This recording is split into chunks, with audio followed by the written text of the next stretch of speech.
Pink Flamingo Productions presents Savage Storm, Savage Love Duet 1, Knights Legion MC, written by Naomi Porter, performed by Xander Marcoux and Chloe Ryan. 1. Storm. Just kill me now. The first Friday of the month, karaoke night. I'd rather be on my bike, heading south to my hideaway and wreaking havoc on my liver with a bottle of Jack. Battling my demons alone sounded spectacular compared to the shit bleeding through the speakers in the Bullet. I sure as fuck didn't want to listen to songs about love and cheating. Country music was depressing shit. Give me classic rock and guitar solos any day of the week. Millions of other things were better than watching drunk folks singing and stumbling their way through twangy songs. Most of them were tone deaf. Even more couldn't read the words on the monitor while jacked up, and all of them sucked. Yeah, I was a ray of fucking sunshine. Like most days, what else was new? Tucked away at our corner table, my brothers and I observed the crowd. Naturally, I didn't do menial shit like this. My road captain, Track, convinced me to come out and meet with Lynx. Turning down a request by my treasurer simply wasn't done. Karaoke it was. The reason for the outing? Money. As president of Knights Legion MC, I agreed to come because, well, like I said, money. The Bullet was one of several legitimate businesses the club owned in Bastion Township. We took that shit seriously. Not everything conducted under the club was on the up and up, but most were, like the Bullet. Karaoke brings him in masses. Lynx's hazel eyes darted around the room. He didn't see people, he saw dollar signs. All he ever thought about was ways to increase the club's profits, which was why he was my treasurer. Lynx was a ruthless and determined licensed CPA. He made sure KLMC's coffers overflowed with cash and the numbers checked out. I hate karaoke, I grunted, tossing back a shot of whiskey and welcoming the smooth burn. Too bad the amber liquid didn't deafen the noise, threatening to make my ears bleed. The locals loved the outdoorsy vibe in the log building. One could say the wooden floors, plank walls, and stone hearth made it cozy. It wasn't the sort of place I'd hang out, but whatever. The patrons liked it. There was a stage where bands played and drunks sang karaoke in front of a small dance floor. The best part? The big-ass bar where we made all our money. We loved the Minnesotans' hard-earned cash. The Bullet kept the Knights Legion in Bastion Township's good graces, along with our gun shop, auto body garage, tattoo parlor, and gym. The latter two were squeaky clean, like the bar. I was working on making the rest legit. Shit, admit it. You want to get your ass up there to bet out Crazy Train. Track guffawed, banging his chest. You love Ozzy. I glared at the fucker. We were friends well before we became prospects and patched in together. The Knights Legion sealed our bond, making us brothers forever. Piss off, I mouthed, giving Track the bird. Lynx tapped the table to get our attention. Like it or not, karaoke brings in 3 times the green than any other evening. I propose we add another night or 2 or 3. Lynx held my gaze, Mr. All Business. The Bullet was his baby. He managed the shit out of it with top-of-line bartenders and dependable employees who kept the customers happy. I reclined in my chair and crossed my arms over my chest, sweeping my gaze over the joint. On the stage, the old man singing was downright awful. The inebriated crowd cheered as he coughed his way through some song about a barbecue stain on a dude's shirt. No fucking clue what it was about. It didn't take long to consider Lynx's proposal. I was confident he wouldn't let me down. Add another night. We'll see how it goes. A victorious glint flashed in his eyes. Hey, Storm, can I get you anything? Nancy asked, her big eyes locked on me, nearly swallowing me whole. Damn, could she be any more obvious about what she wanted? Like my cock between her legs? Nancy wasn't an awful-looking blonde with dark roots. I just wasn't interested. Or do anything for you? She licked her bottom lip as if the gesture would tempt me.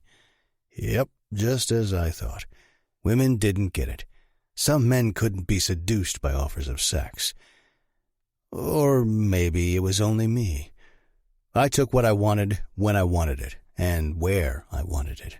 Such was the life of a motorcycle club's president. Women were eager to please me, and I usually let them. But not tonight. We're good. She leaned in and whispered. I'm off at 11 if you change your mind. Noted. I had no intention of taking her up on her offer. The pussy around here never did it for me. I had sampled some, but that was years ago. It all had felt the same, right down to the women looking alike. Blondes with dark roots, heavy eyeliner, and very little clothing to hide their assets. A dime a dozen. Okay for a quick fuck, but no substance, no variation. Substance? Why the fuck did I care about substance? Good, intelligent women didn't stick around. They wanted more than what the club life offered and couldn't handle the danger. Of course, if my dad hadn't screwed every club whore, my mom might have stayed. Lynx clucked his tongue. If you ain't gonna tap that, I will. Have at it. Not interested. I took a long pull of my beer. Should have gotten a second shot of Jack instead. Not interested? What's with you lately? Track eyed me suspiciously. I haven't seen you with a kitten in weeks. More like months, but I would never admit my dick spent more time in my hand than in a pussy. Got shit on my mind. No time for drama. When I turned 30 last fall, I realized my life was half over. I had been fortunate to escape death a few times, but my days were numbered. The Reaper would eventually catch up to my savage ass. Drama. Our girls know better, Prez. And if they don't, I'll give them a refresher. Lynx said on a grunt. Lynx was full of shit. A softy when it came to women. I flicked my eyes to Trax and we snorted. Nah, leave it for now. Anyone else complains, I want to hear about it. Lynx nodded, finishing off his beer. Now leave me the hell alone about women. The night of my 30th birthday, I'd stretched out in bed after getting sucked off by Carla, my go-to club kitten, and stared at the ceiling fan. Even now, I couldn't recall which other kittens I'd been with, nor did I care. To me, to all my club brothers, pussy was just pussy, a kitten's or otherwise. Night's kittens were club whores. Other clubs called them sweet butts. Our kittens were carefully selected and vetted before allowed into our clubhouse. I also made sure they were grade A, disease-free pussy for my brothers. In return for their services, the club gave them protection and support. But shit, I just wasn't interested in any of them these days. Not even Carla, my personal pussycat, did it for me. She was off limits to my brothers. Call me an asshole, but I never liked to share anything, not even club whores. As president, I didn't have to. Some kittens dreamed of becoming my old lady, the king's queen, but it had never happened. They were only there to serve, nothing more, and never in my bed. On their knees in the bathroom? Sure. Up against a wall? Absolutely. Bent over and face down on a table? My favorite position. In my bed? Fuck no. I wouldn't allow the stench of pussy in my room. It was sacred, only for me. Some older members suggested getting an old lady since I didn't like to share. No fucking way. I didn't have the patience to deal with a needy woman. The only thing I cared about was my MC, my brothers, the Knights Legion family. Period. End. A commotion near the stage grabbed my attention. Clapping, whistling, and shouts of "Foxy Lady" had me sitting up in my chair. The last thing we needed was for a bar brawl to break out. Shit like that rarely happened, but the Bullet had seen a few over the years. Lynx was on his feet for a few seconds before getting a thumbs up from Iyer, assuring all was well. Iyer was a KLMC member and the head bouncer. I relaxed back into my chair, scoping out the joint. My mind was chaotic, as always this time of year. If I pinned Carla down on a table, it might help relieve the pressure building inside me. I'd fought this feeling of wanting more for over a decade. But when June arrived each year, it reminded me how women didn't stick around, reminded me of my own past sins. Strangely, it was worse this year, and I didn't know why. Maybe a quick hookup was just what I needed. I felt a little backed up, even though I jerked off my morning wood each day. My own hand was no substitute for a warm pussy. Yeah, I'd do just that before I left town tomorrow. No question. Carla would be thrilled. She was always complaining about how she missed me. It had been months since I let her blow me. Tonight, I needed a release, and Carla would be happy to do the honors. Madeline. Honey, you'll be great. Kim nudged me toward the stage. How in the hell did my friends convince me to sing karaoke? Great, Tara snorted, rolling her eyes more than a little tipsy. Or maybe not.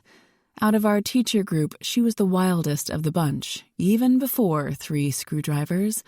I could never tell if it was the drinks or just her personality.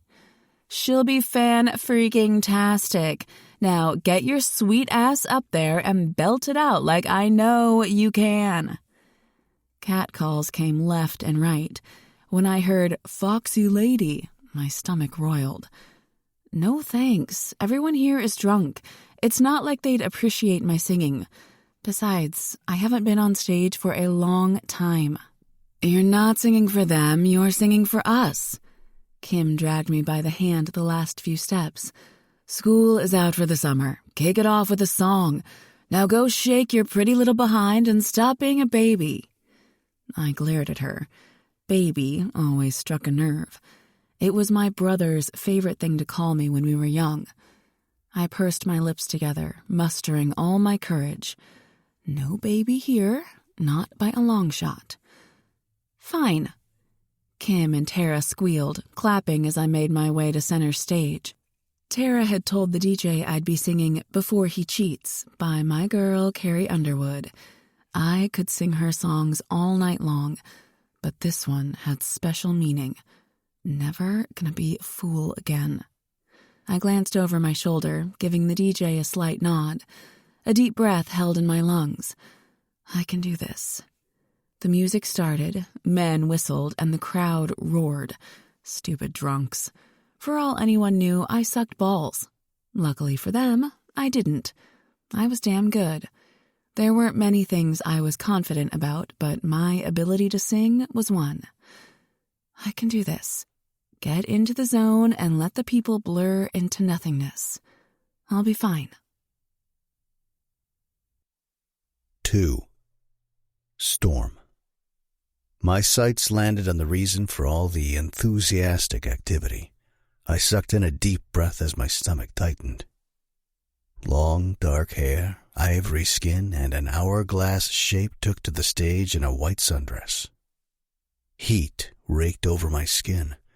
She must have not known the overhead lighting would illuminate the curves of her inner thighs, leading up to the promised land.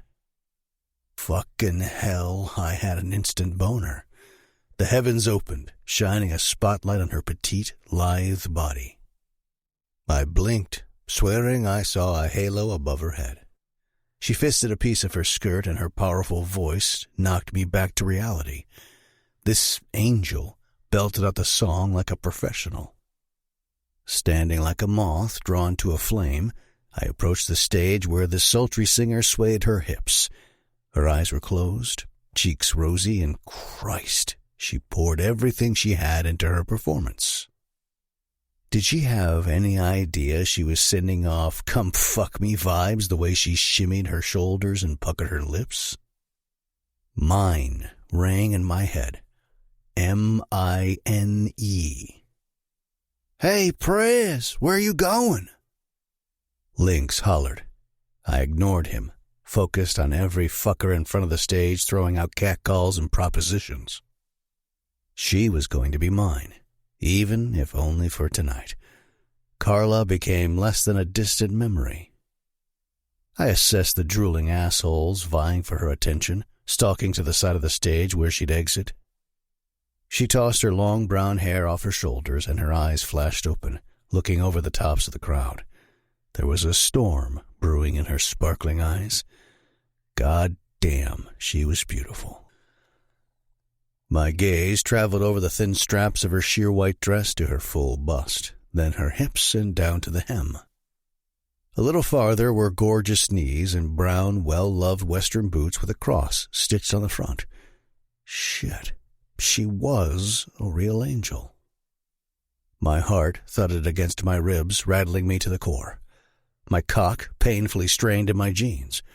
I hadn't felt this alive since, well, maybe ever. As the song neared the end, two women blocked the exit, dancing and cheering. Friends of hers, I assumed. I hung back against the wall, crossing my arms over my chest, and waited. What did I intend to do? What did I want to do? Sink my aching cock into her warm, wet pussy. This beauty looked different from most of the women around, with her dark hair and genuine smile. But I sensed everything about her was different. I couldn't explain this draw I felt toward her. I should have walked away, erased her from my memory. But I'd do no such thing. For the first time in months, I wanted to be inside a woman's heat, more than in her mouth. Suddenly the crowd erupted. Angel curtsied, holding a piece of her dress out with a radiant smile. She shuffled across the stage, then hopped down the stairs. This woman shined brighter than the sun. The sheer force of her joy knocked the air out of my lungs. Girl, you rocked it. A redhead hugged Angel and bounced on her toes, jostling my little songbird all around. She sure showed us, the older woman added. Booze helped. Damn, it's exhilarating being up there. Angel fanned her face, and her eyes met mine. They were as blue as the clearest skies. She didn't pull her gaze away. She stared back. Fuck yeah. I issued her a single nod. In return, I got a full-on $1,000,000 smile, complete with straight white teeth behind her teasing lips. Her friends tugged her away to a table in the back. I followed Angel, ready to pounce on any motherfucker who dared to lay a finger on her. Some guys stood, giving her a standing ovation. Older guys. Boring as fuck looking guys. She bowed to one, then the other, grabbing what appeared to be a glass of water. She fanned her face again and talked a mile a minute. I longed to hear what she was saying over the music. Damn, she was a gorgeous little creature. I hung back a few yards from her table, unsure of what to do. Usually I took what I wanted. My club's kittens couldn't refuse. Outside of the clubhouse, I didn't mess with women. Most feared bikers and stayed away because they didn't understand the MC life. Others were curious but never stuck around long term. I'd seen quite a few brothers nurse broken hearts with booze and club pussy when an outsider couldn't hack it. The only words a cold-hearted bastard like me could offer them was, "It's not the end of the world." I'd send them off with a few kittens and wish them well. Problem solved, right? Guys like my brothers and me didn't do love. The ones who attempted to romance a woman quickly learned our kind wasn't cut out for sweet affections.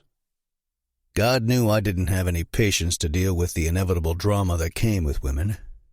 Except this beauty. Can I get you anything, Storm? Nancy appeared in front of me, putting a hand on my chest just as Angel looked my way. Quickie in the John?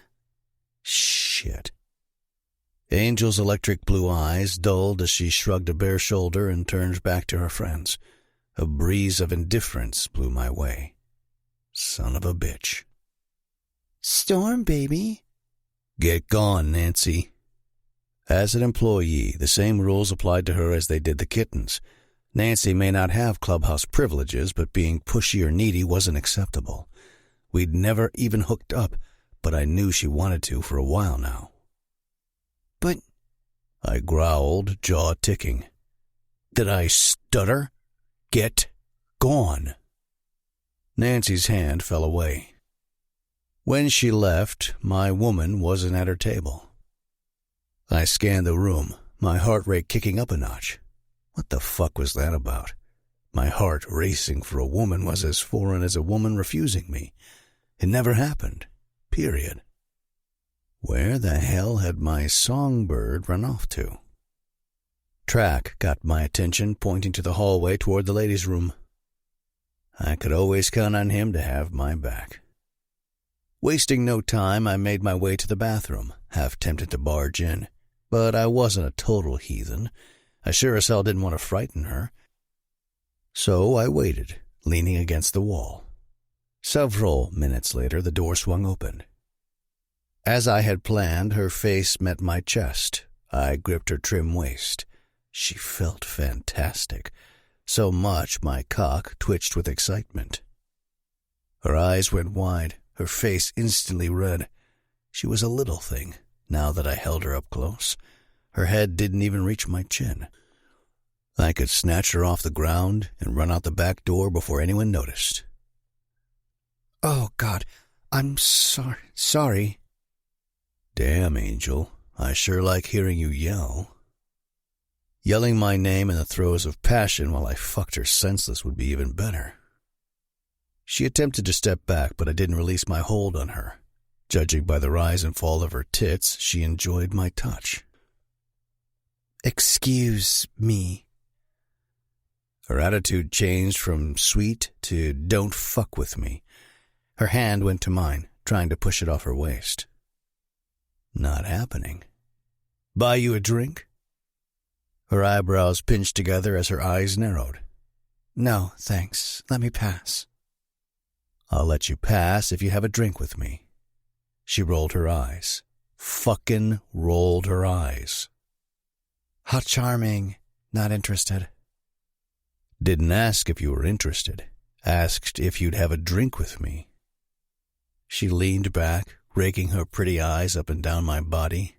They flitted over my arms and legs, lingering on the bulge in my pants for far longer than I expected. Finally, they landed on the patches stitched on my cut. I smirked at her attempt to act indifferent, unaffected. She didn't fool me. Her pink cheeks were a dead giveaway. Angel wanted me as much as I wanted her. Knights Legion Motorcycle Club. President, impressive. But a biker? Yeah. Not interested. She shook her head, seemingly forgetting I had a hold of her waist. I imagined the rest of her body felt as spectacular, if not more. But reject me? Hell no. You don't know me, I hissed through clenched teeth. A woman who judged upon first sight? This was why I avoided women outside my MC world. Except this woman was different. There was an energy about her I'd never felt before. It reached all the way into the marrow of my bones. I hoped she wasn't some kind of witch who'd cast a spell on me just by breathing the same air. Exactly the point. I don't plan to know you, Mr. Biker President. She rolled her eyes again. Saucy little shit. Now let me pass. No. I crossed my arms over my chest, spreading my legs apart to block her way out of the hallway. What the hell was I doing? I should let her leave, be done with Miss High and Mighty. But I couldn't. Some voodoo shit had to be the reason for my reaction to her. You've got to be kidding me. She snorted, shaking her head. You don't intimidate me? What are you going to do? Kidnap me with all these people around? She tossed her head back, laughing as if finding me humorous. Good luck. Damn, I wanted to kiss her neck. I glanced behind her, dramatically turning my head behind me. Don't see anyone around. Her face fell slack. A flicker of fear skirted across her face. Not exactly the reaction I wanted, but she should fear me. Everyone did. Madeline, everything okay? One of her friends approached, giving me the evil eye. Come on, honey. She reached her hand out. Madeline hesitated and cut her baby blues to me as if seeking my approval. Good girl. Go on. I'll catch you later, Angel. I winked, stepping out of her way. As she took her first step, I couldn't help myself, needing to touch her again. Madeline. I grabbed her hand, reeling her into me. Our bodies molded together perfectly. Fuck yeah. The surprise on her face was adorable as I whispered at the shell of her ear. I can smell you. You're soaking wet for me. Don't leave without giving me your number. I ghosted my lips over her lobe, inhaling the heavenly scent of her hair. Okay? She shuddered on a gasp and didn't say anything. Her body stayed close to mine. Our heat mingled as she stared into my eyes. The pull to her was intense. Maybe I was playing with fire, but right here, right now, I didn't give a fuck. The sweet scent of her, all of her, drove me forward. You hear me? She nodded. You gonna follow my orders? Something flashed in her eyes, and she bit her lip, considering me. I ran my hand over the curve of her hips as I waited for her reply. Finally, she bobbed her head. Mm-hmm. Good girl. I'll be waiting in the corner. I let her friend drag her away. What the hell was I doing? No matter. This woman was fresh pussy, nothing more. Hell, she could sing while I fucked her 8 ways to Sunday, then I could go a few months again. Just my hand and me. Yeah, I only needed a taste of something different. Scratch an itch, then I'd be golden. 3. Madeline. Biker dude wants my number? Why? My heart raced as Kim tugged me to our table. I felt his fiery gaze on my back, smelled the smoke as it engulfed my dress, searing my skin. He was nothing short of a raging bonfire, like at the parties I used to attend back in high school.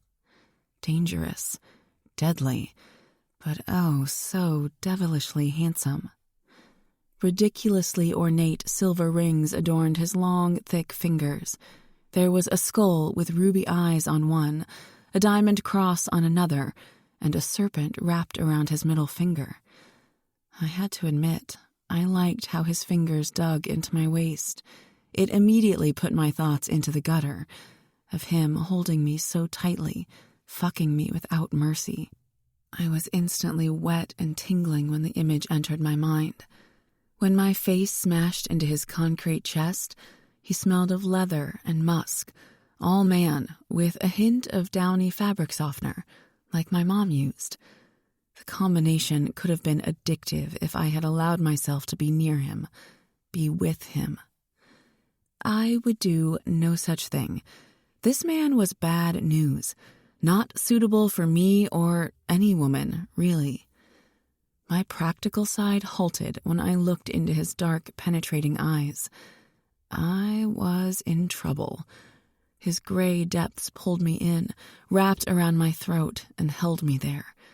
The biker dude was hauntingly beautiful, with a trimmed black beard and a military-style crew cut, longer on top and short on the sides. I liked to feel his thick coif between my fingers and his scruffy chin brushing against the sensitive skin of my inner thighs. Oh, man, I was in big trouble. I dropped into my chair and shifted uncomfortably. Biker dude had been right. I was wet, soaking wet. And he smelled me? My arousal? God, please. He was lying, right?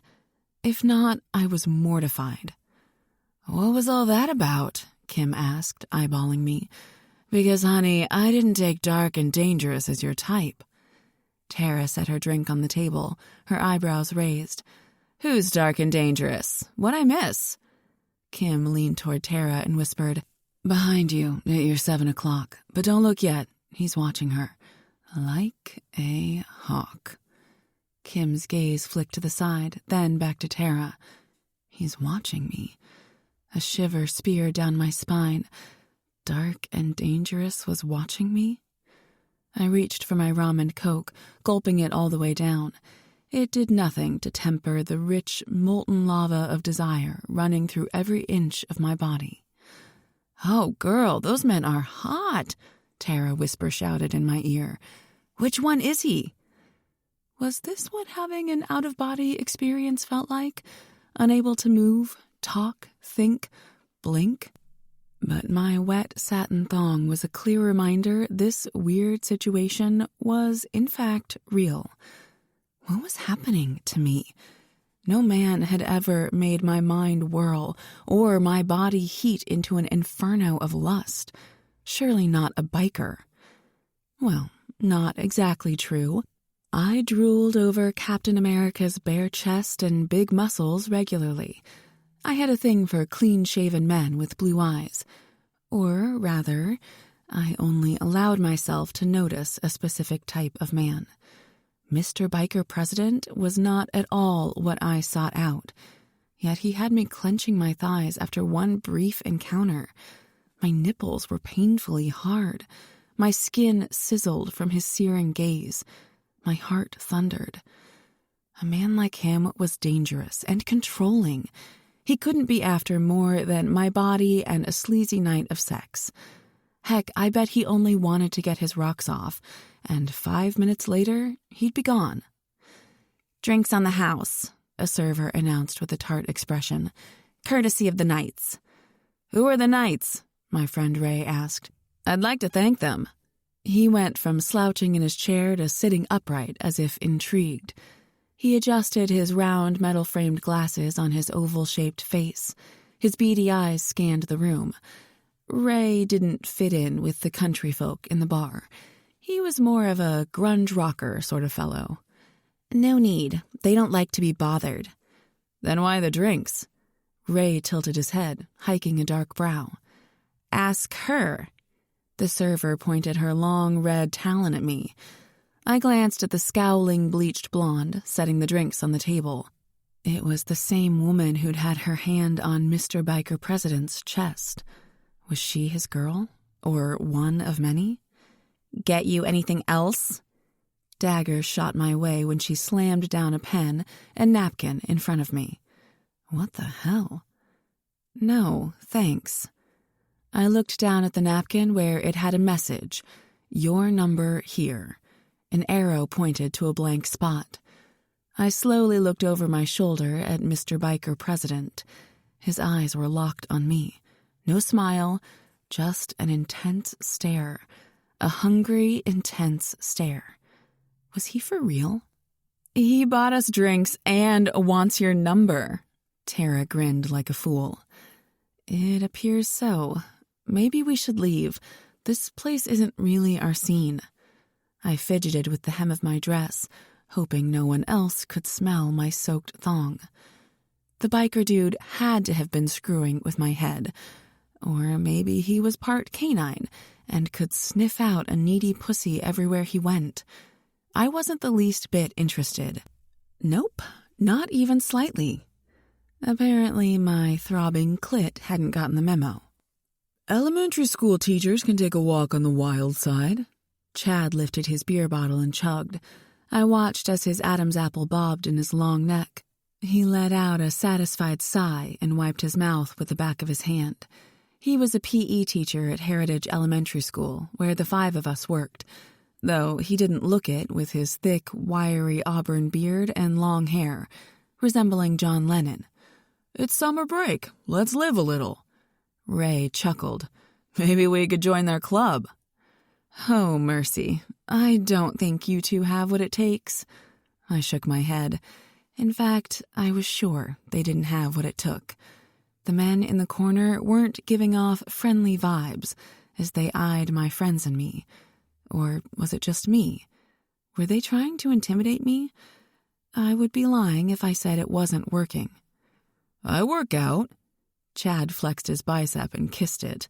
He was a few years older than me, a runner, and a youth leader at his church. A super nice guy. "I'm solid as a brick wall." Ray patted his beer belly. "I can drink anyone under the table." Holding his liquor might count for something in a biker club, but I doubted it was enough to gain entry into the MC. The 4th grade teacher also played bass with local guys at the armory and the occasional wedding or event in Winters Township. Maybe his band could play at one of the club's parties. I stifled a giggle at the thought of Ray and his buddies playing top 40 covers for a bunch of outlaws. Either of you ever been on a motorcycle? Because I'm pretty sure riding one is required to be in a biker club. Tara hissed with laughter, holding her stomach. She was 23, my same age. We'd gone to college together in the Twin Cities and were still roommates. After graduation, we'd both wanted out of the city and were hired at Heritage. Tara taught 2nd grade and I taught kindergarten in the room 3 doors down from hers. Ray tossed a handful of popcorn into his mouth. No, they're dangerous. He munched away, reaching for another handful. That counts you out, friend. Kim patted his squishy bicep. She was the oldest in the group, a seasoned 5th grade teacher and divorced mom of 2 college boys. Tara and I had become her pet project when her sons left home last year. She'd said she always wanted a daughter, and now she had 2, us. Neither Tara nor I had balked. We loved Kim like a mother. I can ride a dirt bike, Chad grinned, stealing the bowl of popcorn away from Ray. Ray scowled. Hey! Tara snickered. Well then, go right on over and talk to them. Maybe they have an application tucked in one of their vests. Cut, I corrected. Huh? Tara turned toward me with a look of confusion on her face. What they're wearing. It's called a cut, not a vest. Chad's eyes bulged in my direction, not at me, but above my head. A tan arm covered in ink crossed over my shoulder, his hand splayed out on the table. I gulped as an extended index finger tapped the napkin. Where's your number, babe? The voice was different, less intimidating. The arm was leaner but still muscular, and the skull ring with the ruby eyes was missing. I craned my neck to see who was behind me. This man had a charming smile, hazel-colored eyes, messy, short blonde hair. He appeared friendly, reasonable, nice. Damn, babe, you're hotter up close. He squatted beside me at eye level. Make the prez happy and scratch your digits here on this napkin. Okay, darlin'? He appeared to study me, then my friends. She's right, by the way. It's a cut. He tugged on his leather collar. What are you, his errand boy? I fluttered my eyelashes, hoping to soften him up so he could get his prez to leave me alone. Kim and Tara sniggered at my sides, while Chad and Ray stared in awe. Something like that? His smile faded. You gonna play hard to get, babe? 'Cause I'll warn you, the prez always gets what he wants. Really? I squared my shoulders, feeling a challenge coming on. I was done with men who believed they mattered more than women. Misogynistic pigs. Yes, ma'am. I already told the prez, I made air quotes for dramatic effect, I wasn't interested. Errand boy's eyebrows shot up. You what? Did I stutter? Fuck me into next week, darlin'. You got a pair of steel balls for being a hot little number. Could you be any more condescending and rude? His eyes glittered with mirth. Just jot your number here, pretty please. He tapped the napkin again. No. I crossed my arms over my chest. Give a stranger my number? Did I look gullible? I practiced what I preached to my kindergartners. Stranger danger, and don't fall for the lost puppy trick. Ah, fuck, he muttered. Tell your prez to find someone else. I'm sure there are plenty of other hot little numbers, I made air quotes again, around who'd thank their lucky stars Mr. Biker President wanted their digits. I picked up the pen, and in capital letters I wrote, Not interested. Then I waved the white paper in front of the errand boy's face. With a snarl to his lip, He snatched it from my hand and stalked off. Victory. I smiled at Tara and Kim. That's how you do it, girls. They both clapped and bumped shoulders with me. Adrenaline pumped through my veins. It was a phenomenal feeling. A crash from the back corner made me jump. I turned around as the Prez stormed out of the bar, leaving his chair tipped on its side. The two guys with him were smirking at each other. When their gazes landed on me, they each blew me a kiss on their way out the door. Suddenly, I didn't feel so victorious. I got a weird twinge in my stomach. You sure showed them, honey. Kim nudged my elbow. Proud of you. Except she's missing out on a good time with the Prez. Don't you think it's time you got back in the saddle and start dating again? Surely you're over that cheating asshole. Tara arched a suspicious brow. I'm over Dane, have been for a long time. I just don't trust men. Especially a man who thinks he can demand my number, as if it's owed to him. The bleach blonde huffed behind me, cleaning up the mess left in the Prez's wake. I sort of felt bad for her. She appeared to want him and had probably been with him a time or 2, or 10. I found myself sizing her up. She was curvy with a nice pair up top. Too much eye makeup and bright pink lips, but whatever, to each their own. Tara shrugged. So, you don't have to trust him to have fun with him. I want more than what he can give me. Guys like them don't have girlfriends, wives, or committed relationships. They have one-night stands and fuck buddies. I wouldn't be either. How do you know so much about bikers? First the cut and now their relationship preferences. Tara stuck a cocktail straw into her mouth and slurped down her screwdriver. I don't really know much. Back home, Toby's best friend's dad was a biker.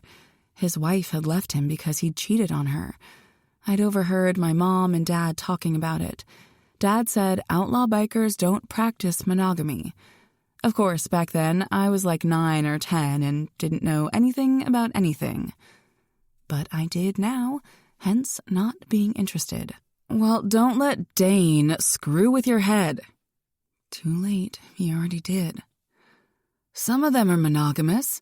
I think if you're an old lady, it means something special. Kind of like marriage? Kim's lips twisted like she was thinking hard. How do you know about old ladies? I asked. Sons of Anarchy. But if I remember correctly, the Prez on the show cheated on his old lady too. Stay away from bikers, honey. You'll only end up with a broken heart. Okay, then.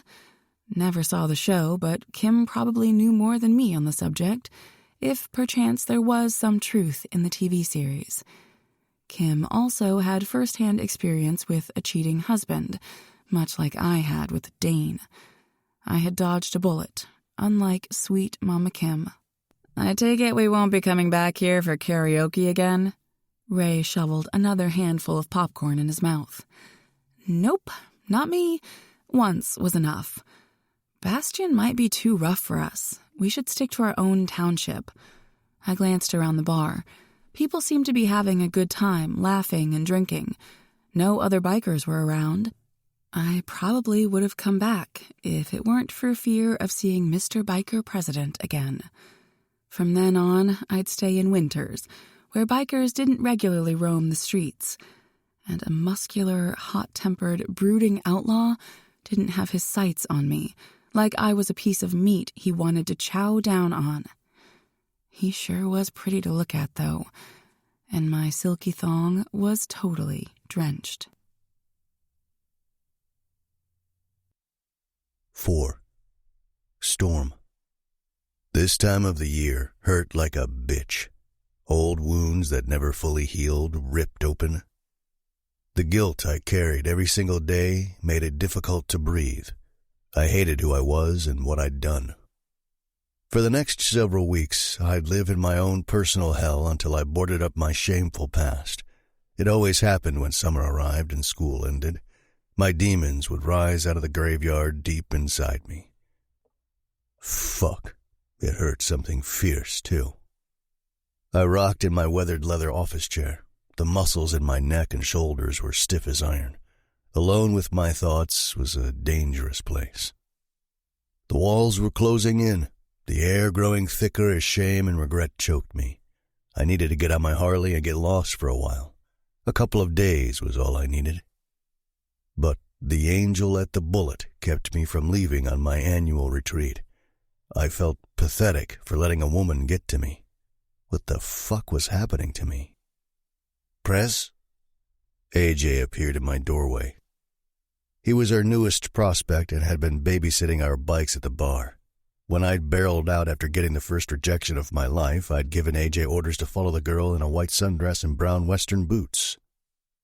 Madeline. That was 3 goddamn hours ago. My mind had conjured up different scenarios of her with other men. I imagined her flirting and dancing, maybe even singing another song, shaking her hips on the stage and turning all the dicks in the bar hard as stone. Mostly, I'd spent the last few hours torturing myself over a woman who made it clear she wasn't interested, and it burned me the fuck up.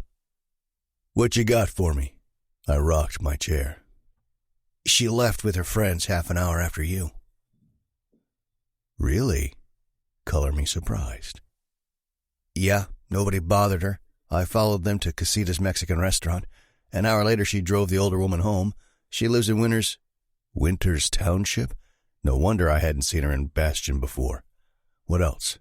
I think she lives with the redhead in a single-wide in Rosecrest Trailer Park. I sat around until the lights shut off. I assumed they went to bed, so I came back to report to you. Does the trailer park look safe?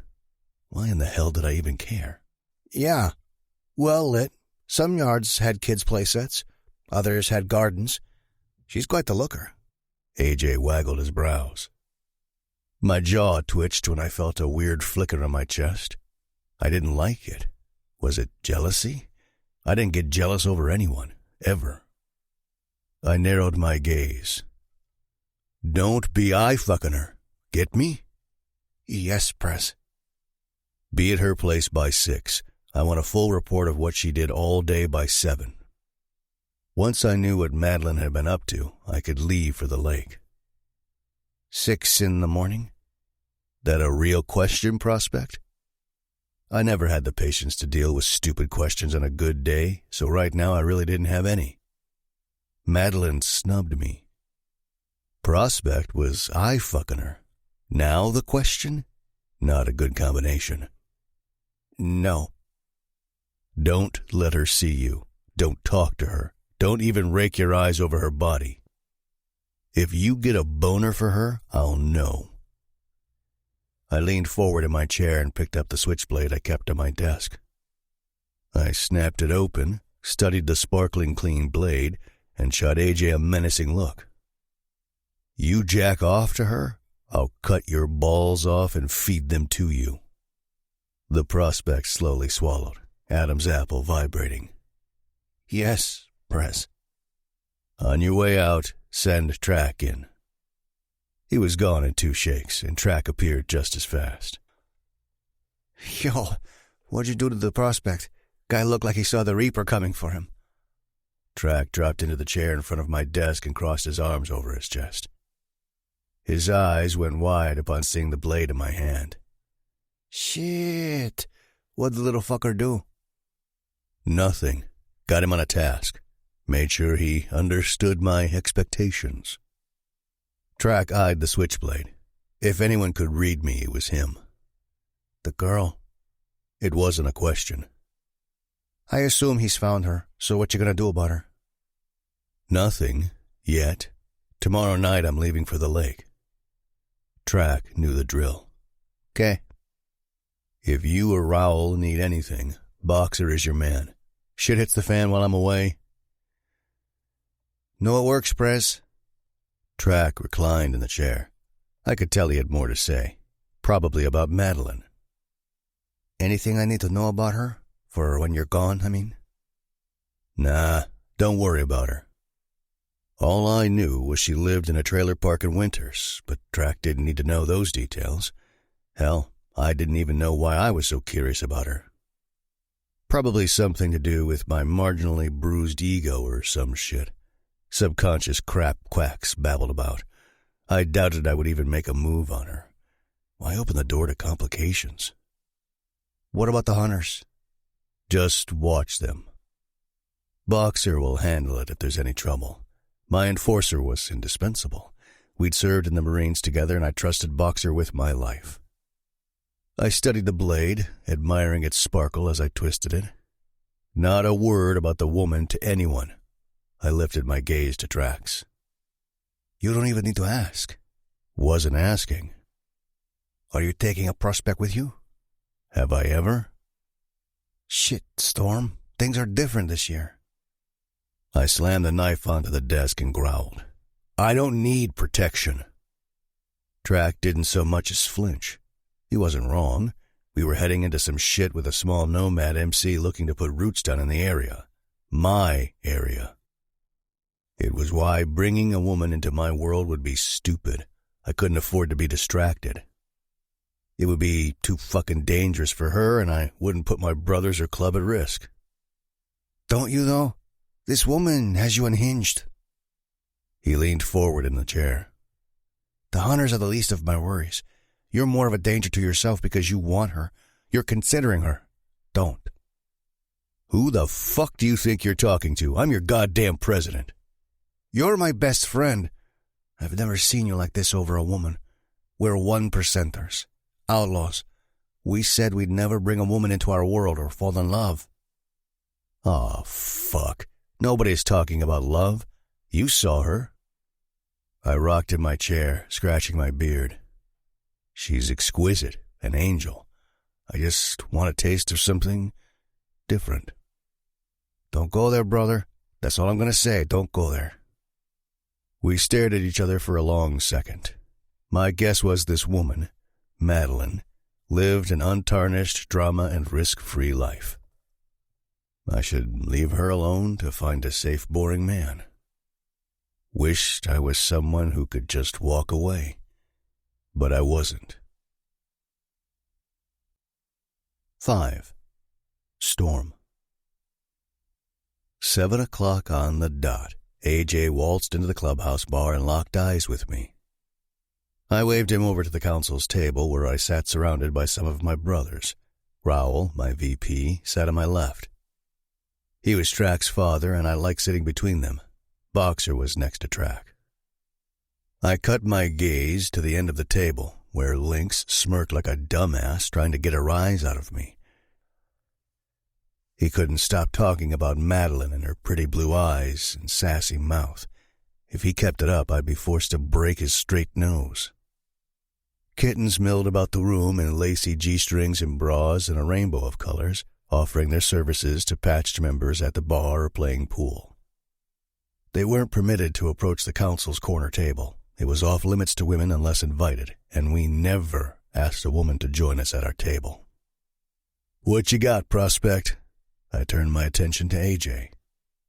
Even though the table was full, I didn't want to put off hearing about Madeline.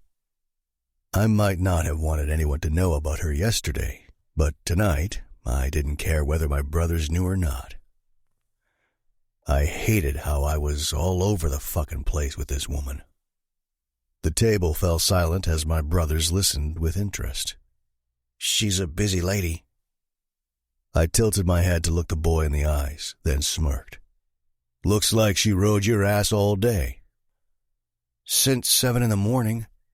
AJ was a good guy, young, did every shit job given to him without complaint. Let me hear it. Okay. He exhaled. She watered the flowers on her porch, then hopped into her car with her roommate and met the older broad she was with last night. They went to Sugar Bliss. Sugar what? Lynx screwed up his face. Bliss. Sugar Bliss is a bakery, AJ explained. Oh, yeah. Lynx raised his glass to his lips, smirking. Continue. I snapped. Fucking Lynx didn't need to know every damn detail. There was only one bakery in Winters, for fuck's sake. The asshole was really starting to grate on my nerves. AJ nodded and exhaled another breath. They sat inside for a while, eating and drinking coffee, then went to Heritage Elementary. When she stayed inside for over an hour, I went to check on her. She was cleaning a classroom. Lots of people were doing the same. Figured she's a teacher there. Kindergarten from the looks of the room. ABCs and numbers on the walls. Her friends are probably teachers too. Ain't that sweet, a kindergarten teacher. Must like kids. Track snorted. Asshole. He knew my thoughts on kids and white picket fences. They weren't for me. And yet, I needed to know everything about this woman. I hadn't stopped thinking about her. It was stupid. I could see she didn't fit in with the MC life, but I just couldn't stop myself. Continue, I grunted. From there, she and the roomie went to the bank, a salon. Salon? Images flashed behind my eyes of Madeline getting her long, gorgeous hair shaved off. Or what if she dyed it blonde? Shit, it would break my heart. Then I couldn't wrap her magnificent mane around my hand and tug on it while I buried my cock deep inside her. I shook myself out of the depressing thoughts running rampant in my head. Is her hair short now or blonde? My dick was on the verge of shriveling up if the prospect answered yes to either. Nah, just a trim from what I could tell. Relief washed over me, and it shocked the hell out of every nerve in my body. What was going on? What else? They all got pedicures. Afterward, she and the redhead went to the market. She hung out at home for a couple of hours, doing household chores, vacuuming and shit, from what I could tell from the front window. Later in the day, she took a plate of treats to her neighbor. Neighbor? Yeah, a little white-haired lady. They chatted for a good long time, sitting in lawn chairs in the yard and eating cookies. You were watching her? I hiked a displeased brow. No, just occasionally glanced. After visiting with the old woman, she went on a 2-mile run. He paused, gulping. It was kind of hard to stay out of sight following her down a dirt road not far from the trailer park. And? I barked, chest squeezing tight. Running alone on a dirt road was not safe with the dirty hunters in the area. Shit. My pulse kicked up a notch. She returned home and stayed in until I left. All right. Tomorrow I want you to do a few drive-bys and report to track. Going somewhere, Prez? AJ scratched the back of his head. I glowered at him for asking a question about my personal shit. Get gone, prospect. AJ retreated in a flash. I watched him sag atop a stool at the bar and raise his hand for a beer. He needed to spend some time in Boxer's gym. His endurance was lacking, but Boxer could get him into better shape in no time. Sounds like the girl is sugary sweet. Lynx chuckled, drumming his fingers on his old-fashioned glass. A teacher, kids, flowers, cookies. Make your fucking point. I growled at the motherfucker. She's a civilian, an innocent teacher. His steely gaze met mine. And? I gritted out, ready to put my fist through his teeth. As if I didn't know anything about Madeline. She sounded as wholesome as apple pie. I usually viewed a girl like her as off-limits. Just saying, you might want to reconsider pursuing her. Enough! Raoul slammed his hand on the table, knocking over empty beer bottles. He pushed out of his chair and stood, eyes blazing with fury as he pointed his finger at Lynx. Show your president some fucking respect, all you assholes. His finger rounded the table, landing on each man. All eyes were on Raoul. For almost 50, he was still a scary motherfucker with black hair slicked back and a constant scowl on his mug. He took no shit from anyone and always had my back. Track was a younger version of his father. I was proud to have both of them on my side. Ever since Uncle Matt lost his battle with colon cancer, Raoul had been an angry cuss. Not because he wanted to hold the gavel. No, being president didn't matter to Raoul. He just missed his brother, his best friend. They started the Minnesota chapter together 20 years ago when Uncle Matt and my dad fell out. Yeah, Raoul missed my uncle about as much as I did.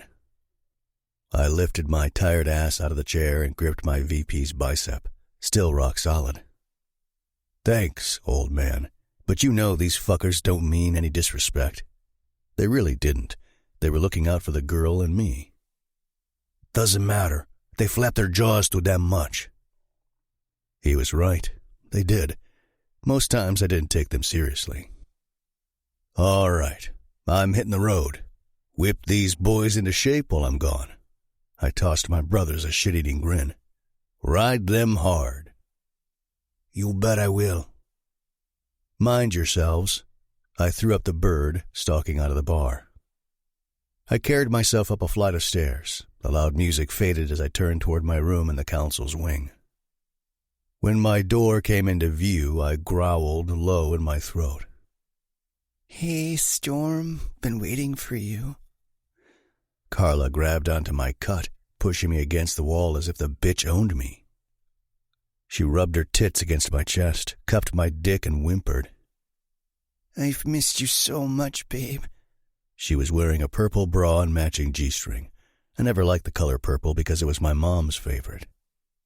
My massive hand wrapped around her wrist and squeezed until she screwed up her face, eyes bulging in pain. You're hurting me, she cried.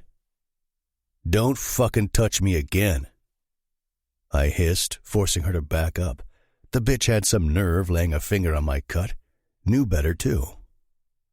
What's the matter with my man? I'm not your anything. Shit, this woman was getting out of control. What the fuck you doing up here, Carla? Everyone knew the council's floor was off limits unless invited. I had the presidential suite, naturally. It's been a while. I thought you might need me. It's June, you know. I know how you get this time of year. She didn't know anything about me, stupid woman. If I ever see you up here again, you're out. Her lip curled into a snarl. Fine. She jerked her wrist out of my grasp and rushed down the hallway to the stairs, dramatically swinging her bare ass and arms. Bitch. Shaking my head, I unlocked my door and entered my sanctuary. Next to my king-size bed, I went to the window to gaze out at the blue sky. It reminded me of Madeline's blue eyes. What the fuck are you doing, Storm? Forget her. Women were nothing but trouble, distractions, high maintenance. I didn't have the time or patience to deal with one. I didn't want that kind of pressure or stress. What I needed were peace and solitude, time to serve my atonement. None could be found at the clubhouse or with Madeline in the next town over. In a couple of days, I'd return from my getaway in a better frame of mind. My demons would be locked away until next year. As for Madeline, it was best to just leave her alone. I had no business getting involved with a boot-wearing, cookie-baking kindergarten teacher. A fucked-up man like me had no business with an angel. 6. Madeline. I inhaled a deep breath, welcoming the warm sun on my face. Lake Waleska was just as I remembered it. I had hoped this little weekend getaway would be what I needed, a little peace and solitude to replenish my soul, just me and my thoughts. Instead, tears pooled in my eyes. Loneliness engulfed my heart as memories of my family's last time here rolled in like an epic wave. My brothers were wild and crazy teenagers, along with their friend KC, who'd been invited to come with us. I was the little princess back then, a position I relished and abused often. What 10-year-old wouldn't milk it? They were the most protective guys to ever walk the planet. All week I'd heard, "Be careful, Maddie. Another can of pop, Maddie girl. Want a piggyback ride, little Maddie?" God, those guys had spoiled me rotten. Naturally, I'd eaten up every bit of their attention. They were my heroes. Except KC wasn't my brother. He was super cute and sharp as a tack, funnier than my brothers, and stronger, too. He gave the best piggyback rides, bouncing me around and spinning us in a circle. I'd giggled so hard my stomach ached. Unlike my brothers, KC never dropped me. He protected me with his life. All my friends had crushes on KC, like I did, but he hadn't noticed any of us, too young to think anything about. I had loved being at the lake. Dad fished all day while Mom had read by the water. The guys had a blast just goofing off. I had never been happier. That summer was supposed to have been the beginning of a new family tradition.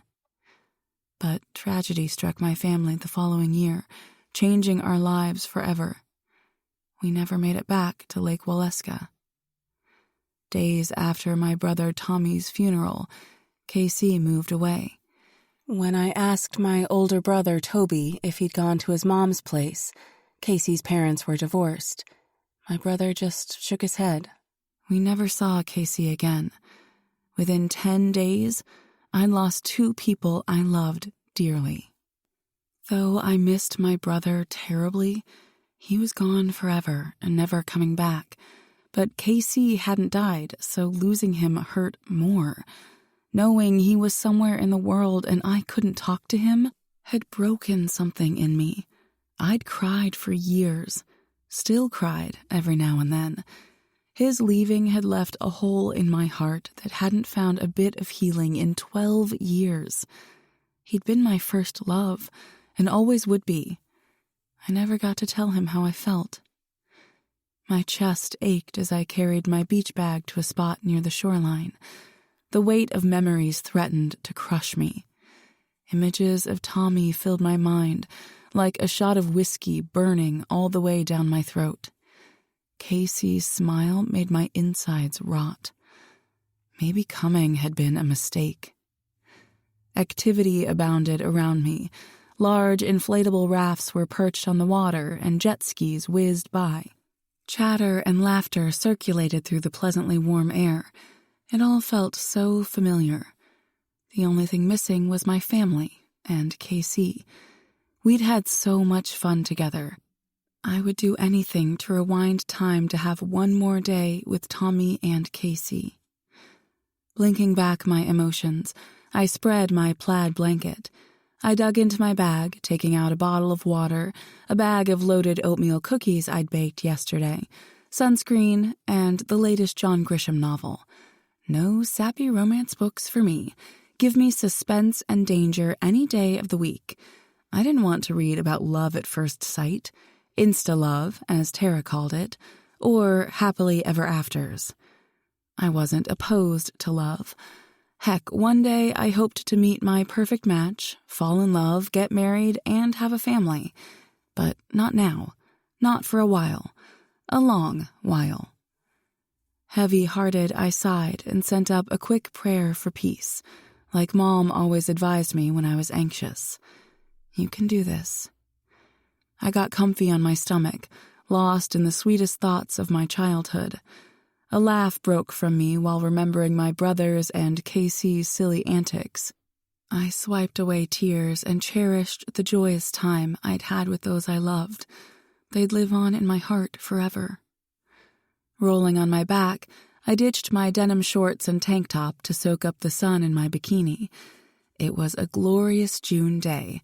The school year was over, and I had all the time in the world and no place to go. All I wanted was to relax and remember the past, the good old days. Sleeping in the sun, a gravelly voice startled me awake. "Madeline?" I jerked, eyes popping open. A tall, crazy muscular man in royal blue striped board shorts loomed above me. I couldn't make out his face behind dark sunglasses. Well, okay, so I wasn't looking at his face. My eyes were glued to his six-pack abs. "Sorry?" "You're Madeline, right?" "Maybe." "Who's asking?" With a body like this, I might want to be the person he was looking for. He squatted beside me and removed his shades. My heart lodged in my throat. I knew that face. You! Mr. Biker Prez was here? At Lake Waleska? "Happy to see me, are you?" A cocky grin stretched across his handsome face. "Shocked is more like it. You're not following me, are you?" God, was he stalking me? Maybe. His eyes raked over my legs, stomach, and chest. Shit, I'd forgotten I was in a bikini. Or maybe it's kismet. Eyes up here, Prez. I snapped my fingers. Kismet? Yeah, right. When did bikers start using words like kismet? I lifted up on my elbows, stifling a laugh. Kismet. Was he trying to impress me? Polka dots look good on you. He sat beside me, on my blanket, with very little space between us. His long legs stretched out in front of him, and his thick thighs touched mine. I clenched down low and prayed he couldn't smell my instant arousal over the sunscreen I'd put on earlier. What you doing here? He ignored my question, albeit a sarcastic question, but still rude to disregard it. Sunbathing. How weird was it that we were both wearing blue and white? I see that. Been watching you for over an hour. Worried you'd get sunburned when you fell asleep. You here alone? Creepy biker stalker for sure. Crap, what was I gonna do? What are you doing here? I disregarded his question like he had mine. Asked you first. Are you here alone? I was determined to not share anything about myself. My heart rate rose the longer I imagined him watching me for an hour. Was he stalking me? Goosebumps sprouted on my arms at the thought. The crime investigation shows I like to watch flashed behind my eyes. Would a stupidly sexy biker kill an innocent woman sunbathing on the shoreline of a lake? Jeez, get a grip. He's not here to kill you. All I knew was that he was a biker, the president of an MC. That only meant one thing: dangerous. Yes. His dark eyes burned into mine. Gonna answer my questions now? No. His eyebrows shot up. Shit, you're one tough little lady, aren't you? I rolled my eyes. Listen, I'm here to relax and enjoy the sun. I'm not looking for company. He smirked. Me either. No harm in relaxing together, though.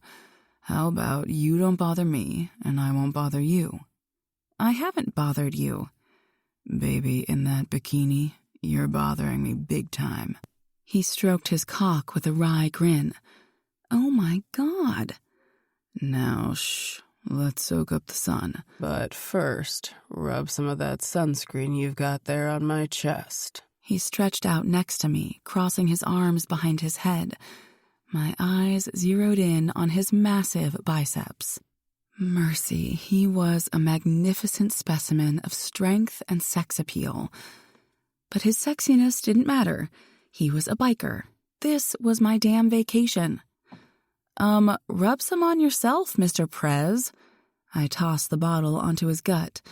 He didn't so much as flinch when it landed on his abs. Storm. What? Call me Storm. What kind of name is Storm? Road name. He took my hand, squirted lotion in my palm, and put it flat on his chest. Don't miss any spots. I want an even tan. You arrogant jerk.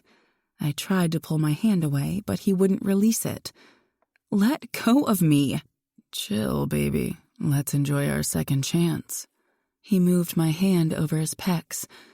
Jesus, they were firm. See? Ain't that nice? I gulped. It was nice. The feel of his hot skin against my hand and his warm scent tickling my nose were doing strange things to me. My core fluttered and twisted. Damn it if I wasn't getting wet for him. I didn't want to feel this way about Mr. Biker Prez. People like him broke the law. Hell, he'd probably even killed someone, or a lot of someone's, and could kill me. No, he wasn't my type. The furthest thing from it, he needed to leave. Storm, I'm not playing hard to get or trying to be difficult. I meant what I said at the bullet. I'm not interested. Be firm, resolute. Don't waver and he'll go away and never look back. Didn't ask if you were interested, Angel. I'm interested. What a jerk! The gall of this man. He was just like Dane. I sure as hell didn't want to be with someone who didn't respect me or tried to control me. That's where you're wrong. I matter, I yelled right in his face, my heartbeat roaring in my ears, every muscle in my body coiled.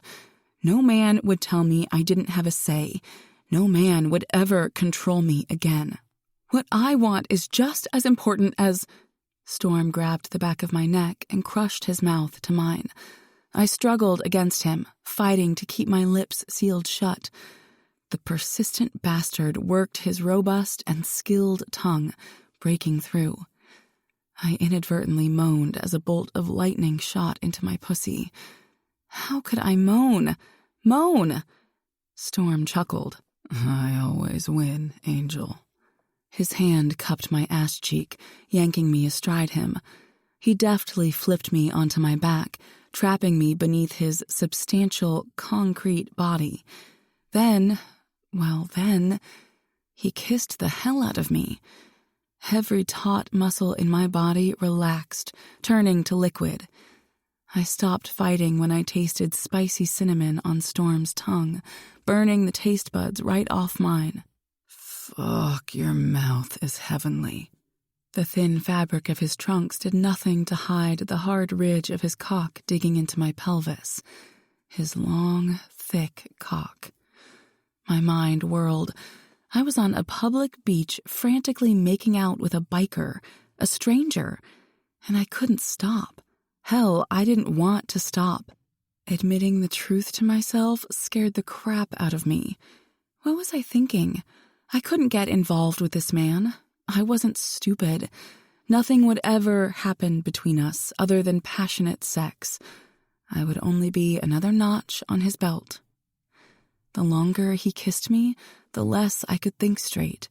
Maybe for once in my life, I could be a little reckless and take from him like he so obviously wanted to take from me. One and done. Wasn't that what cocky douchebags called it? He was rubbing hard between my legs. I enjoyed the friction a little more than I should. Storm, there are families around here. Children. They shouldn't see you dry humping me. He froze, mouth on my neck, dick pressed against my mound. There was nothing left to the imagination regarding its size. I felt it all. No question, I wanted to experience it in its entirety. Lord help me, my brain had to be short-circuiting. Storm pulled back, staring into my eyes. Your hips are moving too. We are dry humping each other. Shit, he wasn't wrong. I was an active participant and hadn't even realized it. Shit. For as hot as my face felt, it had to be fire engine red. We shouldn't be doing this. The fuck we shouldn't. His lips were on mine again, and I whimpered with need. Whimpered? Who the hell was I? Storm, I don't know you. I don't just hook up with a guy I've had a 2-minute conversation with. That's not me. Shit, you're right. I'm right? What? He climbed off me, adjusted his erection, and started shoving my things into my beach bag. I felt strangely bereft without his body on mine. I missed his lips on my neck, his hands roaming over my thighs and hips. Seriously, what was happening to me? What are you doing? I asked in a breathy voice as I sat up.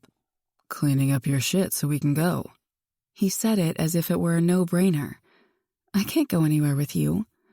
Madeline, I'm not going to hurt you, darling. Let's grab dinner, go back to my room, and get to know each other. After a couple of hours, we'll get to know each other in the nude. He winked with the most adorable boyish grin. It may have seemed impossible for him to look so cute, given his black beard, hulking muscles, ornate rings. But it was there, a boyish smile and sparkling gray eyes. Melt my freaking heart. 7. Storm. No woman had ever been on the back of my bike, but I wanted Madeline on it. I must have lost my goddamn mind. There was no other explanation for this insanity. After one taste of her soft, pliable lips and sweet, eager tongue, I was doomed.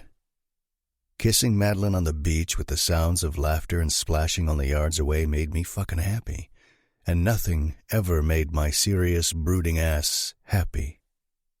I'd been coming to Lake Waleska for the last 8 years to torture myself, to remember all I'd done and lost and those I'd hurt back home.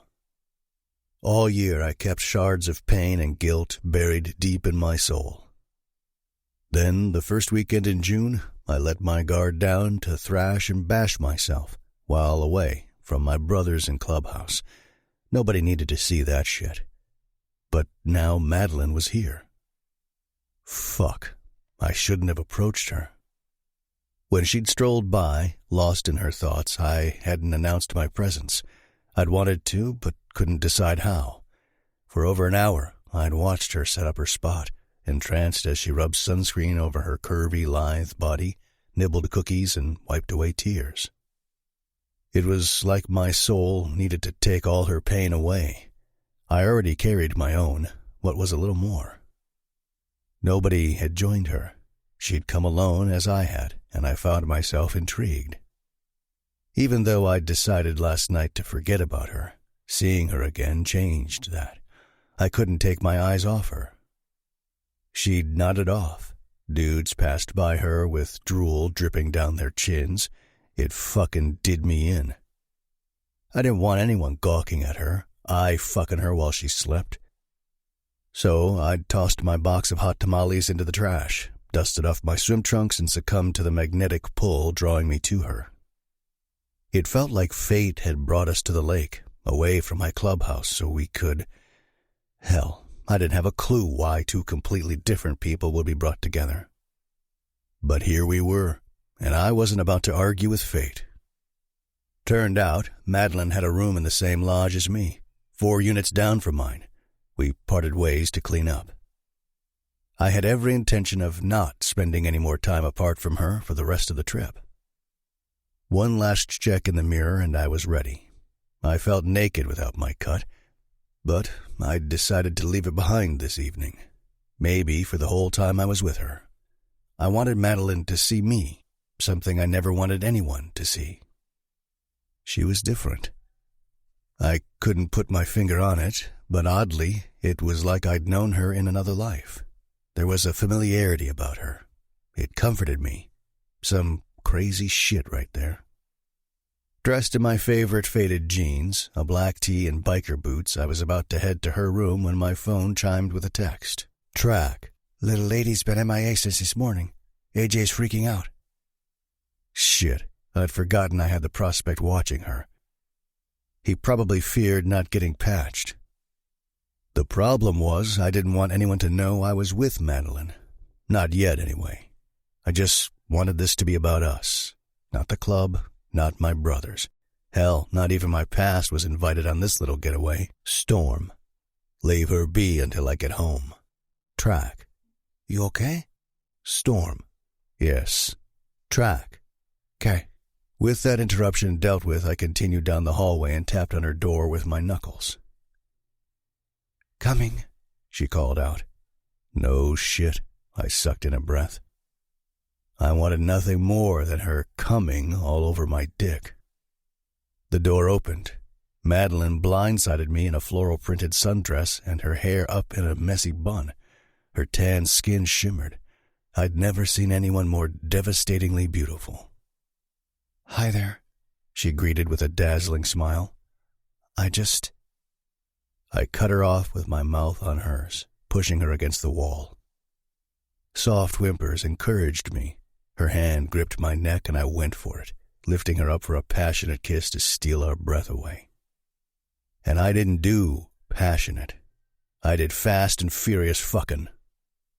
Kissing was too intimate. I never did it. Well, except one time I angry kissed Carla when she'd pushed hard for it on my 30th birthday. I called it quits with her afterward. If my brothers didn't enjoy her oral talents, she'd been gone a long time ago. Storm. Madeline moaned my name, fingernails lightly scratching the base of my neck. She stroked up and down softly, making my spine tingle. What the fuck was I doing with her? I'm not this person. I've never done anything like this before, but you make me want to. Fuck. This woman had the power to destroy me with her honesty and tenderness. I kissed the tip of her pink nose as I set her on her feet. She'd gotten a little too much sun and looked adorable. Christ, adorable hadn't been in my vocabulary before now. Let's go eat, dance, and get to know each other. The surprise on her face warmed my insides.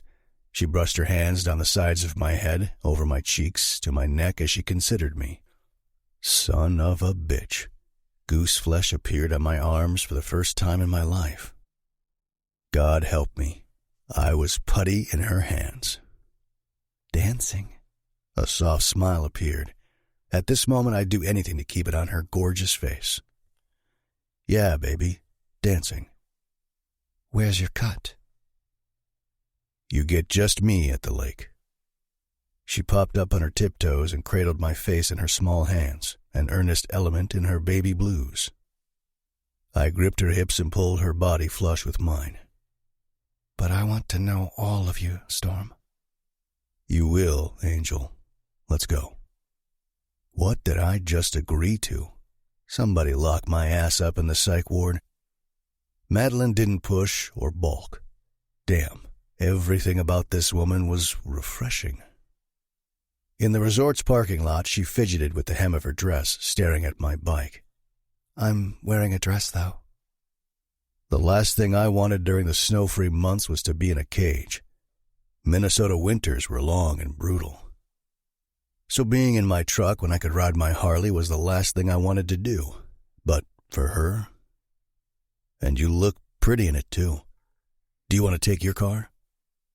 She chewed on her lower lip, eyeing the bike. She peered down at her dress and sandals. No, give me a sec. She pranced toward her car, popped the trunk, and dug around. The next thing she did was slip on a pair of black Western boots and a flannel shirt. Damn, this woman didn't let anything hold her back. She trotted back, grinning and looking sexier than before. Ready?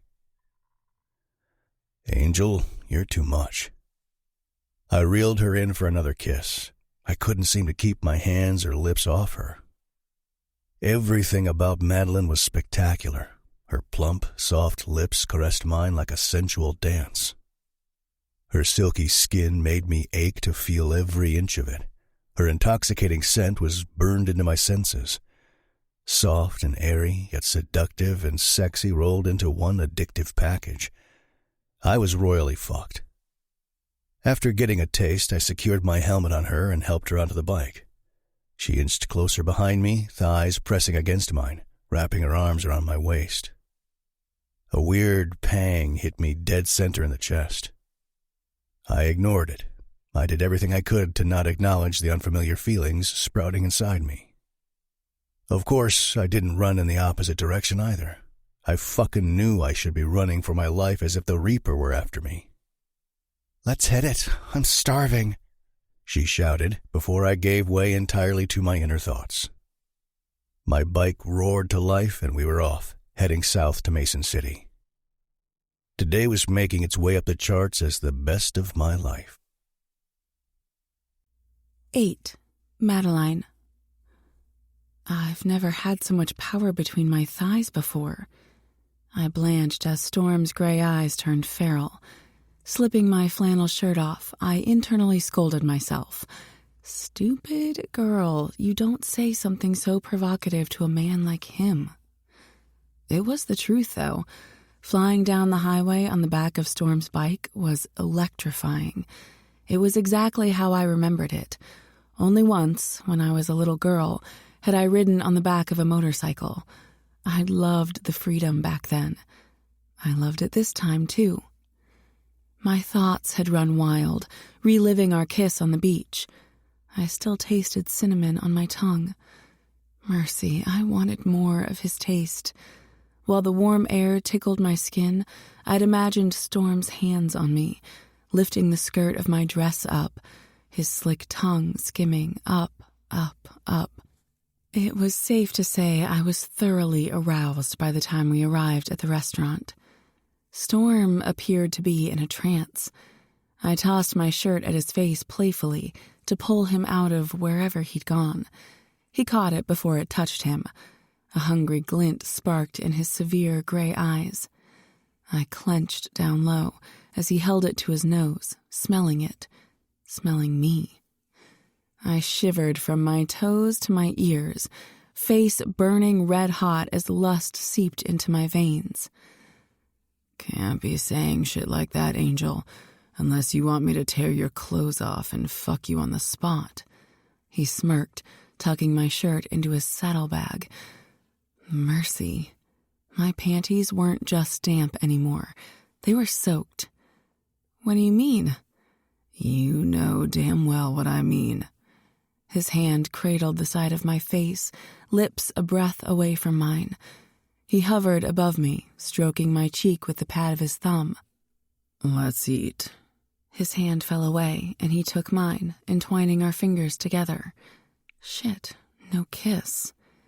I fought a pout as he led me inside the saloon. I shouldn't be bummed. Storm arrived at the perfect time back at the lake, chasing away the sadness building in me. He'd diverted my attention from the pity party I was sure to sink into while missing KC and my family. I owed him big for that. I wondered how he'd like his payment. Country music played in the background. The delicious scent of charbroiled meats made my stomach rumble. The sight of Storm had me drooling, along with every other woman in the building. Without his leather cut, he didn't look as dangerous or menacing. Even if he was dressed in black from head to toe, his faded jeans and t-shirt fit like a glove. Storm was sexy as sin. Double shit. I suddenly felt insecure. What if Storm decided to ditch me for someone better? Triple shit. An Uber ride back to the lake would blow my vacation budget, seeing it was 40 miles away. Welcome to Granny's Saloon. How many? The perky blonde's breasts peeked out of a blue and white checkered shirt. It was tied in a knot above her belly button, paired with white Daisy Dukes and red Western boots. Her hair was in pigtails. She was cute and sexy, in a wholesome meets porn star sort of way. Jesus, she couldn't have been more than 18. She was totally fangirling over Storm, too. Anxiety settled in my belly. I had half a mind to disappear into the bathroom and call an Uber that instant. Why delay the inevitable? 2, Storm replied in a curt tone. He squeezed my hand, jerking my attention back to him. My gaze flashed up to his stormy eyes. I turned away, unable to endure his scrutiny, as doubt replaced the lust in my veins. Right this way, Blondie said. We followed her, which was a bummer. Her pert ass swayed from side to side like a brass pendulum. No way would I risk stealing a glance at Storm. His eyes were probably locked on her squeezable bottom. Dane's would have been, so I assumed Storm's was too. It had taken 6 months of being blind and stupid before I learned Dane had been cheating on me. A couple of months later, I'd figured out how he picked up women while we were out. Dane had been getting phone numbers while I went to the bathroom or when he'd refill his popcorn in the theater. He'd always been a little too happy to swing by the market on his way home. The nights Dane had worked late, he wasn't at the office. The mornings he'd been up before the sun for a 5-mile run, he wasn't running. I'd fallen for all his lies. All this now hit a little too close to home. I faced forward as Storm commanded attention throughout the saloon. Men and women equally noticed him. I wasn't surprised in the least. He was slightly taller than my brother's 6-foot frame, a lot broader and muscular, too.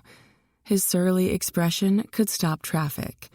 He had this aura about him that said, "Fuck with me and you'll be sorry." Why was I here with him? His mood had noticeably changed. Just before we'd entered the restaurant, he'd been playful. I distinctly felt the shift, putting me more on edge. I should have never agreed to dinner. "Here we are. Trina will be your server." Blondie deposited menus on the table. "Can I get you anything else?" She sidled up next to Storm as I dropped into one side of the booth. I sighed, rolling my eyes. The fun evening I'd hoped for took a swift nosedive. "Nothing for me. What about you, baby?" Storm slid in next to me. "What are you doing?" I glanced from him to the spot across from me where his menu was placed. "Think I'd let you sit alone? Don't want dudes thinking you're available." His hand cupped my neck, and his perfect lips smashed mine. "Okay, then," Blondie huffed, stomping away. "Good." "These lips are the best appetizer I've ever had." Storm nibbled and licked. "What happened to you? I felt you tense and shut down." "I don't know what you're talking about." Liar. "Right, I won't push." He took my hand and kissed the top, then the palm. I couldn't help but squirm as his beard tickled my skin. "Storm, people are watching." "I don't give a fuck, Angel. Let them be jealous." "Jealous? Jesus, you are a cocky SOB, aren't you?" "I'm here with you, Madeline. Men and women alike will be jealous of me." "Oh, jeez." I shook my head. "Yeah, men and women would be jealous of me because they'd wish they were in my boots." "Hi, I'm Trina," another perky blonde said with a high-pitched, chipper voice. "What can I get you to drink?" Storm didn't turn away from me. He simply twirled a loose lock of my hair around his index finger. "Heineken draft." Storm's gaze dropped to my lips. "What about you, beautiful?" "Rum and Coke, please." I smiled at our server, gawking at Storm. My body trembled under his intense stare, and I squeezed my thighs together. "Be right back with those." "You're making me nervous and being rude to the server." "I like making you shiver and clench." He pecked my lips. "Don't care about no one else." He brushed his lips across mine. "Do you believe me?" "Sure, I believe you." "A little, maybe." "Don't lie to me, Angel. I don't take well to it. In fact, I don't take to it at all. Be straight with me, always." The earnestness in his eyes speared into my core. I felt like I could be honest with him, but I didn't want to come across as insecure or weak. A man like him should be with a confident woman. But why should I care one way or the other if this was only a fling? "What are we doing here? I mean, you, with me. Look at us. We're about as different as the Easter Bunny and the Big Bad Wolf." He smirked. "Getting to know each other better. Thought that's what you wanted." I didn't think this was the sort of thing a biker did. Date. Much less an MC's president. "Here we are," Trina chimed, placing our drinks in front of us. "Ready to order?" I glanced at the menu I hadn't even opened. "We need a few more minutes," Storm replied, annoyance in his voice, eyes locked on me. "Sure thing." "You're right. We don't date. We pillage and plunder and fuck. We fuck a lot, whenever and whoever we want." His voice had an unapologetic edge. "I don't know why the fuck I'm here with you, other than I want to be. I want to know you. You okay with that?" I gaped, my heart pounding against my ribs. For as close as Storm was to me, he had to have heard its rapid thumping. Shoot, he probably could smell my damp panties again. I'm okay with getting to know you while we're at the lake. No expectations." "Christ, Angel," he hissed as if trying to remain calm. "I have all kinds of expectations." He claimed my mouth again, hand gripping the back of my neck, the other brushing over my stomach to my hip, tugging me to him. I moaned against his mouth, hooking my arms around his neck. This man played me like a fiddle, with his dirty talk, controlling nature, and sizzling kisses. I was doomed if I continued anything more beyond our time at the lake. But I wanted to give myself 2 days of living in the moment with Storm. Come Tuesday, I'd get back to my normal, everyday life. 9. Storm. Madeline was shutting me out. Didn't she feel how fucking fantastic the chemistry was between us?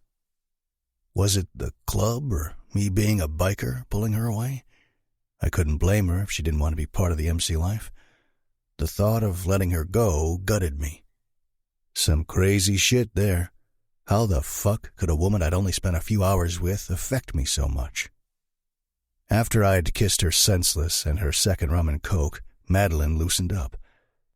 We ate and talked about nothing too personal, just music, movies, and other shit, while chowing down on some of the best steaks I'd had in a long time. It was nice. She was easy to talk to and a beauty to look at. But having her in my arms now, swaying to a country song I didn't know, was spectacular. I got the feeling she expected me to flirt with the women working here. Not fucking happening. I only had eyes for Madeline. If I wanted to, I could have lined up a few warm bodies for my pleasure. Probably would have done just that a year ago. Jesus, I hated her thinking I'd want another woman. Didn't she know she was gorgeous and freaking irresistible? Men continually checked her out. Several times I wanted to knock some teeth across the dance floor laden in sawdust. I would have if Madeline had noticed them, but she was oblivious. It made me want her even more. This woman didn't play games. She wasn't batting her eyelashes or puckering her lips for attention or to make me jealous. I'd never met a sweeter, more authentic woman.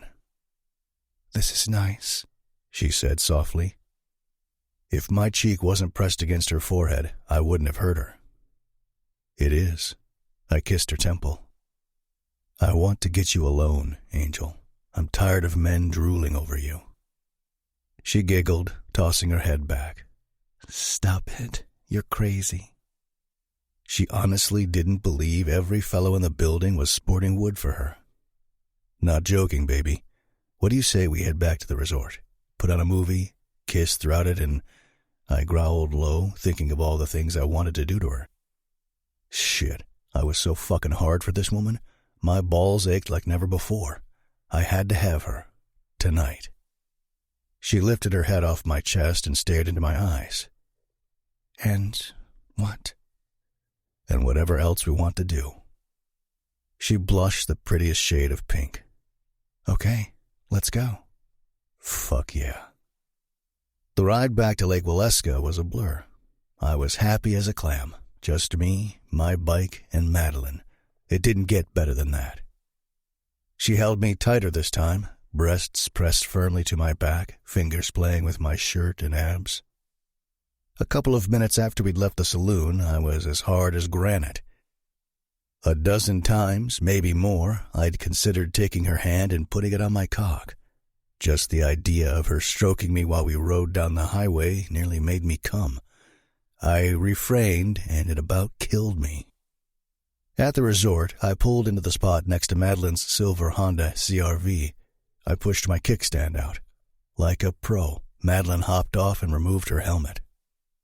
To my surprise and delight, she leaned into me and planted her luscious lips on mine. It was the first time she'd initiated any physical contact. God damn, her lips caressed mine in a sensual, hypnotic way. I couldn't help but melt into her and groan. "Thank you for dinner." She lightly kissed the corner of my mouth. "And for dancing with me." She kissed the other corner. "I had a great time." Her fingers brushed up and down the back of my head as she deepened the kiss. Fuck. My head buzzed erratically like a neon sign on the fritz. 1 second my brain worked, then it didn't. All conscious thoughts flickered wildly.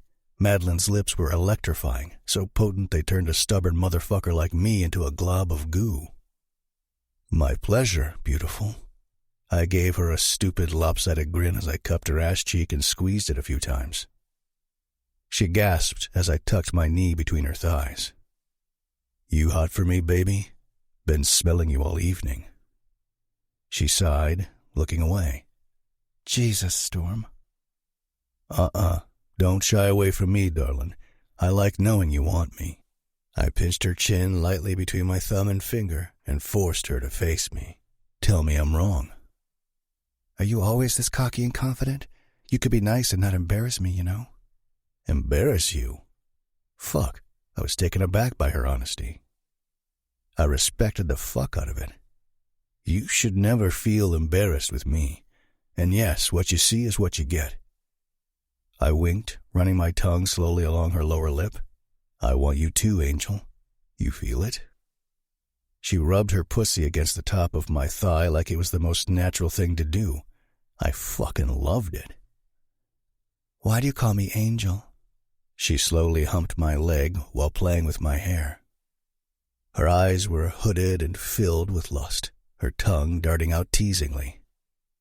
I could come right this second. I held back with all my power. When I finally blew my load, it would be inside her, not in my jeans. When I saw you on stage singing, you looked like an angel with the lights shining down on you. You stole my breath away. "Wow." She exhaled and blushed. Wow's right. Your room or mine? "Huh?" Your room or mine? We're having a slumber party. "What do you mean, a slumber party? I never agreed to a sleepover." Her eyes twinkled with amusement. The heat in your baby blues says otherwise. I cupped her mound. She jumped and squeaked. There's heat down here, too. I stroked her lightly. "My room, so you'll have to leave instead of me." I shook my head.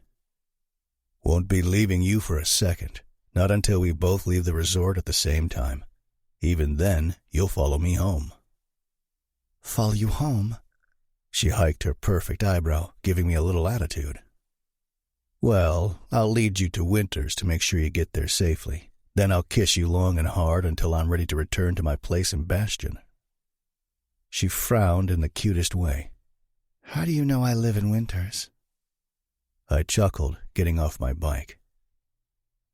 Let's get to your room. We'll talk about it there. "But..."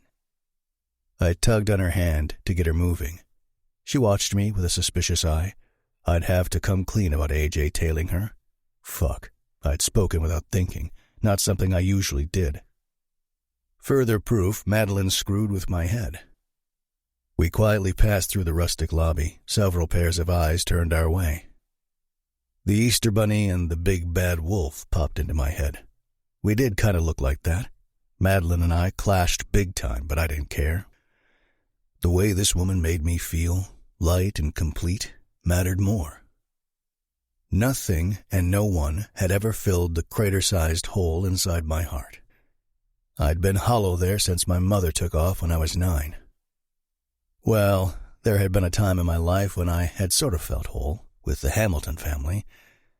It had ended when part of me sank to the bottom of Lake Garrison 12 years ago. Lake Garrison. In the elevator, my mind started down the painful, lonely road. It led me back to my hometown of Garrison, South Dakota. The Mother Chapter's home, the original Knights Legion MC, started by my granddad Frank and his brother Charlie 50 years ago. A couple of months after my birth, my dad moved up the ranks to vice president, then eventually president. I'd only gone back home once, 8 years ago, after my enlistment in the Marines ended. Foolishly, I thought I could handle being back, but no. It had been too fucking painful cruising by my old stomping grounds and the lake. All the memories, both good and bad, had pelted me in the face like a violent hailstorm. Nothing compared to having my innards ripped out when I had seen the Hamiltons from afar one afternoon. I'd caused an unbearable amount of pain to the most caring and loving people I'd ever known. They'd made me a part of their close-knit family when I hadn't really had one of my own. They trusted me, loved me, and I'd destroyed every one of them.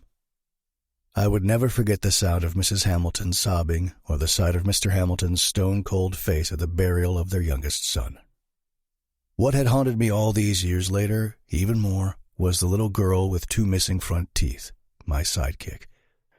A sassy firecracker I had protected from her rough-and-tumble older brothers. On the day of the funeral, she'd clung to my side and soaked my shirt with her tears. The only words she'd spoken, dozens of times throughout the day, still tortured me. Why did he have to die? Why? I want him to come back. I still hated myself for shattering her world and severing off a limb of a kind, loving family who'd welcomed me into their hearts and home. I hate myself. Delicate fingers skimmed over my cheek. Her soft touch and concerned gaze pulled me out of my thoughts. So sweet. So goddamn kind. So wrong for someone like me.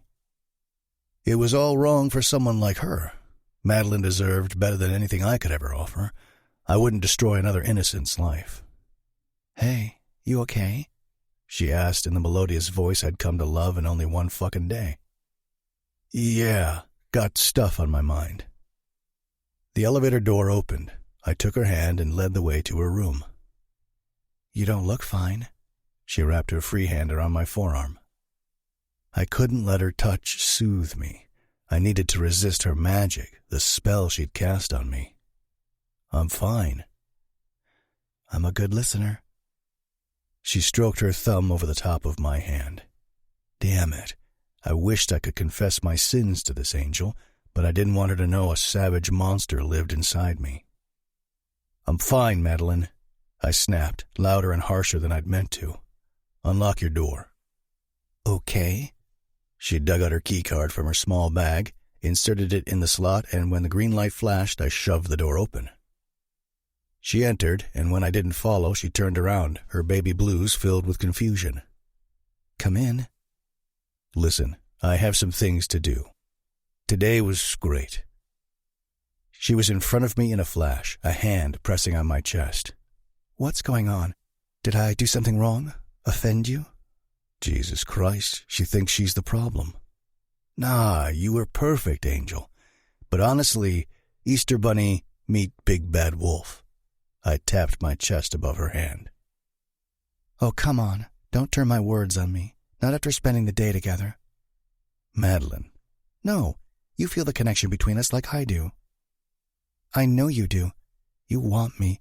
I've heard it in your voice and seen it in your eyes. I know we come from 2 different worlds, and yes, your MC scares me a little, but I'm willing to give it a go if you are. That's just it. We're 2 different, and giving it a go isn't enough. You need to be sure of what you want, and you're not. You haven't even given me a chance. We've only had one amazing day together. Doesn't matter. I should have left you alone. No. Don't you get it? I'm not good for you. Storm, don't do this. Whatever happened in the elevator, let's talk about it. Something changed in you, but I'm here. I want to help you. You can't. I removed her hand and stepped out of her doorway. Bolt the door. Stop. You can't go. Fuck, Madeline. It was just one goddamn day. I scoffed like the bastard I was. Making light of the phenomenal day we had. We had a connection. I felt it deep in my heart. Some crazy-ass shit after only one day. One day of being in heaven. With my angel. You're absolutely right. She squared her shoulders and lifted her chin. Have a nice life, Storm. She closed the door and bolted it. For a few seconds I got a glimpse of a strong, determined woman, but the soft whimpers on the other side of the door showed her tender, vulnerable side. I hurt her. Fuck. I hissed, stalking to my room. I blew through the door and went to the brown paper bag on the nightstand. The Jack Daniels I'd yet to open. I hadn't needed it because I had Madeline. It seemed she chased away the demons lurking in my mind before they fed on my soul. Tonight wouldn't be about drinking myself stupid because of the sins of my past. Somehow those mattered less to me now than they had in a long time. Tonight they could sleep in the graveyard of my agony. Getting plastered was about Madeline, numbing every piece of me that wanted her. I needed to get her out of my head and move on. Who was I kidding? I was a fucking idiot if I believed that was possible. All it had taken was one song, one touch and one kiss for her to imprint on my goddamned heart. 10. Storm. The dirty hunters are dead. I'm about ready to string the little maggots up by their ears and use them as a punching bag. Boxer paced in my office, hands in tight fists with a sizable bulging vein in his neck. Jill is freaking the fuck out. Wolf, oh, he wants blood. Where's he at? I don't want him to go off half-cocked. I cut my eyes to Raoul and Track, leaning against the wall next to my desk. It was safer to stay out of Boxer's path. My enforcer rarely lost his shit, but when he did, it was best to keep the fuck out of his way. I told him to stay with her and to wait for your orders. Good. Shit, Storm. You know how hard Jill has worked to build her boutique, and now it's gone, up in fucking flames. I know it was those motherfuckers. Boxer seethed with his fingers entwined behind his head, biceps flexed. When we were in the Marines together, no one ever messed with him. We need proof. Although I had no doubt the hunters had torched Jill's clothing boutique, all kinds of shit had been popping up ever since I'd returned a week ago from the lake. A patched member's old lady's car had been vandalized, tires slashed, windows shattered. But none of us had overreacted. It could have been a bunch of high school punks for all we knew. Then, when Hero had gone to work at the club's gun shop, the front of the building was covered in graffiti. Upon investigating it, D.H. was found in small lettering. No question, D.H. stood for Dirty Hunters. Fuck, it had made my blood boil. So when the call came in from Wolf in the middle of the night, it had nearly sent me over the edge. Jill was Boxer's sister. He was a council member. The dirty fuckers were striking the leadership. The last week had been a shitstorm. A.J. reported several hunters roaming the streets in Winters when he'd gone into town to drive by Madeline's place. Yes, I still had A.J. keeping an eye on Angel. With all the shit going on, I needed to make sure she was okay, even if I had no intention of seeing her again. The hunters hadn't shown their faces in Bastion, though. Coward, little cunts. But in Winters, they'd been out and about as if it were their hometown, their territory. Boxer dropped into the chair in front of my desk, breathing hard. I convinced Jill to go visit her friend for a few weeks. Her best friend? Track had a taunting glint in his eye. Boxer glared. You got something to say, brother? The two stared each other down. As president, I knew all my men's backstories, including the women they loved, if there were any. Boxer had a woman he'd pined over since he was 18. I'd heard all about the girl he called Snow when we'd met in the Marines. Snow was Jill's best friend. She lived in Seattle with her douchey boyfriend. Those were Boxer's words, not mine. Just wasn't sure if you meant Snow. Fuck off. You damn well know I meant Snow, you motherfucker. Calm your ass, Boxer, I barked. After 9 years, you'd think Boxer would be over her. But I understood not getting over a girl after meeting Madeline. I was sure I'd never get over my Angel. I told Jill the club would get the mess cleaned up. Her apartment was upstairs, you know. I want to give her and Wolf my room when she gets back. I'll take a room downstairs until they find a new place. That's fine. I stroked my hand over my beard, thinking. The club will cover whatever her insurance doesn't. Grizz is checking the surveillance cameras for the boutique and gun shop. We need to amp up security all around. Raoul stepped forward. What do you want us to do? I looked between him and Track. This shit smells of war. They're hitting us softly, trying to annoy us, get us to react emotionally. I cut my gaze to Boxer. We will not give them what they want. So they're just fucking with us for what? Track stepped beside his dad. Sounds like they want Winters. I fucking won't let them get it. Madeline's pretty face flashed behind my eyes. There are more of us than them. If we screw up, we could get thrown in jail. Then the hunters would overrun us. Shit. Boxer gripped the back of his neck. I want to know what the fuck they're planning. I slammed my hand down on the desk. We need to find out where they're hiding, where they've set up their makeshift camp. I want all men involved. I'm on it. Raoul left my office. I need to check on the gym and see Jill before she leaves. I'll be back in a couple of hours. Boxer grunted on his way out. Damn. Track plopped into Boxer's forsaken chair. Word on the street is hunters are soliciting women in Winters to work for them. $500 a day. Fuck. I didn't like hearing this shit was going on in Madeline's town. Track leaned forward, elbows on his knees. You know it's only a matter of time before they notice her. She's too beautiful to miss. My eye twitched, leveling my gaze on his. AJ is still watching her. I know. I pay attention around here. Don't think it'll be enough to protect her, though. He squeezed the bridge of his nose, blowing out a long breath. We also got to think about Justin's daughter, Emily. She's in and out of the clubhouse all damn day. Same with Tina. Good thing Sugar and the boys are gone. Yeah, they won't be back for a couple more weeks. Sugar had taken the twins on a road trip back east to visit national monuments and go to D.C. I'll talk to Justin about his daughter. Raoul will handle Tina. Track nodded, but I could tell he had something else to say. What is it? I rasped. Do you want to talk about what happened at the lake? If I wanted to talk about it, I would have fucking talked about it. And Madeline? I never lied to Track. I hated any form of lying with a burning passion.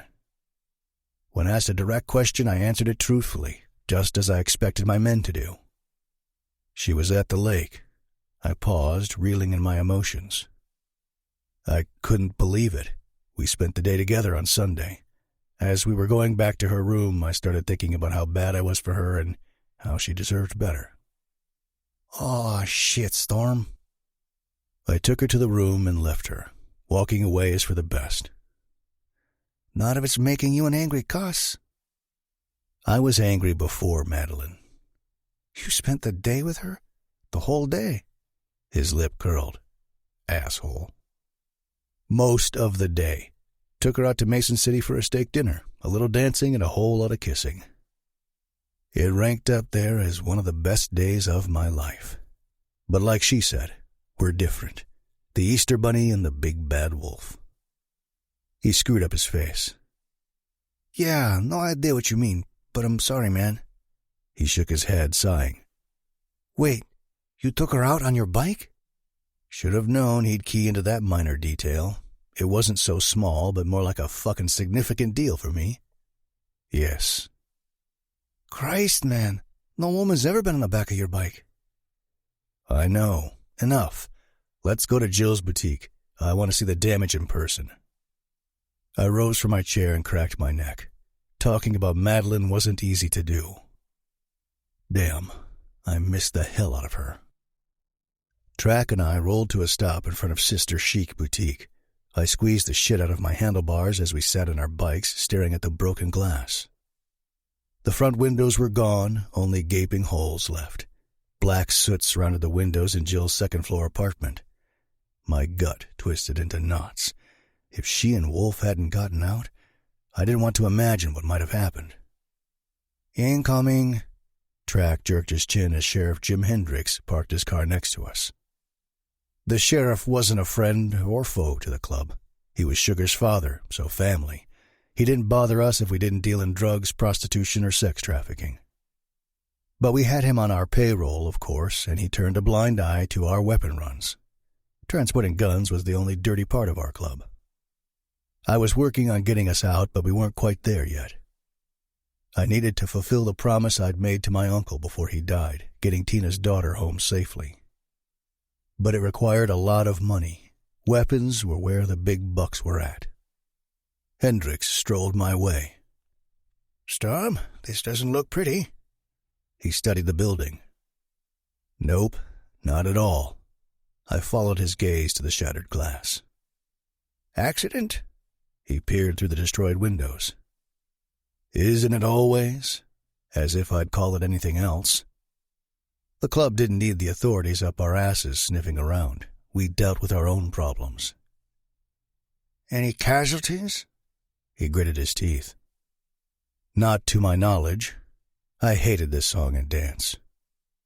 I should be grateful to have the sheriff on my side, but we had to keep up public appearances. Locals strolled by, eyeing us. They knew Jim's daughter was an outlaw's woman and connected to the club. To Sugar's face, they were nice, but they talked behind her back. People sucked. Sugar was the sweetest woman and made sure the club donated to schools and homeless shelters. Madeline came to mind. If anyone was mean to her, I would tear them to shreds. It was why I needed to leave her alone. If she was with me, it would destroy her reputation. She was a sweet, cookie-baking teacher, for Christ's sake. Too good for me. Hendricks chuckled, gripping his belt. I hear there are some hunters in Winters. I hiked a curious brow. Oh, yeah? What else you hear? Sheriff Bush isn't happy. He worries about the safety of his town, but that weasel Miller assures him they're just passing through. Hendricks shook his head. He didn't like any of the deputies in Winters. How the fuck would Miller know anything about them? I fisted my hands. Deputy fucking Miller had been a thorn in my side for far too long. He was a scrawny, dim-witted prick. Track growled low. Winters is Knight's territory. Another MC coming in should make him nervous. One would think. Hendricks rocked on his heels, thumbs hooked into his belt. The Knights have been in this area for over 20 years. Not sure what Miller is thinking. He's an asshole. Never takes anything seriously. I agree with you there. I looked sidelong at Track. His jaw twitched as he glared at Hendricks. So, what are you going to do about this? Hendricks looked at the brick building, turning to me for an answer. I shrugged my shoulders. Rebuild. I meant... Know what you meant, Sheriff, I sighed. Let's go. I nodded to Track. Hendricks stepped back. I spoke to Eve this morning. Oh, yeah? You tell her about this? I jerked my chin toward the boutique. She'd sent me a text this morning like I'd asked her to do every day. I knew she and the boys were okay, but I wasn't sure if Hendricks would tell her about the fire. He shook his head. Nah, you don't need to worry. I knew you'd want to tell her. My Uncle Matt trusted the sheriff. I wished I could too, but I only trusted my club brothers. I'll tell her when she gets back. Don't want to ruin her trip. I figured as much. Let me know if you need anything. Hendricks nodded, strolling to his vehicle. The only thing I'd ever need from Hendricks was to turn a blind eye. Everything else I'd handle. Time to pay Sheriff Bush a little visit. Make sure we're all on the same page regarding the hunters in Winters Township. Maybe I'd catch a glimpse of Madeline while I was there. 11. Madeline. Why did I let Tara and Steph talk me into line dancing? All I wanted to do was binge-watch Sons of Anarchy. Clearly, I was an idiot, obsessing over all things MC. That past week, I'd read 2 MC romance series. Holy crap, they were violent. I chalked it up to being fiction, but then a lot of extreme shit happened on the SOA show. Again, fiction. I couldn't get enough of it either. The character Jax Teller reminded me of Storm in some ways. He was definitely some nice eye candy. Seeing his backside was a bonus. I'd found myself trying to find similarities because I was so damn furious at Storm. How could the jerk get me so into him and then leave me in my hotel room all hot and bothered? It was a beyond shitty thing to do. Since I hadn't fessed up about Storm being at Lake Waleska, I had no choice but to go to the Wild Hog with my girlfriends. I so didn't want to be here. Loud country music drowned out my thoughts regarding Storm. People danced and drank, having a grand time. The booze tickled my fancy, but then I'd just received my 3rd rum and coke, so I was nearing my limit before being drunk off my ass. What could I do? Only suck it up and drink until I didn't give a crap anymore. Tara and Steph kicked it up on the dance floor. The brats ditched me for the first guy who asked them to dance. Traitors. Would you like to dance? I tipped my head up, straw in my mouth, to a tall, handsome man smiling at me. Blonde hair combed to the side, sky blue eyes, clean-shaven. He had on tight-fitting jeans and a pair of Western boots. I raked my eyes up and down the length of his body several times. My mother would approve. She would have hated Storm, but this guy, he would get Sarah's seal of approval. To receive my mom's blessing was the pinnacle achievement. Storm would have never gotten it. His smile grew wider. Do you like what you see? Maybe. You a farmer? Farmers were hardworking, stable, family-oriented men. They fell in love and had a boatload of kids. This man was the kind I once looked for when I went out. Until Storm. The man who may have been hardworking, but stable and family-oriented? No way. Storm didn't seem like the kind of man to fall in love, get married, and have even one kid. Why was I still thinking about him? He needed to get out of my head so I could move on. Maybe I could move on with Mr. Farmer. Yes, ma'am. Am I scoring points? He reached his hand out. Dance with me, beautiful. Weirdly, my body heated, even though I wasn't all that attracted to Mr. Farmer. A strange feeling came over me, like I was being watched. I swooped my eyes to the left but didn't see anything unusual. Mr. Farmer cleared his throat as he waited for my reply. I set my glass down and turned my head slightly to the right. Stormy, narrowed gray eyes were on me. Not at all who I expected to be at the bar. What was up with the murderous look on his face? I held his gaze for a long second, swallowing down the lump of emotion choking me. Were my eyes playing tricks on me? No. The man haunting my thoughts and dreams was breathing the same air as me. Desire bloomed in my core. I glanced away quickly and smiled at Mr. Farmer. I'd love to dance. A slow song started. What luck. Let Storm see what he'd thrown away. Tara and Steph waved. They were dancing close with their guys. A pair of twins. Kind of creepy. The men even looked identical. The alcohol must have been getting to me. An image of the four of them screwing flashed behind my eyes. Really creepy and sickening, but whatever. At this point in the evening, anything went. I'm Josh, by the way. His hand splayed out across my lower back. For a split second, I thought he'd said Jax, like Jax Teller from SOA, but then realized I'd heard him wrong. Hi, Josh. I'm Madeline.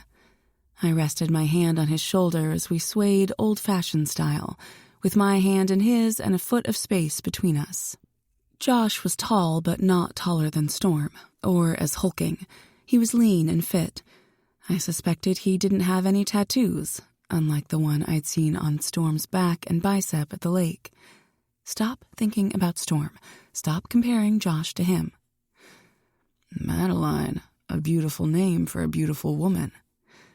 Okay, was he trying to be corny? Cliché? Even so, I blushed, totally turning beet red. I dropped my chin to my chest and smiled. Josh was sweet and adorable, but he didn't set me on fire or turn my panties sopping wet the way Storm had. Speaking of, Storm was still at the bar with Sheriff Bush? Strange.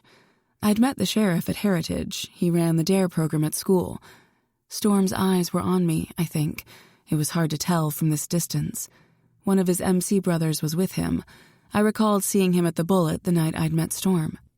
Do you live in Winters? Josh asked, turning us. I couldn't see Storm anymore, and it made me want to pout. I do. And you? Just outside of town. Do you come here often? I shook my head. No, not really. You? First time. A buddy of mine talked me into it. I laughed. My girlfriends talked me into it too. But it wasn't my first time here. I wasn't so sure I believed it was his first time at the Wild Hog. Whatever. A deep belly laugh rumbled out of him. I didn't care for it much. I'm glad our friends talked us both into coming out tonight. Before I could respond with a lame reply, like, those swell friends, or something equally stupid, he turned us again. Storm was directly in front of me, standing to the side of the dance floor. The sheriff was gone. When our gazes met, he gestured with his finger to come here. I rolled my eyes and ever so slightly shook my head. His brow furrowed, lips pressed thin. The guy with him said something, but Storm didn't take his eyes off me. He mouthed, "Come here," and a thunderous fury blew my way. Despite my innards twisting into a knot, I slid my hand up the back of Josh's neck, hoping to make Storm jealous. My little move caused Josh to reel me in closer, and he put his head next to mine. Storm's lips said, "Fuck," then he mouthed, "Come here." Eyes locked on his, I played with Josh's hair. I didn't enjoy it half as much as running my nails over the base of Storm's neck, nor did I like the way Josh smelled. I thought I caught a whiff of Irish Spring soap, my dad's favorite, the opposite of sexy to me. Josh turned us again, the song finishing soon after. He kissed the top of my hand. "Can I buy you a drink?" I looked to where Storm had been. He was gone. I scanned the bar but didn't see him anywhere. Guess he didn't want to talk to me after all. I was disappointed. Maybe I only needed to see Storm again to help get over him, to stop thinking about him. Except seeing him increased my frustration. "How about that drink?" Josh asked with a charming grin. "Sure, why not?" 12. Storm. "Give me another," I barked at Copper. When Track and I returned to the clubhouse, I went straight for the bar and my favorite stool. I'd been in the same spot the last 2 fucking hours. I felt like I might go insane as images of Madeline dancing with Cowboy Dick pummeled me. "You could have dragged her off the dance floor, you know." I glared at Track. "Like a fucking caveman? Think that would have made her happy?" "Since when do you care about making a woman happy?" He eyed me, taking a pull of his beer. "Fuck off." I gritted my teeth. Fucking Track. A hand brushed over my thigh. "Hiya, Storm. Looking a little stressed tonight. Something I can help you with?" Carla purred, rubbing her body against my shoulder like a cat. Damn it. I didn't need her shit tonight, but maybe she was just the thing I needed to get Madeline off my mind. Nah, I hadn't lost all sense. Not in the mood for you. Her hand stroked my crotch just like I knew she would. Nothing. I felt nothing. Not a twinge, zing, or jerk of my cock. Carla kept stroking.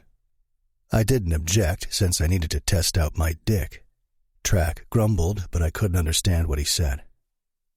I tilted my head toward him. What? Track lifted his bottle to his lips. "You keep that shit up, and you'll be guilt-ridden in the morning." "You okay, Storm?" Carla had a perplexed expression on her face. No doubt because I wasn't getting hard for her. "Get gone, Carla." I brushed her hand away. She pouted, slithering away. "I don't need you babysitting me, man." "Appears you do if you're letting Carla get you off." Track made a gagging face. He never liked Carla. Fake tits never did it for him. They didn't do it for me either, but I never messed with Carla's. Didn't need to when on her knees with my dick in her mouth or bent over a table. Why she kept coming back for more was a mystery. Why I kept fucking her showed just how fucked up in the head I was with women. Well, before Madeline. Until Madeline, I didn't talk to women, romance, flirt, or dance with them.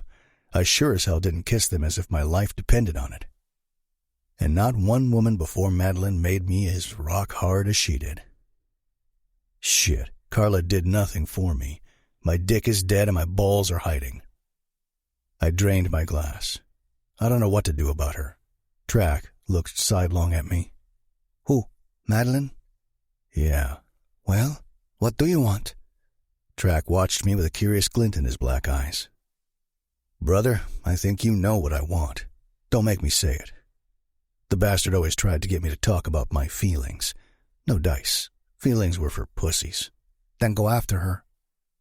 I shook my head. I'm no good for her. She's a grown woman. Let her decide for herself. I slid my empty glass away from me. I'm going up to bed. Track huffed in frustration. Okay. If you wait too long, you just might lose her to another man. I grunted, stalking away, as if I don't know what I stand to lose. I had been waiting for over an hour for Madeline to run by this spot. Last week, AJ reported her running through the park every morning. I hoped she hadn't changed her route. I needed to talk to her. Hell, I didn't fucking know what I would say or what I expected. After seeing her at the Wild Hog Saturday night, I'd felt like I couldn't breathe, like she was getting farther and farther out of my reach. I didn't know what the fuck was happening to me. I couldn't even call her because we'd never exchanged phone numbers, and I didn't know her last name, so I couldn't hunt her down beyond AJ's tips. Sure, I could have gone to her house, but with the dirty hunters roaming around, I didn't want them seeing the president of Knights Legion at her place. My stomach tightened as a blur of yellow was heading my way. A jogger. Holy hell. Was it Madeline? I squinted. The closer she got, the faster my heart hammered. It was my angel. I perked up on my bike, debating whether to get off or stay put. Either way, she couldn't miss me. As her pace slowed, I knew she'd spotted me. I'd been eyeing a bench near a tree and planned to ask her to sit with me. Damn, I hoped she'd say yes. She pressed her fingers to the pulse point on her neck, her free hand on her hip. As she approached, I couldn't see her gorgeous baby blues behind her dark sunglasses. I sensed she was annoyed by the way her lush lips were in a thin line. Morning, Angel. Hey, what are you doing here? She stayed several feet back. Wanted to talk to you. We have nothing to talk about. She crossed her arms over her chest, looking tasty in spandex. Yellow sports bra trimmed in black and matching leggings with a black stripe down the side. But the beads of sweat in her hairline and across her chest? Fuck, I was rock hard in less than 60 seconds. My cock wasn't dead. It only lived for her. Sit with me. I jerked my chin over to the bench. Don't think so. If this is about the other night, get over it. I do as I damn well please. I swung my leg back, getting off my bike, and went to her. Sit with me. I took her hand. She jolted, but didn't pull away. Her heated body and the scent of her hair tortured my senses. My stomach tightened. I wanted her so damn much. The way her chest rose and fell, I ventured she wanted me too. We sat on the bench, but she kept a foot of space between us like I had the fucking clap. Sassy little shit. I don't see the point in talking. You were loud and clear at the lake. I wasn't in a good place. I've got shit in my past, Angel, that haunts me. You deserve to be with someone better than me, someone who isn't the president of an MC. I suppose you're right. Lord knows I have a horrible track record with men. I guess I should thank you for saving me from myself. She faced forward, but I saw her rolling her eyes behind her sunglasses. Why are you really here? Miss Attitude. Damn, she was not making this easy for me. Because I can't stop thinking about you. I should have let you decide for yourself instead of making the decision for you. Yeah, you should have. I'm a grown-ass woman, you know. I couldn't help but laugh. Madeline didn't think it was so funny, though, and pursed her tempting lips together. Go to hell, Storm. She was on her feet.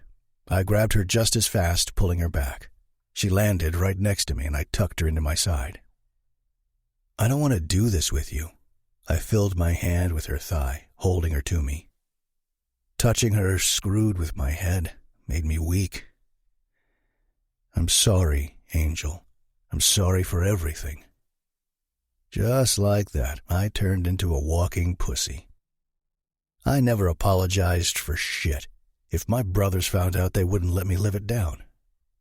Fine, you're sorry. Apology accepted. Now let me go. She tried to move my hand. Not happening. Let Go. No. I kissed the side of her head. Don't want to. Look. She stopped struggling and faced me. So damn beautiful. I've had a lot of time to think about stuff. Let's face the truth, Storm. You can't give me what I want. So if you're looking to just get between my legs, as tempting as it sounds, I'm not interested. Fucking hell. Her words slayed me. How do you know I can't give you what you want? I bit back, furious she was again rejecting me. For being the asshole who had walked away from her, I deserved it. Okay, you're right. I don't know. She turned toward me, exhaling an exasperated breath. So tell me, Storm, Mr. Biker President, do you see marriage and children in your future? You up for cheering in the stands at your kids' hockey games or playing tea party with your little girl? What about stringing up Christmas lights in the house? Angel, She raised her hand. Do you see yourself snuggling on the sofa with your wife? Or watching a chick flick and holding her when she cries during the happy sappy parts? Honestly, Storm, you don't come across as the kind of guy who fits that mold. If her words didn't slay me before, they just shredded me now. I scratched the back of my head, jaw tight. Nausea settled in my gut as I imagined her doing all those things with someone other than me. Madeline? We both turned toward a male voice. Fuck, it was the dude from the other night. The muscles in my neck coiled as he gazed at her fondly. Hi, Josh. She stood. Where are you going? I grabbed her hand. Seriously, let go. She jerked her hand out of mine. I sat there like a dumb fuck as she chatted with Josh. They smiled and laughed. Madeline's squeezable ass taunted me, along with her long braid. I wanted to wrap it around my hand, tugging it hard as I drove my cock into her warm pussy. I fucking needed to possess Madeline in every way possible and make her mine. Mine. Good seeing you, Josh. She smiled and waved, and I wanted to throw up. Yeah, you too. Josh nodded, eyes raking over her body as she waltzed back to me. The fucker. I should poke him in the goddamn eyes. Madeline stepped between my legs, bent so she was eye level, and cupped my face. Is he still watching me? I glanced at the prick and grunted, skimming my hands up the sides of her thighs. If she was going to be this close to me, I was going to touch her. The silkiness of the fabric allowed my hands to feel every curve. My mouth watered, desperate to have her, taste her, fuck her. She sighed. I'm not into him, so just go with this so he'll get the hint. Go with what? This. Her lips were on mine, kissing me softly. Jesus, my head whirled in delight. I pulled her onto my lap and took control, plunging my tongue into her sweet mouth. We groaned as our tongues warred for dominance. This was what I'd been missing, what I needed. She was who I wanted. Angel was my heaven on earth. Abruptly, Madeline pulled away and looked back to where Josh had been. He's gone. Thanks. She was off my lap faster than I could stop her. I need to go. I'm meeting friends for breakfast. What the hell, Angel? You can't kiss me like that and then leave. I was fucking hard as steel, dick aching, and she was leaving me? It wasn't a real kiss. It was acting so Josh would see I wasn't available. He wants to take me to dinner. The fuck, it wasn't real. We weren't acting, and you know it as well as I do. She shook her head and removed her sunglasses. Just stop. I know what I want, and you're not the man to give it to me. Fuck. I hissed low as a woman passed us pushing a baby in a stroller. Worst timing ever, considering what we were talking about. How could you be thinking long-term when we barely know each other? Because I want to fall in love, get married, and have babies. Her eyes teared up as she revealed a part of herself. Damn it. I blanched at her once and felt deep in my bones how much they meant to her. None of it was anything I ever wanted before, but I'd be a liar if I didn't admit I'd thought about the very same things as of late. Jesus, Angel, I muttered on a sigh. It's what I've always wanted, Storm. She looked away. I need to go. Not like this. Give me your phone number. Let's have dinner. Shit.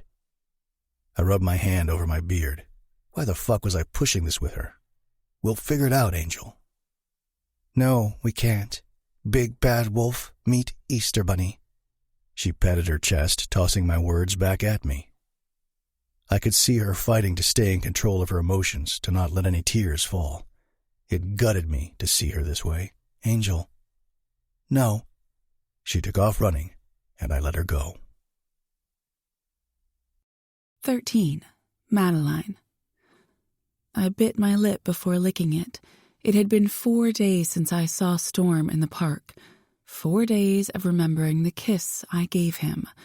How could I be so stupid and kiss him? Sunbathing in the front yard sucks. We should be on a beach in Mexico or Fiji, Tara complained. I didn't bother lifting my head to see her pouty lips. I was confident they were jutted out, as always. Agreed. I'd do just about anything to be anywhere else. Maybe we should take a little vacay. We have all summer free to do whatever we want. Maybe. Where do you want to go? I shrugged my shoulder closest to her. Anywhere? I would go anywhere so long as Storm wasn't there. A cruise could be fun too. I sighed with longing for the vast open sea. Yeah. Will you talk to me? One-word responses aren't doing it for me. I'm tired of trying to figure out what flew up your ass since you returned from the lake. What happened with the nice guy you met at the Wild Hog? Josh, right? Has he called you? Texted you? Talk to me, Mads. What's going on with you? The roar of a motorcycle made me still before I could reply. I listened, waiting for it to fade away, but it didn't. In fact, I was willing to bet it stopped in front of our place. Did Storm find me? Wishful thinking. I hadn't heard a peep from him since the park. Not like he had my number to call, but he could have been more persistent. He could have interrupted my morning runs. I didn't change my route, hoping he might be on the same bench waiting for me. But he never was. I was lying on my stomach with my bathing suit top undone to avoid tan lines, facing the front porch. All I could do was look over my shoulder and see if it was him. Not happening. I wouldn't put in any effort for Storm. If he wanted to talk, it was going to be all on him. He had messed with my head and heart. No chance in hell I'd make this easy for him. "Afternoon, lovelies," a raspy voice called. Lovelies? That didn't sound like Storm. The hairs on my arms prickled. Uneasiness clogged my throat. "Hi," Tara chirped, flipping over and sitting upright. She had on a bandeau top and didn't care about tan lines. "Are you lost?" Yeah. Think you'd like to show me around?" "Tara," I whispered through gritted teeth. "Don't." I still hadn't turned around to see the face of the man who made my skin crawl. "Sorry, but I'm hanging with my friend." Tara paused, as if considering him. "You one of the knights? I'd think you'd know your way around these parts." Jesus, this guy was a biker? Had Storm sent him to check on me? Nah, why would he be lost if he was a knight? "The knights are a bunch of pussies. I'm a dirty hunter." He clicked his tongue. Bile rose into my throat. My pulse whooshed in my ears, feeling exposed and vulnerable. If a biker stopped at our place, it meant he wanted something. Shit, this was bad. I was too afraid to turn around, not wanting him to see my face. Were there more coming? The hairs on the back of my neck prickled like a porcupine at the thought. "What you doing in Winters, then?" Tara poked around. I wanted to know what they were doing here, too. This was Knights Legion territory. Everyone knew it. From what I knew about MCs, which wasn't much, they didn't like other clubs on their turf. He cleared his throat. "Just checking it out." "Then what?" Tara grabbed her Diet Coke off the small plastic table between us. "Okay, Tara, let it die so he'll leave." "Not sure. Maybe I'll see you around." The sound of his bike roaring to life sent a wave of relief over me. "Bye." Tara waved, all smiley and shit. She took Minnesota nice to a whole new, dangerous level. Not me, though. I wasn't from Minnesota. I was born and raised in South Dakota, where an outlaw MC ruled the area. Hell, there were a lot of MCs. Sturgis was several hours west of my town and hosted the largest motorcycle rally in the world. From an early age, I'd learned to keep my mouth shut and my eyes down. I slowly peered over my shoulder. The dude was ginormous, like the Jolly Green Giant statue in Blue Earth. Except this guy didn't look so jolly with his bald head, pitted face, and leathery skin. The man must have had a severe case of acne back in the day. He was covered in ink from his neck down to his hands. From what I could see, even the sides of his head had tats. Yeah, he looked nothing like Storm and his brothers. They were drop-dead gorgeous biker gods. I wanted to see the emblem on the back of his cut, but he went too fast as he rode off. The Dirty Hunters didn't sound nice. I also didn't appreciate him calling the Knights a bunch of pussies. Damn, I hope those guys are just passing through town. I flipped onto my back, holding my top to my chest. Why? He's just another biker. What's the harm? Tara guzzled her pop. Not all bikers are created equal. There are some horrible clubs out there. I'd seen a couple growing up. People went missing or wound up dead in a creek. I remembered a time when tensions were thick in my small town. Silence had befallen our mostly joyful community when a menacing group of bikers wreaked havoc for months on end. The local MC, which I couldn't recall their name for the life of me, had their hands full. They had lost a few members, too. I wished I'd known about the Knights Legion running Bastion and Winters before I'd signed my teaching contract. I wouldn't have met Storm, for starters. I wouldn't be, once again, stuck in the middle of a potential club war in my own backyard. You sure talk like you know a thing or two about them. I stood from my chaise, cupping my breasts to hold my top in place. A little, I guess. I'm going inside to shower before I get sunburned. I bit my bottom lip. Just stay away from the Dirty Hunters. I have a bad feeling about them. But the Knights are okay? She narrowed her eyes as if trying to draw a connection. Didn't say that either. I retreated inside to wash off the grime of sunscreen baked onto my skin. Washing thoughts of Storm down the drain sounded good, too. Later that evening at the armory, I was on my second rum and coke. The stupid shower had done nothing to strip Storm from my mind. I shouldn't have been surprised.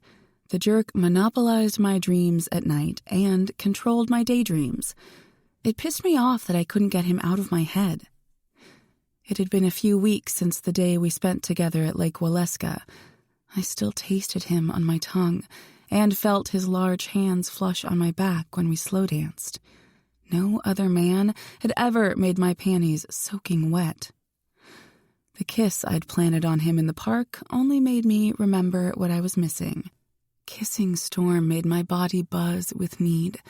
When his hand brushed along the sides of my hips and gripped my ass, I'd almost orgasmed. Pathetic, right? Running away from him hadn't been easy, and I'd regretted it immediately.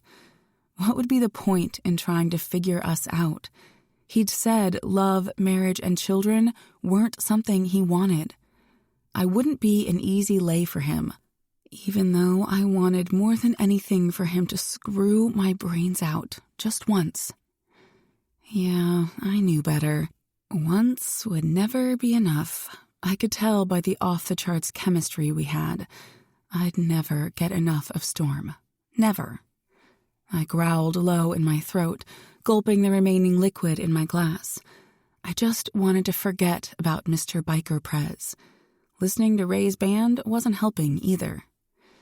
Girl, what gives? You look about as happy as a flaming hot, pus-filled pimple, Steph snorted, nudging my elbow. It's summer vacation. Us teachers should be happy. I bobbed my head in agreement. All my teacher friends were thrilled to be on summer vacation. Usually, I'd have been happy with them. If it weren't for a particular biker who'd invaded my every thought and made me feel things I'd never felt before. I'm convinced something happened while she was at the lake, but she's not talking. She hasn't even accepted Josh's dinner invitations. She's ignoring him. Tara studied me as she enlightened Steph. This girl believed she was the authority on all things Madeline. "What happened, honey?" Steph cooed as if talking to one of her kindergartners. "Just, Tommy." My chest squeezed as the partial lie left my lips, but they'd both accept it without question. I was a horrible sister. My little getaway was supposed to be about my brother. I didn't want to go home to visit his grave. I'd thought the lake was a perfect alternative. Then Storm appeared unexpectedly. Thoughts of my brother drifted away in the breeze. "Gosh darn it, Mads." Tara's arms flew around my neck. "I'm so sorry. I forgot the anniversary of his death. Worst friend ever." "It's okay." I patted her arm. It really was. From the moment Storm blew into my life like an F5 tornado, I'd been utterly consumed by that devastatingly handsome biker. Worst sister ever. "No wonder you've been down lately." Steph made a pouty face. "Get you another drink, honey?" "Sure. Why not get drunk? Anything to forget about him." Just as Steph hopped out of the chair next to me, a quartet of bikers entered the armory. They strutted in as if they owned the joint. On a panicked gasp, I gripped Steph's hand to stop her. "Wait." My first inclination was the knights had come to cart me away. Then I rolled my eyes at the ridiculous image my mind conjured. Storm didn't really give a shit about me. He'd probably already found a better, more accepting woman who fit into his MC life. A siren in a leather miniskirt, barely covering her ass. Sans panties, of course. Horny-ass bikers probably demanded easy, fast-as-lightning access to pussy. My stomach churned at the thought of Storm with another woman, kissing her, touching her, smelling her juices like he'd smelled mine. Bile shot into my throat. I rushed to the bathroom, covering my mouth with my hand, clinging to the nearest toilet, and emptied my stomach. God, I never should have eaten those nachos. The rum and cokes didn't help either. Tara and Steph entered as I gagged and heaved. "You okay, Mads?" Tara collected my long hair in her hand. "Steph, hair tie." "Got one right here." Steph regularly wore at least 3 hair ties on her wrist. I wiped my mouth with toilet paper and stood after Tara secured my hair. "Thanks, I probably drank too much." Lie. My vomiting incident had Storm's name written all over it. "I think I'll cut out early tonight. Then I could wallow over my pathetic life and not be a party pooper." "Yes, good idea. Rest up. Don't want you missing the 4th of July barbecue out at the lake. I can give Tara a ride if she wants to stay," Steph offered, knowing I'd brought Tara in my car. Dang, I'd forgotten about the barbecue. Just further proof of how much Storm had infiltrated my mind. "Seriously? You are off your game," Steph chuckled. "What do you say, Tara?" She had no idea how messed up I was. I exited the stall, rinsed my mouth, and washed my hands. "Sounds good to me, unless Mads wants me to go home with her." Tara's sable-colored orbs focused on me. I preferred Tara left with me. The bikers who'd entered weren't knights, they were hunters, and Pitted Leatherface was with them. They freaked me out. I hated the idea of my friends being around them. Could I have been making a big deal out of nothing? Judging these bikers before I even knew their names? Most looked scary, but they also had a soul, right? Even the scariest? "I'll be fine," I smiled, drying my mouth with a paper towel. "Cool. We'll escort you to your car," Tara said in a perky voice. The second we left the bathroom, the awkward, tense vibe in the armory reminded me of home. during the MC war, which had claimed the lives of several innocent locals. Eyes darted around the room and seemed to avoid the bikers. Ray's band sounded less vibrant than 10 minutes ago. Goosebumps spread across my body. I didn't want to be here, but I also didn't want to freak out. My spine jerked upright. "Fake it till you make it," flashed in my head. I could appear strong and confident as I left the building, instead of panicked and terrified. The warm evening air wrapped around me like a cozy blanket. Just as fast, it choked me. A row of motorcycles greeted us. They were guarded by what I remembered were called prospects. One stood at each end. "Jesus, what is going on here?" Steph whispered as we made our way to the parking lot. I didn't reply, keeping my eyes locked on my car, key fob in hand, thumb on the alarm button. "Dirty Hunters, I think," Tara said in a quiet voice. "Are they a gang?" My heart raced, feeling eyes on the back of my neck. My bare arms were cold and clammy. I'd never been afraid for my well-being like this before. Could it be the alcohol making me hyper-paranoid? "Biker club," Tara replied. "I guess it's different." I swallowed thickly, just a little bit farther.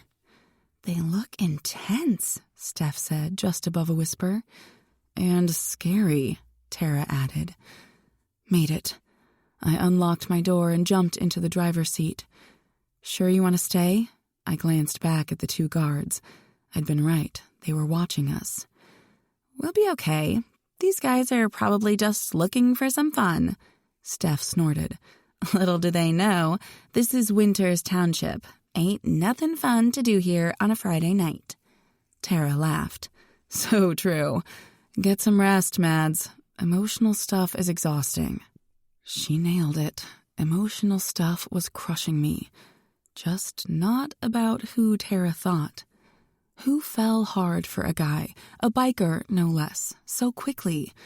I felt ridiculous. Had I been drawn in by his sexy bad boy looks? Because he was a biker? I should make an appointment with a therapist. "Okay, call if you need a safe ride home." "Will do." Tara shut my door. I locked it, waiting until they were safely inside before I left the parking lot. On my way home, I was extra vigilant. In Winters, after 6 in the evening, it looked like a ghost town. Stoplights blinked yellow for drivers to yield down the main road. Local merchants were home with their families. But after 9 o'clock during the summer, when the sun finally faded into twilight, it was easy to spot the single headlight a half a block behind me. I bit the corner of my lip as I white-knuckled the steering wheel. Was one of the hunters following me?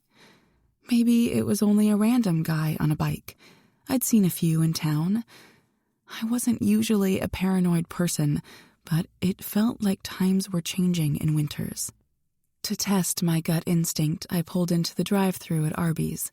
No cars were in line, so I rolled my window down and ordered a 4-piece mozzarella stick and a small chocolate shake. They would both go into the trash, but I wanted to appear like I was out getting a late-night snack. Once I collected my purchase, relief washed over me as I continued toward my home. But then the single headlight returned.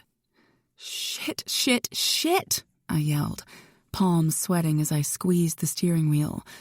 I inhaled and exhaled, trying to slow my racing heart. Some biker creep was for sure following me. I couldn't go home alone, but I also couldn't drive around town all night either. Downtown Winters was small and quaint. Aside from Arby's and Taco Bell, nothing else was open. I didn't want to go back to the Armory. Then I remembered Walmart was open until midnight. But what would I do? Hang out in the store until it closed? Then what? Hope for the best? Pray the hunter got tired of waiting for me? What other choice did I have? The Walmart parking lot was mostly empty, affording me a parking spot right in the front. I grabbed my purse, the shake, and mozzie sticks, and hightailed it into the store. Tossing the food into the trash, I breathed a sigh of relief. I'm safe. 14. Storm.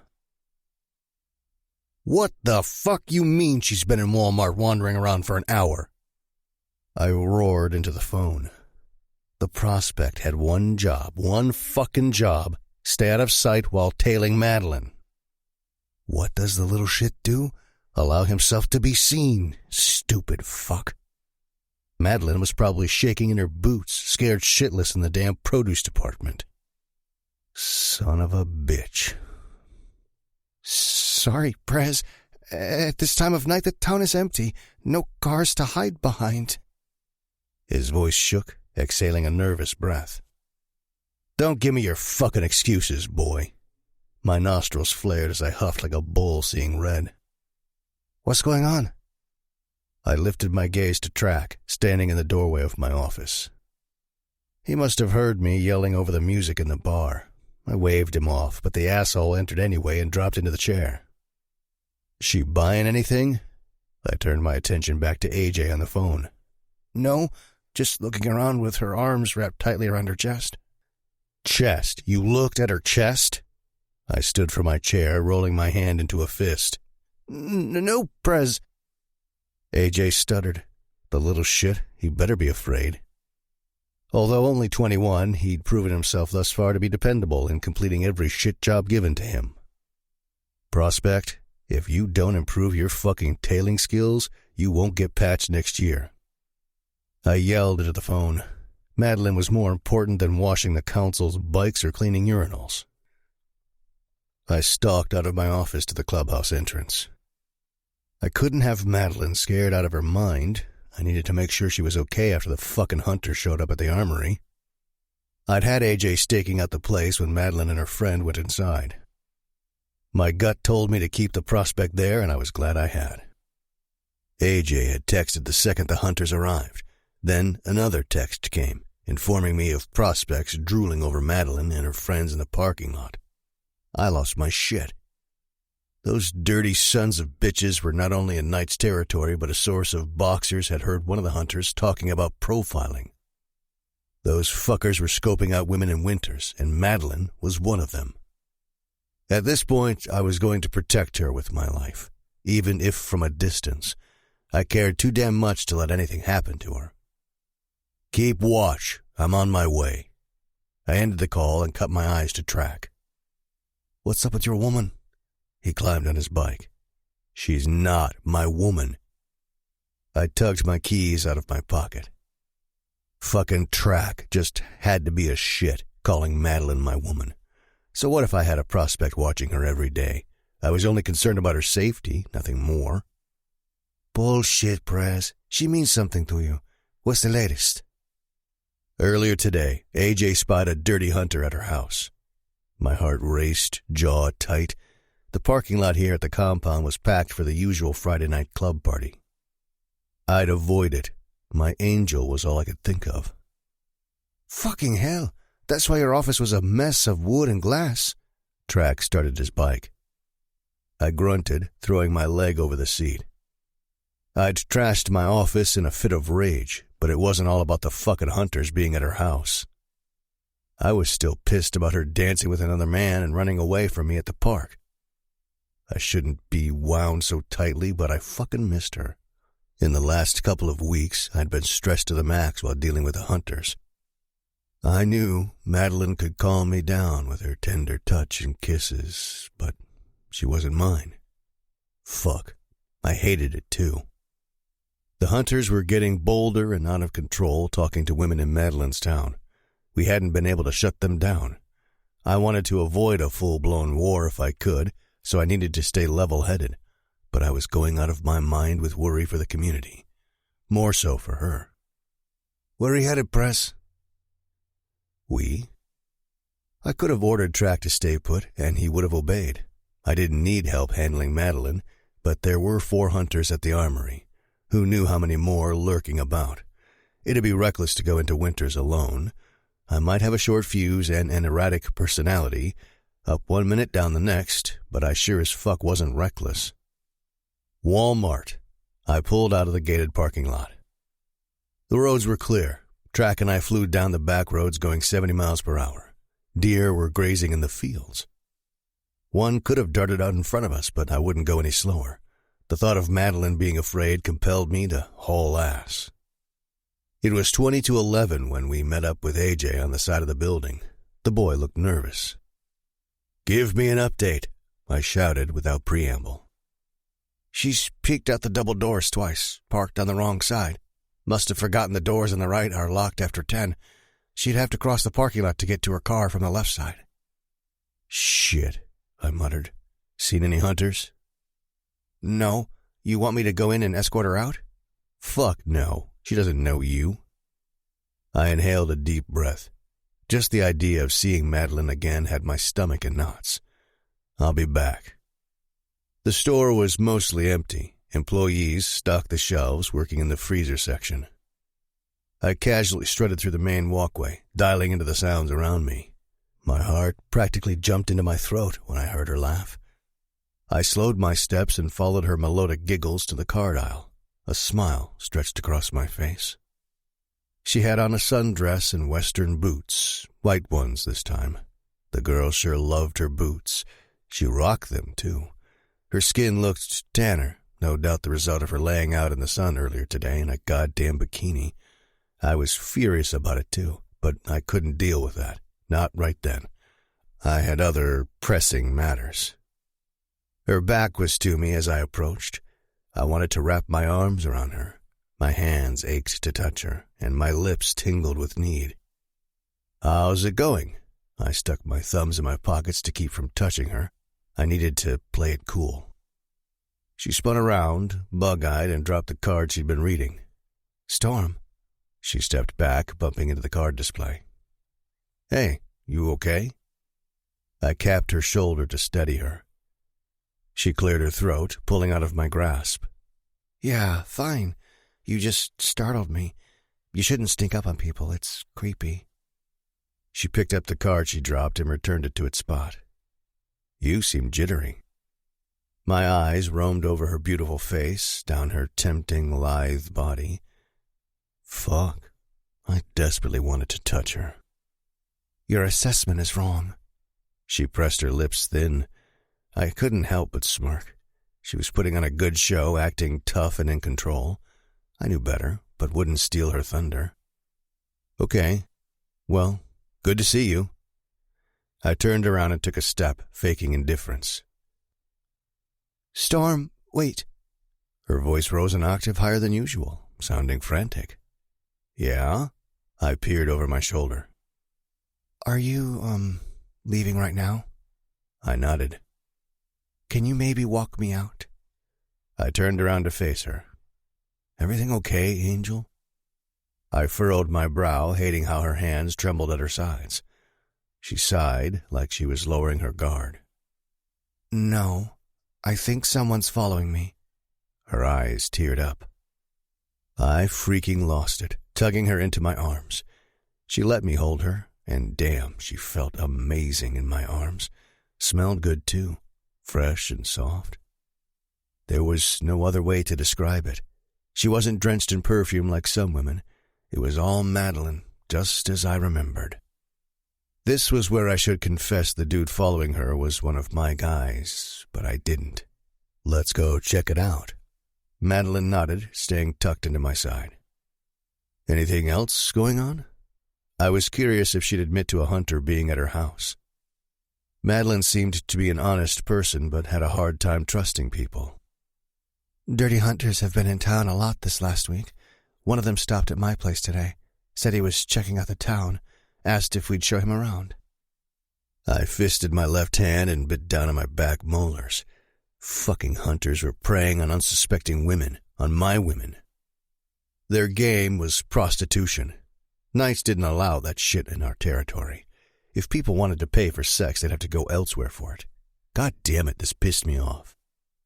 "Did you give him your number?" Her baby blues flashed as we exited the store. Oh, she looked pissed. "What do you take me for, a stupid woman? Hell no, I didn't give him my number or name. I have a brain, biker jerk." She pushed out of my arms and hot-footed it toward her car. God, this woman turned me on. I loved her fire. I know you're not stupid, Angel. I trotted after her. Don't call me that. Will you slow your ass down? I reached out and took her hand, spinning her around. No, just stay there and make sure I get to my car safely. I don't need anything else from you. I beg to differ, darling. I reached my hand up to her face. She swatted it away. Screw you, Storm. She took off running, and what did I do? I ran after her. This woman had me by the balls and didn't even know it. She would never know it. Why the hell are you running from me? I caught up to her, grabbed her by the arms, and pushed her against the side of her car. Fucking stop already. She gasped, mouth popping open. Let go of me. Her eyes were wild with fury as she struggled to break free from my hands. Not happening. I need to talk to you, I told her as calmly as possible. Damn woman made my heart race. My alpha side screamed to be set free, to unleash holy hell on her pert ass. I fucking needed to hold it together. Forcing Madeline to do anything wouldn't end well. No. God damn it, woman. If you don't settle the fuck down, I'm gonna tan your hide so red you won't be able to sit for a month. She froze, her baby blues assessing me. You wouldn't. Her voice dripped with disdain. The fuck I wouldn't. Sometimes a good spanking is needed to tame a wild woman such as yourself. She pushed out her chin defiantly. I'd press charges. Assault. Then I'd get a restraining order. I growled like the savage animal I was, narrowing the gap between us. Nothing could keep me away if I wanted you. Well then, I have nothing to worry about because you don't want me. The fuck I don't. I crushed my mouth to hers. Warmth spread across my chest. There was nothing better than having Madeline in my arms, kissing me back through her soft moans. Every hair on my scalp stood at attention, every skin cell tingled, every neuron fired. I needed this woman in my life. Despite my fear of not being good enough, the shame I carried from my past, or the danger being with me could bring her.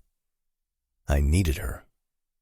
Storm, she said in a come-hither voice against my lips, I've missed you. Fuck, Angel.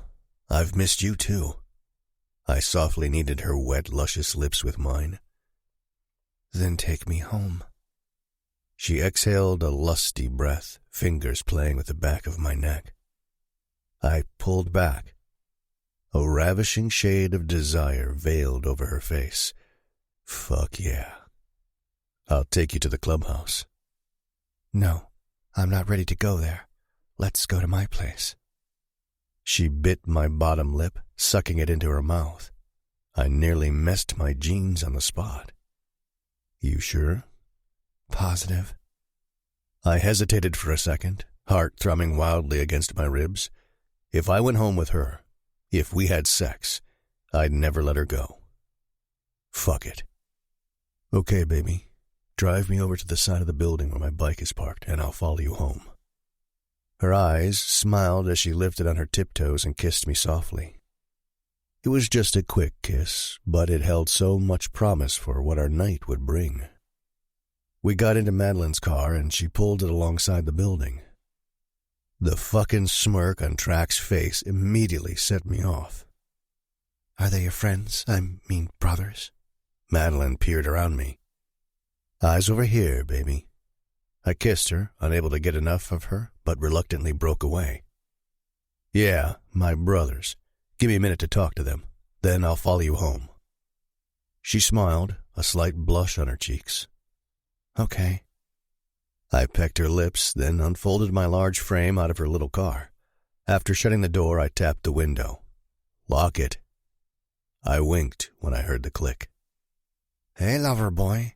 Track razzed not 2 seconds later. That was some hot-as-fuck lover's quarrel. A real spitfire you got there, don't you? Fuck off. I got on my bike. I'm following her home. You two can head back to Bastion. Track's smirky grin fell away. Think that's a good idea after Hunter's been seen on her street? It's not really a street, more like a single paved road flanked by 2 rows of mobile homes. AJ said like he knew his shit. Good, it showed he'd paid attention. But yeah, Prez, I agree with Track. It's not safe if a hunter shows up and sees your bike. I scratched my beard. I couldn't have AJ hanging out all night after watching Madeline all day, or have my road captain doing menial shit either. I cut my eyes to Track. Call Copper. He can take the night shift. Copper was 2 years older than AJ and about 30 pounds heavier, all muscle. He'd also been a prospect for more than a year, moved up to bartending. He'd get patched if the table voted him in a few months. I looked over at AJ. Follow me and stay until your replacement arrives. Then I want you back by 7. Okay, Prez. I gave Track a short nod and did the same to Madeline, letting her know I was ready. She bobbed her head and drove off. Shit, what was I doing? One little heated argument and I was on my knees kissing her white western boots. I was in deep shit. But deep shit wasn't enough to stop me from following her home. It would take a lot more to keep me away after she'd invited me back to her place. No chance in hell would I pass up this opportunity. Madeline. I was thrilled Tara wasn't home when I parked my car in our little driveway. Our single wide looked dark. Stupidly, I'd forgotten to leave a light on in the living room.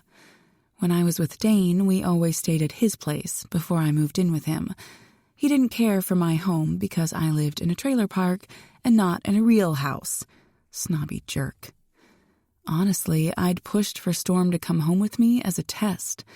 It was wrong. I shouldn't have tested him. But Dane had made me skeptical of all men.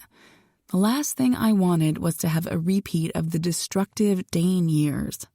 I hadn't been totally lying. Going to Storm's clubhouse was intimidating. I needed to know more about his club and what they were about first.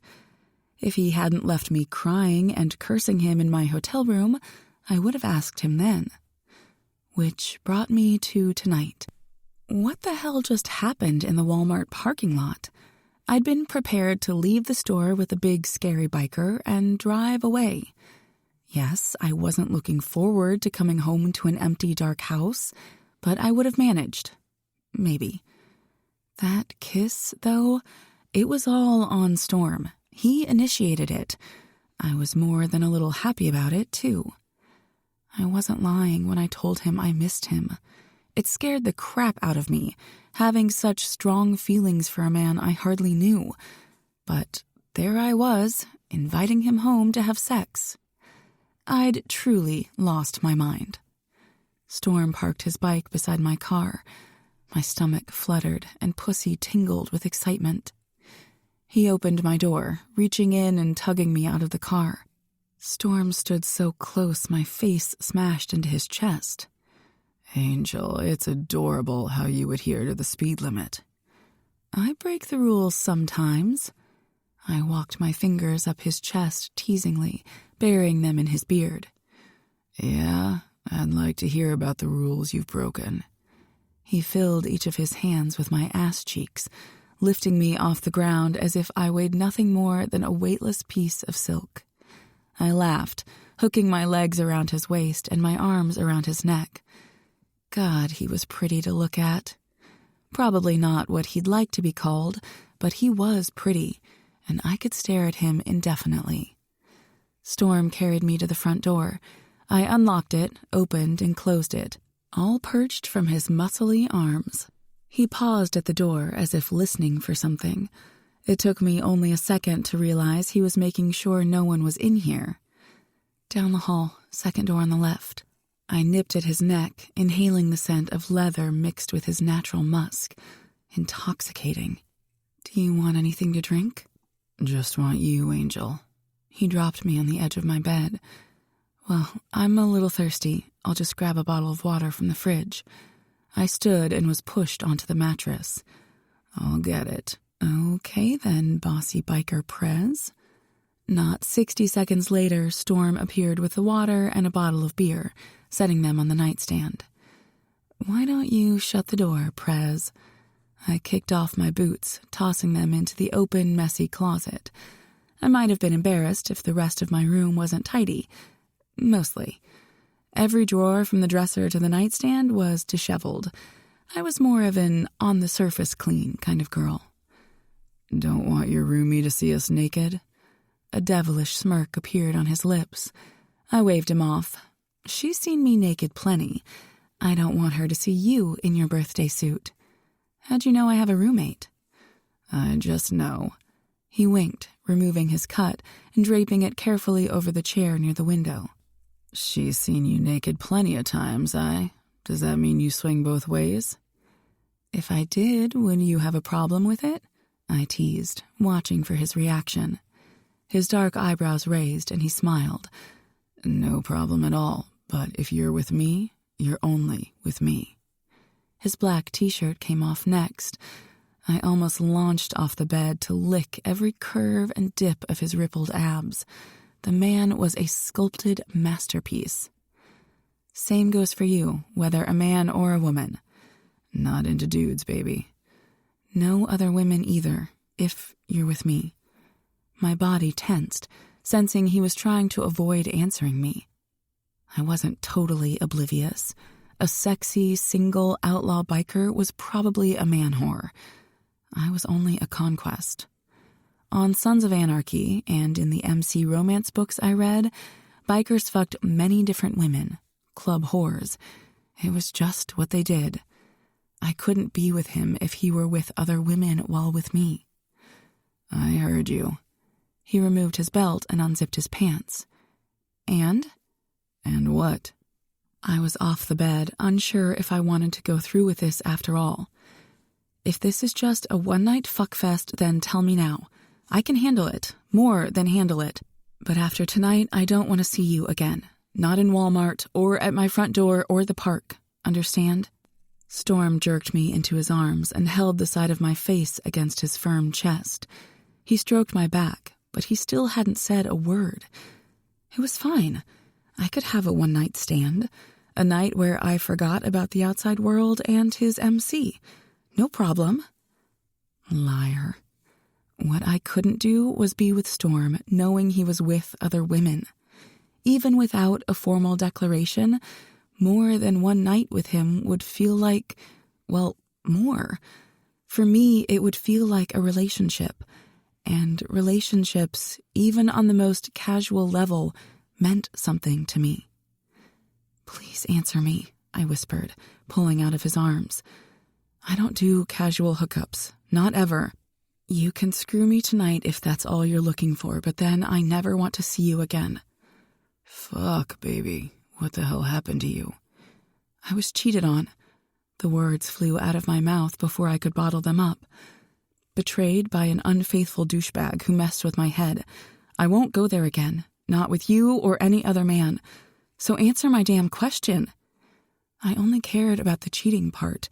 Storm didn't appear to be the kind of guy who hit women, but then what did I really know? Storm was avoiding my simple question, and I felt on the brink of unraveling. He probably had dozens of women at his beck and call. God, who was I kidding? A biker president with one woman? Never gonna happen. He just stared at me like I'd lost my mind. Maybe I had. "You know what? Don't answer." I ripped my body away from his. "I want you to leave." And I'd officially lost it. Whatever. My house, my pussy, my choice. I ran out of the room, heart pounding erratically as I swung open the front door. Well, at least this could all end now that Storm saw what a whack job I was, thanks to Dane. Something flickered outside. I made out the shape of a biker at the end of the street.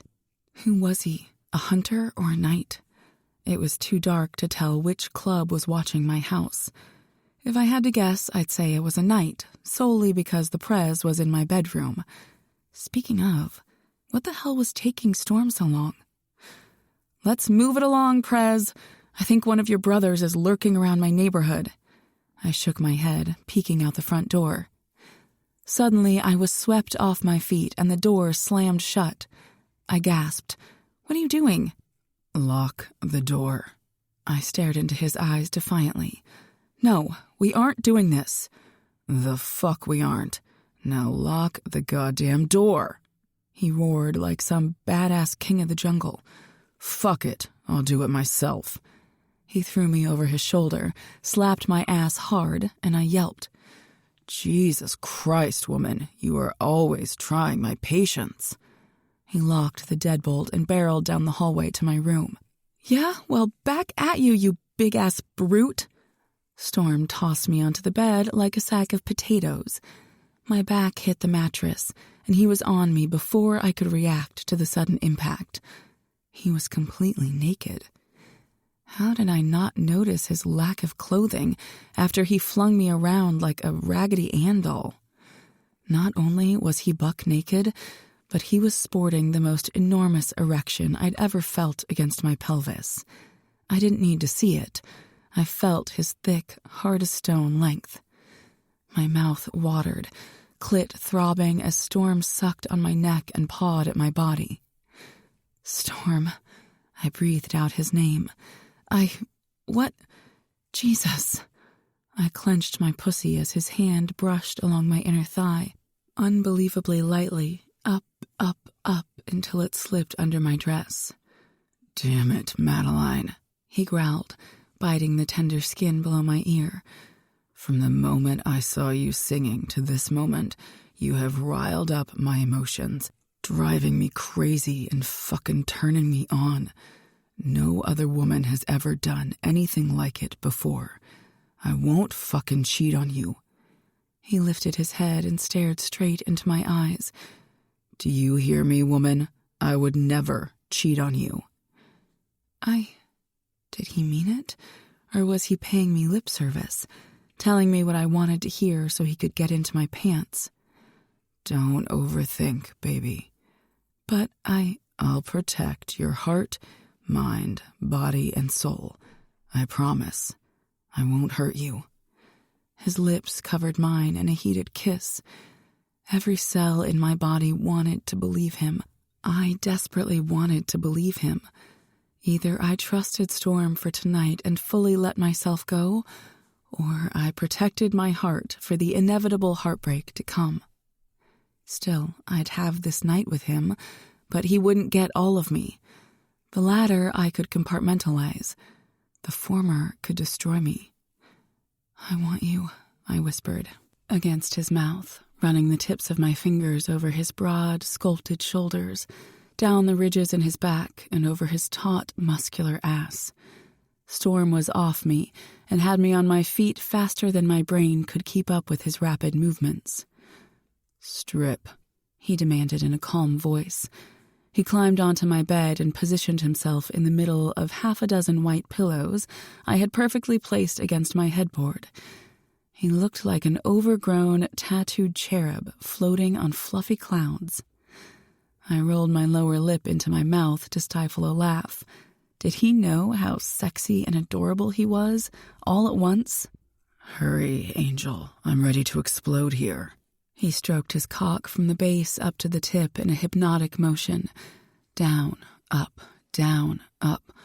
Pre-cum beaded at his slit. He left it alone, glistening like morning dew on the petals of my potted petunias. I licked my lips, parched and desperate for Storm to quench my thirst. Unexpectedly, his hand stopped moving, waking me from the trance I'd been in. My eyes flitted up to his smoldering, predatory gaze. A satisfied smirk danced across his full lips. "You okay there, Madeline?" He drew out my name like a sensual caress between my thighs. My hands flew up to my feverish cheeks. Unadulterated arousal traveled through my veins at the mere sight of perfection in my bed. Storm was the sexiest man I had ever laid eyes on. Muscles were everywhere, a groomed beard defining his handsome face in a sophisticated and devilish way. Platinum eyes I could stare into forever. This man had cast a spell on me. Panties drenched? Absolutely. Nipples puckered and peaked? Painfully so. Clit throbbing with urgent need? Fuck yes. Earth to angel, Storm snapped his fingers. Why, look, baby, when you can touch. His deep belly laugh filled the room, seductive yet infuriating, rough yet soulful. You're killing me, Angel. Get those fucking clothes off your luscious body. Pronto. I connected the dots to the simplistic puzzle. Him, me, sex. In quick succession, my dress, bra, and panties were removed and tossed aside. Now that's more like it. Would have preferred a little teasing as you undressed. Maybe a song to go with some gyrating hip action. Next time. Storm winked. Will there be a next time? I stupidly asked, being a total buzzkill. Anger sparked in his eyes. The fuck you say? Storm, sorry. I stuttered like one of my kindergartners caught eating a crayon. This mighty and fierce man had me bent over his lap in 2 seconds flat. The sting of a slap on my ass came 1 second later. Storm, I wiggled to get off him. Slap. Slap. Slap. Stop. The word weakly spilled from my lips. Tears pooled in my eyes at the same time my pussy pulsed and wetness painted my thighs. You sure you want me to stop? I don't know, I whimpered, brain frazzled as I labored to breathe. A mix of pleasure and pain warred within me. What did it mean? I'd been on the receiving end of a man slapping me before, but not like this, and I sure as hell never enjoyed it. Storm lifted my hips and licked the flaming hot spot on my ass cheek. I imagined it bore the mark of his handprint. It would eventually fade. You've never been spanked before, gorgeous. He dotted kisses on my red skin. Hard to believe a sassy, impossibly defiant woman such as yourself hasn't been punished. Storm, I moaned his name. Yeah, Angel. His fingers dipped between my thighs, discovering how wet he'd made me. He groaned and kissed my ass again. Please, I need you. That right? You gonna stop saying stupid shit? Stop doubting my words? 'Cause I'll tell you, Angel, I say what I mean and mean what I say. I attempted to turn toward him so I could see his handsome face. When he didn't stop me, I straddled his lap and cradled his face in my hands. We gazed into each other's eyes while I stroked his cheeks, his bristly beard tickling the pads of my thumbs. Something in me shifted. I couldn't put a name to it or a feeling. All I knew was Storm claimed a piece of my heart when I wasn't looking. Each time we were together, every kiss, every touch, the spot grew deeper and more profound. It terrified me, too. Storm could shatter every piece of me. We hadn't even connected intimately, but I knew once we did, I wouldn't be able to walk away. The attraction I felt, this feeling of familiarity, was intense. It was like I'd known him my whole life. Scared as I was of Storm's absolute power, I wanted him. It might be a fatal mistake, given he was the president of a motorcycle club, but at this moment, I didn't care. Rubbing my pussy on his stomach, I peppered kisses over the apples of his cheeks and down his nose. With each kiss, I ground harder, coating him with my arousal. Fuck, Angel, he groaned, cupping my breasts and rolling the tight peaks between his thumbs and index fingers. I threw my head back, picking up speed as I bucked and moaned louder than I ever realized I was capable of. My body was on fire. My pussy swelled and pulsed. The need to come was like nothing I'd ever experienced before. Storm wrapped a hand around the back of my neck and touched his lips lightly to mine. He took his time discovering my mouth with sensual, languid strokes of his tongue. His appearance didn't scream sensual or gentle. Fierce with a touch of wicked prowess? Absolutely. Yet here he was with his decadent kisses, lulling me into a dreamlike state. I need a taste, baby. He gently laid me on my back, my head nearly hanging off the edge at the foot of the bed. smooth as silk. His fingers skated over my pussy. I was glad he liked my Brazilian wax. A low carnal growl sent a shiver up my spine as the mattress dipped at my feet. I was so blissed out, there was nothing he could do I'd object to. "Help yourself." The breathy words eddied from my lips like a sultry plume of smoke. My eyes closed in anticipation of the first oral sex I'd had in a long time. I had an inkling Storm did nothing half-assed in the bedroom or otherwise. Before I wondered how many women had been in my position, I shut those thoughts down. I wanted to relish in this man's tongue. My legs were raised over his shoulders, opening the gateway as he lifted me to his face. With one brush of his tongue and a delightful hum, I was writhing on the bed. Another broad, slow swipe had me squeezing my head between my hands and gasping for air. My core pulsed and clenched, aching to feel him inside me. "So fucking heavenly, Angel. I can die a happy man after eating the sweetest pussy I've ever tasted." More pulsing, clenching, writhing. His dirty talk drove me crazy with need. Storm unfolded me, one agonizingly slow lick after another. The tip of his tongue swirled around my clit, rubbing and flicking. He dipped between my folds, moving through them like a lazy stroll in the park, like he had all the time in the world. It was too much, too intense, too sensual, not at all feral and rough like I'd imagined it would be. 1, 2, 3 swipes. My thighs shook. 4, 5, 6. My core tightened. 7, 8. He dove into my sex at the same time he pinched my clit between his fingers. "Yes, Storm, yes!" I screamed, bucking my hips wildly. I was close, so close to a monster orgasm. No electronic toys could match what Storm did with precision and ease. Mercy, the earth shifted in a mammoth explosion. Storm turned feral, ravenously eating me out with the ferocity of a starved wolf. He bit my clit and sucked on it. I nearly lost my mind. He released it, inserting one finger, then another, and secured my ball of nerves between his thumb and finger. I moaned and mewed, pulling at my hair, wincing from the wicked cocktail of pleasure, pain, pleasure, pain. I never knew how spectacular the mix could be in tandem. As I reached the crest of my orgasm, Storm launched me into oblivion with an all-consuming, unbelievably slow swipe of his tongue, beginning at the tight rosette between my ass cheeks up to my clit. The sensations pushed me over the edge of ecstasy. I screamed his name, ripping my orgasm from my core, and shattered, digging my nails into his scalp and pushing my pussy into his face. Storm growled, "Fuck, baby. Take it all." Expletives poured from my mouth at rapid fire.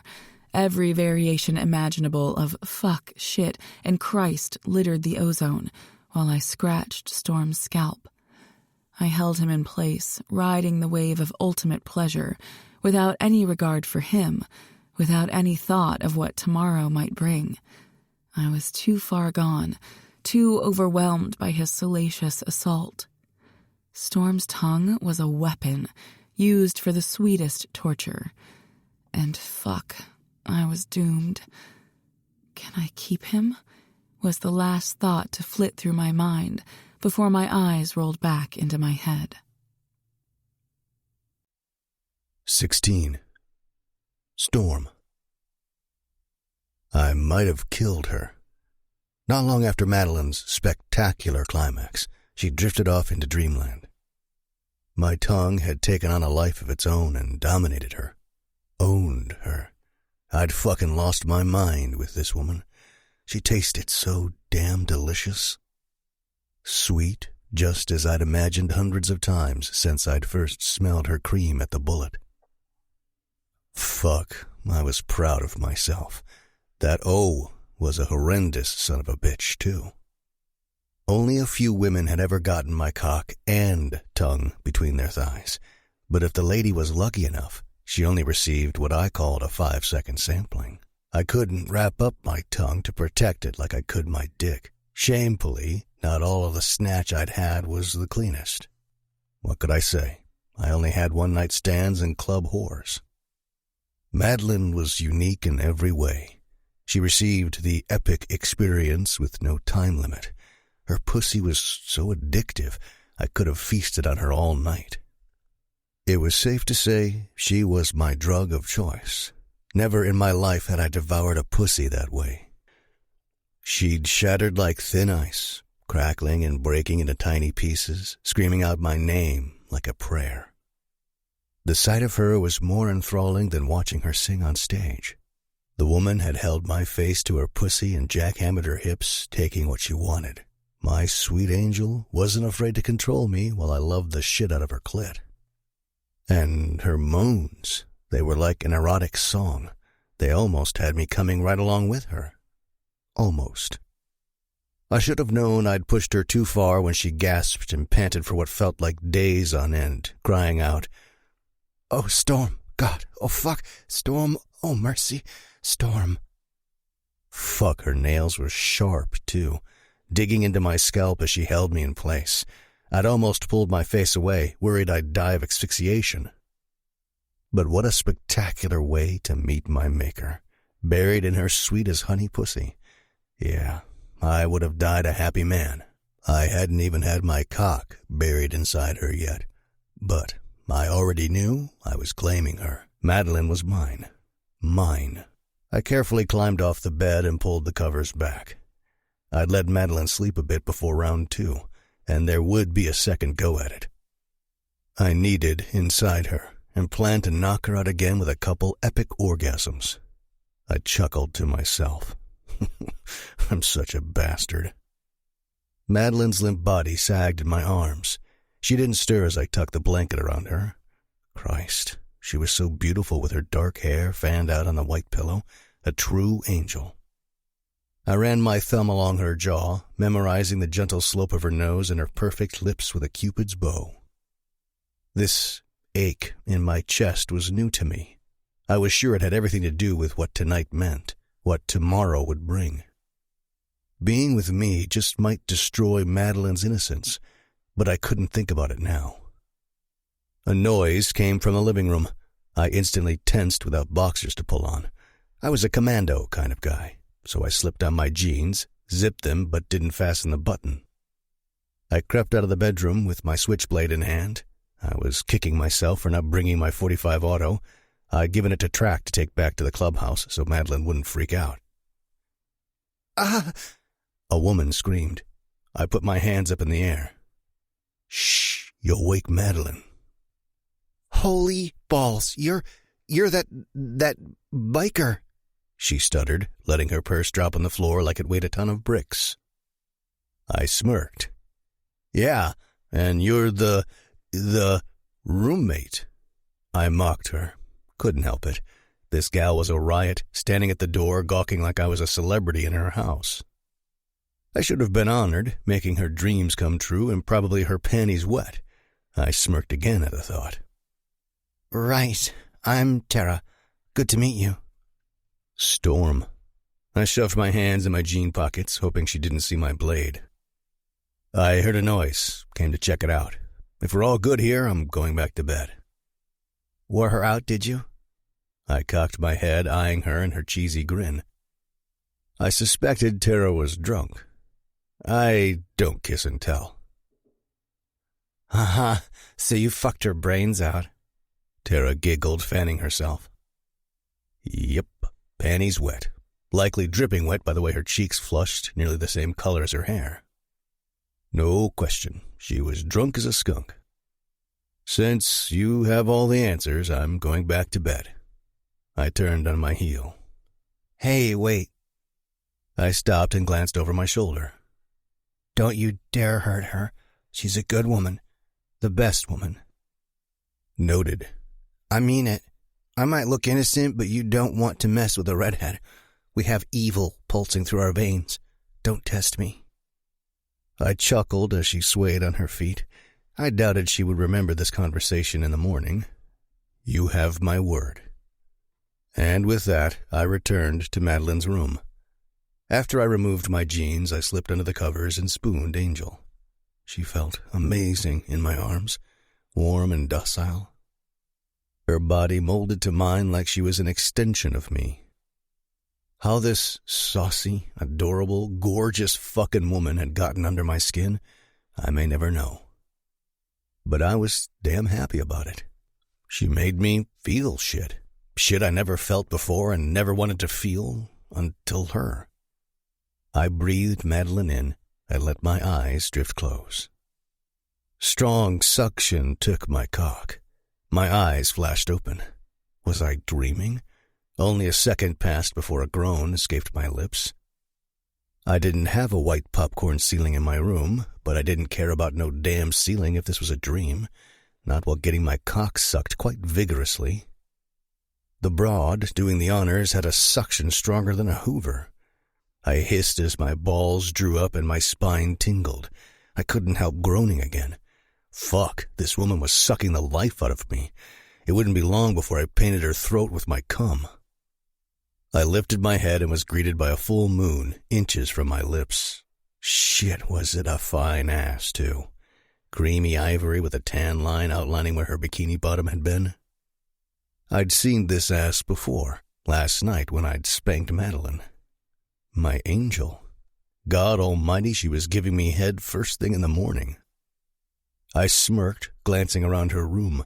The walls were painted the same shade of blue as her eyes. It all became crystal clear. This wasn't a dream.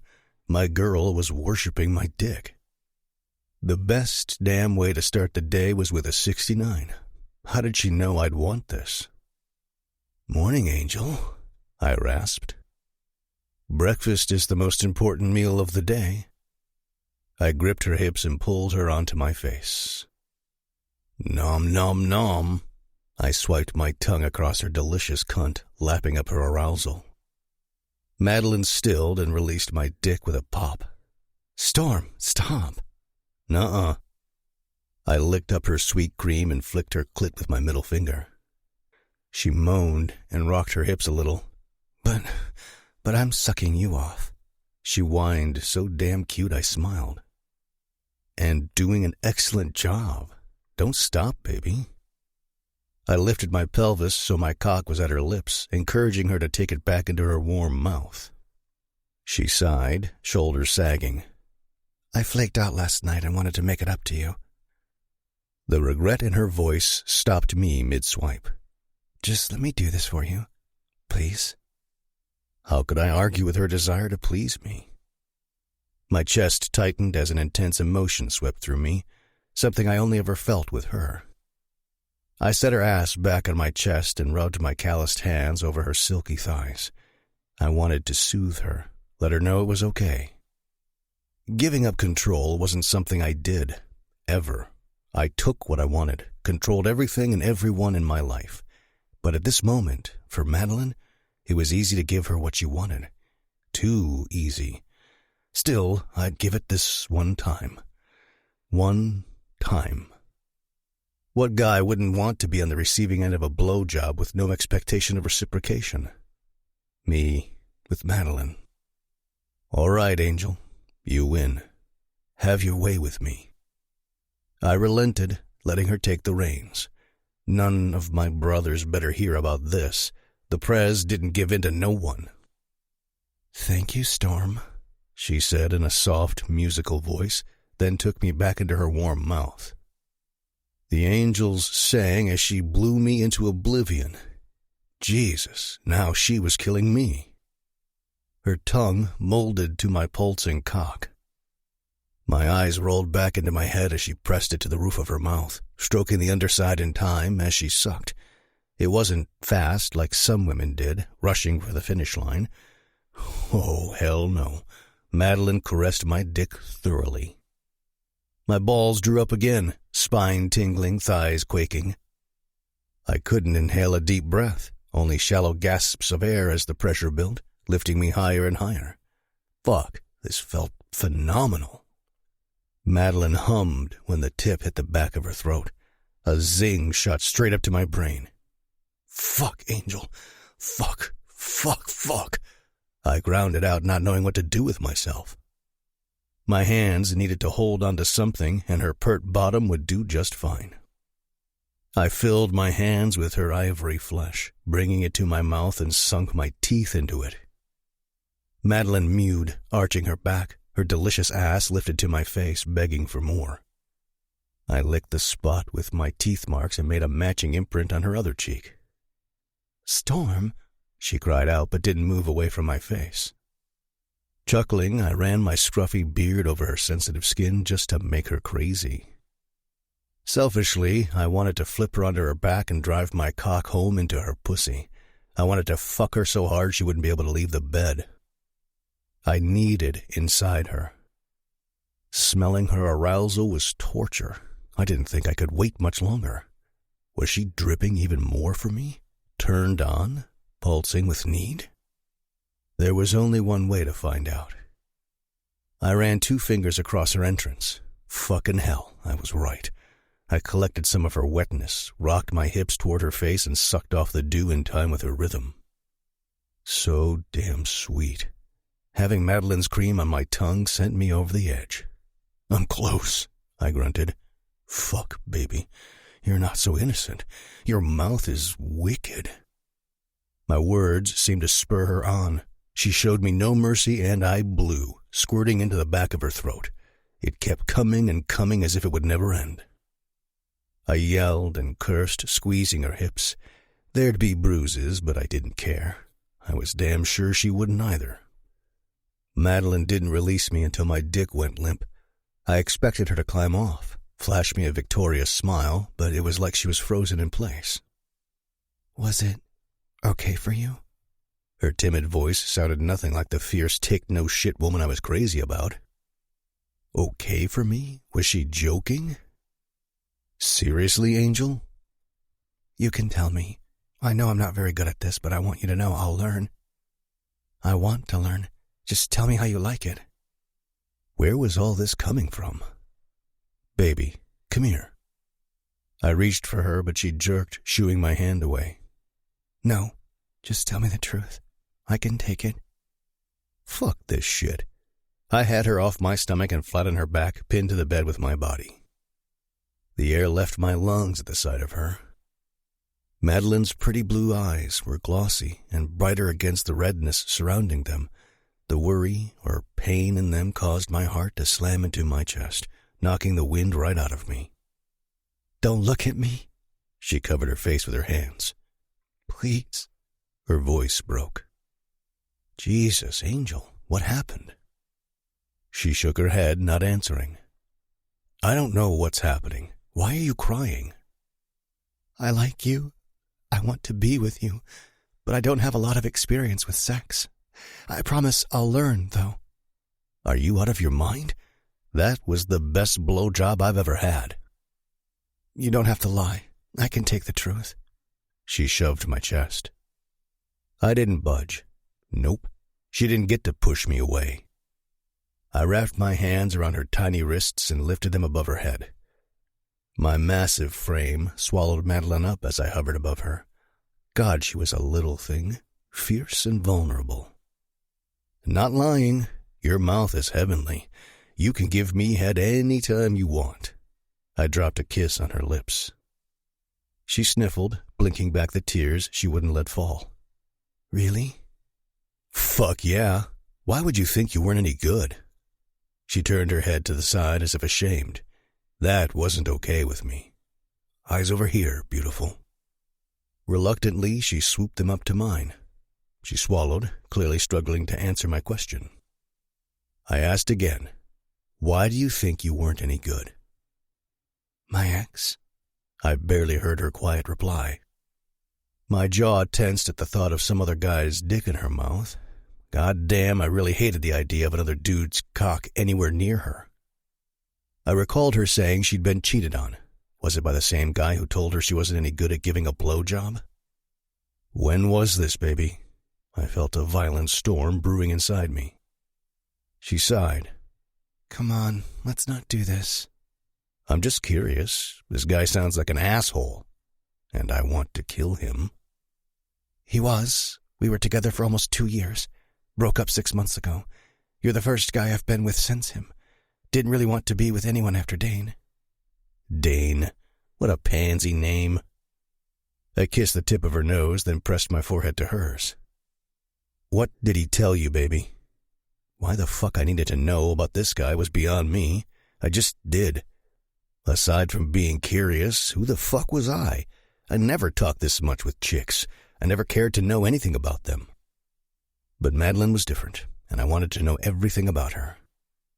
He said I was subpar in bed, and it was a good thing I had a winning personality, or he'd dump my ass. She closed her eyes tight.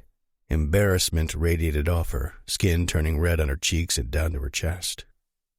Fucker, I hissed, wishing I could beat the shit out of him. What else? Seriously, I don't want to do this. She wiggled her hands, so I let her go, but I wasn't ready to set her free. I need to know why you're so upset. We're doing this. Look, I could never please Dane, okay? Whether it was cooking, cleaning, or how I looked, nothing I did was good enough. I wasn't good enough. I tried so damn hard to make him happy, to be everything he wanted and needed. Even when he cheated on me, I tried. She worried her bottom lip between her teeth. He blamed me for him cheating because I was horrible in bed. I'll kill him. No, I'll castrate him, then kill him. No, it's over. I got out. Still, that prick mistreated you. She leveled her gaze, eyes hard and pissed. Yes, he did. Are you happy now? I rubbed my forehead against hers. Angel, he lied to you. You're the best I've ever had in bed, and that's saying something. Shit, not the road I wanted to go down now or ever. Dumbass. Yeah, and how many have you had in bed? Knew that question was coming. A lot. I'm 30, never had an old lady. So, a lot to compare me to. Probably dozens. I felt like an asshole. She already believed she was inadequate and subpar, and I just made her afraid I'd compare her to other women. Biggest asshole on the planet. No, you're the only woman I've wanted more than once. Oh, jeez. She rolled her eyes. I didn't like it when she did that. Somehow I don't believe you. There's got to be someone you've been with more than once. There's a kitten who I preferred over the others. I hated admitting there had been one woman. I didn't want to lie to Madeline, but Carla had been my go-to since the day I let her into the clubhouse 2 years ago. Not sure why, either. I never liked blondes or fake tits. Carla had both. She was like a favorite broken-in pair of shoes, comfortable and familiar. I could take her without any talking or kissing. Minutes later, I'd send her on her way. There wasn't anything more to it. Preferred a kitten? She narrowed her eyes and pursed her lips together. Club whore. Alarms went off inside me. I was heading in the worst fucking direction with this conversation. Oh, right. She squirmed beneath me as if wanting to get away from me. Not happening. Like your favorite, the one you chose over and over.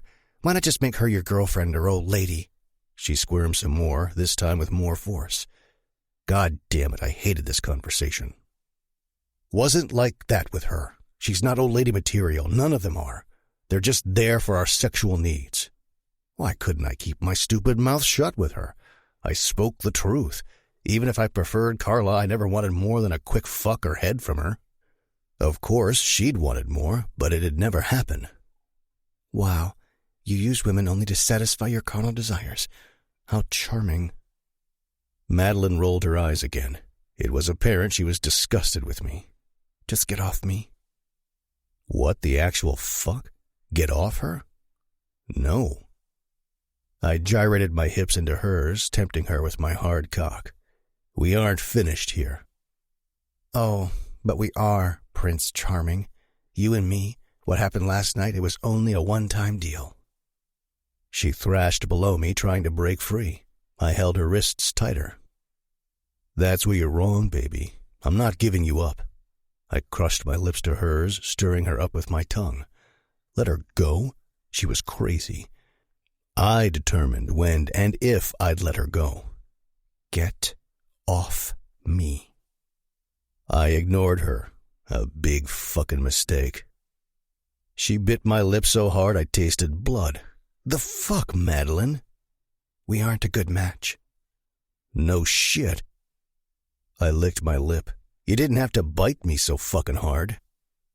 Aw, poor baby. Does the tough biker have an owie? Well, you wouldn't if you'd get the hell off me. Stop acting like this. I know you want me as much as I want you. I pressed my forehead to hers. She was huffing and puffing, chest rising and falling. The sight of fury in her eyes only amped up my desire for her. You're so full of shit. I'm not a whore, Storm. You can't have me, then pass me along to one of your buddies. I have standards. I believe in monogamy.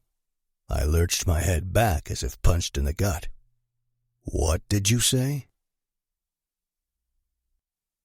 17. Storm. Bewilderment blanketed Madeline's face. Her mouth opened, then snapped shut. I repeated my question in a fractured voice. What did you say? I felt like I was drowning, choking on my own saliva. Storm, I'm not the kind of woman you like, the kind you're usually with, a kitten. Please leave. I clenched my jaw, counting to 5 before I rained down holy hell on her. You think I don't know the kind of woman you are? That I'd pass you off to one of my brothers? You fucking believe I think of you like a whore? My voice boomed.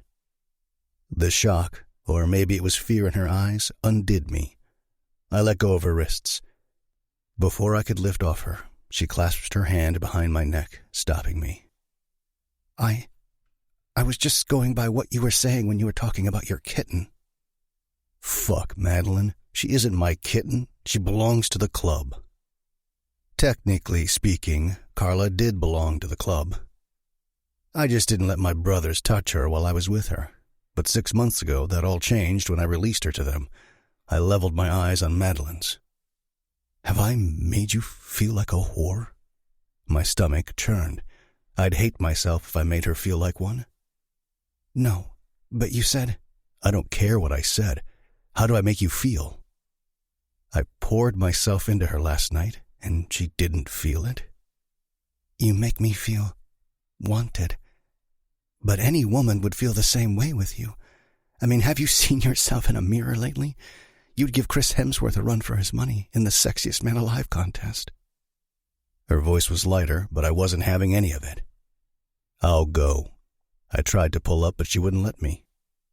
Please, wait. You're confusing me. How? The night we met at the Bullet, you were Mr. Caveman, cocky and demanding, like you were looking for a hookup. I mean, I saw the way the waitress was with her hands on you.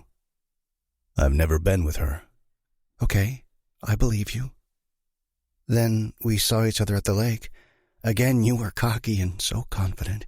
You were kissing me within minutes of seeing each other. You swept me off my feet in less than 60 seconds. The day was wonderful. Then you left. I exhaled, looking away. I had a lot of shit on my mind. I didn't think you should get involved with me because of it. I knew what kind of woman you were. You deserve better. Last night, we're kind of volatile, don't you think? Maybe, but it's not so bad. It's pretty fucking fantastic, actually. I've been fucked with before. Dane did a number on me. I hate how I didn't see what was right in front of me sooner. I was a blind idiot. What do you see in front of you right now, Angel? A strong, devilishly handsome man I want to trust. A man who lights a fire in me I never want to burn out. A man who calls me Angel. Every time I hear it, he breaks down a little more of my walls. She took my face in her soft hands, stroking my cheeks with her thumbs. I've never once thought of you as a whore. I swear, I will kill any man who puts his hands on you or hurts you, and I'm not joking. From the moment I saw you singing, I knew you were special. You were a beacon of light. I need some light in my dark world, Angel. I dropped a kiss on the tip of her nose. Then stay, and let's give this another shot. She didn't have to ask me twice. I lowered my mouth to hers. The moment our lips connected, fireworks lit up the darkness inside me. I kissed her, slowly, deeply, sensually. I nibbled on her bottom lip and she moaned into my mouth. I could listen to her crying out my name for the rest of my life, never tiring of it. Our tongues lashed together, fighting for dominance as passion ignited between us. Neither of us won the battle. We were equals. Madeline kissed me back just as desperately, revving me up for more. I wanted more, so much more. Her hands glided over my biceps, taking their time, feeling my muscles, squeezing and stroking. It fucking turned me on even more. I swear she was memorizing every inch of me. Suddenly she firmly gripped my ass and my cock jumped. I broke the kiss, panting. Shit, Angel. You're driving me wild with your hands. She smiled, lightly trailing the tips of her fingers all over me. Every spot she touched singed my skin. I hated and loved it all at once. This woman was claiming me, owning me, and I fucking let her. I didn't take control or stop her. What was happening to me? No other woman had been with me longer than a quick fuck or blowjob. Only 15 minutes tops. Even that long was rare. I didn't do sensual or tender. I sure as hell didn't do romance. I didn't spend the night with a woman. I didn't allow myself to feel. Feelings were for pussies. They made you weak, vulnerable. But I was doing it all with Madeline. One thing freaked the fuck out of me. It was the way our hearts seemed to beat in time together, as one. Condom. She peppered kisses across my chest. I want you bare. I'm clean. You? Trepidation appeared in her eyes. I'm clean and on the pill, but all those women. She shook her head. Storm. I'm clean, I promise, baby. Been tested. Plus, I've always wrapped up my dick. Then why not now? She hiked a brow as if analyzing me.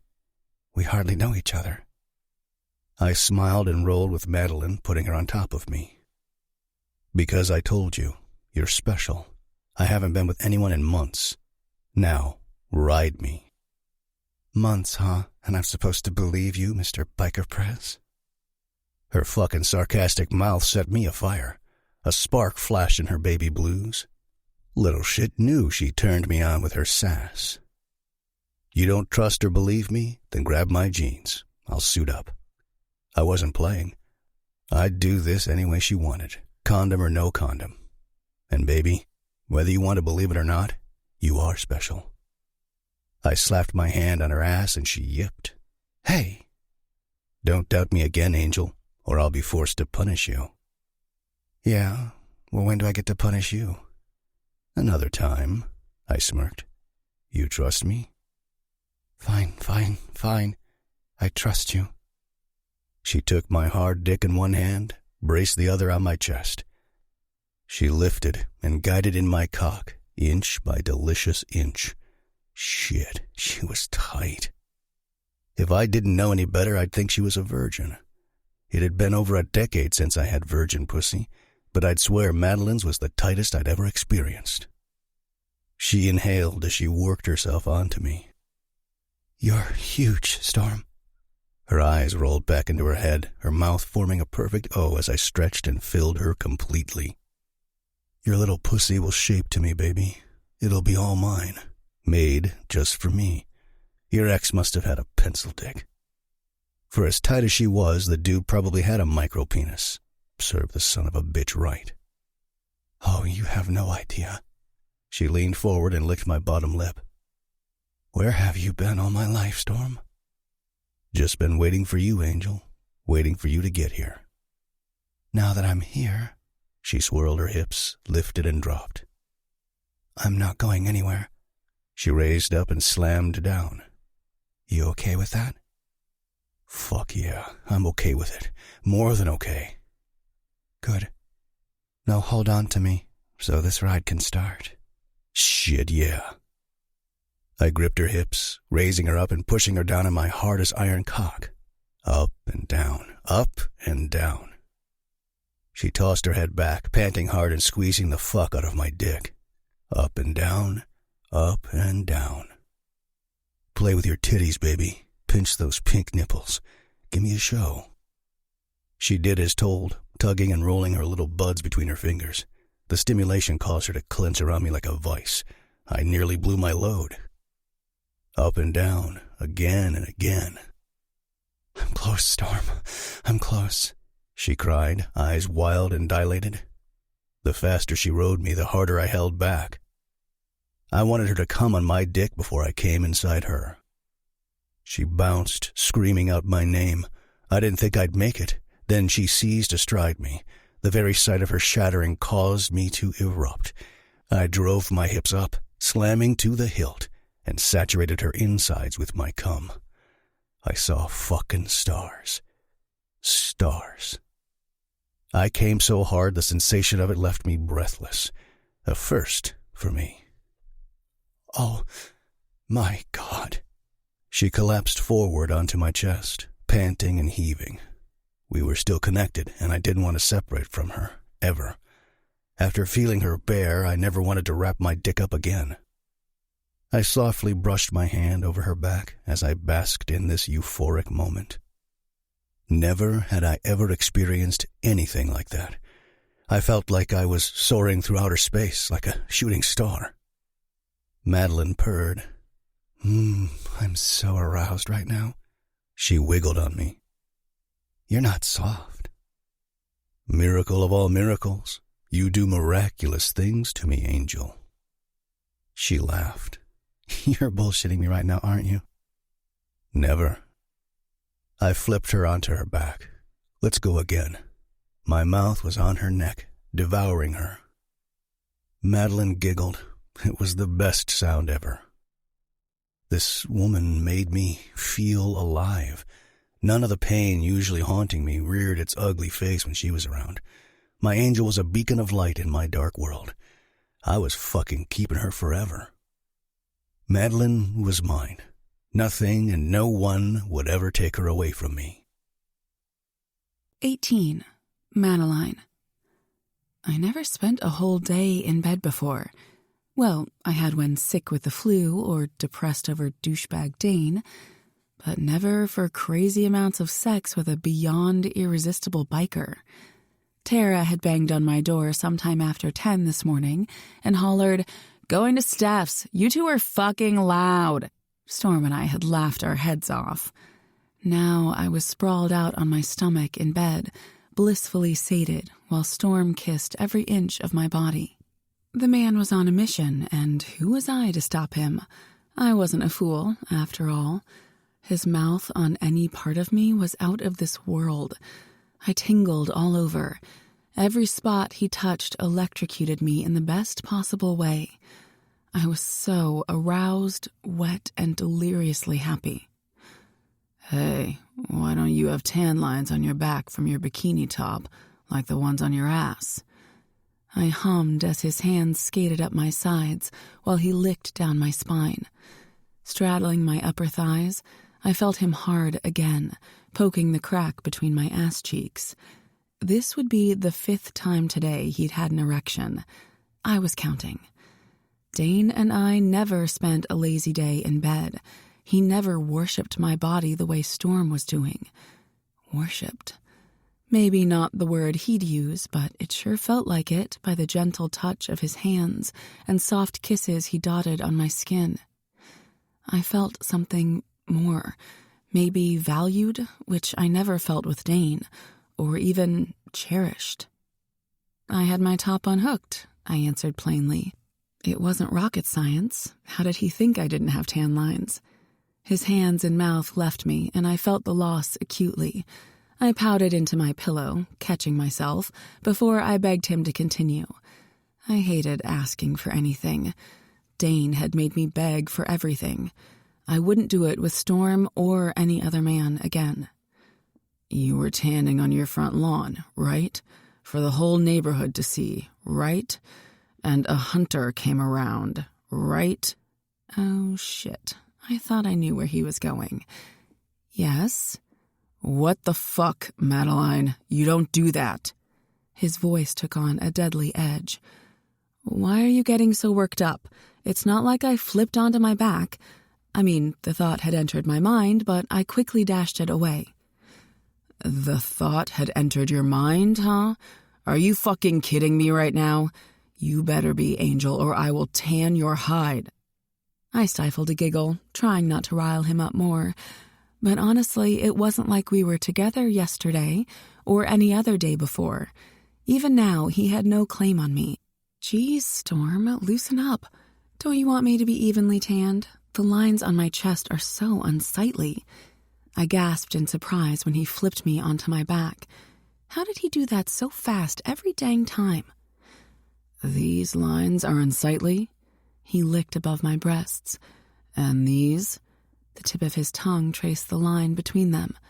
Answer me, damn it. I would if he wasn't turning me on again. Instead, my back bowed and I moaned. Fuck, you drive me crazy. His mouth covered my nipple and he suckled vigorously. The intensity of it was like lightning shooting straight into my pussy. I whimpered, burying my fingers into my thick tendrils on the top of my head. He released me with a pop. No, don't stop, I all but whined, grabbing the sides of his face to see his intense eyes. They were dark and stormy, staring back at me. Fuck me. You gonna do that shit again? Suntan without your top on properly? His jaw twitched like at any moment he would explode. I wasn't sure why he was getting so worked up about this. Weirdly, I liked his possessiveness. It made me feel protected, cared about.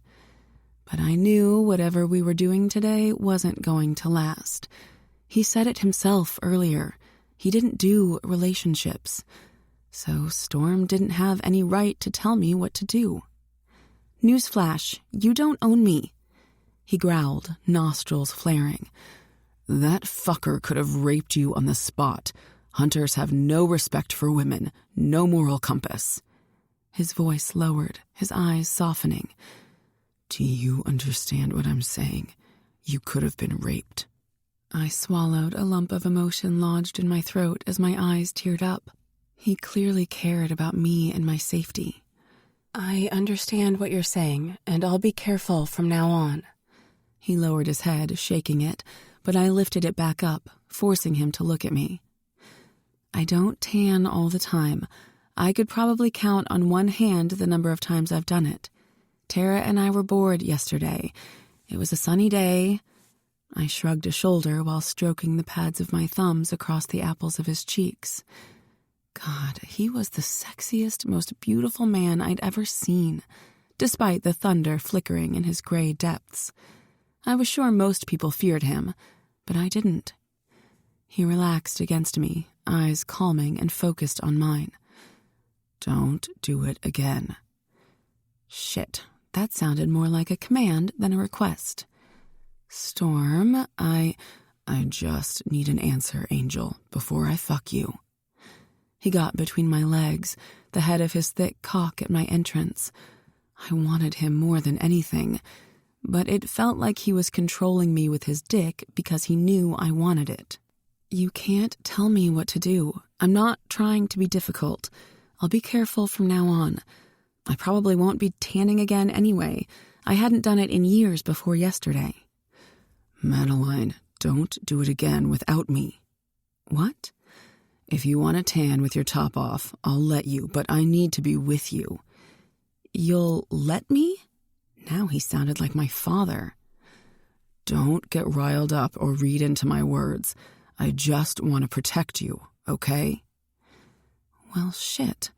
How could I argue with him for wanting to keep me safe? Fine, we'll do it your way. Now fuck me already. His lip curled as he slid right in. I inhaled suddenly, my mouth popping into an O like I always did when he first entered me. He didn't move as I adjusted to him. Then he started even, deep thrusts. Storm was different this time. His eyes were locked on mine, with one of his hands holding my thigh up, so he could penetrate me deeper. His other arm was bent next to my face, thumb rubbing my temple. "You're so beautiful." He kissed me slowly as he pumped in and out, taking his time, in no rush to take me over the edge. What was he doing? This didn't feel like fucking. It felt like more. Like he was making... No, I wouldn't allow myself to go there. Storm and I, it was just sex. Fantastic sex. But there was no way it was more than two people having a little fun. Okay, maybe it was more for me, something on a deep emotional level. I felt like I knew Storm. His eyes seemed so familiar when he gazed into mine. The worried tone in his voice when he'd said, "I just want to protect you, okay?" was like deja vu. I'd heard those exact words before, and they gave me the same fluttery feelings I'd only ever had with one other person. It was crazy. I ran my hands over the corded muscles of his broad back down to his ass, trying to spur him on, to get to fucking, but it didn't seem to work. This man was confusing the hell out of me. A sudden heaviness crushed my chest. I couldn't breathe. Guilt crashed down on me as if I was betraying my childhood crush, Caleb, when there was never anything between him and me. Nothing other than friendship. How could there be? Caleb, or KC as we all called him, was my brother's best friend and 7 years older than me. But I hadn't cared. I loved him with all my heart. All these years later, I had never loved any other guy or felt an ounce of guilt when I was with someone else, like Dane, because they never scratched the surface of my heart, which had always belonged to Caleb. As Storm rocked into me, kissing me with so much passion, my heart sang for the first time in 12 years. What was worse, I welcomed the feelings blooming inside me when I shouldn't. I shouldn't feel any of this for a man who would never give me what I truly wanted. The president of an MC wasn't who I ever saw myself settling down with. What the hell was I doing with Storm? How could I let him slip past my walls? What was I thinking? I wanted love, marriage, and children. Those were things Storm would never give me. But right now, with our bodies connected, his lips devouring mine, I shook the past out of my head. I didn't care about any of it. I didn't care about my dreams of a husband and babies. I only wanted Storm and would take whatever he gave me today. Tomorrow, I would deal with the realities of our situation. Storm would never be mine the way I wanted him to be. Inevitably, I would end up with a broken heart. 19. Storm. Monday morning, we were in church. Not a physical one. It was what we called meetings in a large room inside the clubhouse. Church had been held thousands of times since KLMC began. Just as many bottles of whiskey had been enjoyed during those meetings. Not much had changed since I arrived here as a pissed-off, guilt-ridden, newly graduated 18-year-old a dozen years ago. This room reminded me of my time in the Marines. Bland walls, god-awful buzzing fluorescent lights on the ceiling, industrial floor tiles. Cold and sterile. Functional. Pictures lined one wall, illustrating the club's evolution dating back to when Uncle Matt started the chapter with Raoul and Justin. Across from me, a massive flat-screen television hung. Grizzly's desk was off to the side of it. I had some deep conversations with Uncle Matt in here before he died. My brothers and I had had a lot of good times in church. Now wasn't one of them. "You're putting her life in danger," Track exhaled in frustration. I cut my eyes to Raoul and Boxer. I'd only been back at the club a couple of hours. After being with Madeline, I felt on top of the world. Then this motherfucker opened his big mouth. Fortunately, Boxer stayed silent, sitting beside Track. I stared Track down. I couldn't think of a single thing to say to counter his statement. I was putting Madeline in danger. My bike had been parked in her driveway for 2 days. I'd fucking put a giant target on her. Fuck. What was I thinking? Boxer cleared his throat. Copper and AJ reported a few hunters passing by her place and slowing down in front of it. My enforcer's jaw clenched, as if trying to not unload on me. Didn't you hear their engines? Didn't you think to check it out? Track sat forward, bracing his elbows on the table, a concerned expression on his face. I felt like I was getting the third degree. She's special. You care about her. I get it. I see it. Bring her to the clubhouse where she can be protected. I shook my head. Bring her to the clubhouse? Let her stay with me in my bedroom? Doing that would be monumental, a statement. The club would see her as my old lady, and I wasn't ready to claim her. I mean, I had. She knew it, I knew it, but I wasn't prepared to publicly announce it. You're right. I should have been more careful. What else was there to say? What are you going to do about it? The hunters are getting bolder every goddamn day in Winters. Some of the locals are nervous. Track cracked his neck.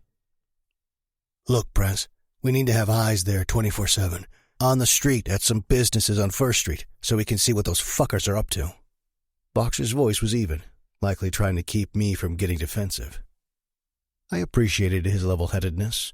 I didn't need him giving me shit like Track. Grizz has been trying to hack into the town's security cameras. They're the toughest he's seen. You know security isn't his thing. He's doing his best. I rocked my chair, frustrated with myself for being careless with Madeline's safety. Well, brother, it ain't good enough. Track paused for a moment. I braced myself, sensing I wasn't going to like what he said next. Call your old man. Have him send his guy to help Grizz. I cut my eyes to Track and slowly shook my head.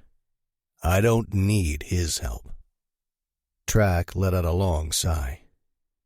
You're not going to Garrison. He'd come here. We need help. I scratched my beard. There was one guy I could call who was a genius with security systems. He flew all over the world, setting up systems for major corporations.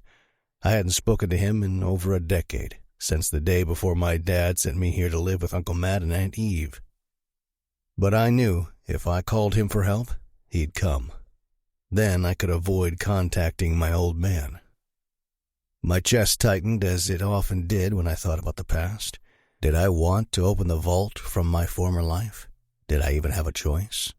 I needed to protect my territory, amp up the security at the clubhouse and the club's businesses. I also needed to keep Madeline safe. A shitstorm was coming. I leveled my eyes on Trax. I'll make a call. Not sure how soon he can be here, but I'll call him. I glanced at Boxer. In the meantime, I want boots on the ground in Winters. Eyes on Madeline at all times.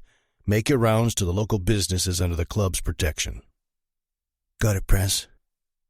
You're not bringing her here? Apparently, Track had a death wish. Raoul and Hero, my sergeant-at-arms, sat stoically as usual. Hearing Track's question made Raoul's eye twitch. I knew they weren't happy with me being gone all weekend, but they'd never call me out on it in front of anyone else. Raoul was the best VP, knew when to keep his mouth shut and when to speak, unlike his son, Track. Hero was the strong, silent type. His job was to protect me when needed. When he wasn't running the gun shop, he also managed the club's small armory of weapons and our runs along with Track. No, not even sure if I'll continue seeing her. If the hunters think she's important to me, they'll use her to get to me. You're wrong, brother. You're fucking wrong this time. Track dragged his hand across his cheek. Clearly he was exasperated with me. By not claiming her, you've left her exposed and vulnerable. What are you afraid of? This can't be because of the boy. The second I saw you this morning, you looked happy as fuck. It's because of her. She makes you happy. Enough. I slammed my hand on the table, leaning forward, huffing like a bull ready to charge. I wanted to knock his goddamn teeth clear across the room for mentioning the boy. We're through here. Call church. Stubborn son of a bitch, Track muttered, getting to his feet and exiting the room. Track couldn't tell me he'd willingly bring a woman into this mess. My road captain's heart was just as stone cold as mine, or more like how mine used to be before Madeline melted it. Angel sure made me feel good inside and kept my demons away. When I held her in my arms throughout the night, I slept. I didn't have a single nightmare. When my cock was buried deep inside her, our eyes connected. I couldn't imagine life without her. But at what cost? The club was on the brink of war with the dirty hunters. If my gut was right, it was going to be a bloody war. Madeline was safer without me. Before Raoul or Boxer could say anything, my phone rang and I answered.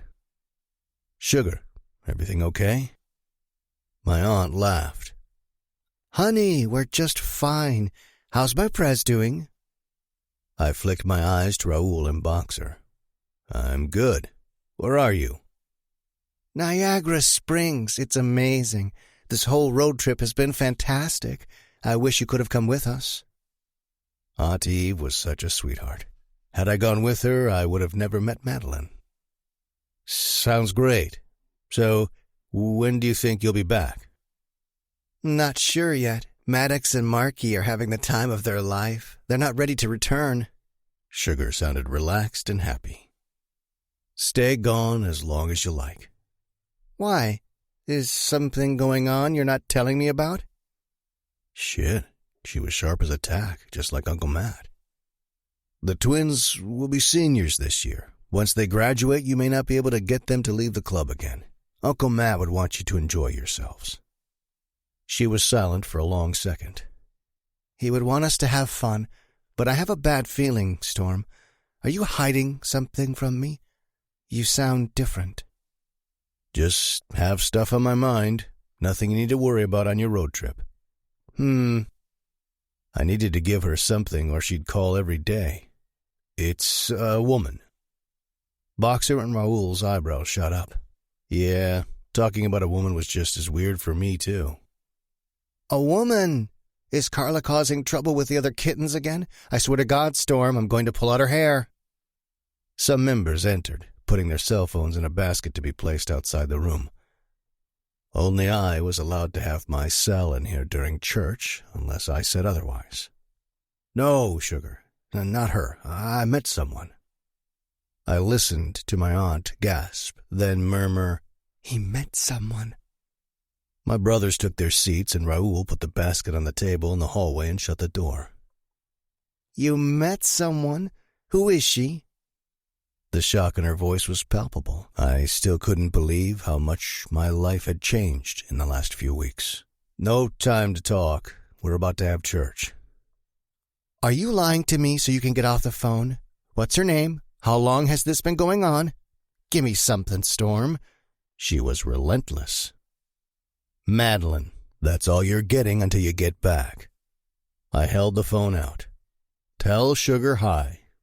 I told my brothers. They mostly grunted, but she'd know church was about to begin. I put the phone back to my ear. "See?" "I guess you weren't lying. Madeline is a pretty name. Can't wait to meet her. I'll let you go now." My stomach knotted up at her words. "Be safe, Sugar. Tell the boys I said they better be good to you." "They are. Love you, Storm. Bye." I was relieved she didn't push for more about Madeline. 8 pairs of curious eyes were on me. It was no time to get personal. I needed to get this meeting started. I lifted the gavel, hit it on the table once, and left it there. "These fucking hunters." I inhaled a deep breath, fisting my hands. "We need them gone before the holiday. I don't want these scumbags roaming around on the 4th of July and making the locals uncomfortable." Grunts echoed in the room. I made eye contact with my VP in track. "Raoul will send you out in groups of 3. He and Track have put a plan together." I stared at the 3 members in the back of the room. Several others were missing, probably at work, and couldn't make the meeting on such short notice. "This is your opportunity to train the prospects in how we keep our territory clean." I nodded to Raoul for him to take the floor. "Don't go with guns blazing. We don't want the locals running to the sheriff. We need to maintain our good standing here. If you catch a hunter, call me or Boxer." Raoul's dark eyes cut to mine for approval. I will be out too, so your direct contact is Raoul or Boxer. I don't want this to get messy, but we'll open up the dungeon if it comes to it.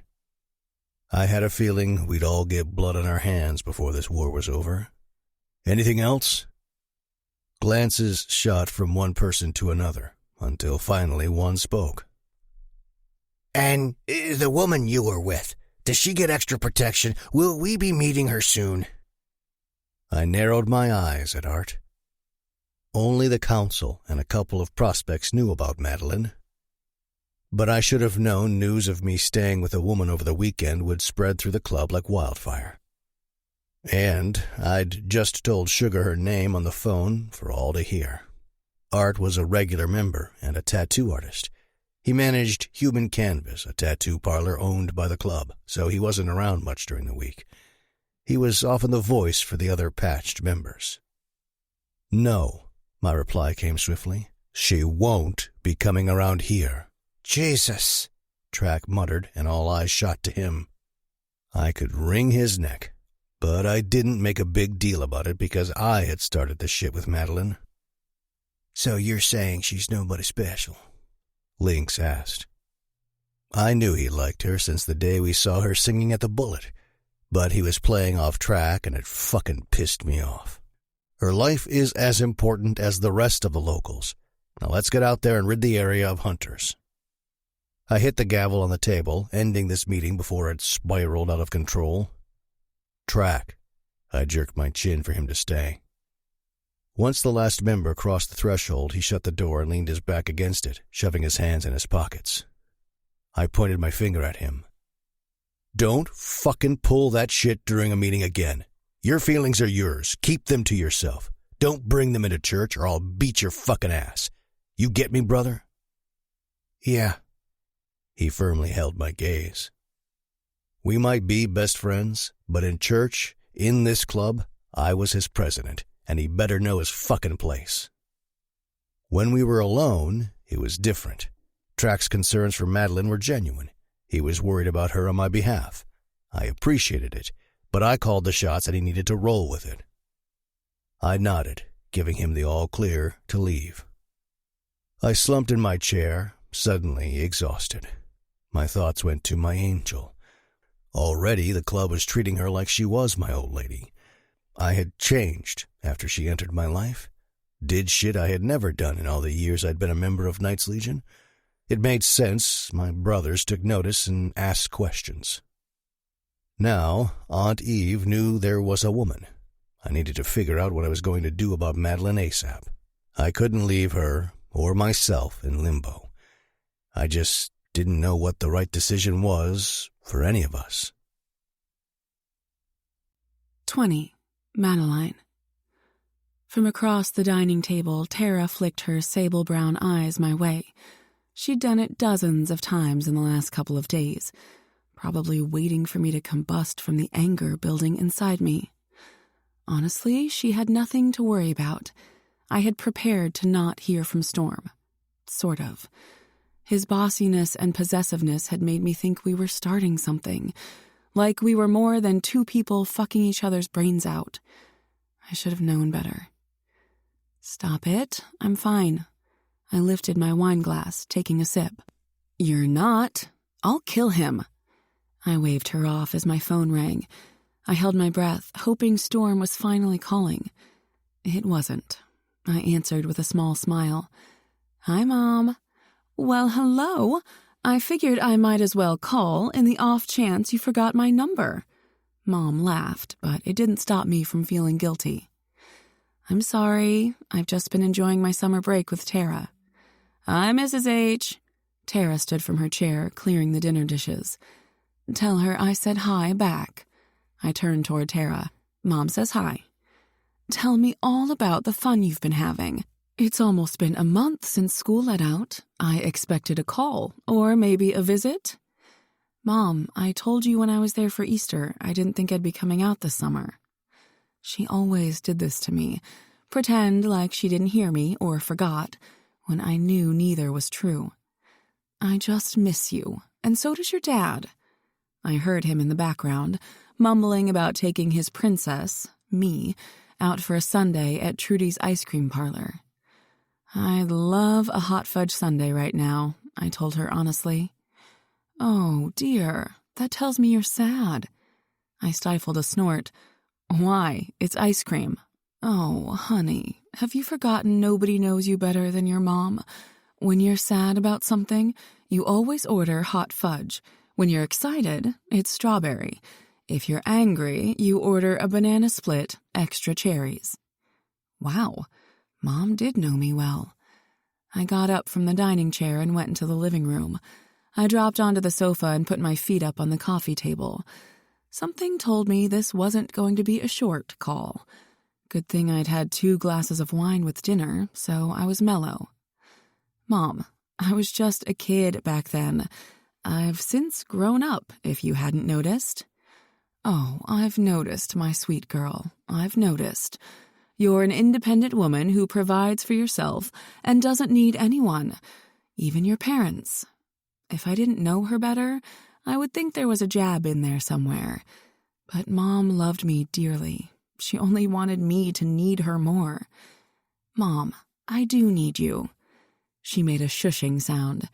"Tell me why you're sad. Is it about a boy?" I groaned, rolling my eyes. "No, Mom, it's not about a boy." The rumbling of motorcycles drew my attention to the front window. 2 bikers rode by. I held my breath, unsure of whether to be nervous or excited. "I can tell something is wrong. The musical lilt in your voice is missing." Crap, she wasn't going to let this go. "I really don't want to talk about it, okay? How have you and Dad been?" Mom sighed. Fine. I'll mind my own business." "Thank you." The 2 bikers passed by again, presumably leaving the trailer park. I wasn't sure if they were knights or hunters. I really shouldn't care one way or the other, but I didn't want either knocking at my door. "Your father and I are good. We just miss our kids." "Have you heard from my globe-trotting brother recently?" "Yes, last weekend. He's still in Europe, said he'd try to pass through on his way to his next job." My heart kicked up a notch. "Pass through, meaning Minnesota, I think." I squealed. "Really? I need to text him." I hadn't spoken to my older brother since before school let out. He worked too damn much. All he seemed to care about was his job. He'd likely deny it, but I believed our beloved Tommy had something to do with it. Tommy's death had changed us all, especially Toby. "Been too busy to text even your brother?" The disappointment in her voice gutted me. I should have been better about staying in touch with my family, especially when I hadn't worked all month. Damn you, Storm. I let out an exasperated breath, blaming him for screwing with my head and twisting me in knots. He'd stolen all of my attention. Well, not anymore. I was done with Mr. Biker Prez. "You and Dad should come for a visit. We could meet in the cities, go to the MIA and Mall of America, hit up some new restaurants and just wing it." "Sounds lovely. I'll talk to him and get back to you. Bring Tara. We'd love to see her. And if there is a young man in your life, we'd love to meet him." Young man? I almost snorted. Storm was the furthest thing from what my mom considered a young man. I didn't think my parents would judge him harshly for being a biker with tattoos, rings on his fingers, and a snarl to his lip, but I knew they wouldn't be thrilled I was with him. They were traditional conservatives. They had accepted an MC ran their town, but they hadn't befriended any of them. They just stayed out of the way. I should have stayed out of Storm's way. How was I so weak with him? Well, it didn't matter anymore. He dropped me like a hot potato. Mom continued talking while I enjoyed listening to her pleasant voice. But Storm wasn't far from my thoughts, which downright irritated me. Screw Storm. If he didn't want me, I didn't want him either. 21. Storm. I felt the bone crack when my right fist connected with his pointy nose. Blood gushed. The dude grunted, cowering away as I leered at him. We'd finally gotten our hands on two of the fucking hunters. This one, with a red river soaking his white t-shirt, dared to mention Madeline and her red-headed friend being worth top dollar. I fucking lost it, smashing my fist into the fucker's face before he blinked. I was hardly satisfied with one punch, so I drove my left fist into his gut, knocking the air out of him. He fell to the ground. It barely sufficed, but I needed to stay in control. We weren't out to kill anyone. Today, anyway. Boxer and Hero held on to the other cocky cunt. I'd introduce him to my fist next. For the last 3 days, the Knights had been out in full force, divided between Bastion and Winters. This weekend was the 4th of July, and the hunters hadn't vacated the area. We had combed the streets trying to capture our enemy with no results until today. I wasn't delusional. We couldn't wipe the hunters out of the town in 2 days, but we could send the fuckers a message. Boxer, Hero, and I had seen these bastards leaving Madeline's trailer park. We kept our distance, following them to the north side of town to the Wild Hog. The club provided security for the bar, so we strutted in and grabbed them without any incident. Now we were in the back alley, beating the shit out of them. "Why haven't you fuckers left Knight's territory?" The dickhead glowered and shrugged. My fist met his jaw. I heaved in a breath, fighting the urge to break his teeth. I wasn't a monster. "I want your prez's name to set up a meeting." I could be civilized and talk to the prez. Maybe make him an offer he couldn't refuse so he'd take his crew and leave my territory. Or we'd just take them all out. It wasn't the most rational line of thinking, but I was tired of these fuckers. "He won't see you, asshole," he muttered, spitting blood onto the asphalt. I kicked him in the side and dug the toe of my boot into his dick. He wailed on the ground like a pussy, grabbing his junk with one hand.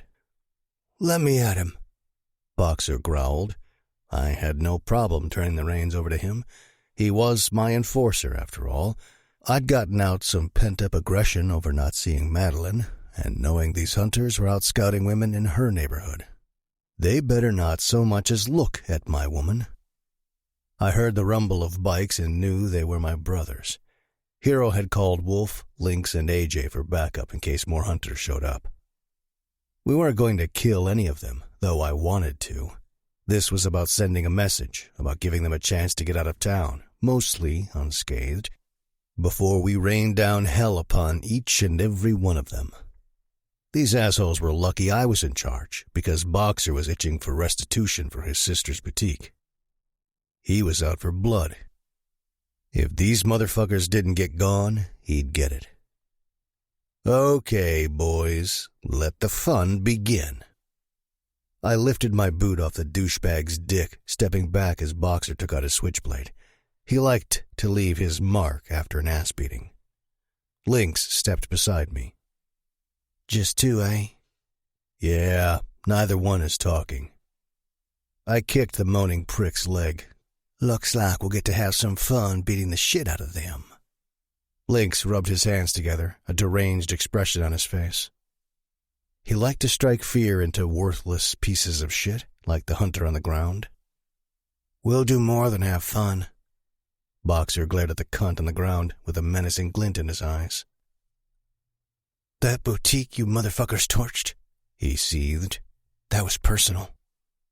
"It wasn't us," the dude cried as Boxer dropped a knee on his chest, digging it in. "Don't fucking lie to me." He pointed his blade at the hunter's neck. Boxer's victims all received what he called a hickey from Ricky. It was a large R carved into the skin, big enough it couldn't be missed. Ricky was what he called his switchblade. Boxer had some issues. The other guy struggled to get free from Hero's grasp, but it was futile. Hero's hands were like giant claws. If one got you, you were doomed. I approached Hero, thinking I might be able to get this guy to talk. "The fire was Dirty Hunter's, wasn't it?" His eyes widened. "Good." "No need to answer. I can see the truth in your eyes. How many of you are there?" I rested my hands on my hips, clenching my jaw. I needed to calm the fuck down before I lost my shit on this guy. I don't know. Sweat dripped down his temple. Sheer terror shined in his light blue eyes. Don't believe you, asshole. What is it, 12, 20, 50? We hadn't been able to get a definitive count of them, only catching a glimpse of no more than 4 together at one time. Without knowing where they were hiding, we had no clue what we were dealing with. We were in the dark. I fucking hated it. We needed to know how big of a threat they were. Not bigger than 30, the kid stuttered. Shut the fuck up, the douchebag yelled from under Boxer. Wrong move on his part. Boxer's knee moved from his chest up to his throat. Shut up, dickwad. I turned back to the prospect I was questioning. You see your friend? I jerked my chin toward his buddy, squirming under Boxer's knee.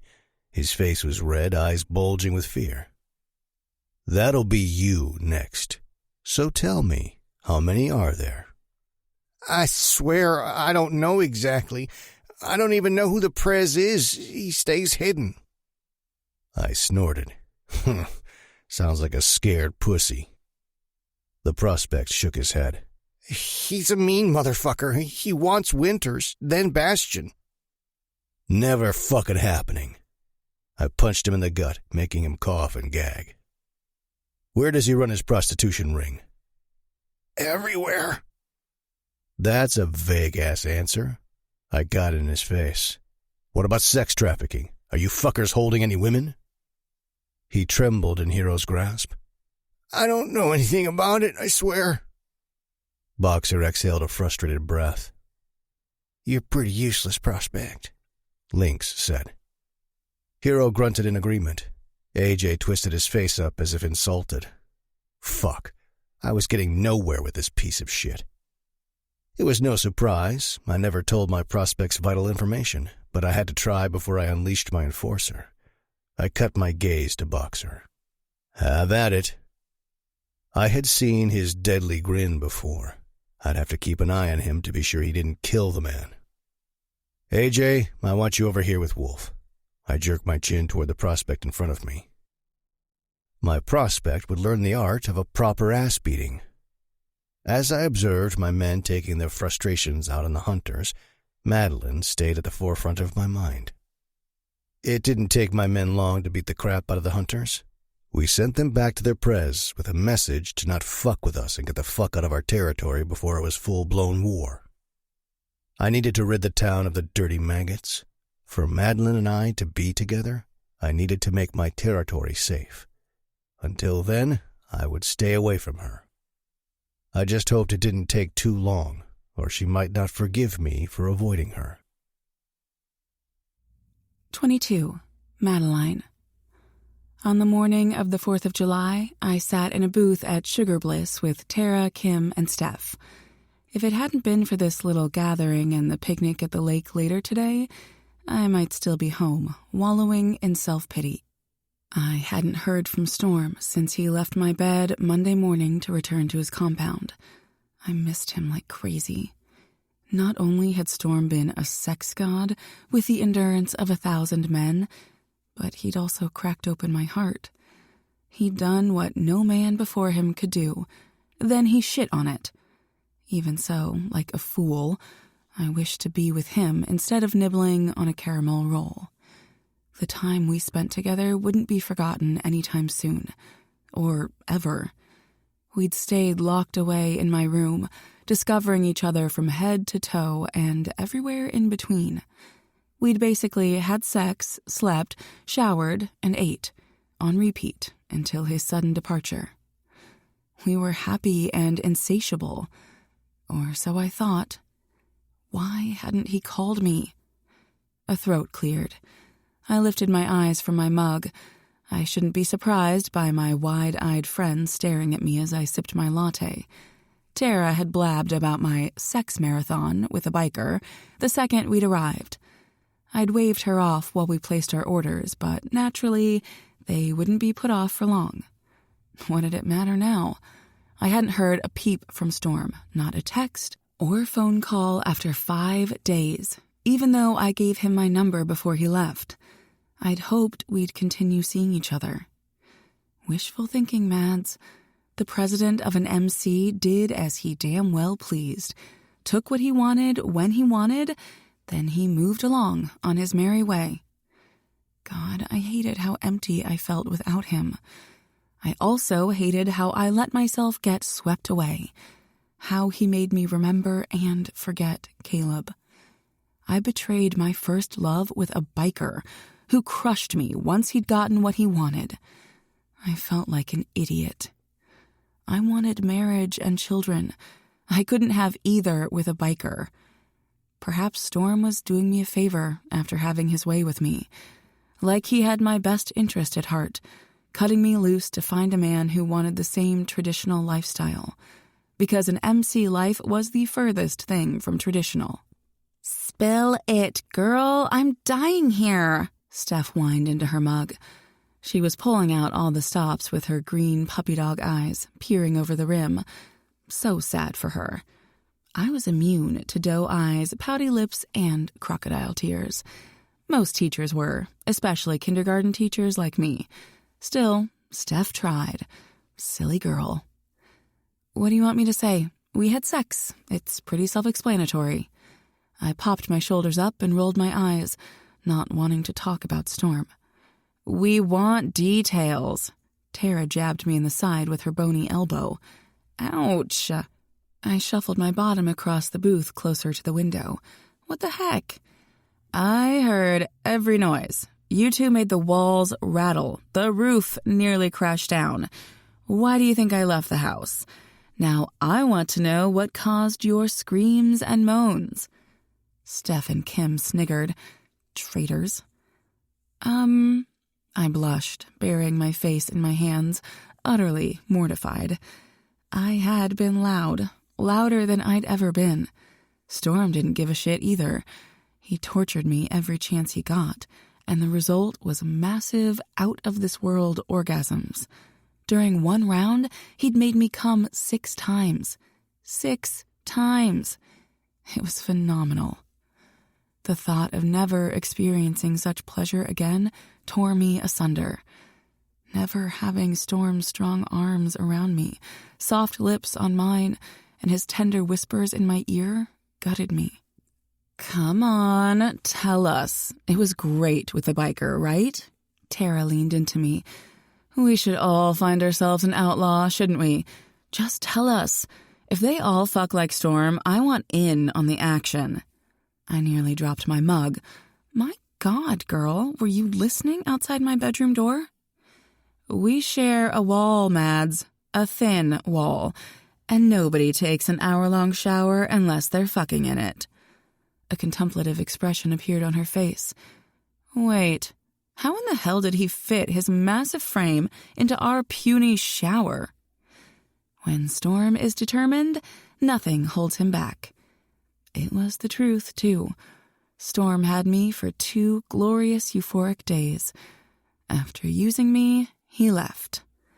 Steph and Kim stared in wonder, with mouths gaping, eyes wide. I'd never felt so exposed while fully dressed before. I was about to appease them with the shortest version of my weekend sex fest, when Steph and Kim's gaze shifted off me at the sound of the jingling entrance bell. "Oh, crap," Steph whispered. "Don't turn around. It's the bikers from the armory." My pulse spiked. Storm had warned me about the dirty hunters. I glanced out the window and searched for the prospect keeping an eye on me. I wasn't thrilled when I saw him following Tara and me this morning. Why Storm felt the need to have someone watching me didn't make sense. He was done with me.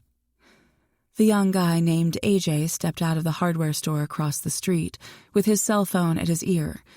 I had a hunch he was on the phone with Storm. Not 2 seconds after AJ put his phone in his pocket, mine started ringing. My pulse nosedived, seeing Storm's name. The girls looked at me with expectant expressions. "It's Storm," I mouthed. I didn't know what to do. Answer it? Ignore it? "Answer it," Tara hissed with annoyance.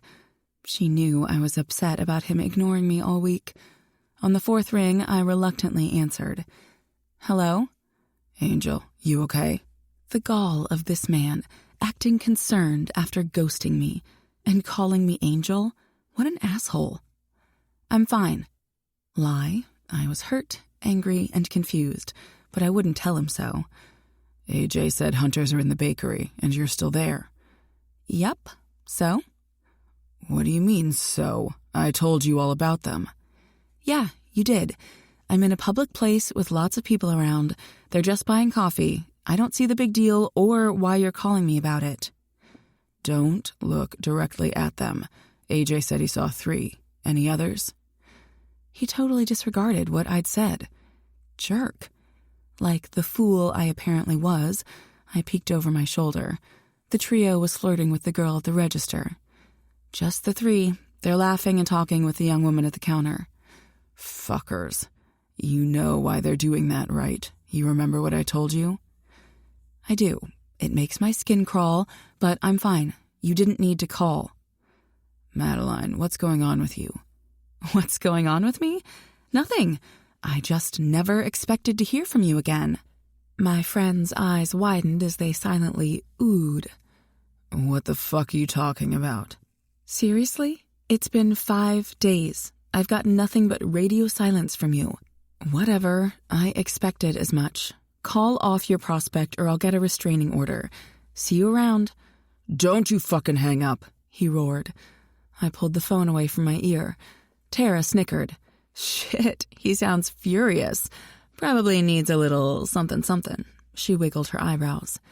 Well, he's not getting anything from me. I put the phone back to my ear. What more do you have to say, Storm? I'm busy here. The girl snickered. I've been busy with shit, Madeline. I run an MC, you know? You don't owe me an explanation. Not that one would be sufficient enough for ghosting me. Apparently, I do. No, you don't. But just so you know, there are 43,200 seconds in 12 hours. One text saying, hey, how's it going? Only takes 10 seconds tops to type. You weren't busy with MC shit. You were being a dickhead and ghosting me. I'll see you around. Madeline, God damn it, don't hang up. I sighed. What now? He growled low in his throat again. I felt the vibration in my chest. He was furious, but I wasn't sure why he was doing this after getting nothing from him all week. I was afraid to hope he actually cared about me. Hero and Wolf are in the area. They'll be there any second with AJ. They'll escort you out if you need it. A frustrated huff filled my ear. I want you to come to the clubhouse. I don't know Hero or Wolf, and I have no desire to go to your clubhouse. Besides, it's the 4th of July. I'm with the girls. We're fine to be out in broad daylight. It's not like I'm alone. I want to see you, Angel. I swallowed thick saliva, hating how I wanted to see him too. I don't think it's a good idea. It's a great idea. We obviously have our wires crossed. I want to fix it. His low, gravelly voice made me clench my thighs. I breathed into the phone like it was his mouth touching my lips. I didn't even realize I'd done it until he said, Fuck, you're wet for me, aren't you? Stop it. Be nice. Oh, I'll be nice, all right. When will you be here? I didn't say I was coming. I have things to do. My eyes flitted to each one of my friends. As much as I wanted to see Storm, I already had plans with my girls. You'll be coming, all right. All over my cock, Angel. What time? Won't take no for an answer. Damn him and his dirty talk. No guy had ever talked to me the way Storm did, and I loved it. You sure are bossy. Morning, lovely ladies, one of the hunters said. Is one of them there? Storm's voice raised 3 octaves. I cringed. Yes. Fuck. Do not get off the phone with me. Do you hear me, Madeline? Yes. I gripped my cell phone tightly in my hand, like it was a lifeline to Storm. What are you girls up to today? We're looking for some tour guides. This guy wasn't bad-looking. Tall, dark hair and eyes, tan skin like he spent his days shirtless in the sun, and white, straight teeth. Steph was blushing, but Kim, she had a deep crease in her brow. "Sorry, we're not interested," Tara said in her smart-ass voice. "Move along." My snarky friend's mouth often ran away with her. "I'm sure I can get you interested," the biker growled. "Breathe, Angel. I'm here." His husky voice soothed my anxiety. I exhaled the air I hadn't realized I'd been holding in my lungs. "No, you're not here." "You!" The attractive hunter pointed at me.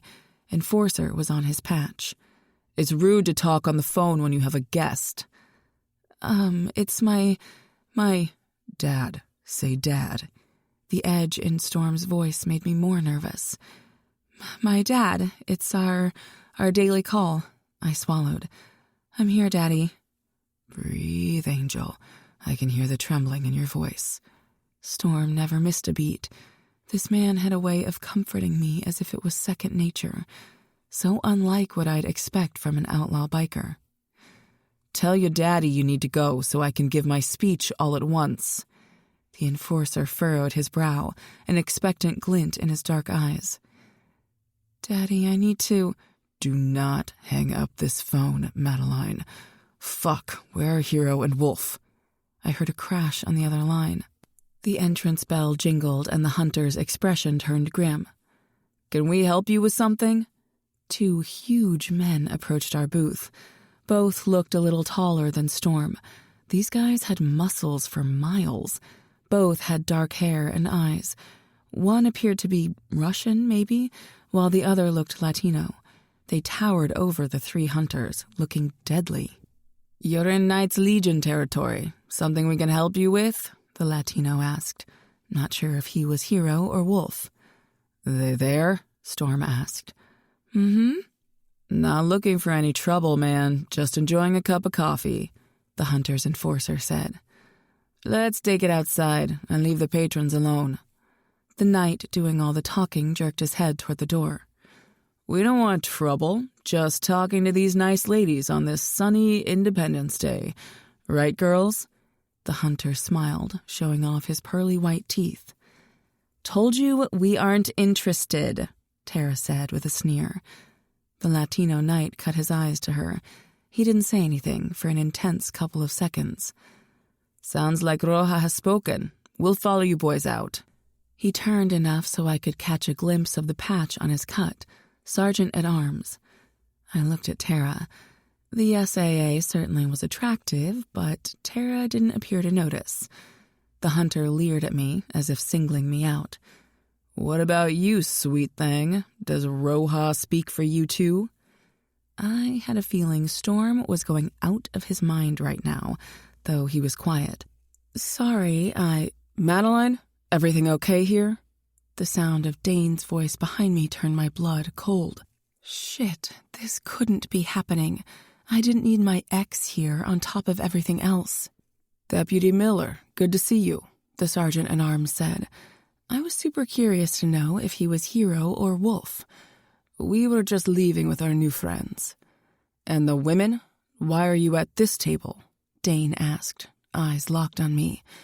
My chest tightened.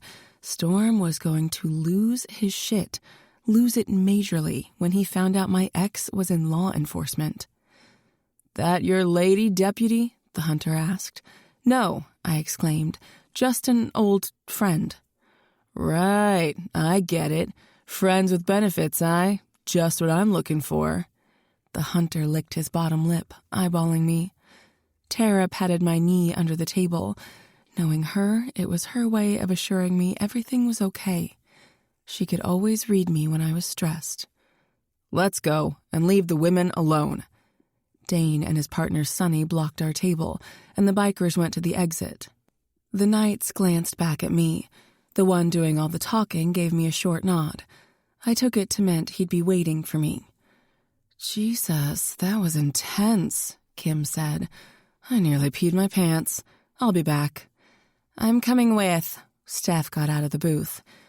With great trepidation, I returned back to Storm. "They're gone." No response. Just heavy breathing. Storm, you there? I want you here in an hour. The call ended. My eyes burned with tears, hearing the anger in his voice. Tara grimaced. Shit, I heard him. He sounds pissed. He does. I exhaled a deep breath. He doesn't know Dane is my ex. I mean, he knows his name is Dane, but he didn't know he's a deputy here in Winters. I had a feeling Storm might have connected the dots after Dane said my name. Oh man, I thought you told him. Tara bit her bottom lip, picking at her blueberry muffin. I sagged in my seat. No, stupid, I know. I was just afraid he'd want nothing to do with me. I'm sure it'll be fine. The compassion in her voice made me more nervous. I wasn't so sure it would be okay. Madeline, I need a minute. Dane stood at the end of our table with his typical, you don't have a choice expression. I nudged Tara to let me out, to avoid making a scene. If Dane wanted to be a jerk, he would arrest me for a lame reason. I wouldn't put it past him, so I'd talk to him just to get him off my back. I sighed as glances shot our way from people in the bakery. What do you want? He ignored me and strutted out of Sugar Bliss. Despite the gnawing in my gut, I followed him out to the sidewalk. American flags hung from lampposts up and down the street and blew in the breeze. Confetti was strewn about from the parade earlier.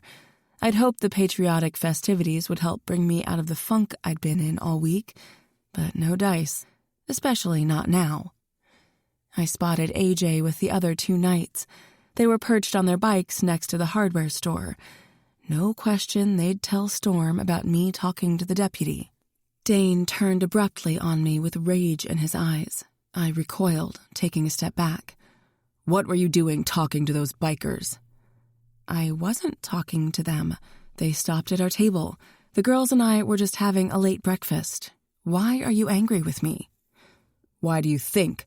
I go into Sugar Bliss and my ex-girlfriend is surrounded by a bunch of dirty bikers. He took my hand. Instantly, fear skirted up my spine. He had the same look in his ice blue eyes he'd get when he knocked me around. The knights were staring at us. There was no telling what they'd do if Dane hit me. Unless a woman getting hit didn't faze them. They were 1%ers. It sure as hell never bothered Dane when he put me in my place. I flitted my eyes over to the knights, and one was on the phone. Another appeared to be recording us. Crap.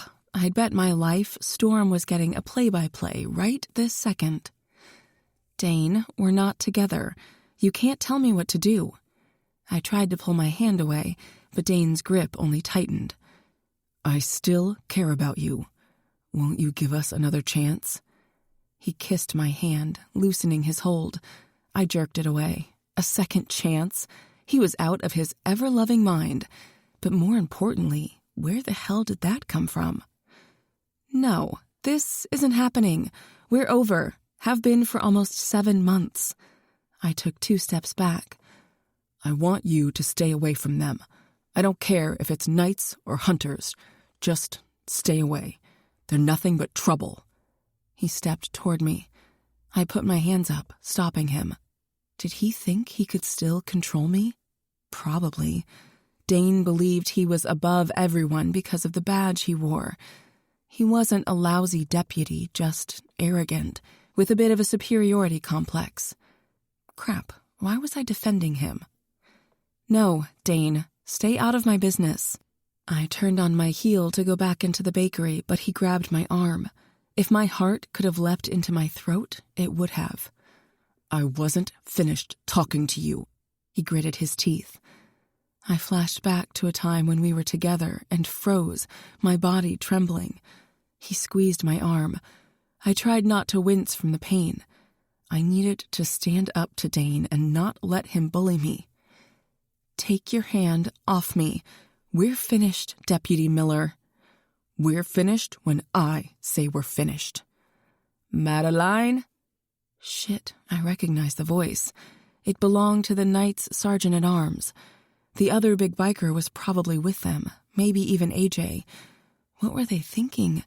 Dane might arrest them on a trumped-up charge just to be a jerk. "Don't be a fool, Madeline," Dane hissed in my ear. "If you're with one of these guys, it won't end well for you." "Let go of me." I broke free from him. "Don't ever touch me again." "Don't be stupid, Madeline." Dane pursed his lips thin. He hated when I stood up to him. Was I just stupid? Maybe I'd been a fool for staying in Winters after finally getting out from under Dane's thumb. An idiot for getting mixed up with the president of a biker club. Either way, I owned my decisions. It was my life. Fool or not, I'd do whatever the hell I wanted. "I'll be ready in 5 minutes," I muttered to the knights as I passed them. Dane and his threats could kiss my ivory ass. He was not going to control me ever again. Naturally, the girls tried to stop me from going with the bikers, but I knew I couldn't disobey Storm. That minor detail bothered them even more, especially Mama Kim, who feared they wouldn't let me leave the compound once they got me inside. I tried to assure her Storm would never hurt me, but I wasn't so sure he wouldn't. I'd been following the Latino. The other men were behind me. It felt like I was a prisoner. Or maybe they were just protecting me. The way my heart raced and stomach churned, I hoped I wasn't going into a trap. What if Storm knocked me around like Dane, or forced me into being a kitten or something? My skin prickled and I gripped my steering wheel tighter. No, I refused to believe Storm would physically hurt me. Sure, I didn't know him very well, but he wasn't a monster. My phone startled me when it chimed. Tara. "Hey, where are you? The girls and I came to an agreement. We're coming after you." I laughed nervously. "You're all crazy if you think you can take on Storm and his brothers. They're outlaws, Tara. They have weapons." "I'd die for you, Mads." I knew my red-headed badass bestie would. "Give me your location." "Promise me you won't do anything stupid, like call the sheriff or drive out here?" Tara huffed into the phone. "How will I know you're okay?" "I'll call or text you." "Call. I'll need to hear your voice." "I can tell when you're afraid. You stutter." Her voice softened. "I don't stutter." "See?" Shit. I inhaled a breath, trying to calm my nerves. I can see the compound. There's fencing around it with barbed wire and an armed guard at the gate. Fuck. "Give me your location." "We went north out of town, turned left on Highway 10, drove for like 5 miles, I think, then turned right on another dirt road." "Which one?" "It didn't have a sign. There are lots of woods." "That tells me nothing." The armed guard at the gate talked to the Latino, then he waved me in. The large man had a menacing scowl and a big-ass rifle, or a machine gun. Hell, I didn't know anything about guns. They all looked the same. Big, long, small, black, silver. "Mads, are you listening to me?" Tara's shrill voice scraped down my spine. "I'm here. You'd never get through with the scary-ass biker guarding the gate." I inhaled a few more deep breaths as I parked my car next to the Latino's bike. "Jesus, Mads, I'm fucking scared for you." "I'll be okay," I hoped. "Storm won't hurt me. Besides, it's my own damn fault for bringing him home with me last weekend. But I'm wise to him now, and I plan to tell him off." "Let's go," the Latino yelled, banging his knuckles on my window. "Wish me luck." "You're right. Storm won't hurt you, not after what I heard going on in your bedroom." It was only sex, for goodness sake. Honestly, sometimes Tara had a one-track mind. "I'll call you in a little bit. Bye." I tucked my phone into my purse and sat there, hoping my racing heart would slow down. I didn't need to go into cardiac arrest and die on an MC's compound. My mother would flip her shit losing another child. The 3 bikers stared at me with their arms crossed. The prospect, AJ, didn't look half as menacing as the other 2. Maybe he would help me if I got into trouble. Probably not. AJ's loyalties were to Storm and the club. I was on my own. Shit. All I could do was pray Storm wouldn't hurt me, and I'd have all my fingers to enter the pin on my phone to call Tara. Or I guess I could use my nose if they chopped my digits off for some insane reason. 23. Storm. The fucker kissed her hand. He touched her. Deputy fucking Miller. I'll kill him. Sure, Madeline looked pissed and pulled out of his grasp, but they looked like they knew each other. Didn't take long to put two and two together. She never once mentioned her ex, Dane, was in law enforcement. Why didn't she tell me? She wasn't a stupid woman. She had to know how important this kind of information would be to me. I slammed my hand down on the bar, seething. Why the fuck didn't she tell me? You need to calm down. She'll be in here shortly. Track eyed me from his stool. I hadn't taken my eyes off the main gate's monitor. I didn't want to miss Madeline arriving with her escorts, Hero, Wolf, and AJ. Calm down. Her ex is fucking Deputy Miller, my arch-enemy. As if I needed this complication. It had been a shit week already. Another of the club's businesses was vandalized yesterday. No doubt it was payback from the hunters after what we had done to their men, breaking a few ribs in one of the dude's arms. I was sure Boxer's Hickey from Ricky didn't go over well either. I'd been cleaning up mess after mess, not having a spare minute to call Madeline. Not true. I needed time to think. Madeline had fucked with my head last weekend when we were together, and I needed to get myself straight. I had purposely not called or texted. A dick move, for sure. She'd sounded more than a little pissed about it, too.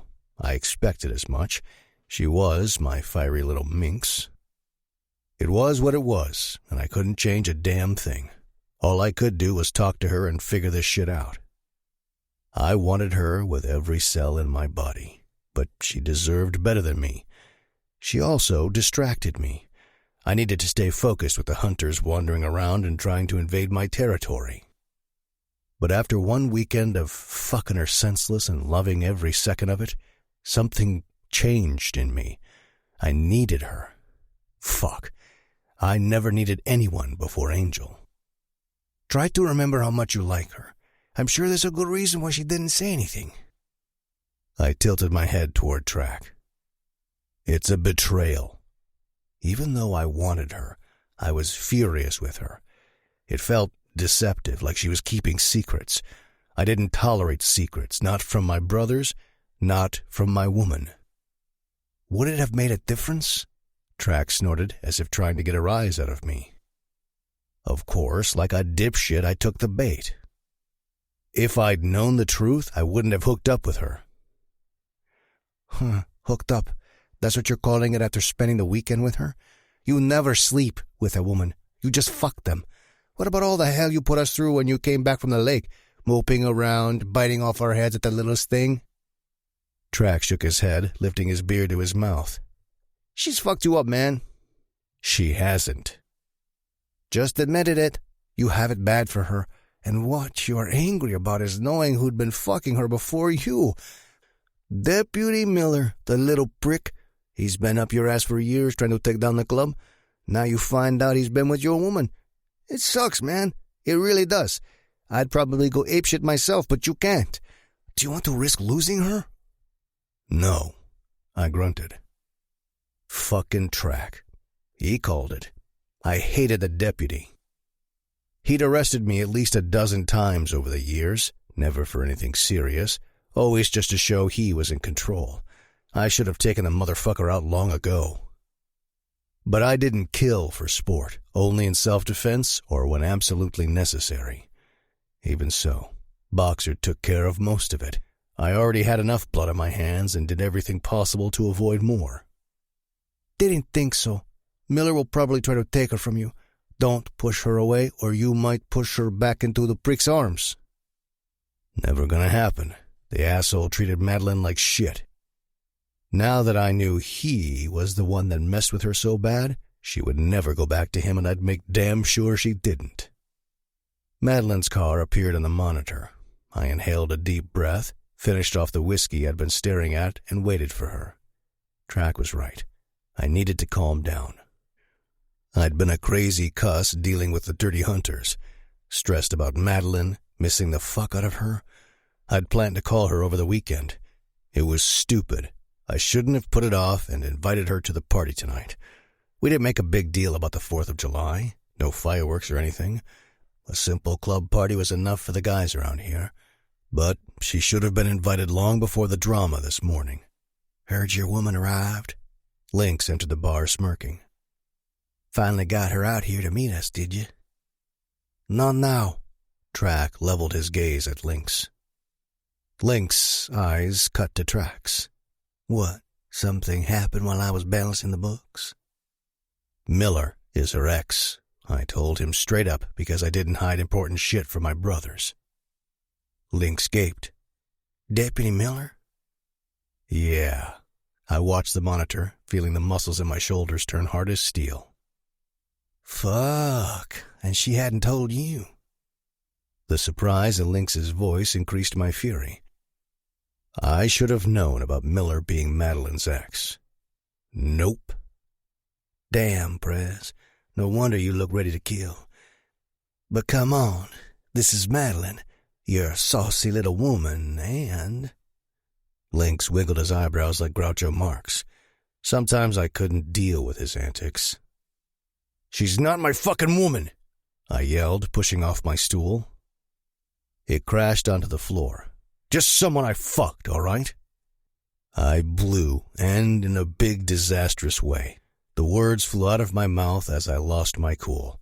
Reacted to Lynx's taunting, but damn it, why didn't she tell me about Miller?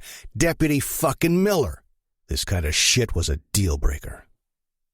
"Oh, man," Track whispered, lifting his beard to his lips, tilting his head toward the door. And I knew then Madeline had heard me. I turned my head to the entrance of the bar. Madeline and I stared at each other for a long second. Nothing I said now would matter. Not with this fireball. I knew a massive ass-chewing was heading my way. She just better not do it in front of my brothers. "I'm here. What do you want?"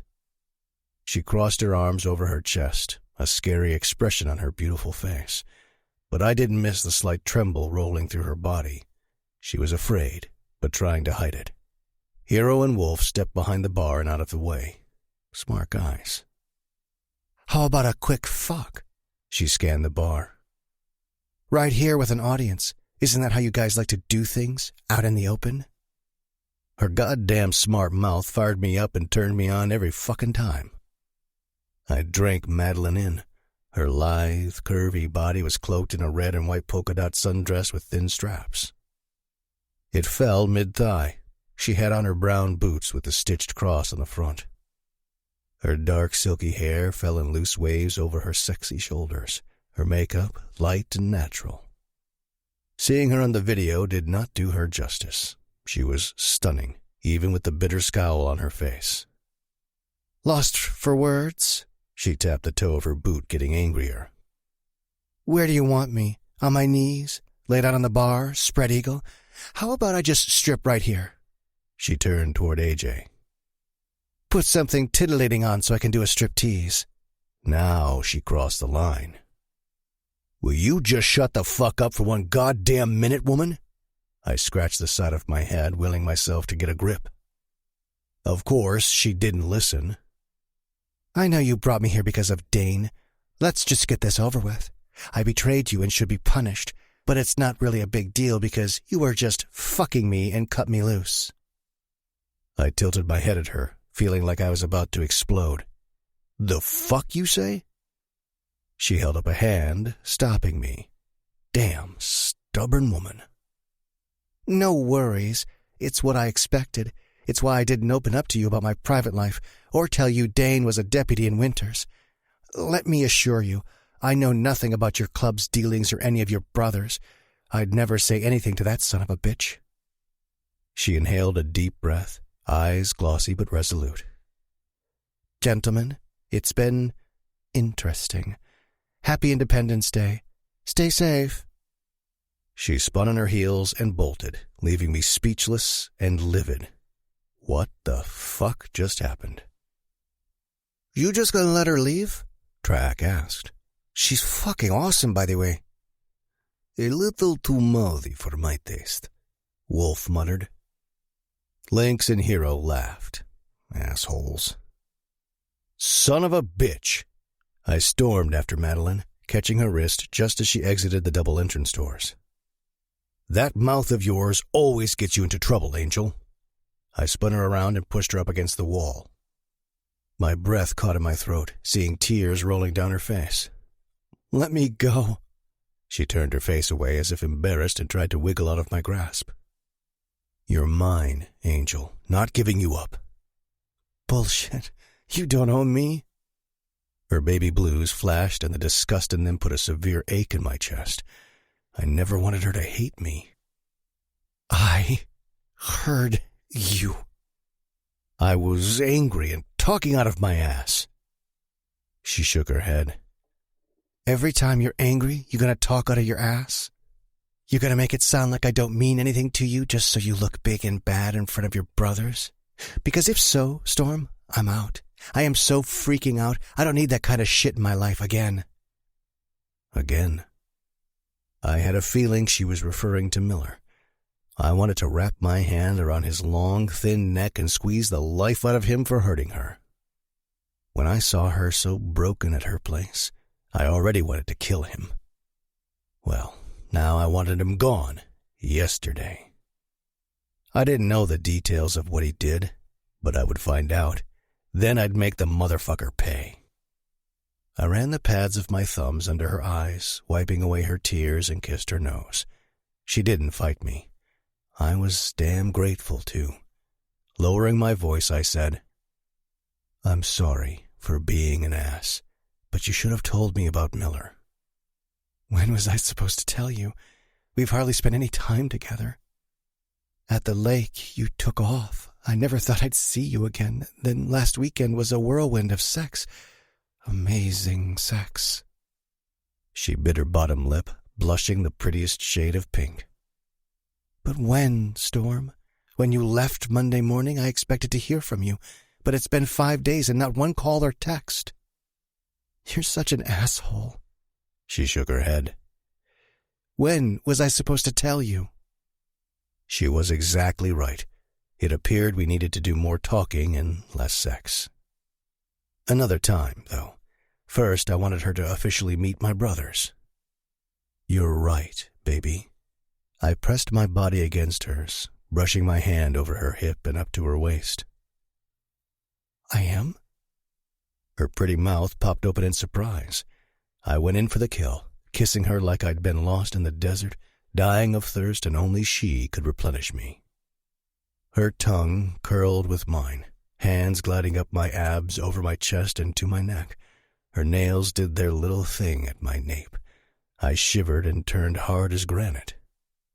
I pulled away, cradling her face in my large hands, and stared into her baby blues. "You're the first woman in my life I've slept with. Not talking sex. We slept together, cuddling and spooning. I've never done that with women before. You mean something to me. I care about you, and when I knew hunters were in the same building as you and I couldn't protect you myself, I lost it, baby. I fucking lost it." Her pretty eyes softened and filled with understanding. "And then Dane appeared." "I've hated him for years." "I'm not surprised. I can't stand him either." I crushed my lips to hers again. When she kissed me back, just as eagerly, my mind was made up. I was never letting her go. I felt like shit for not calling her. I'd known what I wanted, and it was her, but I'd been too damn afraid to admit it. "I want you to meet my brothers, officially," I said against her mouth, nibbling and licking her lips. "You okay with that?" "Yes, if you're sure. No more games, Storm. No more ghosting me. I won't be so forgiving the next time." Damn, this woman was fierce. I'd clearly met my match. There won't be a next time. I wasn't playing games. I want you. She considered me for a long and tense second. What will you do with me afterward? The flirty lilt in her voice made my spine tingle. There were about a dozen different things I wanted to do. I dropped my face to the curve of her neck, pecking like kisses on her skin. I breathed in her soft scent and mumbled, "Take you to my bed." To sleep? Baby, you know better than that. To fuck. Maybe we should talk first. We'll talk after we've fucked. She giggled. So bossy. I hugged her tightly, exhaling a sigh of relief. Madeline was mine. All mine. 24. Madeline. Storm's brothers were decent and didn't ogle me too much. Well, Lynx and Hero did a little. Wolf, the guy Storm called Russian Giant, had given me a short nod, then hung back. Well, as much as a ginormous man could, standing taller than all the other guys in the room. He was a giant for sure. The SAA was Hero. I remembered Track and Lynx from the Bullet the night I met Storm. Lynx talked more than the other guys. He was the club's treasurer and managed the Bullet. Track studied me a lot with what felt like a critical eye. He was introduced as Storm's best friend and road captain. I was most concerned about Track liking me.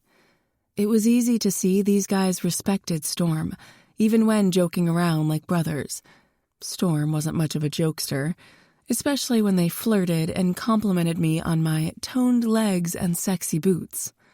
I liked his possessiveness. Storm kissed below my ear. "You ready to go, baby?" He'd been standing behind me the entire time, with his arms wrapped around my waist. I loved every second of it, too. "I want you all to myself." "Yeah, I'm ready." I tilted my head up, and he pressed his lips to mine. "Who do we have here?" a woman asked. Storm stiffened and ended the kiss. I turned my head toward the voice. The blonde sashayed farther into the bar, wearing tiny denim booty shorts and an American flag-printed tube top, exposing her midriff. She glared at Storm as if she'd caught him cheating on her. Was she his go-to kitten? Well, if so, not anymore. I plastered a bright, friendly smile onto my face. "Hi, I'm Madeline." I tried to move forward to shake her hand, but Storm wouldn't release me. His grip tightened around my stomach, and his lips dropped to my neck. What the hell? "Storm, stop," I whispered, but of course he didn't listen. "Carla, Storm's kitten," the woman introduced herself. She pushed her hip out and set her hand on it. Her eyes raked over my body, sizing me up like I was doing to her. Shit, this woman was his go-to. She wasn't ugly by any means. A little taller than me, bigger breasts, but they didn't look real. Then again, what did I know? She was attractive. I could see why Storm would be with her. Jealousy bloomed in my chest. My body went straight as a board when her violet-colored eyes connected with mine. Violet? Was it even a natural eye color? This kitten, this Carla chick, sneered like she wanted to claw my eyes out. I wasn't a cat-fighting kind of girl, but mess with my man and my nails would come out. "Not true," Storm bit back in a commanding voice. "Kittens belong to all the patched members." Carla huffed. "But I'm your favorite." "I have the only woman I want right here." He kissed my neck again. I adored this man even more for making me feel secure. "Let's go, baby." "Great meeting you, Madeline," Link said with a friendly wave. Track, Hero, and Wolf gave me a nod, and AJ smiled. "See you guys later." I waved as Storm tucked me into his side. Carla's face turned red and her nostrils flared. I might feel bad for her if she'd been with Storm recently, but according to him, he hadn't been with her in over 6 months. The woman needed to move on, because I had no plans of giving this man up. "Handle that," Storm hissed, but I wasn't sure what he meant or who he was speaking to. It didn't matter. I was going to be alone with him, and I couldn't wait. We went up a flight of stairs and down a long hallway to the very end. Storm took a ring of keys out of his pocket and unlocked the door. "After you, Angel." He jerked his chin for me to enter. What does the bedroom of an MC president look like? What little I knew about Storm, he was a no-nonsense man, always wearing jeans, t-shirts, boots, and his cut. I never expected a pristine, well-put-together bedroom. Directly in front of me was a king-sized bed, flanked by floor-to-ceiling windows. Between them was a herringbone pattern made from what I guessed was reclaimed wood. It was so stunning it could be a piece of art. Gray linens dressed the bed. There was a weathered black chest of drawers and a matching set of nightstands. The room wasn't huge, but it was a lot bigger than mine. There was even a leather club chair and ottoman with a floor lamp in a corner opposite the bed. Hardwood floors, a vaulted ceiling, and a large oriental rug completed the room. Wow, I don't know what to say. My eyes flitted around the space. "Hopefully that's a good thing." He closed the door and locked it. "But don't be too impressed. This used to be my Uncle Matt and Aunt Eve's room. When she moved out, it became mine. I just bought new furniture." He told me his uncle was the original president and died of cancer. I could tell Storm respected his uncle a lot. I hoped to meet his aunt and cousin sometime soon. "Does the maid come daily to keep all this," I waved my hand in front of me, "clean and tidy?" "Nah, I don't let anyone in my room. Just you, baby." He circled my waist with his hands and tugged me up against him. "Shit, you freaked me the fuck out earlier." His mouth was on mine. He couldn't seem to get enough of my lips. Freaked him out? Why? I'd ask him to clarify, but this kiss turned my brain to goo and my bones to jelly. Storm inhaled me, as if I were all the air he would ever need. Part of me hoped I didn't imagine it. The other part kept wondering how I'd fit into his MC life. While plundering his tongue into my mouth, clashing it into mine, he backed me up until my legs hit the bed. He pulled back, staring into my eyes, both of us heavily breathing. "When those hunters were near you and I wasn't there to protect you," he dropped his head, shaking it. "I'd only ever felt so helpless one other time in my life. I'd done everything possible to never experience such weakness and vulnerability again. You make me feel both." I couldn't believe it. This cocky, powerful, and scary man was revealing a piece of himself to me. I didn't know what to make of it. All I knew was I would treasure this moment, always. "Storm, He placed a finger on my lips. "No, not a word. You need to listen to me. Listen carefully." I nodded, brushing my hands up his chest, wanting to soothe him. The anger I had dwelling in me all week and the jealousy I felt after meeting Carla were pushed aside. What Storm was telling me was more important than anything else. "I have enemies. They want to take down my club, destroy me. If they know how much you mean to me, you'd be the link to my destruction." He sighed, covering my hands with his. "If we're going to be together, you can't act hastily. You have to stay alert to your surroundings, and you must listen to me." There was no way to hide the way my body trembled at his words. Fear radiated through me. At the same time, a warmth bloomed in my chest. I mattered to him. I made him weak and vulnerable. Hearing all this stunned me, making me feel important. "I'm sorry I didn't call or text. I just needed time to think things through." Like whether to be with me or not. I needed clarification. I needed to know why he hadn't called. "Angel, there's no question I want to be with you, but being with me could put you in danger, and I sure as hell don't want that." I have a right to choose too, And I want to be with you, Storm, more than anything.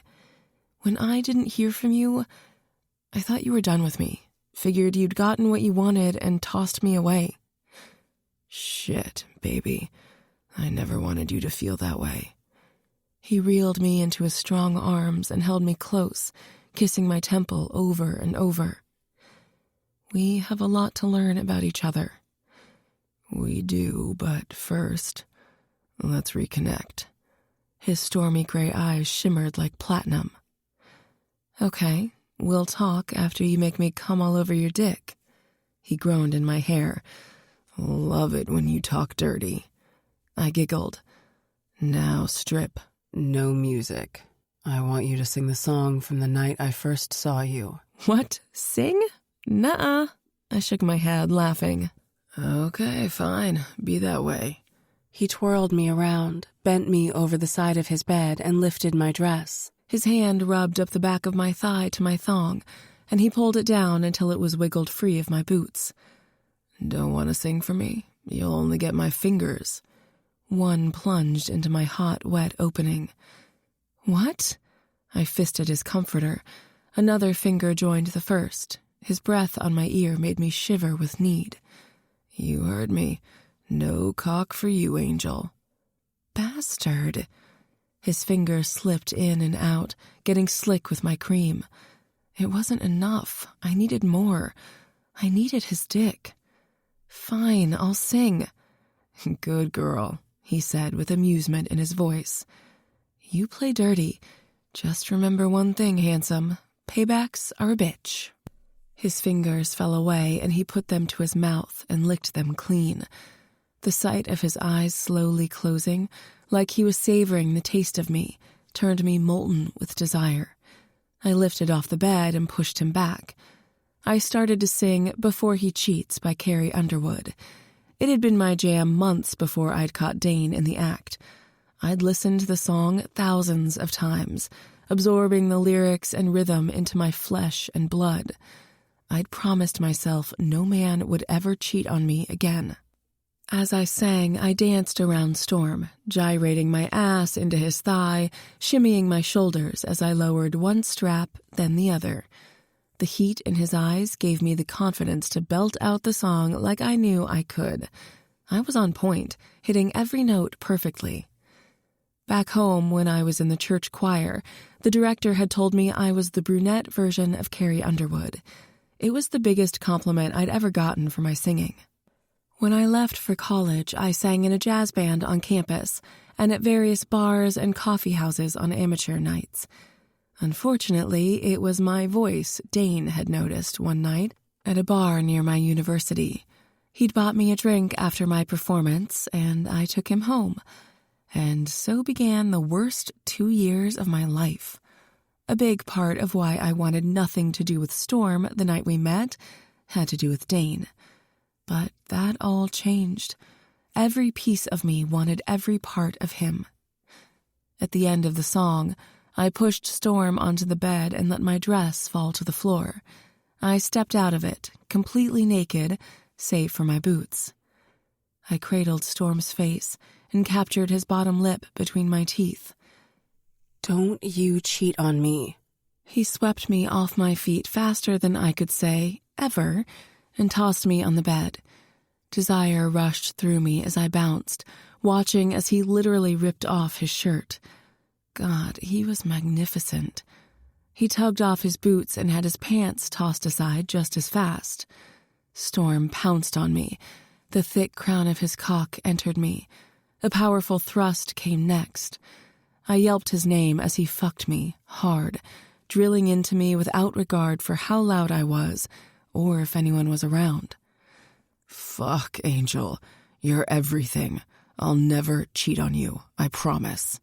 We kissed, wildly touching each other, chasing our orgasms as if our lives depended on it. We bucked harder and faster. The sound of our skin slapping was all I heard. Storm put his hand between us and found my ball of nerves.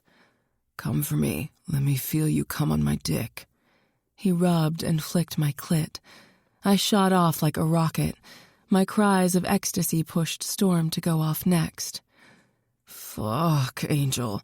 Fuck, you feel so damn good, milking my cock," he groaned, his body tensing through his release until he collapsed on me. We held each other, touching and kissing as the hours passed. It was heaven. I ditched my friends to stay the night with Storm. Tara was relieved to hear I was alive and didn't give me crap. Storm didn't want to go to the club's party. I assured him it would be okay if we went, but he gruffly said no. Neither of us cared about the 4th of July when we had our own fireworks show in his bed. Sometime after 7, a prospect delivered food to Storm's room. We had sex several more times, while music vibrated the floor beneath us. I eventually fell asleep in my man's arms, deliriously happy and sexually satisfied. It was the best Independence Day of my life. 25. Storm. This morning, Madeline and I washed each other in my oversized walk-in shower. It was fucking fantastic. She'd lowered to her knees on the tile floor, a dazzling smile on her gorgeous face. My girl loved the hell out of my dick. I'd nearly crumpled onto the floor in front of her. Her mouth was wickedly talented. I'd made sure she knew it, too, so she'd get dipshit Miller's words out of her head. I wanted to beat him to a pulp for making Madeline feel inadequate. Because she wasn't. She was every man's dream come true. I'd meant it when I told her she could suck my dick any time. "I need more on than your t-shirt." Madeline's pink cheeks were freaking adorable. She rarely blushed, but when she did, my chest tightened. Whenever she was near, I couldn't keep my eyes off her. There wasn't anything about her I didn't like. I especially liked her long, silky brown hair and her cute aqua blue toenails. She seemed to love the color blue. "Angel, you're gorgeous. We're just going downstairs for breakfast. I thought you were hungry." "I'm starving. But what will the others say when they see me in only your shirt? When will your aunt and cousins be back from their road trip? I can't meet them looking like this." She tugged on my shirt. I knew she wanted to make a good impression with my Aunt Eve and the boys, but she didn't need to worry. I was confident they would love her. Not for another week. They decided to stay in D.C. for the 4th of July. I was glad, too.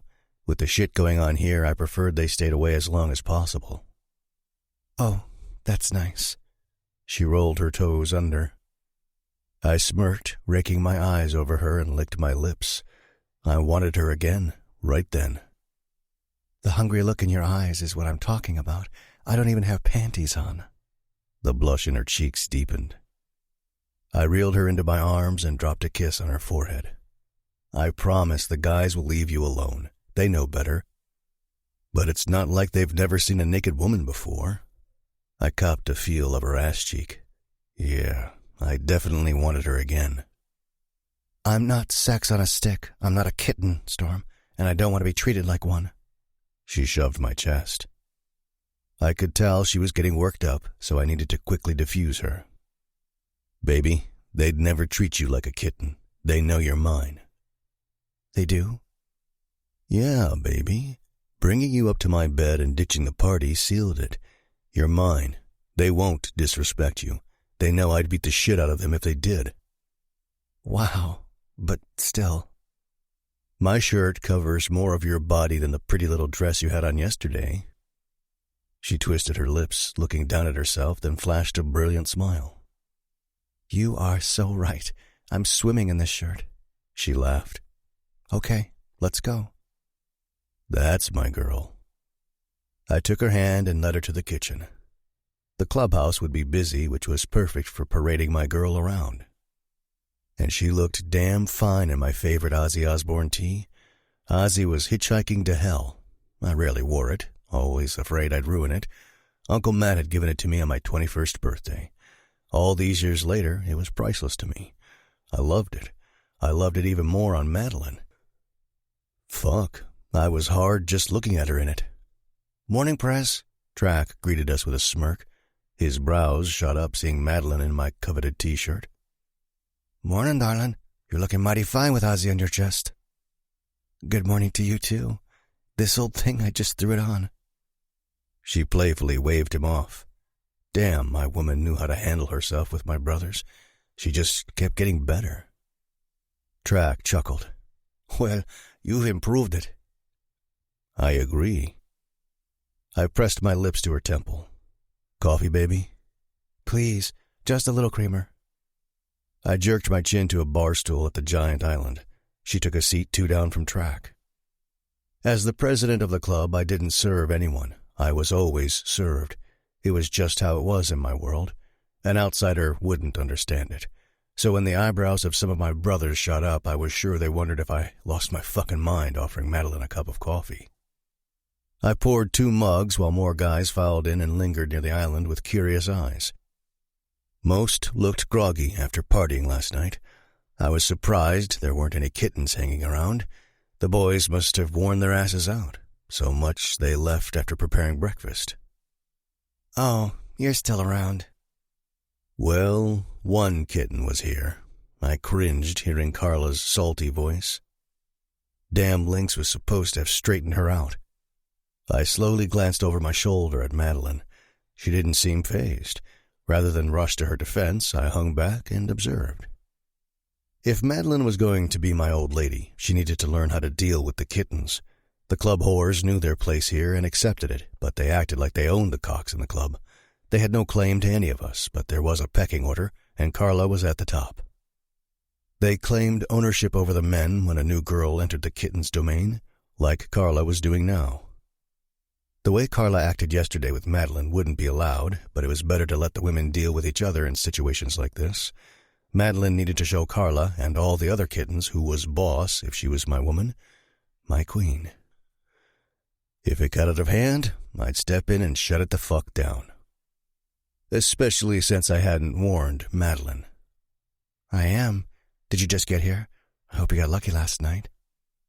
The smart-ass tone in Madeline's voice made me chuckle. Carla huffed. Yeah, well, at least I'm dressed for the day. The stupid woman never could think up a quick comeback, but she knew how to be mean and nasty. Not sure why I let her stick around, other than she was an expert cocksucker. I glanced over my shoulder again, just as Madeline shrugged. We stayed in bed having sex this morning and planned to have more after breakfast. Getting dressed for the day seemed pointless. Madeline tilted her head with a sassy expression. Carla scowled, and several deep chuckles filled the room. I knew my woman could handle herself.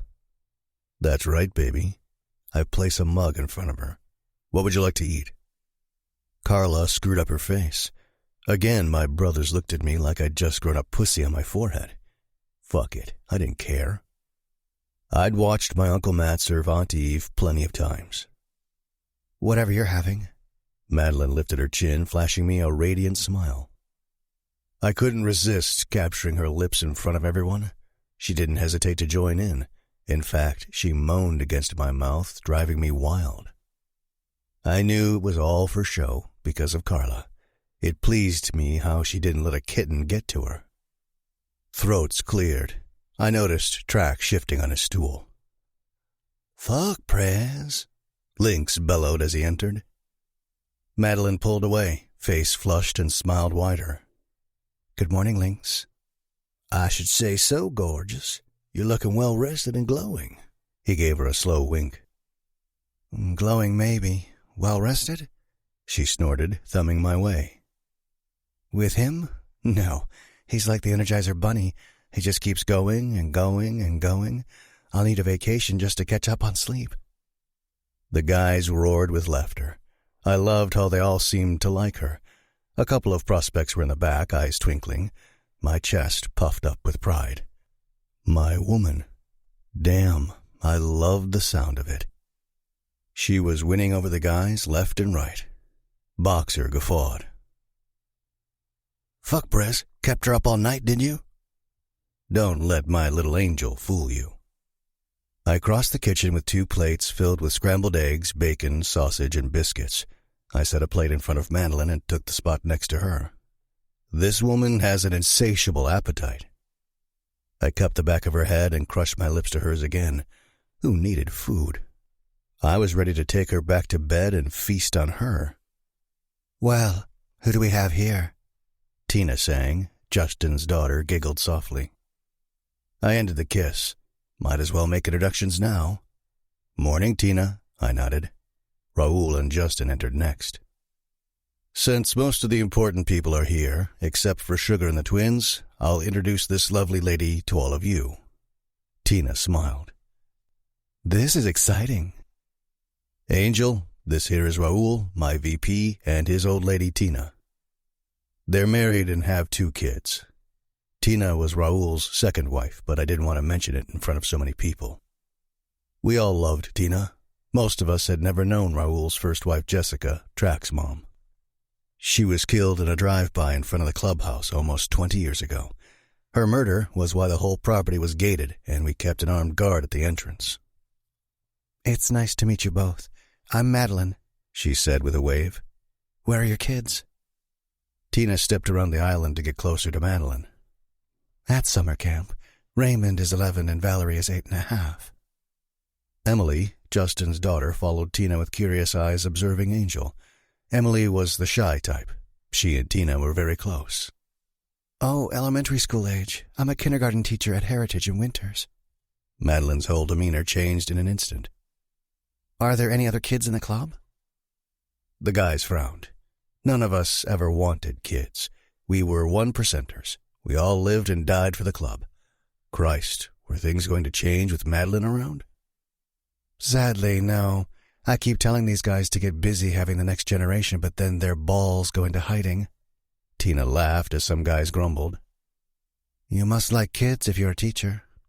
I adore them, especially the young ones. They need the most nurturing and cuddles being away from their mamas. Damn, she really did love kids. I wouldn't think about it right now, though. There were too many people around, and Carla was shooting daggers at my girl. Hi, I'm Emily. She extended her hand, and Madeline accepted it with a smile. I'm pleased to meet you, Emily. And you are an old lady? Kitten? Oh, hell no. Justin stepped forward. Madeline's eyes went wide. This pretty girl is my daughter, not an old lady or kitten. Christ, I'd have a heart attack if she was. I'm the club secretary. This guy here treating you good? Justin jerked his chin my way. Well, he has a bit of a temper, but I'm sure you're all aware of that. Madeline smiled up at me. I think I can handle him. Raoul winked, sidling up to Tina's side. From what I've heard, I think you're right. If not, come see me. He's VP, and I'll take care of him. I'm Boxer, the enforcer around here. Tell me. He leaned into Madeline, elbows on the island, his face mere inches from hers. You do some voodoo shit to catch him? This guy has never brought a woman around, let alone let her wear his prized Aussie shirt and sleep in his bed. I want to know your secret, honey. Hey, don't go honeying her, Box, I barked. He raised his hands. Didn't mean any harm. I can just tell this pretty lady has a special touch. Madeline rubbed my thigh in a calming way. Well, Boxer, I might have a special touch. No voodoo shit, just good old-fashioned charm. Justin's daughter laughed. I could tell she was intrigued by Madeline. She'd grown up within the club and not around many old ladies, just kittens, which Justin didn't want her getting close to. Sugar and Tina had been the only mother figures to Emily after Justin's wife Laura died years ago after a valiant battle with breast cancer. Then there was Jill, Boxer's sister. She'd been Wolf's old lady for about a year or so. I was sure Jill would like Madeline. Hell, everyone seemed to like Angel. Except Carla. She continued to glare at her, and I'd about had enough of it. Good old-fashioned charm. I like it. Boxer threw a wink Madeline's way. She has a special touch, all right. I pulled Madeline close. Eat up, baby. Your food is getting cold.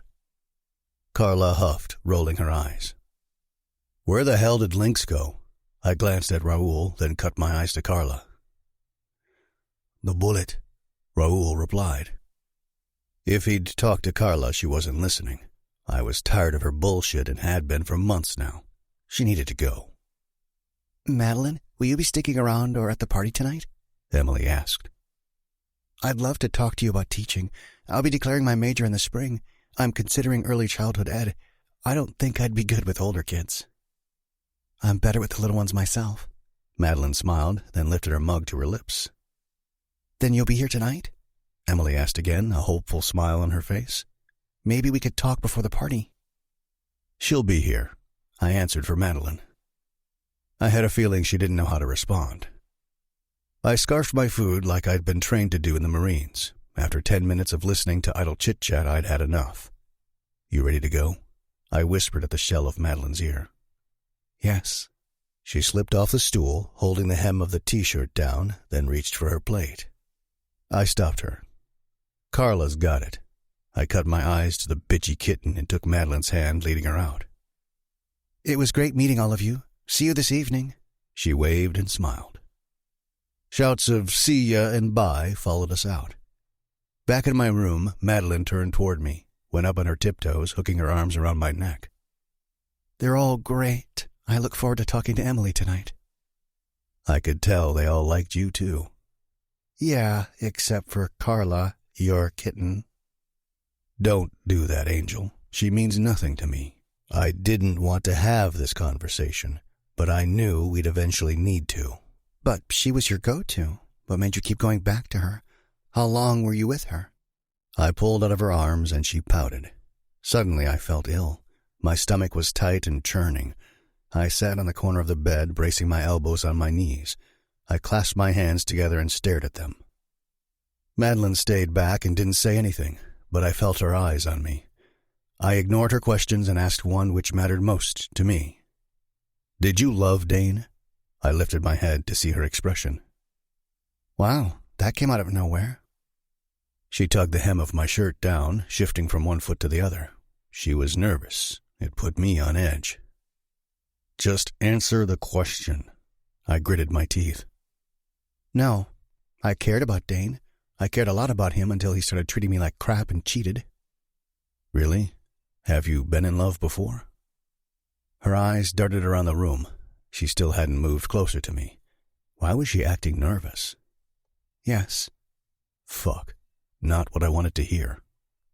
Have you been in love with someone? No. Never. Then what was Carla to you? Her arms wrapped around her stomach like she was protecting herself from me. My damn chest ached something fierce. I couldn't handle it if she pulled away from me. I leveled my gaze on hers so she'd know I was serious. An easy, familiar fuck. Nothing else. I watched her fidget with her fingers a moment. Do you still love him? She inhaled a breath and looked off to the side. Look at me, Angel. I need to see your eyes. What attracted you to Carla? How long were you with her? I wasn't with her. I snapped, harsher than I meant to. I fucked her or she sucked me off when I needed it. A year, maybe. Before her and after, it was just random kittens, none of which are still around. But you kept Carla around. I shouldn't have. She's getting difficult. Possessive. Well, yeah, she's possessive. Anyone can see she cares about you. She probably loves you. She wants to claw my eyes out if you hadn't noticed. I noticed. Carla won't touch you, though. You handled her well.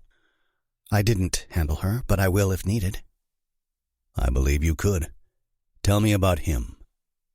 Her hesitancy was scaring the shit out of me. I already hated this guy. There's not much to tell. He was my brother's best friend, kind of like part of the family and a lot older than me. It had never happened between us. I'm sure he never thought of me beyond his friend's kid sister, but he was more to me. She came to me and dropped onto her knees between my legs. We stared into each other's eyes for several seconds. I wanted to hear more. I wanted to know what was so special about this guy who'd won her heart. I worried he might still own it. What else? Do you still love him? I don't know if you ever stopped loving a fantasy. He was my dream guy, kind of like a celebrity. Except he was in your life for real, like part of the family, you said. Yes, and I haven't seen him in over a decade. He moved away when I was young. Haven't seen him since. But a little girl's dreams can live on for a long time, you know. She shrugged a shoulder, but there was sadness in her eyes, dulling their brightness, and it gutted me. You still love him? She sighed, but didn't deny it. This fucking conversation was pissing me the hell off. Did he keep you from loving Dane? Shit, I really hated this dream guy. The thing about a fantasy, it was perfect and couldn't be destroyed. I wanted more than anything to knock this guy off the pedestal Madeline had him on. No, Dane did it all on his own.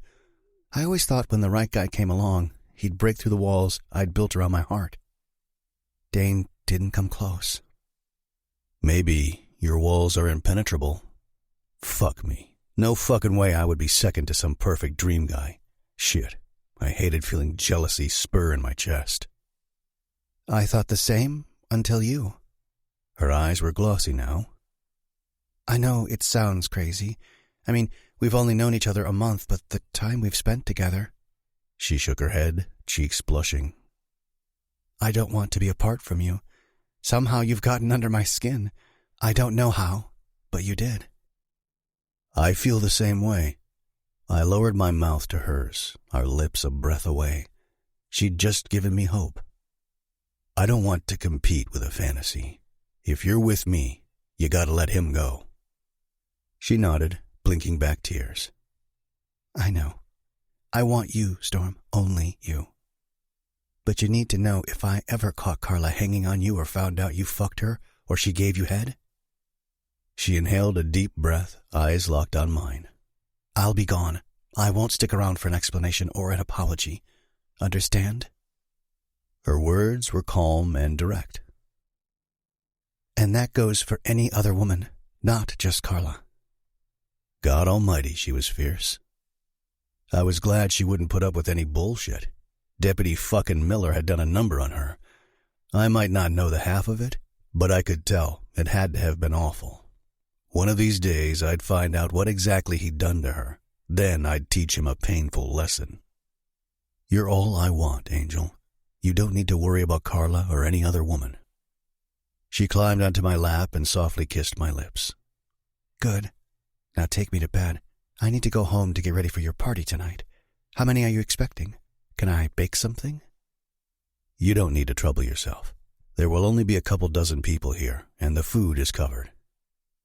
I twisted around with her, putting her on the bed, devouring her mouth. I wasn't going to fuck Madeline. I wanted to make love to her and drive her fantasy guy out of her heart forever. There was no room for him if I was around, and I had no plans to go anywhere, so he fucking needed to get gone. 26. Madeline. Raoul's birthday party was entertaining, unlike anything I'd ever experienced before. The classic rock tunes my dad listened to when I was young blared through the speakers. The Rolling Stones, Leonard Skinner, Eagles, and, of course, Ozzy Osbourne. It was cool how so many of these guys appeared to enjoy the music. Most were in their early 20s to early 30s. The prospects were at least 21. Storm had told me Raoul and Justin were the veterans in the club. Some guys played pool while others sat around drinking and shooting the shit. It was fun to see them kicking back and relaxing. Others were hardcore making out with kittens, bumping and grinding. Even under the dim lighting of the bar, I could tell some were getting BJs, not 15 feet away from me. It was an arousing sight. My face was hot as my eyes flitted around the room, taking it all in. The bold, unapologetic behavior surrounding me was like nothing I'd ever seen before. Not even college parties were like this. The kittens were nearly naked, parading themselves around in thongs and matching bras. This was Storm's life. I tried to not be jealous anytime a kitten gazed at him with longing. I warred with my wild imagination to not picture her lips around his long, thick cock. It wasn't easy. Would I be able to overlook the life he led? I prayed to God I could. Your cheeks are red, baby. Storm bit my earlobe hard enough. My pussy throbbed with need. His hand crept under my dress, moving higher and higher up my inner thigh. Storm, I exhaled, heart racing with anticipation of what he might do. I distracted myself by turning my head away from him. This damn man knew just how to work me up every single time. A long bar was on the north side of the room. Pool tables were on the south side. Neon signs glowed in colors of red, blue, green, and gold on every wall. Most were beer logos. The ones I could read from here said, "Ride or die, fuck off, the Reaper is coming, kitten pussy rocks." Yeah, that last one turned my stomach. Tables were clustered with the councils on the east side. It was empty while we were at a corner table with several of Storm's brothers. Apparently, women weren't allowed at the table. I'd been perched on Storm's lap since we sat down. He wouldn't allow me to sit in a chair. Yep, my man was bossy and unrelenting about some things. I was okay with it, though. From on his lap, I had a perfect view of the entire bar. Track and Hero were to our right, both drunk. Lynx was across from us with a kitten on his lap, Amber. She was a pretty little thing, shorter than me by a couple of inches, so maybe 5'2". She looked itty-bitty next to Lynx's massive frame. She had light brown hair and green eyes and looked young. Storm assured me all the kittens were at least 20, so I left it alone. "I saw you watching Grizz getting blown by Libby. Did it turn you on, Angel?"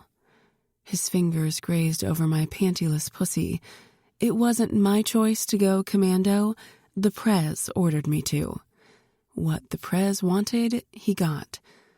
Admittedly, it was dirty and erotic to be sitting here, with his hand between my legs, and no one seemed to care.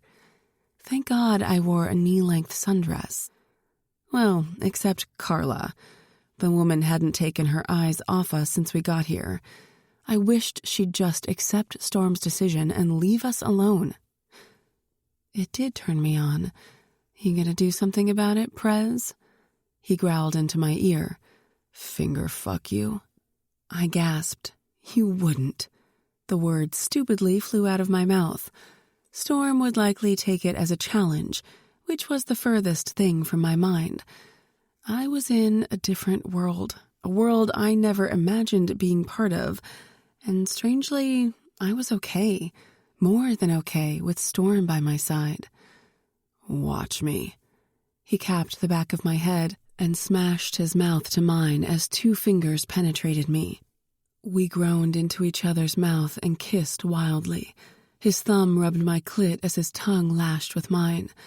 Storm had absolutely no shame. He did as he damn well pleased, even finger-fuck me in a room full of people. I felt eyes on me and blinked mine open. Lynx was grinning as he gave me one of his slow winks. I might die from embarrassment. I stiffened, trying to retract my head, but Storm wouldn't release me. He rubbed me even more, plundering his tongue in my mouth and growing hard as fuck under me. These men were Storm's brothers. They probably had an idea of what was happening. I was confident they did. I doubted they'd call him out for playing with my pussy. Shit, they'd probably seen him fuck kittens before. The very thought should make me feel icky. But it didn't.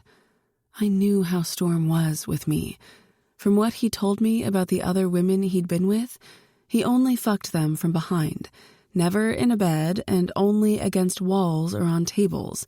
He rarely kissed or talked to them. Somehow, I believed him. A throat cleared. I glanced at Track and Hero. They seemed to have noticed what was going on over here. Of course, Carla was watching too. I couldn't screw around with Storm while eyes were on us. I just couldn't. If he wanted me, then he needed to take me upstairs. I pushed against his chest and broke our lip lock. I was totally aroused and clenching around his fingers. Not here. Fuck, Angel, I need inside you. But it's only after 10. Isn't it too early to leave? I hadn't even gotten a chance to meet Wolf's old lady, Jill, since they hadn't arrived. We leave when we want to, and I want you now. He growled into my ear and took my hand, putting it on his firm erection. I shivered and glanced around. Okay then, let's go. I stroked his chest and pecked his lips. My dirty man removed his hand from under my dress and stuck his 2 fingers into his mouth. Fucking delicious, he rasped into my ear. I couldn't resist smiling when I noticed Carla's jaw hit the floor. She never got Storm's tongue on her. He told me he hadn't given a woman oral pleasure since he was in the Marines. Carla really needed to give it up. No way in hell was I letting go of Storm. He was mine. Shit, Prez. Never seen you like this before. Hero hollered and clapped loudly. Could I crawl under the table? No joke, Track whooped, raising his hand in the air. He was nearly wasted. Guessing you 2 are heading upstairs? Yeah, I'll see you motherfuckers tomorrow. Storm smiled like a kid in the candy store after being told he could have anything he wanted. Track nodded. Good night, Angel. He had a smirk on his face. Yeah, sweet dreams, Angel, Hero chimed next. The next thing I knew, every guy in the room was calling me Angel and wishing me good night. Storm led the way out, his arms possessively around me. Honestly, I loved the attention. There wasn't anything better than being accepted by my man's brothers. I waved to Tina and Raoul at the bar. We were almost scot-free when I heard, God, I hate that cunt. My eyebrows shot up, hearing Carla's voice. No question she was talking about me.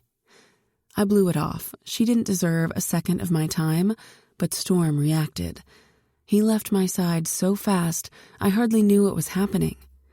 What did you call my woman? He yelled, gripping her face in his hand and pushing her against the wall. The rage in his eyes was lethal. No one else seemed fazed. Answer me, goddammit. Storm, don't do this, please. I slowly reached for his forearm. She's just bitter. Come on, baby, let's go. The shock on Carla's face was palpable. She clearly hadn't expected him to go after her. Lynx stepped beside me and was surprisingly calm, a contrast to my violently trembling core.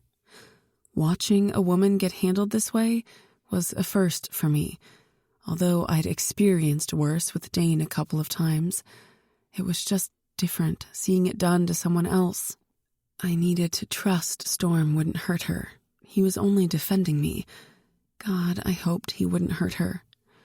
Brez, I'll take care of this bitch, Lynx said in a tight voice. Everyone in the bar was watching us. I didn't think they could hear anything with the music still playing.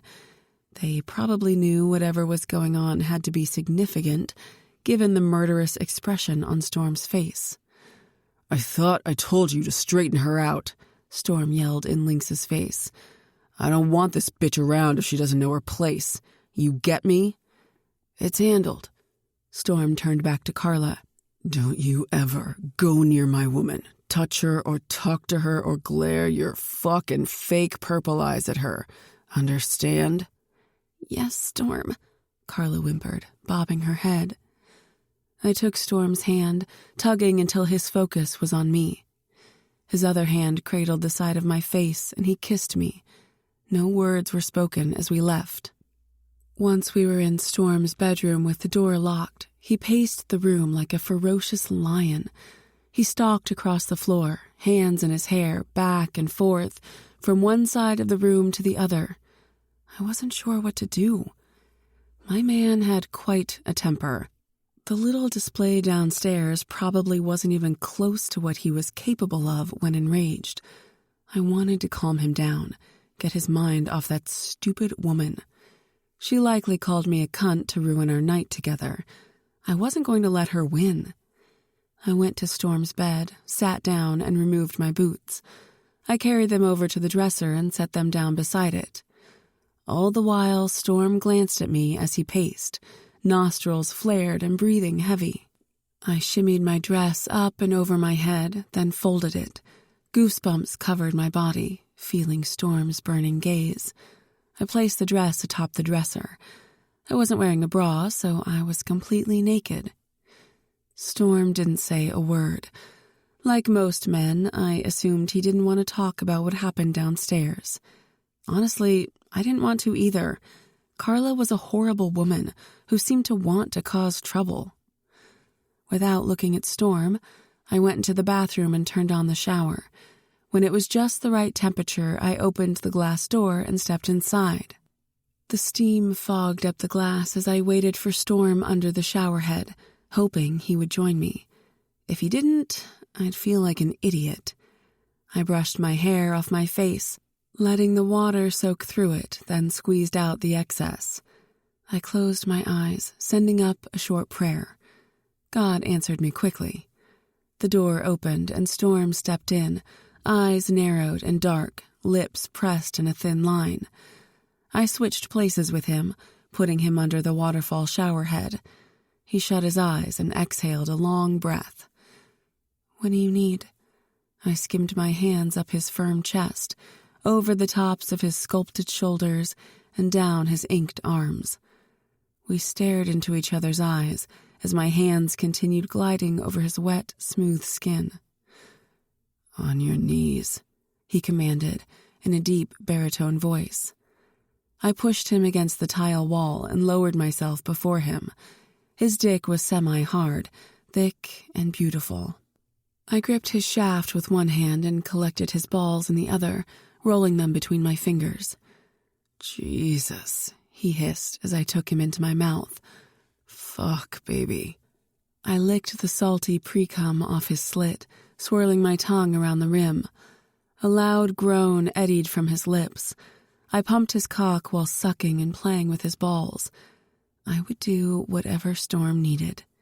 Pleasing him was all I wanted.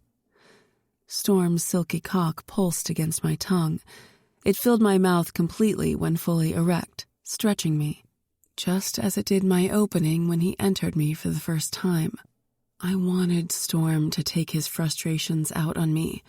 I wanted him to lose himself in me and let go of his stresses. I knew about the vandalized businesses, the fire at Wolf's old lady's boutique, and Storm's concern for me. More alarmingly, women in the area were at risk of being taken against their will and sold into sex trafficking.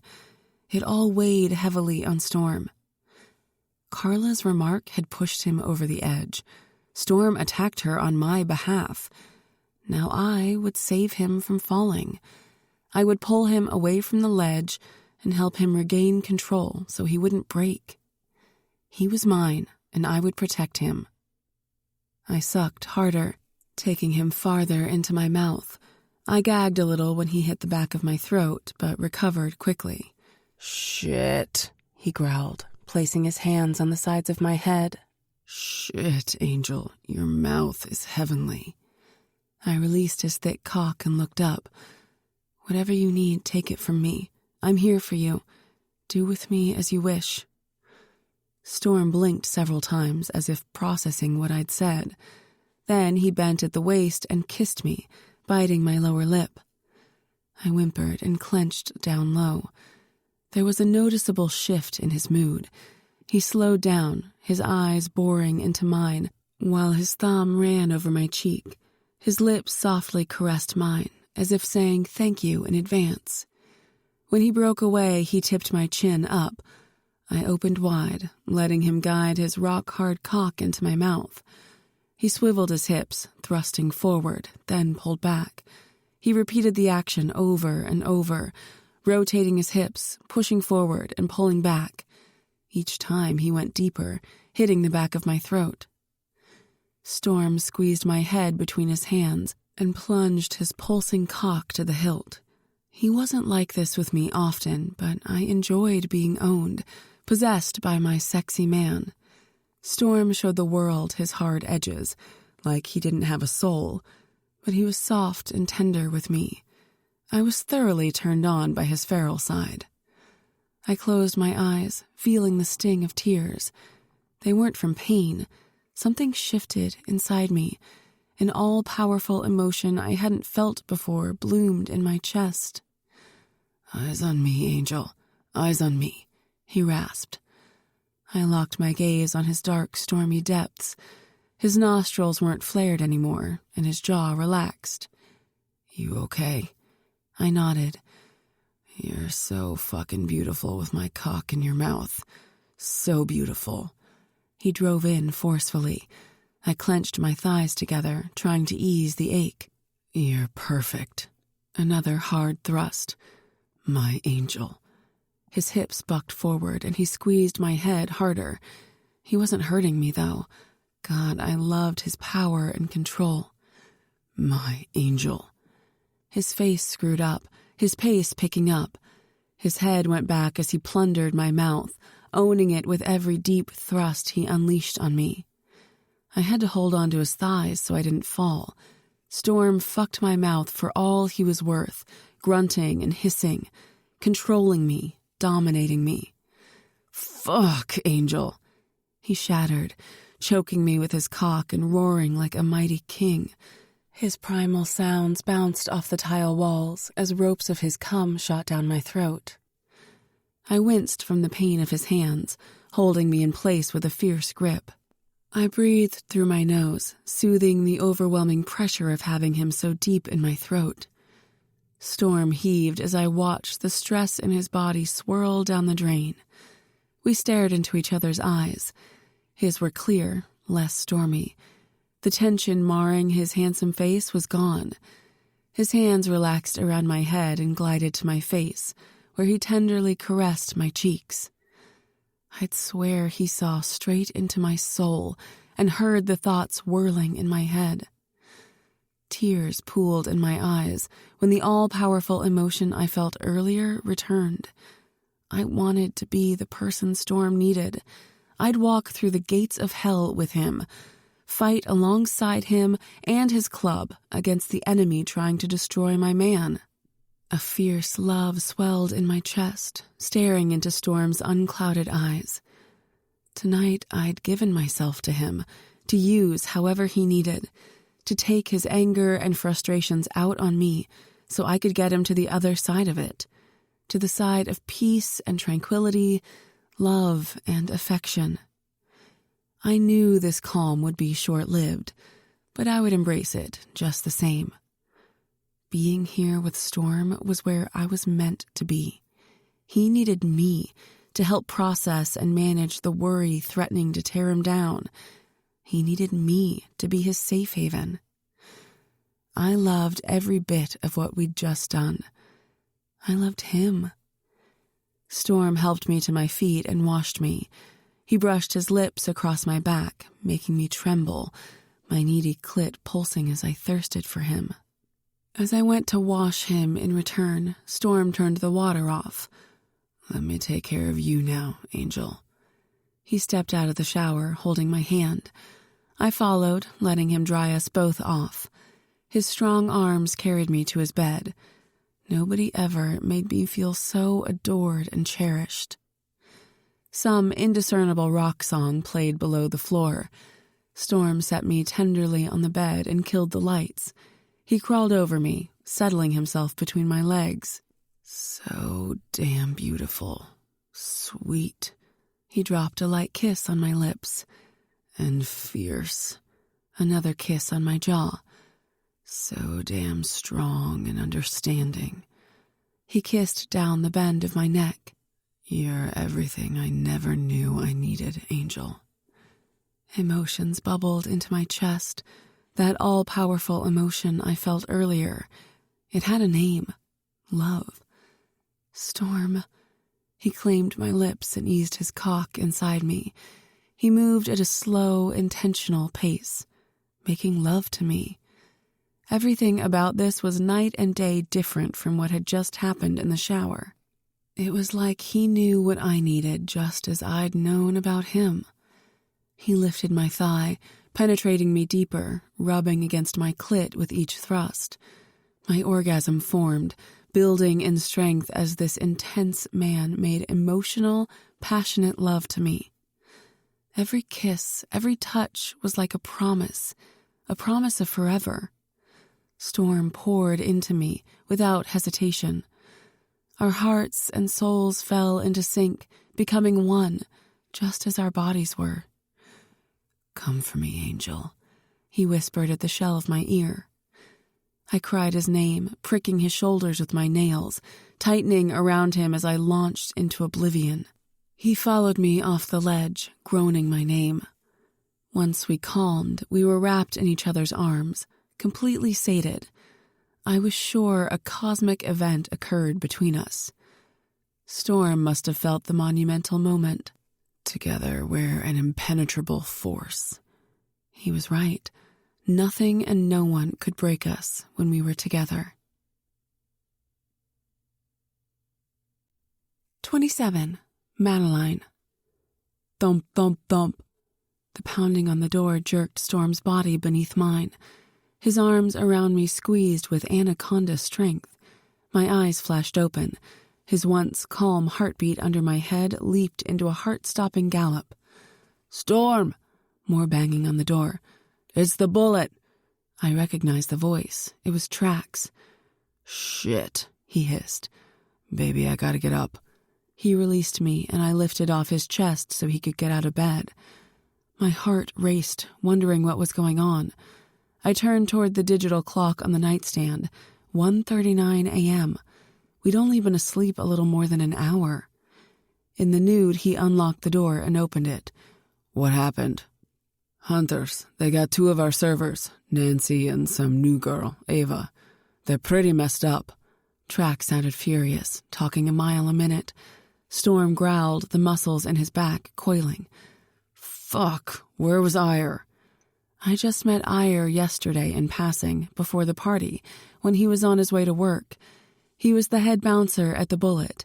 His road name suited him perfectly, as he appeared to hate the world. Sitting up in bed, I pressed my back against the wall and pulled the sheet up to my neck. Track couldn't see me. The door was only cracked open. Storm's backside was quite the sight from where I sat. Thick thighs, muscular round ass, trim waist leading up to a broad, muscly back. I wanted him again. God, I never tired of this man. "They knocked him out with a lead pipe. He was unconscious when Art found him. I called Patch." Track's voice faded into a whisper. I strained to hear what he was saying. "Motherfuckers!" Storm hissed and punched the wall. "Fuck!" I jerked in the bed, utterly unnerved. "Boxer went over. He'll bring the women and Ire here." Bring them here? Shouldn't they go to a hospital? If Ire was unconscious, he needed to go to the ER. He was almost the size of Wolf, the Russian giant. The hunter must have struck him hard to knock out someone his size. I cringed at the thought of a pipe hitting Ire's head. My stomach churned. I needed to stop thinking about the metal hitting his skull. "Good, I'll get dressed. Meet you in my office in 5. "Okay." The door closed. Storm turned toward me with a grim expression. I tugged the sheet taut against my breasts as he stalked toward the bed. Shouldn't they go to the hospital? Ire was unconscious. Jesus, Storm, that's serious. He sat next to me and tugged me onto his lap, sheet and all. He kissed the top of my head and held his lips in place. "No, baby, we don't want the sheriff involved. The hospital would file a report. We have a doctor, Patch. He'll fix them up here." This was insanity. I took Storm's right hand to examine his knuckles where he'd hit the wall, then kissed them. Thankfully, they were intact. Is there anything I can do? I pressed my face in the crook of his neck, breathing him in. I had a feeling I wouldn't see him for a while. He tipped my chin up and stared into my eyes. "I just need you to stay here in bed while I deal with this situation." He dropped a kiss on my lips. "But I can help. I want to help. I can assist with the women." "Tina will be there. She's familiar with this kind of shit." Storm's eyes flitted over my face, as if memorizing every detail from my eyes to my lips. My chest tightened something fierce. "Well, if I'm going to be with you, shouldn't I get familiar too?" I didn't think I'd ever get used to the violent part of the MC life, but the more Storm told me, I would do everything I could to not freak out. I chose to be with him, So I needed to toughen the fuck up, as Storm would probably say. You will, Angel, but let's ease you into it. I pouted, but didn't give him shit about it. I didn't want to add to his stress. Okay, I'll stay put, but if you need me, come get me. I will. Storm cuddled me close and kissed me for a minute, then tucked me back into bed. Before he left, he made me promise not to leave the room and to text him if I needed anything. What else could I do but agree? This was his club. He was the president. His brothers didn't challenge his authority. Neither would I. 5 hours later, the sun was awake, and so was I. I had nodded off and on, tossed and turned and paced the room. I felt like I was losing my mind, sick with worry for Storm. There wasn't a damn thing I could do about it. Something didn't sit right with me. When Track had whispered, I knew it was so I wouldn't hear. Had someone been killed? I shook the thought out of my head, not wanting to imagine what could have happened. How did I get to this place of loving an outlaw biker in such a short amount of time? My heart had been permanently closed off to men. Sure, I had short-term boyfriends in high school and dated in college, but I kept myself mostly closed off because I was pining over a boy I'd never have. Then my one serious relationship with Dane didn't last longer than 2 years. He had screwed with my head from the beginning, but I was too damn blind and stupid to recognize it. After I moved in with him, the physical abuse began, and I stuck it out for a while until I finally got out. I never believed I would love a man the way I had Caleb, nor had I planned to get involved with someone so soon after Dane. But Storm changed everything. This incredibly sexy, hot-tempered, determined, and strong, so damn strong, man came at me with tornadic speed and hurricane strength. He blew into my life and sent me into a whirlwind love affair. The epic kind love stories were made of, with highs so high they touched the heavens, and lows so low it was hell. Storm might not ever love me the way I loved him. He might not ever say the 4-letter word or ask me to marry him. I could honestly see him denying himself true happiness and undying love the way he talked about his demons, or believing I deserved better than him. But when we were together, he loved me fiercely despite himself. I replayed his deep voice in my head, whispering, "Together we're an impenetrable force." Yes, we were. Somehow, Storm had bypassed my ironclad heart and went straight for my soul, and I fell in love with him. Our sizzling passion and intense emotions were like nothing I'd ever experienced before. Certainly not with Caleb. He'd only been a teenager back when I gave him my heart, and I was only a kid. But now I was a grown woman, and Storm was a man. He knew how to love me and pleasure me. Caleb wouldn't have been able to do half of what Storm could. Putting it simply, I loved Storm. I needed him, and only wanted him.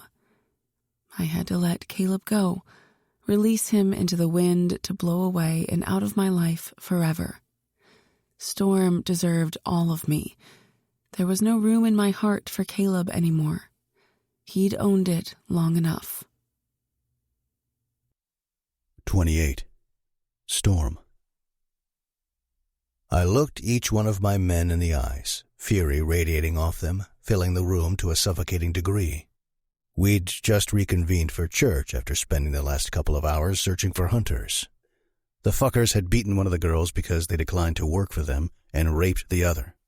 Both assaults were a little lesson to teach the other women what would happen if anyone refused to hunt her. This shit was out of control. I didn't want to imagine what might have happened if Art hadn't arrived. Nancy had said when the sound of the motorcycle was heard, the hunters ran. I was losing control in my own goddamned territory. I can't fucking take this bullshit anymore, Boxer yelled. They destroyed Jill's boutique. Now Ire and the women. I want fucking blood. He and Ire were close.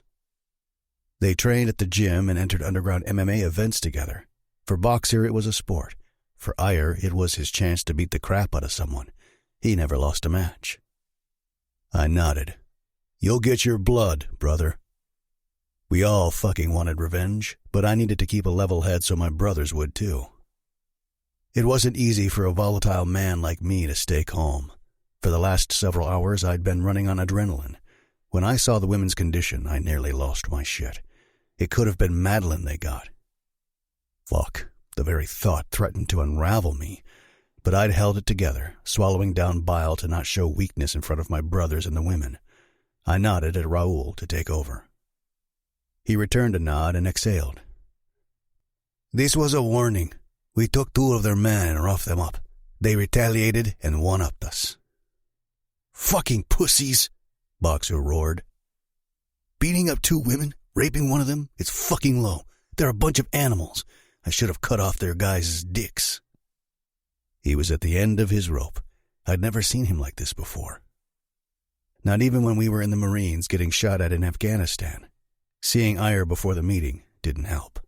Patch had said Ire would need to take it easy for a minimum of 1 week. 2 would be better, but Ire had told him he'd be fine after a nap.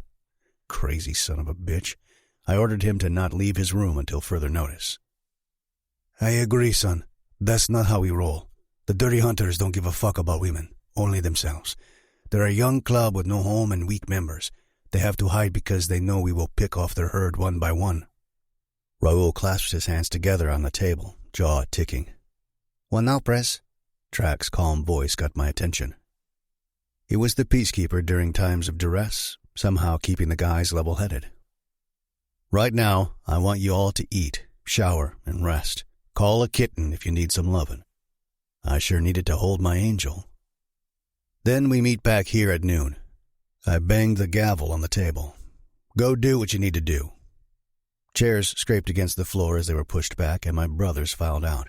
I raised my hand to Raoul, Track, and Boxer for them to wait. Once the others were gone, Boxer shut the door. I cleared my throat as I stood. I'm going to pay Sheriff Hendricks a little visit. Track, you're with me. We'll go later after church. What about the guys? Raoul asked.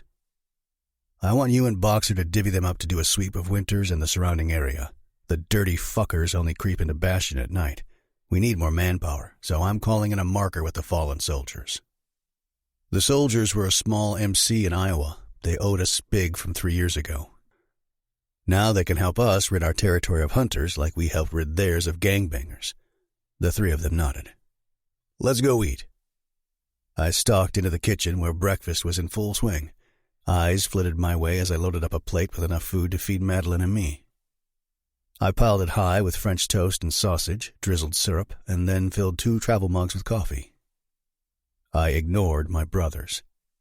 They didn't need to worry I'd explode, not when I had the calm to my storm waiting upstairs for me.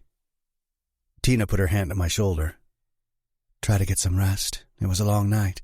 She smiled softly, setting a fork on the plate, and patted my arm. Let Angel take care of you. Take care of me? I'd never had a woman to take care of me before. Never wanted to need one. But I needed Madeline more than air in my lungs. Thanks, Tina. I made my way out, then barked at my brothers. Don't be late for church. Noon. Grunts echoed in acknowledgement. Madeline was on her stomach, facing the door with her cell phone in hand when I'd entered the room. Her baby blues were filled with concern when they met mine. Storm. She was off the bed before I kicked the door shut. I've been so worried. She took the cups from my hand and set them on the dresser. Sorry to leave you alone for so long. I set the plate on the bed and took her into my arms. My sweet angel. I held her close with my lips on the top of her head, breathing her in and letting her essence soothe me.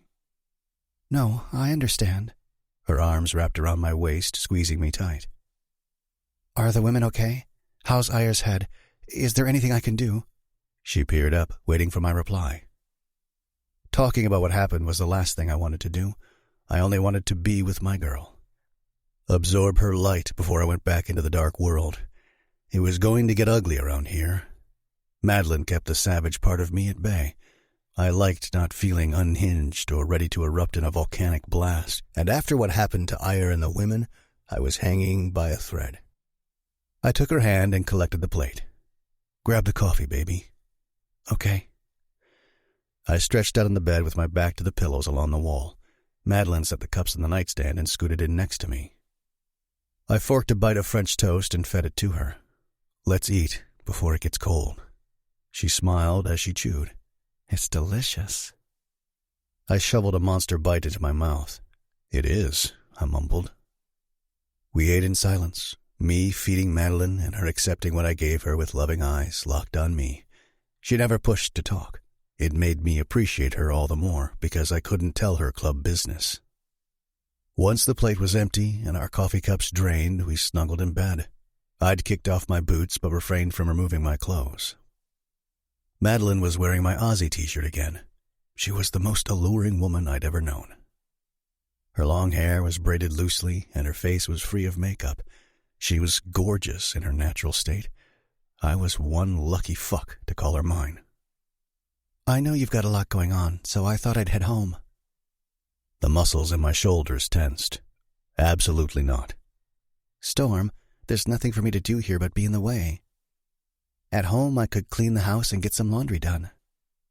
"You're not leaving the clubhouse, Angel. This isn't up for discussion." She furrowed her brow, gazing up at me. "Storm." My lips were on hers, kissing her until we were gasping for air. Breaking away, I clutched the side of her head and pressed it to my chest. She could probably feel my racing heart. The words shot from my mouth. "I won't be able to focus if you're gone. The hunters could go by your place again. They could get you." I inhaled a deep breath so I'd stay calm. "I need you here where I can protect you, understand?" I left no room for argument. No fucking way would I let her off of the compound. Not after what happened to the women. "I understand, but I do have a life, you know." She rubbed her hand over my chest. Her tenderness comforted me, but I knew she didn't like being told what to do.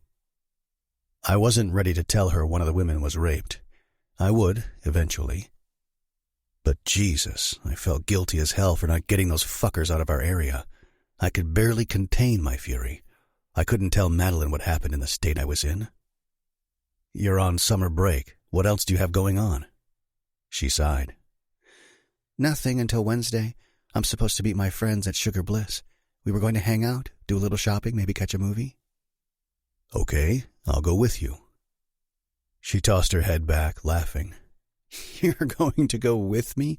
Mr. Biker Prez is going to have coffee and pastries with a group of women and go shopping?" She giggled some more. I loved hearing the amusement in her voice. The musical sound was a balm to my aching chest. "You're out of your mind." "Hey, I'm down with hanging out with you and your girlfriends." "I'm confident in myself." She rolled her eyes with a big smile on her face. "God, you're incorrigible." Then it settled. "Not so fast, Prez. If you think it's not safe for me to be at home, what about Tara? They know she lives there too." "Shit, I hadn't thought about the redhead."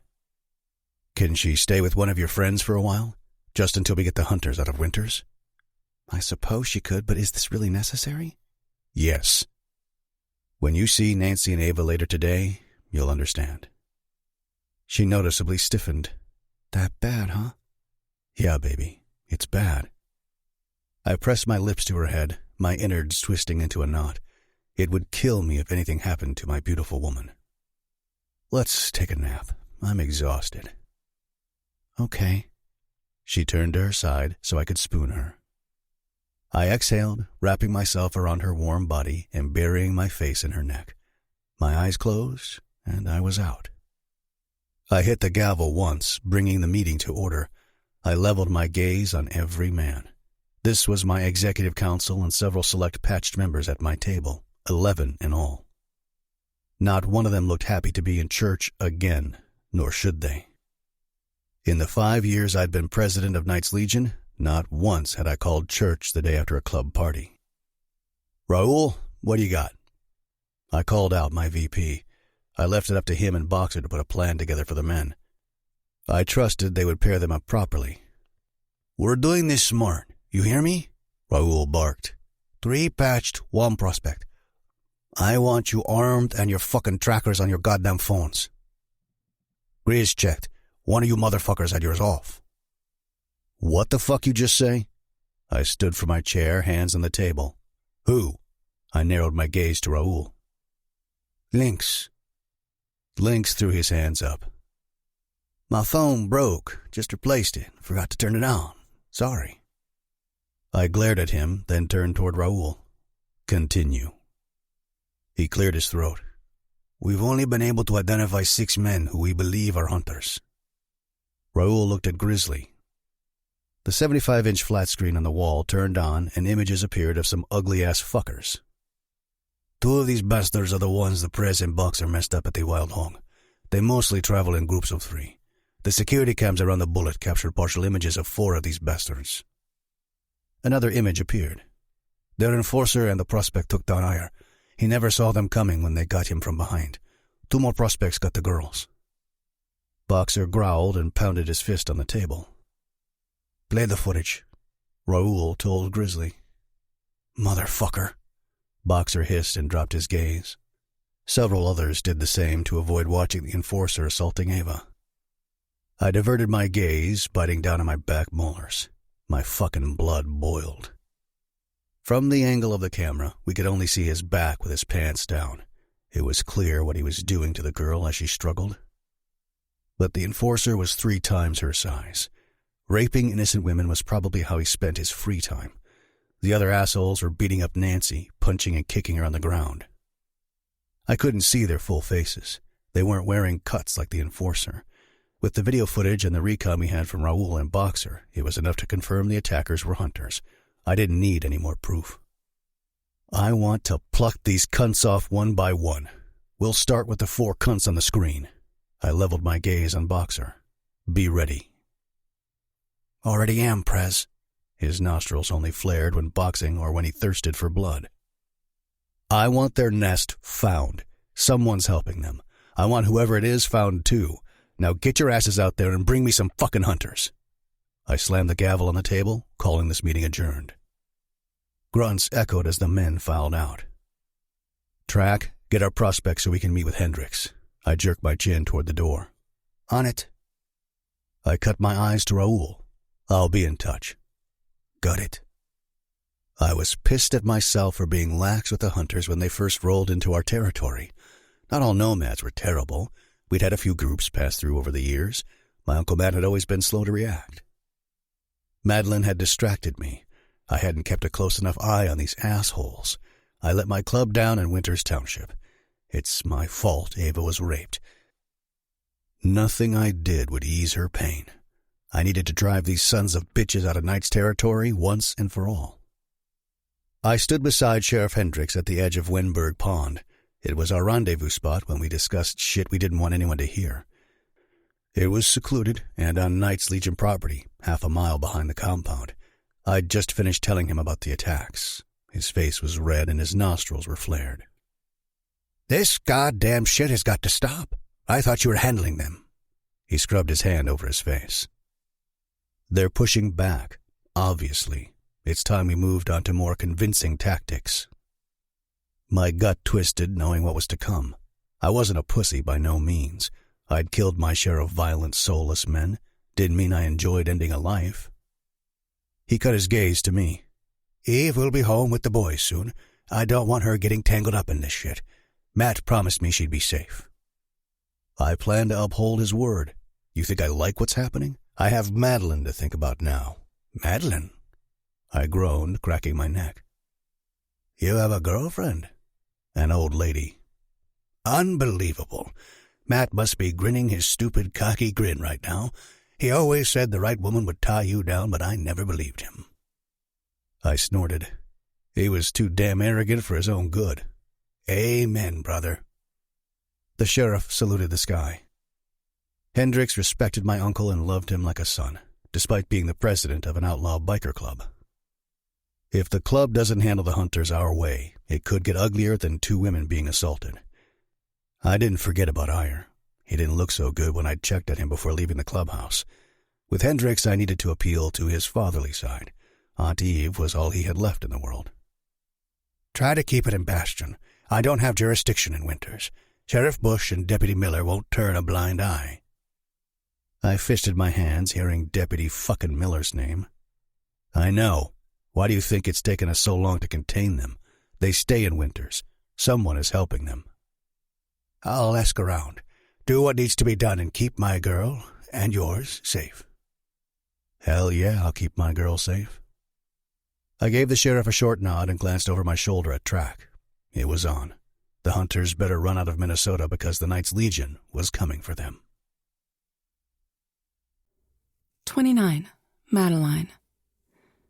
I tried to make myself helpful around the clubhouse while Storm was off doing whatever it was the president of an MC did.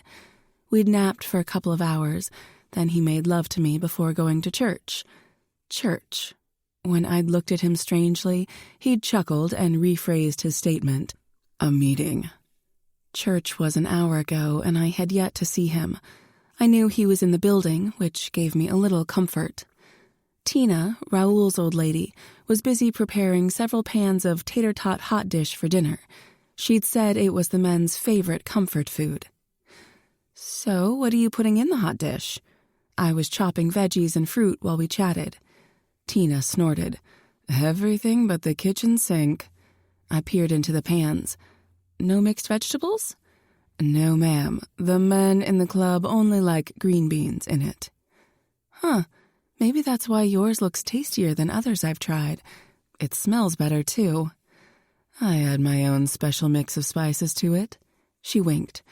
Tater-tot hot dish is a staple around here. You really can't mess it up. I've seen some pretty nasty ones. I wrinkled my nose. I didn't care for casseroles, hot dish, or tater tots. So how many are we feeding? I assembled slices of cantaloupe on an aluminum tray. 20 to 30, maybe more. The speed she moved around the kitchen, you'd think it was her own. Well, I guess in a way it was, since she was an old lady. Wow, I'll cut up some more melons. Tina smiled warmly. She was a pretty woman with sandy blonde hair, olive green eyes, and about my height. Storm had told me Tina was 38, but she looked much younger. She had another daughter who was 20. Storm had said Tina's daughter wasn't with her, but not by choice. He didn't want to tell me why, saying it was Tina's story to tell. The look in his stormy eyes told me it wasn't good. I just hoped Tina would one day feel comfortable and safe with me to share about her daughter. So, you and Storm, is it serious? She smirked as if her plan worked when I stilled. I sighed, setting the knife down and turning toward her. I've only known him for a short time. Yes, but are you serious about him? There's no time limit on feelings. Can this stay between you and me? I mean, I know your loyalties are to Raoul, Storm, and the club, but can this be just between us girls? Tina bounced over excitedly and took my hands in hers.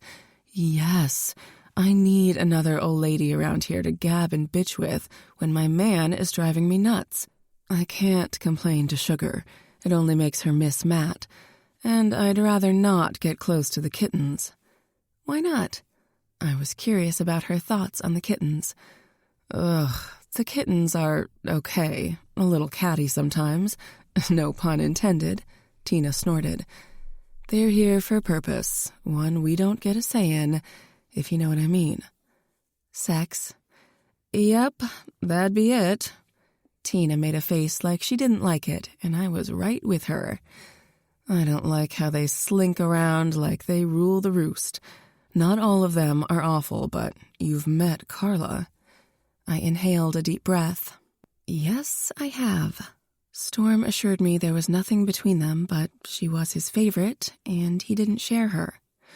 Hun, as far as I could tell, he only fucked her. He'd take her into the bathroom or over a table or against the wall. He was never alone with her for longer than 5 minutes. I gaped.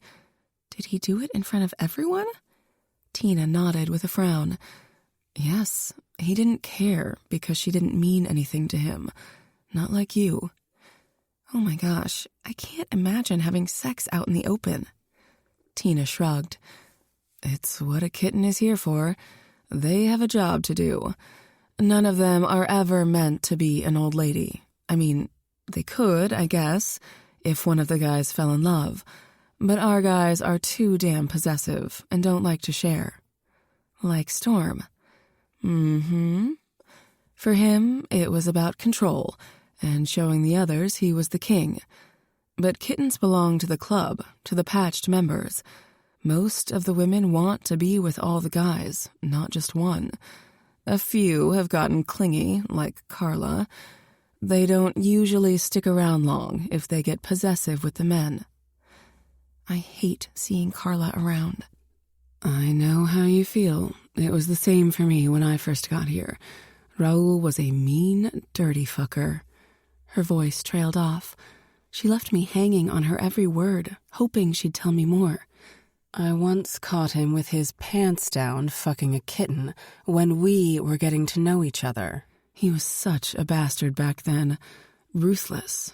He had his reasons, but let me tell you, that kitten was gone once I became his old lady, and I've had him by the balls ever since. Wow, he fucked a kitten while he was with you? I couldn't believe she'd be with him if he was screwing someone else. Tina frowned. I was kind of messed up back when we first got together. She shrugged her shoulders. Raul was too. I guess we were made for each other with all the shit we'd been through. Once he claimed me, he didn't fuck anyone else. I wouldn't stand for Storm screwing a kitten or any other girl. I fisted my hands at my sides. No man would ever cheat on me again. Well, you'll have more power than Sugar and me to deal with the club whores. I lifted my gaze to Tina's. I will? Oh, honey, you'll be the Prez's old lady. You will reign as the queen. Tina winked. You'll have all the control over the kittens. Just don't get rid of all of them. Some are pretty sweet. I considered Tina's words and knew Carla would be gone in a flash. I hadn't had a problem with the others. I thought some of the guys had old ladies, like Wolf. Subject change. I wanted to stop talking about Carla. Oh, sure, Jill. Wolf's woman is great, but she hardly comes around. Before the fire, she worked her ass off 7 days a week at her boutique. Boxer is her brother. I don't know if you knew that. I didn't. They're pretty close. He sent Jill to visit her bestie in Seattle while the club cleaned up the mess in her shop. Since she got back, I haven't seen much of her. Tina bit her lower lip and narrowed her eyes. You got me off track with my question. You're slick. I'm with 5-year-olds all day. Deflection is required to survive. Tina laughed. I bet. So, tell me how you feel about Storm. Because, girl, I've never seen the Prez like this. And I've been around since before he was sent to us. He's crazy about you. What do you mean sent to you? There's my girl. Storm made a beeline for me the moment he stepped into the room. He cradled my face in his big, calloused hands and kissed me in front of Tina, like she wasn't just a few feet away. Missed you, baby. Doing okay? I bobbed my head as his nose touched mine. He dropped another kiss on my lips. I'm fine. What about you? Better now. He wrapped me in his arms, holding me close. How you doing, Tina? She wiggled her eyebrows. Great. Getting to know Madeline better. He looked down at me, a curl in the corner of his lips. Good. I don't want her alone. I'll take care of her. Tina smiled, getting back to making the hot dish. Storm turned away from Tina and lowered his voice. We're heading out for a while. I just wanted to see you before I left. How long will you be gone? I grabbed onto the gray t-shirt under his cut. Not sure, baby. Don't leave the clubhouse. I've got prospects guarding the entrance and back doors. Dodge is at the gate. I'll be here. My stomach flipped with unease. He was leaving, and I hardly felt comfortable with him here. Without him, I'd feel like an outsider. Track strutted in, jerking his chin at Storm. Ready? Yeah. Storm kissed me again. I held his shirt tighter in my grasp, not wanting to let him go. I'll be back. He gently pulled away, and I released him. You better. He lightly pinched my chin before he kissed me one more time. Take care of my girl, Tina. I will. You guys stay safe. I watched Storm leave, suddenly feeling cold. The glances passing between him, Track, and Tina put me on edge. Tina telling them to stay safe made me nauseous. Where were they going? What would they be doing? He'll be okay. Tina capped my shoulder, giving it a gentle squeeze.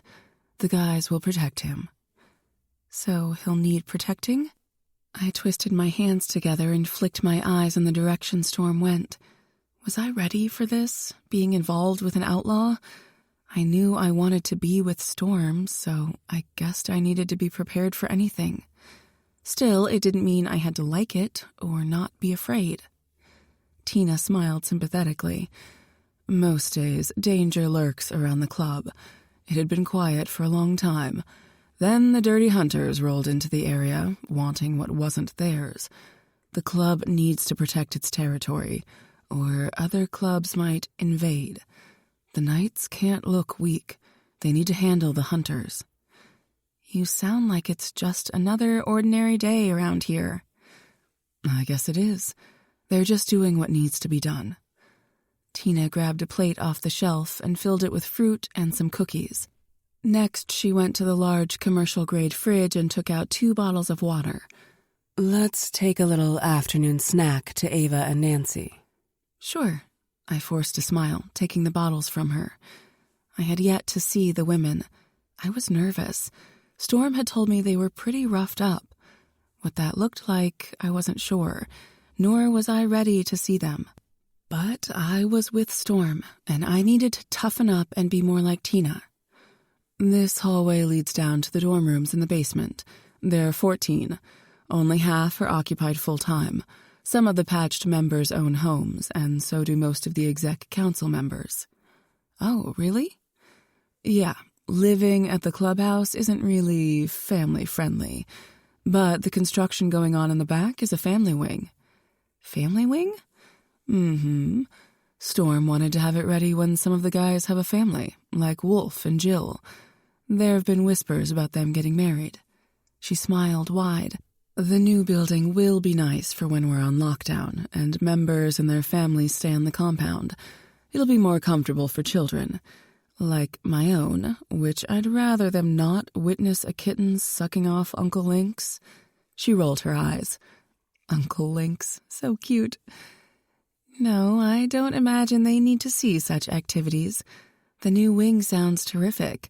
And it was Storm's idea? Yep.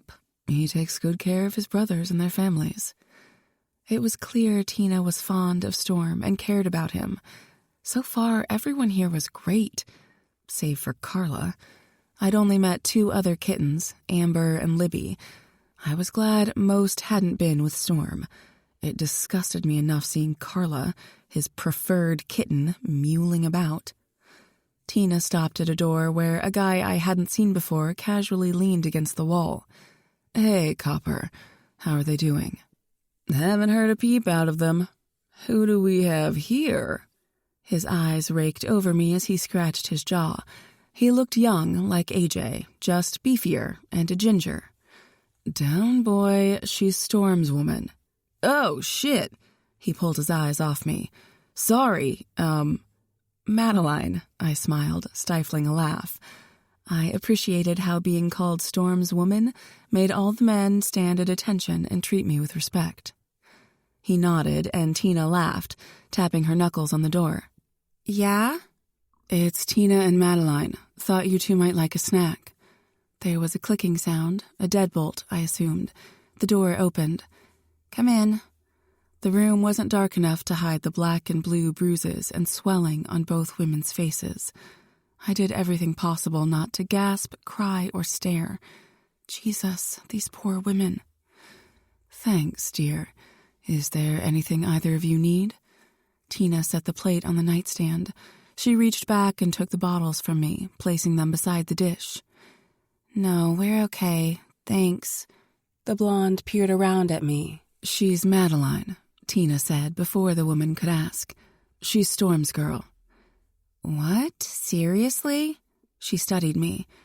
"Weren't you with the Bullet last month singing karaoke? You look familiar." Yes, I recognized her too. She'd flirted with Storm. "I didn't know you could sing." Tina's eyes twinkled. "She sings really good.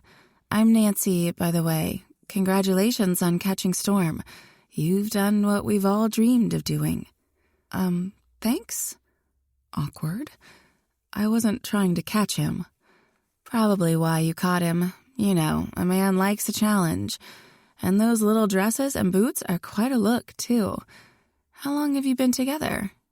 Her gaze skirted up and down my body. I shifted from one foot to the other, fisting a bit of my skirt.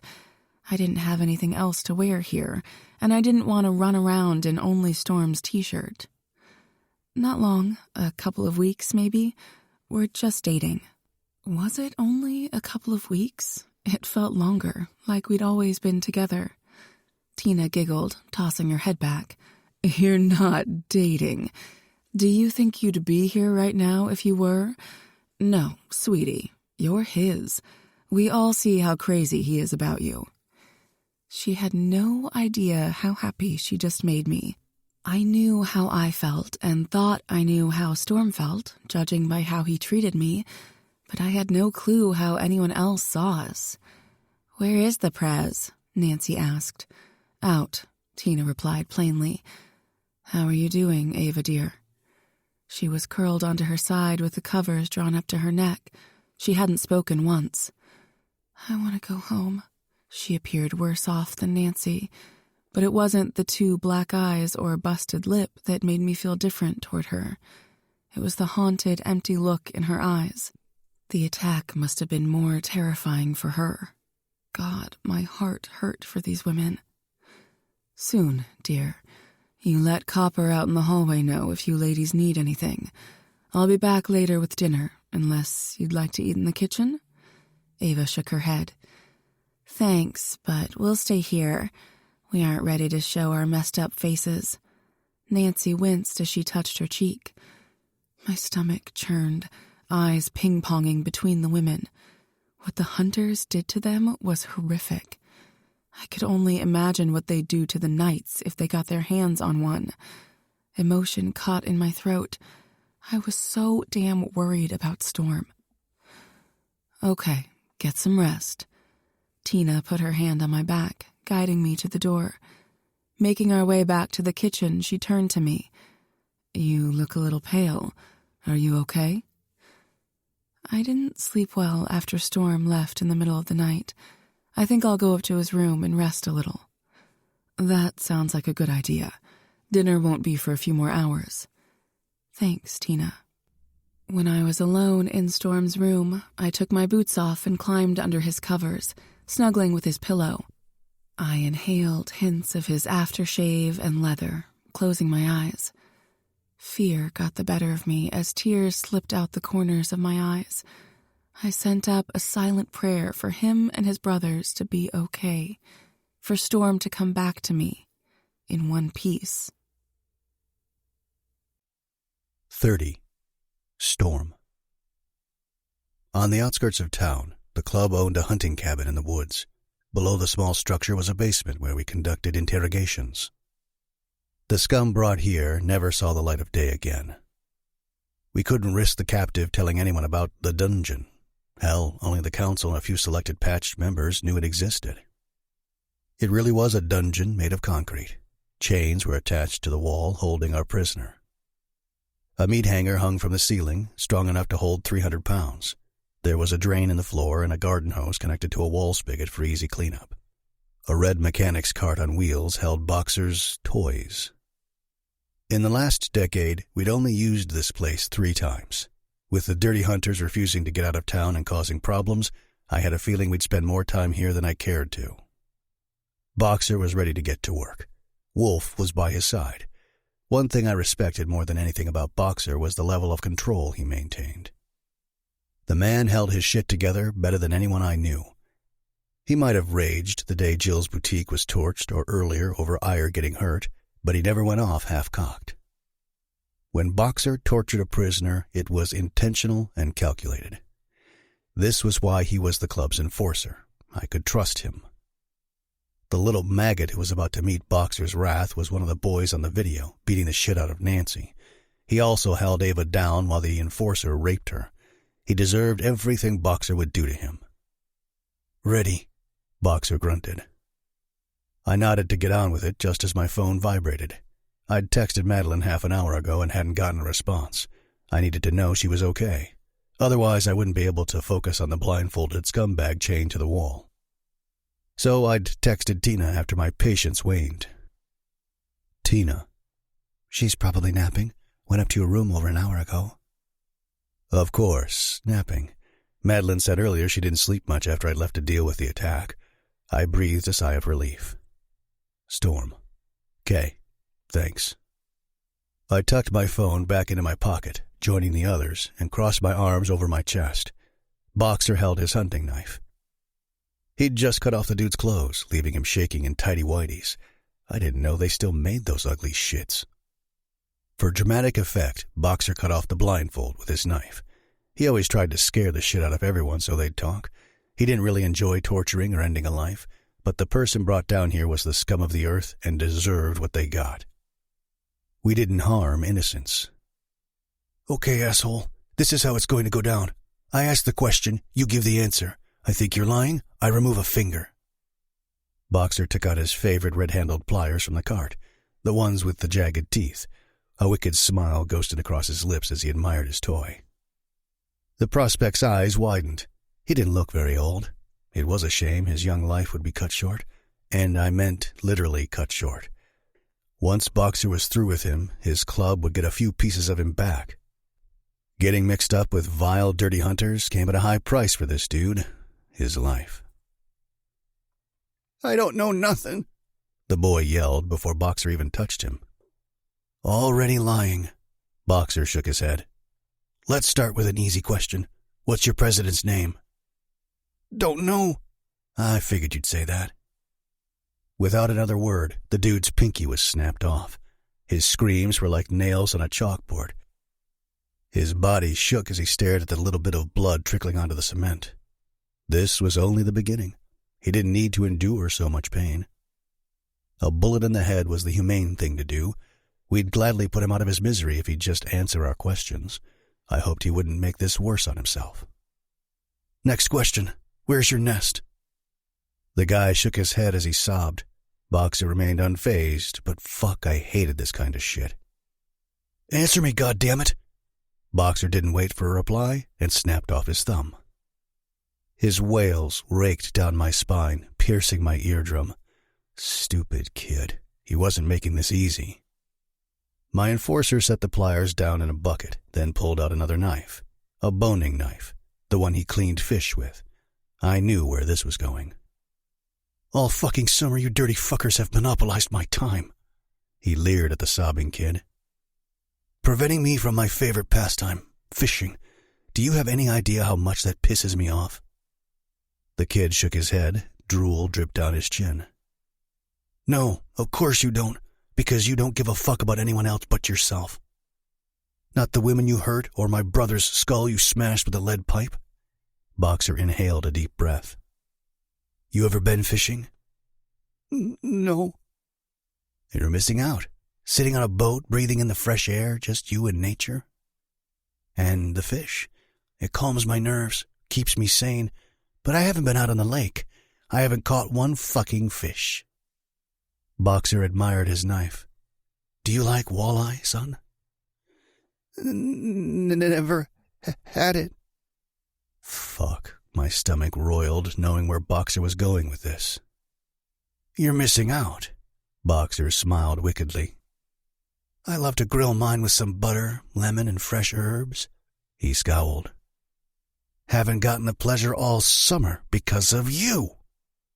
He ran the knife along the dude's stomach. "Gutting a fish is cathartic, you know. It calms the itch in me to hurt someone. Were you ever abused when you were a boy?" Jesus, Boxer never talked about his childhood. I glanced at Wolf. He appeared thoroughly engrossed. The dickhead shook his head. Please. Please what? Don't take my fury out on you? Gut you like a fish? Please what? Show you mercy? The dude cried like a baby and slobbering like one too. Did Ava beg your enforcer to not rape her? Boxer hissed as he slowly sliced into the guy's flesh, but not deep enough to cut him totally open. The prick struggled along the wall. A blood-curdling scream filled the room. His chains clanged against the cement as he tried to break free. The fool. I want your president's name and where you fuckers are hiding. Boxer gritted his teeth, steeling himself.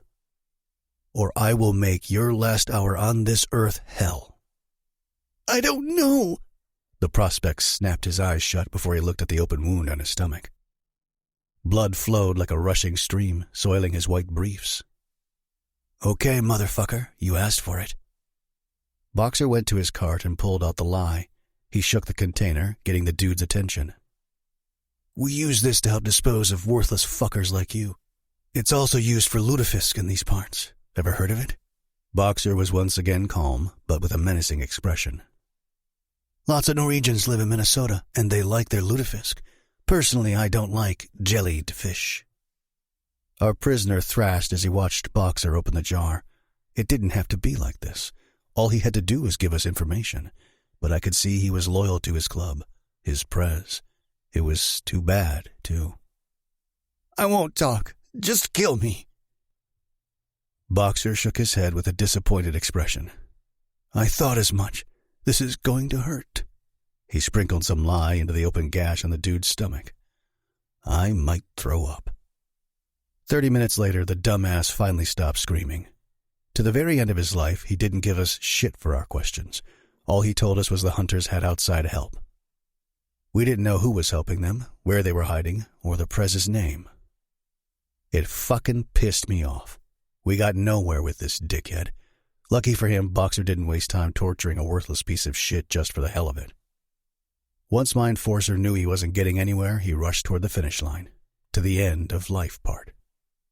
What a waste of my fucking energy, Boxer muttered, cleaning his tools. Wolf was washing the floor after bagging up the body parts we'd somehow delivered to a hunter.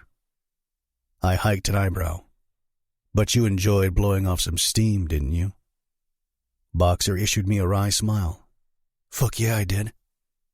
I scratched the back of my head, shaking it. Boxer was something else. A mean son of a bitch, loyal and protective of his club. He might like to inflict pain, but he only killed when absolutely necessary. I hated the stench of death, blood and tears, when a person's life ended because of stupid-ass choices. I lived with the consequences of my unforgivable actions, tortured daily because I was a selfish asshole. For the last 12 years, I'd wished it was me who'd died, not the boy. No matter how many times I stared the Reaper in the face, wanting to die, he passed me by. The torture of living with blood on my hands, the memories of what I'd done were the worst kind of pain. I didn't deserve to have a kind, loving, fucking remarkable, beautiful woman in my life. But I wouldn't give my angel up for anything. I'd work my fingers to the bones to deserve her, to be a better man. My phone vibrated in my pocket. The guys stopped what they were doing with expectant looks. It's Track, I told them, answering the call. Yeah? We got us another lone hunter. Another prospect?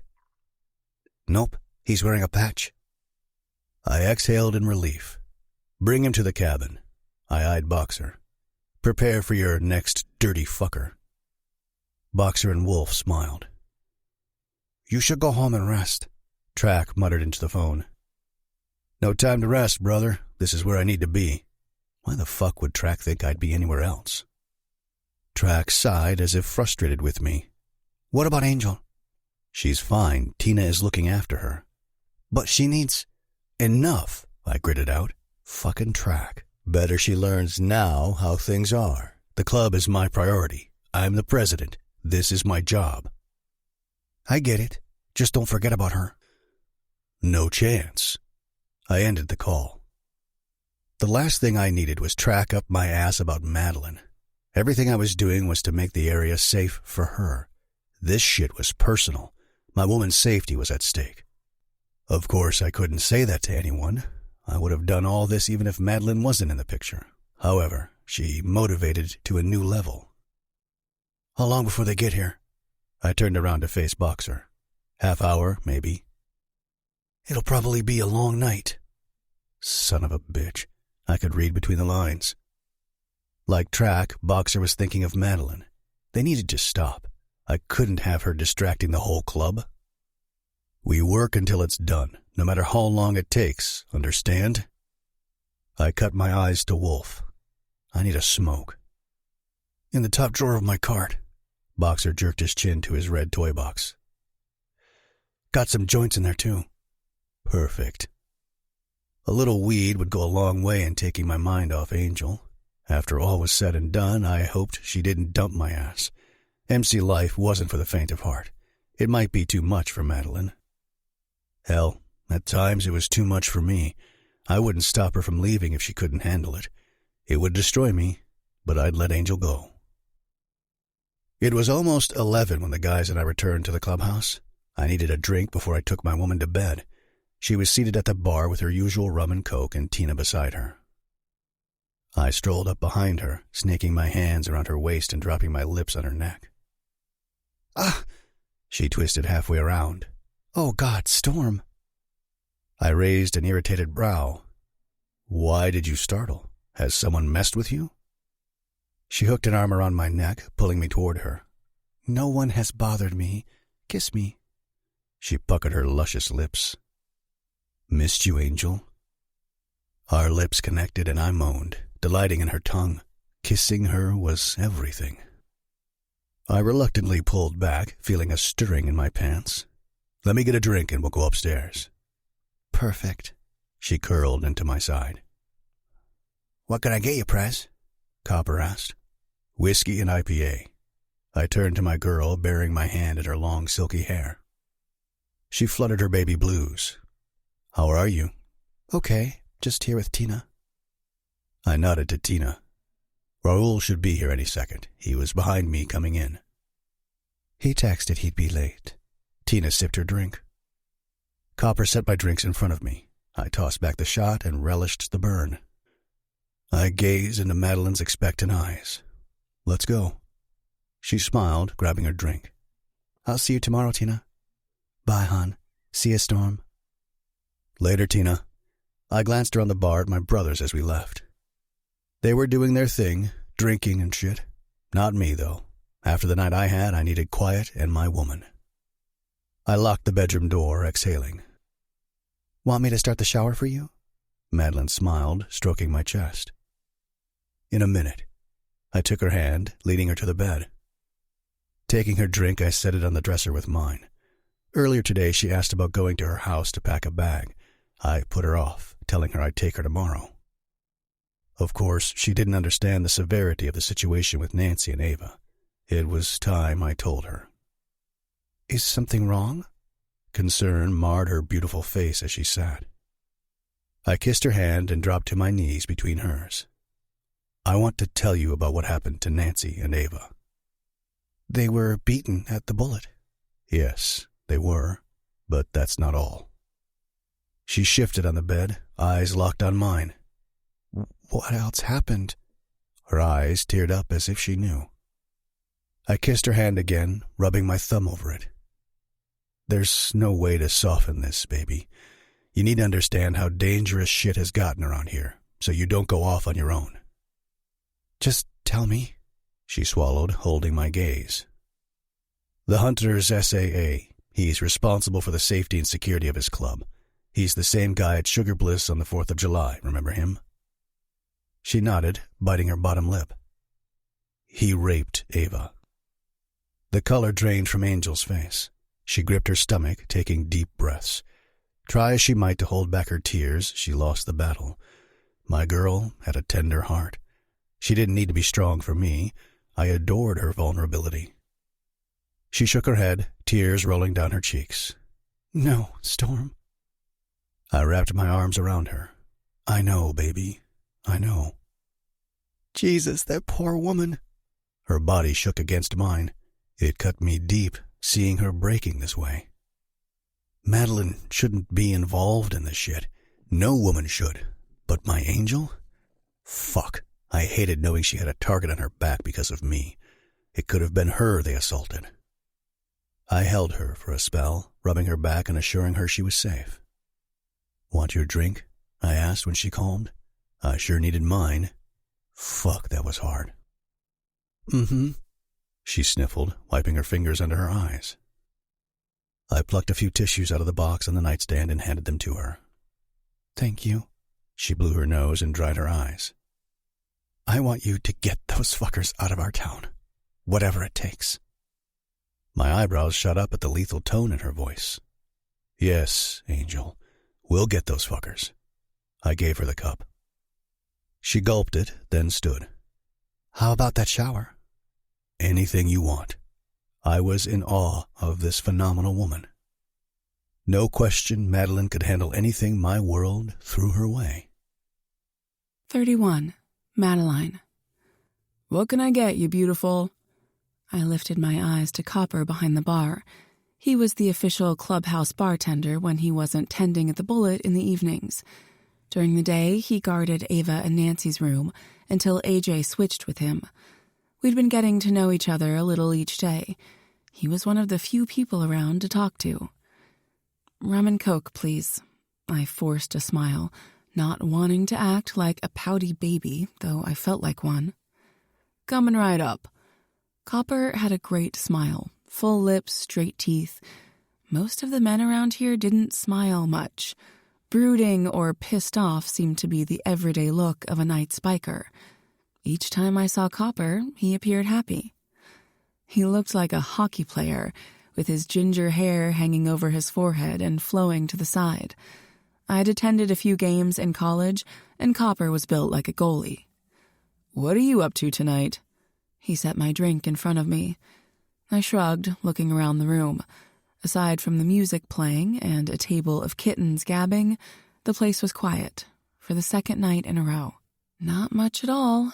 I took a large gulp of my drink. Why aren't you off with the others? Someone needs to stick around to guard the women and serve them drinks. He waggled his eyebrows, his eyes sparkling like emeralds. Lucky you. I'd say so. He crouched down, resting his forearms on the bar, staring at me. What's wrong, beautiful? That was twice he called me beautiful in less than a couple of minutes. Storm would be furious if he heard him. I studied his arms. They were muscly and tattoo-free. Copper was clean-cut and charming for a man wanting to get patched into an outlaw biker club. It made me curious about his story. Should you be flirting with the Prez's woman? A deep male voice asked. I turned my head to the left. Raoul and Tina were standing at the end of the bar. Raoul's dark eyes were narrowed at Copper. Just talking to her. Copper backed away from the bar with a nervous glint in his green eyes. Raoul took a stool next to Tina. 2 drafts. When did you get back? I perked up. If the VP was here, my man should be too. Is Storm back? No, he's finishing up some stuff. Should be back in a couple of hours. A couple of hours? I glanced at the clock hanging on the mirror behind the bar. It's after 9. I wanted to go home to grab a few things. Storm said he'd take me. I have nothing here. Not to mention, tonight would be the 3rd night I haven't taken my birth control. Storm would just have to use a condom, which he'd hate, but it was his own fault for putting me on lockdown with the rest of his club. Could have packed a bag if I'd been planning to stay this long. I can take her home. Copper placed 2 beers in front of Raoul and Tina. No, Raoul muttered. Please, if Storm is keeping me here, I need some of my things. I'm going out of my mind.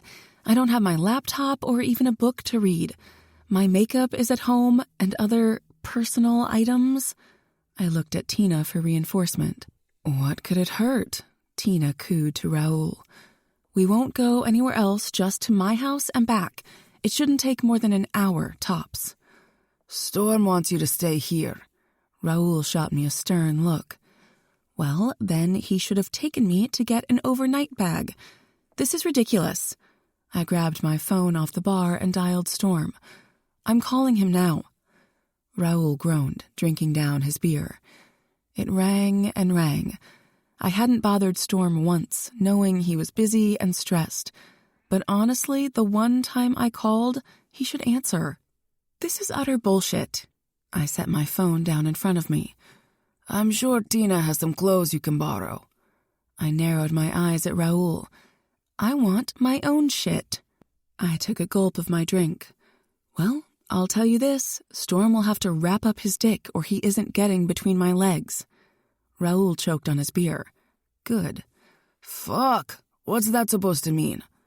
"If you must know, it means I don't have my birth control here. I don't think Storm wants a kid right now."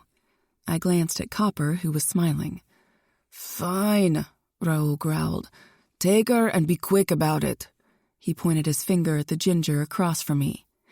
"Thank you. I'll just run up and grab my purse." "So, bartending is a step up from cleaning toilets and washing the execs' bikes? How long were you doing the menial shit?" I yelled from behind Copper. We were on our way back to the compound. Riding on another man's bike felt oddly like a betrayal, which was dumb.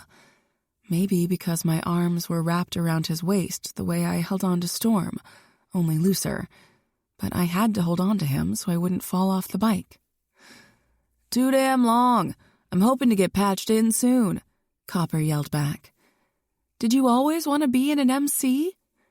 He laughed as we turned onto the dirt road leading to the entrance gate. "No, babe. A biker wasn't what I wanted to be when I was a little kid." I considered him for a moment. He didn't seem to be hiding behind a brick wall like many of the others. I appreciated his candor. He made me feel comfortable going to get my things and hadn't stopped talking since. Copper continued through to his parking spot after Dodge let us pass. Once he turned the engine off, he twisted partly around to help me with my helmet. "So why?" I adjusted my backpack straps. I had limited space for carrying stuff, so I dug out my old college backpack. Finding it had delayed us. The 1 hour I'd told Raoul had turned into an hour and a half. "I grew up in foster homes. Never really had a family." He shrugged with a lopsided grin, making my heart hurt for him. "When I get patched, the Knights will be my family. I'll have a crap ton of brothers." "You'll get patched." I smiled at the hopefulness in his green eyes and put my hand on his arm, giving it a gentle squeeze. "So, what's your real name? I don't imagine it's Copper." His cheeks turned pink. "Nah, Copper is my very unoriginal road name." He ruffled his hair. "My name's Cole Davis." "Well, Cole, thank you for taking me to my place. It was fun getting away from the compound for a little while." "No problem, babe." "Angel." I whipped my head towards Storm's gruff voice. His stormy eyes were locked on me as he stalked toward us. Cole stiffened. I flung my leg back to dismount off the bike. "Hi, when did you get back?" Storm didn't answer. He tugged me into his arms and captured my lips in an intense kiss. God, I'd missed him. It would be easy to get lost in him, but we weren't alone. I patted his chest and pushed gently, feeling awkward for kissing like a horny teenager in front of Cole. "Storm," I whispered against his mouth, trying to pull back. I hadn't even gotten the rest of my stuff out of Cole's saddlebag. "Miss the fuck out of you, Angel." He glared at Copper. "Prospect?" "Hey, Prez." He removed my small tote from his saddlebag and handed it to Storm. "Thanks for the ride, Cole. I appreciate it." "Anytime." Storm growled. "Let's go, Angel." He slipped my backpack off my shoulder and carried it in one hand, his other pressed to my lower back. We entered the clubhouse and went straight for the stairs leading up to his room. Anger rolled off him like the lava rising over the edge of a volcano on the verge of exploding. With every stomp of his boots, my gut clenched tighter. I sensed his vexation had everything to do with me, and probably Cole. 32. Storm. "Storm, what's wrong?" She sounded nervous. She should be. Hell, even scared. I bolted the lock and tossed her bags onto the club chair. It took everything in me to not lose my shit on her. Everything. I rolled my fingers, making a tight fist. This shit, her being gone when I'd returned, seeing her on the back of Copper's bike, her calling him Cole, it all threw me over the edge after the foul mood I'd already been in. Was it too fucking much to ask for her to stay put? After getting absolutely nowhere with another hunter and disposing of him, I'd wanted to come home to my woman. My goddamn woman.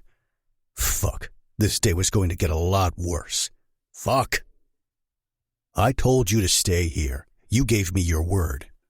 I ground my teeth and tried to hold it together, because I knew if I blew up at Madeline, she'd fight back and might walk out my door. I couldn't lose her, not like this. I cared too damn much for her. I needed her. And you said you'd take me to my house so I could grab a few things. You know I'm dealing with all kinds of shit after the attack. Important shit. And you know I only have the clothes on my back. I've been wearing this damn dress for 3 days now, and the same pair of panties. But I also knew she washed them every night before we went to bed. They were dry by morning. You were supposed to stay put. Instead, I get here and you're gone, and on Copper's goddamn bike too? What the fuck, Madeline? On another dude's bike? I seethed at this betrayal. She might as well have fucked him too. You're my goddamn woman. My voice was getting louder, but she didn't appear fazed. Well, I couldn't take my car because the key was missing. Know anything about that? She crossed her arms over her chest and tapped her boot. Shit, she was getting pissed. Yeah, I took it off your keychain just in case you decided to leave. Looks like I was right. Don't be a jerk. I needed clothes, deodorant, my birth control pills. I've missed a couple of days this cycle. You need to suit up for the next 7 days because of it. Holy hell, I should have thought about that. Me? Wear a condom? She had my attention. Not happening. I've had you, Bear. I refuse to wrap it up. Then you won't be getting between my legs. The pill needs to be taken daily at the same time each day. Otherwise, I could get pregnant. Would it be so bad? I couldn't believe I just said that, but would it? Us having a baby together sounded spectacular to me. I was shocked she could diffuse my rage with a simple concept. She laughed as if I were out of my mind. You can't be serious. Serious as a heart attack. I stalked across the room, reeling her into my arms. I know how I feel about you. If we made a baby together, I wouldn't be upset. I'd be thrilled. All the anger barreling through me evaporated. Shit like this never happened before, but with Madeline it happened all the time. But Storm. I cradled the sides of her face in my hands and kissed her softly. Damn, this woman made me weak. The thought of her pregnant with my child, it made me light up inside. A baby? Our baby? I'd only known her a little over a month, and I couldn't imagine my life without her. She moaned against my mouth as I traced my tongue along her bottom lip. I gathered the hem of her dress into my hands. Arms up. She lifted them on command, and I had it off her lush body, tossing it aside. I knelt in front of her, placing feather-like kisses across her chest and down to her stomach. Her moans made me hard as fuck. A baby. I peppered more kisses over her belly, imagining my baby tucked inside. My baby in my woman. Mine. My chest swelled as I loved on her stomach. Her fingers played with the hair in my head, brushing through it tenderly and melting away every bit of tension in my body. A breathy sigh filled my ears. Storm. My name on her lips undid me, but it wasn't my name, not my real name. I wanted to hear her call me by my birth name, just as she had that little fucker Copper. Cole. Since becoming a member of Knights Legion MC, only my road name had been used. I sure as hell wouldn't tell a kitten or any other woman what my real name was. It was too personal, intimate. But I wanted it on my angel's lips and only hers. Caleb. I dotted more kisses across her skin, filling my hands with the silky flesh of her hips. What? Her voice cracked, hands stopping in my hair, body turning rigid. All the color seemed to drain from her face as if she saw a ghost. My name, Angel. It's Caleb.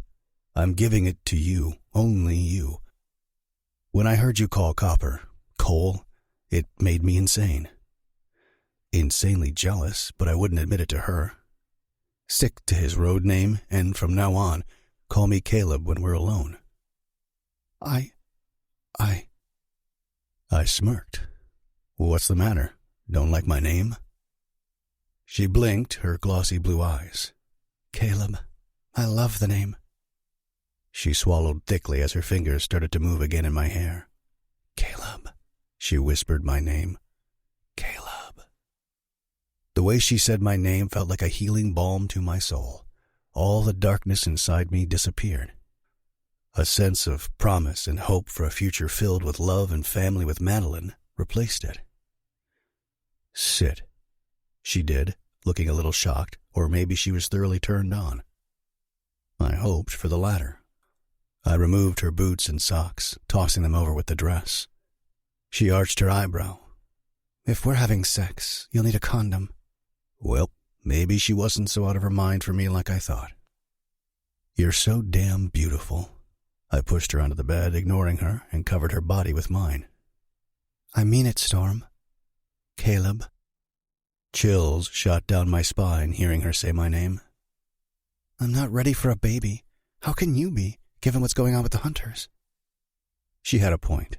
Those dirty bastards hadn't entered my mind once since being here with Madeline. I'd never let anything happen to you or our child. I nibbled along her jawline. Our child. My club will protect both of you. They'd die for you, for both of you, just as I would. Oh, God, don't say that. It's the truth. I'd die for both of you. To some, this might sound like crazy talk. I'd only known Madeline a short time, but I'd had her in my bed the last several days, woken up to her, made love to her, and paraded her around my club as my old lady, my queen. These weren't decisions I made lightly. In the depths of my soul, I knew Madeline was the one, and I didn't want to waste a second with her. Tomorrow wasn't promised. I knew it better than anyone. But I'm a traditional kind of girl. The kind of girl who dates a guy, then gets engaged, then has a wedding. The baby comes after everything else. She tugged my shirt up. I pulled it off, tossing it with her dress. I claimed you as my woman. Everyone here knows it. It's the same as marriage. Just gotta get my mark on you and your leather jacket showing you belong to me. What do you mean your mark on me? Tattoo. No. She shook her head, body going rigid again. If you hadn't noticed, I'm ink-free. Oh, I noticed. I knew her body better than my own. I'd memorized every inch of it, from her tiny little pinky toe up to the small scar at the hairline on the right side of her forehead. She'd told me the other night a branch had given it to her when she was 12. Her body was a masterpiece, pure and pristine. But it doesn't have to be a big tattoo. It can be hidden. I kissed down the valley between her breasts, skimming my hands up and down her sides. She exhaled an aroused breath. Then what's the point if no one will see it? I lifted my head and stared into her glimmering eyes. I'll know it's there, but I'd prefer it to be visible to the world. You're serious? Yes. I resumed kissing her at the same time I slipped her panties down. Her back bowed as I continued my journey south. She moaned. Oh, wow, Caleb, I missed you so much. I cracked a smile as I stood at her feet and removed my boots and jeans. Missed you too, baby. Get into the middle of the bed for me. Condom. No. She crossed her legs. We're not doing this without a condom. Spread your legs for me, Angel. No. I growled as I climbed on the bed. No, she repeated. I hated hearing that goddamn 2-letter word. Spread your legs so I can eat your goddamn pussy, please. Hesitantly, she did as commanded. But if you think...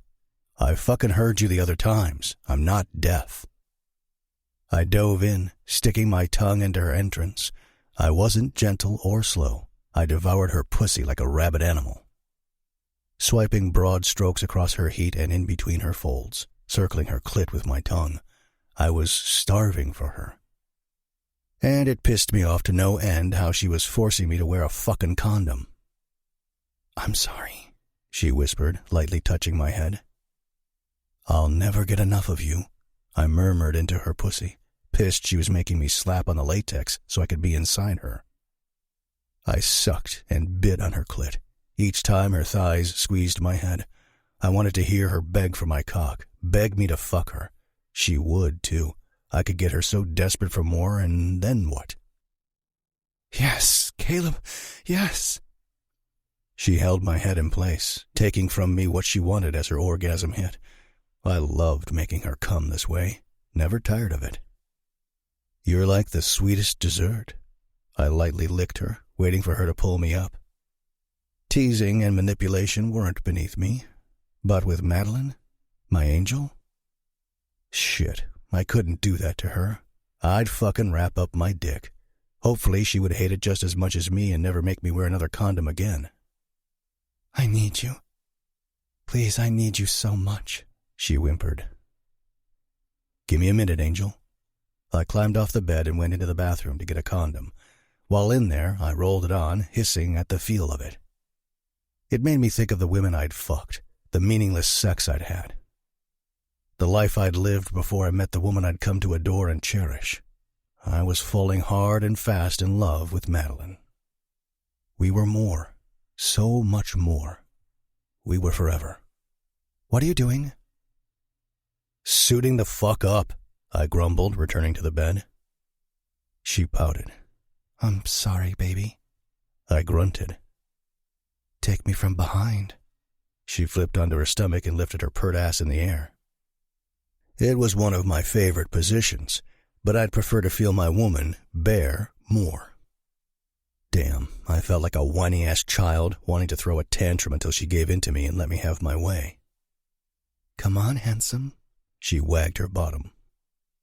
"This isn't going to be gentle. I'm sexually frustrated and irritated." "I know, baby. I know. I want it. I can take it." She looked back over her shoulder, a guilty smile on her pretty face. I got behind her, ran my fingers across her wet pussy. She was always sopping wet for me. Gripping her hips, I thrust forward, and Madeline yelped. I tunneled in and out of her tight little pussy at a steady, frantic pace.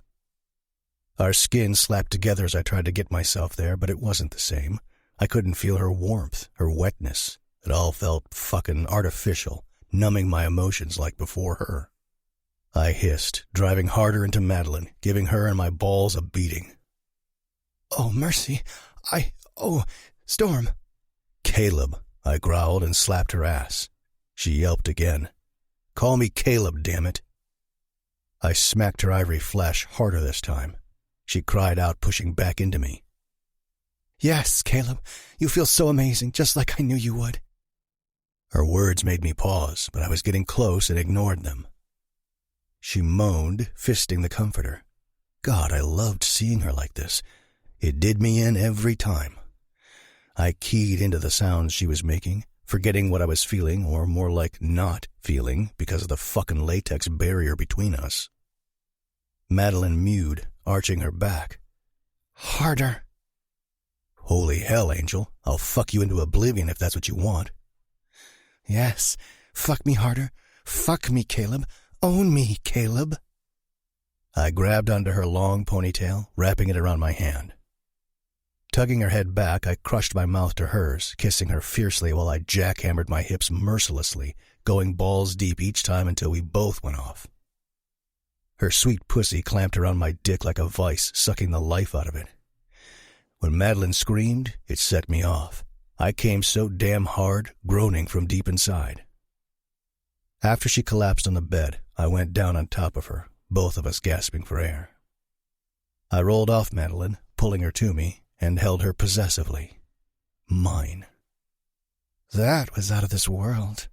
She snuggled closer, lips on the bend of my neck. "So good, Caleb." It was all right. One thought entered my mind at this moment. I'd do whatever it took to never wear another condom ever again. Just give me a little more time about a baby. How much time? I brushed languid strokes up and down her back. Until after the hunters aren't a threat. I had no idea how long it would take to rid the area of them, but I saw her point. Fine, but once they're gone, we're revisiting the topic of a baby. Her head popped up. She had the brightest smile I'd ever seen on her. Deal. In the meantime, you show me how a baby and I would fit into your MC life. I know how I feel about you, Caleb. I've never felt this way for anyone, and having a baby with you doesn't scare me. In fact, it makes me feel all warm and fuzzy inside. I pressed my lips to her forehead, right over the tiny scar, and inhaled her sweet essence. Madeline was becoming everything to me. Everything. I never dreamed a broody, selfish bastard like me would ever have a woman who was my world. Fuck, this was a strange and terrifying territory to be in, but I wanted it all with my angel. I'll show you how amazing our life will be and how a baby will fit into it. My heart grew 10 times larger at hearing my own words. She squealed so damn cute, it made me feel warm and fuzzy inside. So, what about the tattoo? I lifted her chin so I could see her dazzling blue eyes. My chest tightened, staring into her glittering depths. It's a huge commitment. It is, and one I want to make to you. Let's go tomorrow. The words flew from my mouth faster than I could stop them. I knew Angel would say no. I just hoped I didn't freak her out. Tomorrow? Her eyes went wide. Too soon. In a week? I countered. Damn, pushy much? A month from today. I'll get it if we're still crazy about each other. She stroked my cheek. I'm more than crazy about you, Angel. I'm in love with you. But I couldn't bring myself to give her the words yet. Maybe waiting a month was a good idea. I'll give you a month. Thank you, Caleb. She pecked a soft kiss on my lips. Damn, I liked hearing her say my name. So, will Sugar be here tomorrow? I was okay with the subject change. I didn't want to pressure her too much. I rolled out of bed to free my dick from the latex. Yes, you'll finally get to meet her and the boys. She's going to love you. Madeline furrowed her brow as I entered the bathroom. I hope so. I can tell her opinion matters most to you. It does, but I'm not worried and you shouldn't be either, I hollered, disposing of the vile, suffocating wrap. I took a piss, then washed my hands. Madeline had stopped talking, but she picked up where we left off as soon as I exited the bathroom. How do you think she'll take the news of the attack and all the crap with the hunters? I slipped back into bed and tugged her into my arms. Not well. She'll be furious with me for not telling her, but she'll get over it. Mr. Overconfident, you don't fool me. I can feel your body tensing under me. 2 women were attacked, 1 raped. She shuddered against me, but I knew it wasn't fear that made her body shake. It was anger. No woman would take it lightly. I just don't want her going off on you. I might have to say something. I smirked. My girl was a spitfire for sure. Together, we were a fierce, impenetrable force. She fit me and seemed to know what I needed. I never believed in soulmates before, but I did now. Madeline was meant to be my queen. Sugar won't give me shit. Well, not in front of you or anyone else. She's reasonable. She lifted her head, smiling. Do you think I can bake cookies tomorrow? Sort of like an offering, a gift to her and the boys? It might help keep the tension down. I arched my brow. You want to bribe them with cookies? Yep, right there. My soulmate. She poked me in the side. Not bribe, just... She thought for a moment. Shit, I am trying to bribe them. Look what being around you is doing to me. I let out a hearty chuckle, squeezing the shit out of my girl. Baby, you bake all the cookies you want. Make a shopping list. I'll send a prospect out to get what you need. What's your favorite cookie? I don't like sugary treats, so forget about bribing me with them.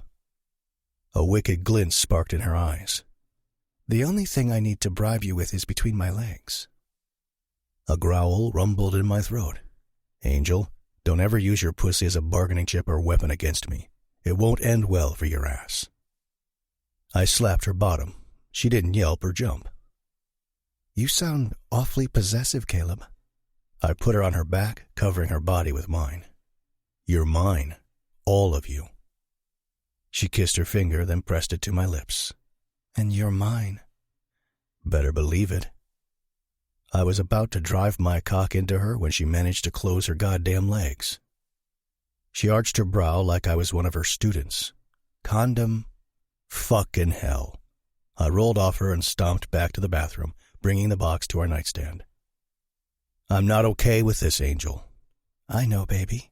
Just 6 more days. 33. Madeline. Each time I heard footsteps, I held my breath, anticipating Sugar's arrival. Storm had been texting with Maddox all day. I was totally freaking out. Storm's aunt was the most prominent person in his life. I needed to make a good impression because if she didn't like me, I feared she might convince Storm to dump me. It was probably foolish thinking, but I couldn't help but worry. Or stop eating loaded oatmeal cookies and chocolate chip cookies. All afternoon, people were in and out of the kitchen while I was baking. It was a nice distraction. I ate up their compliments as they devoured my baked treats. Rough and tough bikers might deny having a sweet tooth, but several of the knights moaned after their first bite of my oatmeal cookies. Ire was one of them. He'd promptly grabbed a few, following his vocal display, and disappeared. He didn't look fully recovered, but it was good to see him out of his room, if only for a few minutes. Storm had been hovering over me all day.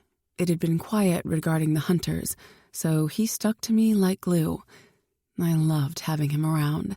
He didn't help me bake, but he sampled a few cookies, and my lips often. Their ETA is 30. Oh, God, I inhaled, reaching for another cookie. Storm wrapped his hand around my wrist and tugged me onto his lap. Angel, she's going to love you. Stop stressing. No more cookies. Don't tell me what I can and cannot eat. I bit off half the cookie and chewed in his face. Tomorrow you'll gripe about eating too many and probably bitch me out for not stopping you. So, no more. Damn it, he was right, as always. I put the other half of my cookie to his lips. Eat it. He opened his mouth and took my finger with the cookie. I stirred down low, feeling his slick tongue. Let me take you upstairs and distract you. He wiggled his brows. Is Sugar here yet? I turned toward Tina's voice. No.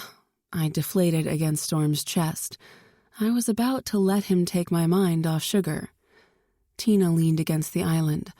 What's wrong, honey? She's freaking out about meeting Sugar. He rubbed his thumb on my inner thigh in a teasing fashion. The stinker. Oh. Tina sat on the stool beside me and rubbed my back. She's going to love you. I told her as much, but she refuses to listen to me. Storm pinched my ass. I jerked in his lap, narrowing my eyes. You'll pay later for screwing with me, big guy. His gray orbs glittered with amusement. I faced Tina. If she's nice to my face and tells you she hates me when I'm not around, you gotta tell me. I covered Storm's mouth as he growled in frustration. I mean it, Tina. We confide in each other. Tell each other everything. Don't let me down. Storm forced my hand down. Tina tilted her head, a sweet smile on her pretty face. Honey, I won't hide anything from you, but I really believe she's going to love you. What do you mean you confide in each other? His gravelly voice rumbled down my spine. Oh, shit. Me and my big mouth. I slowly peered up at Storm. Girl stuff, that's all. Storm dropped a firm kiss on my lips. Yeah, right. A wolf whistle pierced through the air before Storm could make me tell him what Tina and I had been confiding in each other. The loud sound made me jerk on his lap. What was... There he is, my boy. A gorgeous petite blonde appeared in the doorway of the kitchen. She smiled brightly, eyes locked on Storm. Two tall, dark-haired guys appeared with huge grins. They resembled Storm, a little, in the eyes, They were handsome and clean-shaven. A weird pang settled in my stomach. These boys reminded me of someone else I couldn't quite place. The connection made my stomach hurt worse. Caleb. I still couldn't believe it was Storm's birth name. What were the chances I'd fall in love with 2 guys named Caleb? "Hey, Sugar, you're early." Storm rubbed my back in a soothing motion, pulling me out of my thoughts. One of the guys laughed.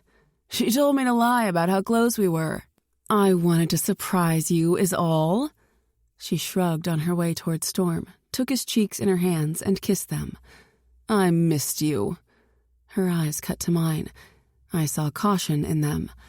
"And this is—" "Madeline, my girl." His arm tightened around me like he knew I needed to feel secure. Sugar slowly raised an eyebrow. "Your girl, as in—" "My old lady. I've claimed her." The unwavering tone in his voice made me shiver. I'd heard it when he spoke to his brothers and the prospects. It meant, don't question me. I couldn't look at Sugar, didn't want to see her reaction. Claiming a woman was a huge deal for Storm, one he didn't take lightly. I imagined his aunt might be a little more than critical with me. "Well, Madeline, it's nice to meet you." She reached her hand out and I shook it. "It's a pleasure. And these are your sons, Maddox and Marky?" My eyes flitted over to them. My goodness, they were good-looking guys. "They sure are." She smiled fondly at her boys, then went around Storm, throwing her arms around Tina. "Girl, I've missed you." "Who baked?" Maddox took a chocolate chip cookie off the plate. Marky grabbed oatmeal. I couldn't stop looking at them. The pang in my stomach grew. "Angel did." Storm kissed my cheek. "To butter you all up." I elbowed him. Brat. "I love to bake." "These are fantastic." Maddox reached for another. "So what's been going on around here?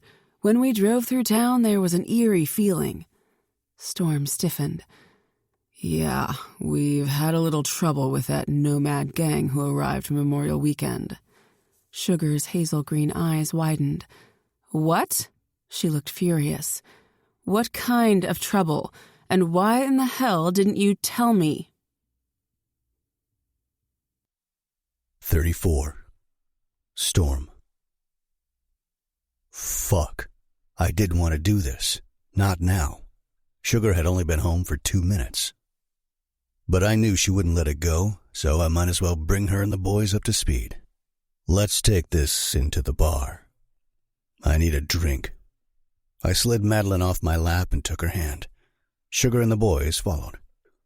On my way out of the kitchen, I hollered for Raoul and whoever else was around to join us. We all got our drink of choice. I gave Sugar and the boys the lowdown. Only the basics, nothing specific to the club. Just enough so they'd be aware of their surroundings and to steer clear of the dirty hunters. She didn't say a word the whole time, but I was sure she had plenty to say. Through it all, I held Madeline's hand. My woman kept me grounded. She was a treasure. My God, how had I found her? So they've been quiet the last 24 hours. I hope they got the message and left town. Either way, there's been groups of knights combing the streets here in Bastion and Winters. Sugar sighed. Jesus. And Ire and the women are okay? Yes, mostly. I thought about their status. Ava was having a hard time, understandably. Ire wasn't back to normal yet. He'd wanted to know what happened to the women, but I hadn't told him about Ava. He took his job seriously. When he found out what happened to her, Ire would lose his mind. Sugar relaxed in her chair, crossing her arms over her chest. I can't believe my dad didn't say anything the 3 times I talked to him. I leveled my gaze on Sugar. I asked him not to. You and the boys needed time alone together, and you were safe. Nothing else mattered to me. You're right. We did need this road trip. It was what Matt wanted. Sugar looked at her sons with a small smile. She loved her boys dearly, including me. No question she was feisty and stubborn, but she was as sweet as her nickname my Uncle Matt gave her. I nodded, knowing as much. Once the boys graduated high school, I was sponsoring Maddox to be a prospect. He'd be the youngest, but I had every confidence he would earn the privilege. He was a lot like his old man and would make a fine addition to the club. Marky hadn't shown the same interest and had talked about going to college. "We're getting the area under control, Sugar. It's just been rough because these assholes seem to be ghosts. They have outside help." Raoul lifted his bottle to his lips. "Fucking pisses me off, too." He guzzled his beer. Sugar turned toward Madeline and me. "I'd love some time alone with your girl. Would you be okay with that?" "Absolutely." Sugar stood. "You too, Tina." She looked at the kittens in the corner. "Where's Carla?" Madeline lifted off my lap and squared her shoulders. "I haven't made her feel welcome. She's rude and acts like she owns my man. I won't stand for it." She cupped the side of my face and gave me a chaste kiss. A flicker of respect sparked in Sugar's eyes. "Well, I like you already, honey. Come on." She took my woman by the hand and winked at me on the way out. Angel would be just fine with Sugar. Next month, I would put my mark on her. More than ever, I needed to get the Hunters out of the area so Madeline and I could start the baby-making process. I wanted nothing more than her pregnant with my child. 35. Madeline. We were in the kitchen at one of the 2 round tables, eating cookies and drinking milk. I was grateful for this private moment with Sugar and Tina. "Do you love him?" Sugar squeezed my hand as she stared into my eyes. "Don't be afraid to say no, if it's how you feel. I just want to know where you are with my boy. I only want the best for him, and I can see how much he cares about you. It does my heart good, too. He's never been like this with a woman." "Like what?" My heart raced a little. I wasn't sure if it was nervousness or excitement. When it came to Caleb, I forever felt flutters in my heart, a gentle tightening in my chest, a stirring in my soul. It all made me antsy and giddy, nervous and excited. Tender and protective, smitten and in love. My cheeks warmed and my eyes teared up because I saw everything she saw. I do love him, but we haven't told each other yet. I guess I'm waiting for the right moment. Tina stared at me knowingly, like when she gets his mark. She bobbed her head, wiggling her eyebrows. Crazy woman. The sun cascading in from the window created a halo around her head, turning her sandy blonde hair nearly translucent. Her olive green eyes were full of amusement. I smiled at Tina. I'd told her I was waiting to declare my love for Storm until next month, but it wasn't the whole truth. Getting a tattoo scares me. Needles terrify me. I want to be sure we'll last. I fidgeted with my nail as Sugar held my gaze. "You've been hurt before, haven't you?" The understanding in Sugar's voice put a lump in my throat. "Yes." Damn it. I didn't mean for the conversation to go in this direction. It wasn't a pleasant one. I rarely spoke of Dane, but when asked point blank, I couldn't lie to these women. "Tell me." Sugar's eyes remained locked on mine. I inhaled a deep breath. I hadn't told Storm what I'd been through with Dane. Not all of it. Something told me he wouldn't be upset if I shared it with his aunt and Tina. "My ex is Deputy Dane Miller." Sugar's eyes bulged and her hand covered her mouth. "Oh, shit." My innards twisted into a knot the size of Lake Harriet. Yeah, when Storm found out, it wasn't pretty. Sugar's shocked expression softened.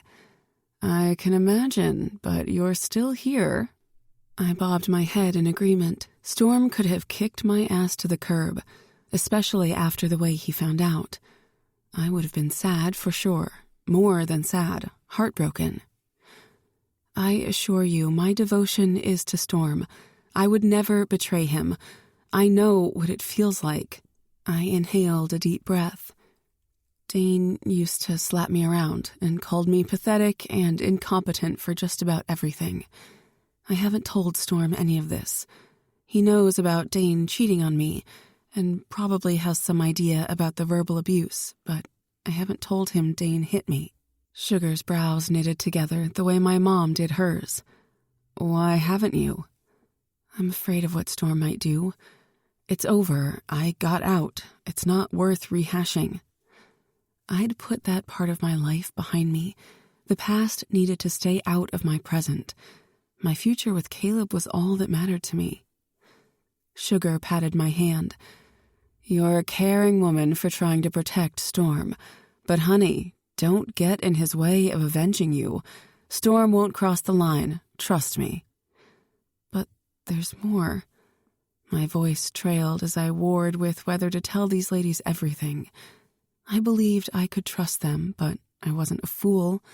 Their loyalties would always be to Storm and the club, first and foremost.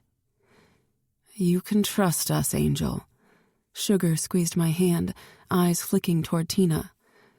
Us old ladies need to have each other's backs, just as much as the men take care of their brothers. Yeah, honey, I've been in your shoes with an abusive boyfriend. I got out too, but it cost me my daughter.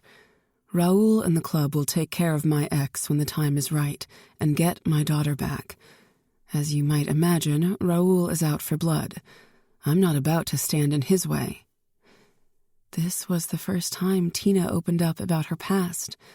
I had felt like we were similar on some level.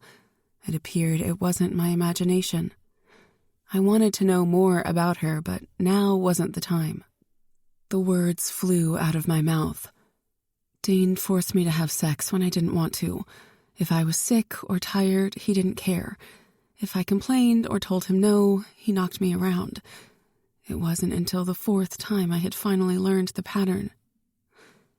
Tina's eyes teared up, and I had the distinct feeling she experienced the same with her boyfriend. He forced you to have sex? Sugar asked in a lethal voice. My heart raced, fearing she'd tell Storm. I let him get what he needed so he'd leave me alone. Jesus, Mary and Joseph. Sugar covered her mouth with her hand. Oh, honey. Tina blinked back tears.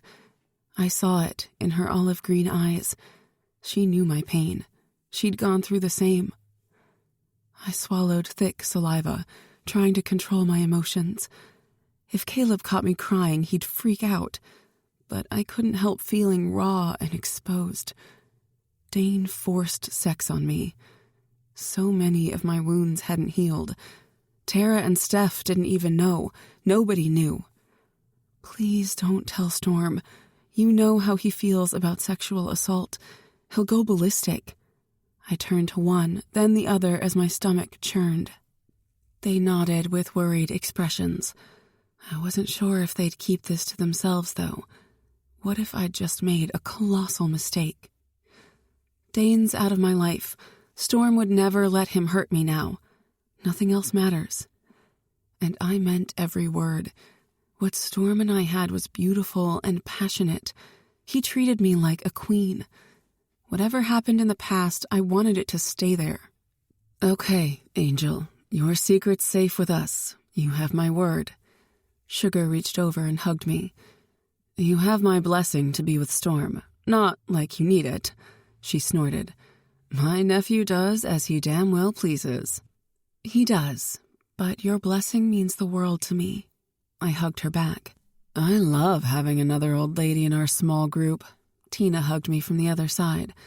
Welcome to the Old Ladies Club, honey. Thank you. I'm happy to be here. We pulled away and grabbed a cookie. I loved the camaraderie I felt with Tina and Sugar. It was different from what I had with Tara and Steph and Mama Kim. Intenser, much like what the men in the club displayed. Danger lurked around the club, as Tina once told me. When most people were oblivious to the hidden evils or chose to ignore them, like with the Dirty Hunters, we were in the middle of it all. The locals didn't know about Ava and Nancy's assault at the Bullet. They had no idea how hard the club was working to rid the area of those vile men. Having a group of women in the club, fellow old ladies to rely on, was priceless. Except there was one I hadn't gotten an opportunity to get to know on a personal level. I wish Jill was around more. I'd only seen her twice, and both times were in passing. Tina frowned, eyeing Sugar. Yeah, Jill's always kept a safe distance from the club. I think it's the way Boxer prefers it. He's super protective of his sister. The same with her old man, Wolf. Have any of the other guys shown any interest in a woman while I've been gone? Sugar broke a piece off her cookie and popped it into her mouth. So good. I mulled over Sugar's question, and Hero entered my mind. The day at Sugar Bliss, I was sure Tara had caught his eye. Maybe not, though. He hadn't seen her since, so it probably wasn't worth mentioning. Nothing I've noticed. They've been busy with the hunters. We continued chatting and getting to know each other better. Eventually, Storm came and took me upstairs. He shut the door and locked it behind me. How's my girl? His arms went around my waist and he gazed into my eyes. I'm perfect. I ran the tips of my fingers through his beard. Sugar is wonderful. And you were worried she wouldn't like you. He brushed his nose against mine. I got her wink of approval. Did you?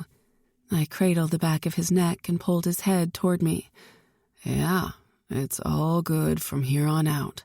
His lips ghosted over mine. And in 1 month, we'll be official. In my heart, we already are. His mouth descended on mine, and I was swallowed up in his arms. My heart was in the same place as Storm's, Caleb's. He was mine and I was his. I was the happiest I had been since the summer at Lake Waleska when I had drooled over my brother's best friend. Except what I had with Storm was real love, not a childhood crush. Storm was my forever. 36. Madeline. Today was a big day. 1 month had passed, and this afternoon, I was getting inked, or marked, as Storm put it. It was symbolic to him and his club to show I belonged to him. For me, it meant forever. I was ready to be Storm's, forever. We were a perfect match in our daily lives and in bed. While Storm did his job as president of Knights Legion, I stayed at the clubhouse and learned the ins and outs from Sugar and Tina. I had become very close to them. Sugar helped me read Storm's moods, and Tina helped me deal with Carla. This is so good, baby. Storm groaned as he chewed on a giant bite of a caramel roll. I giggled. Storm said the same thing every time he tried something new at Sugar Bliss. He had a sweet tooth, though he'd never admit it, believing sweets made him a weak pussy. He could be so cocky and judgy sometimes. Steph and Kim gawked at him while Tara couldn't keep her eyes off Hero. He was sitting with Track in the booth behind ours. The same scene had played out each time I met up with the girls for our weekly breakfast. With all that was happening, Storm refused to go out without protection. I couldn't believe August had arrived. Storm and I were closer than ever. Although neither of us had said the L word, anyone would have to be blind not to see that we were deeply in love. I know, it's one of my favorites.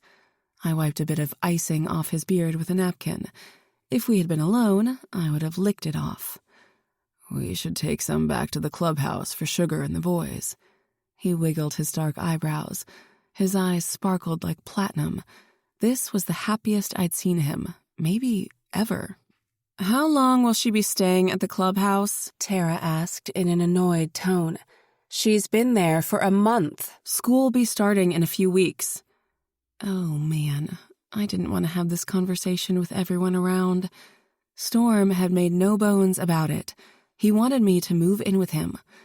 I'd put it off because it was a huge deal and commitment. I'd already lived with a man, and it didn't last. But then Storm was nothing like Dane. I loved my Caleb. My stomach tightened as I stared at him. It happened regularly.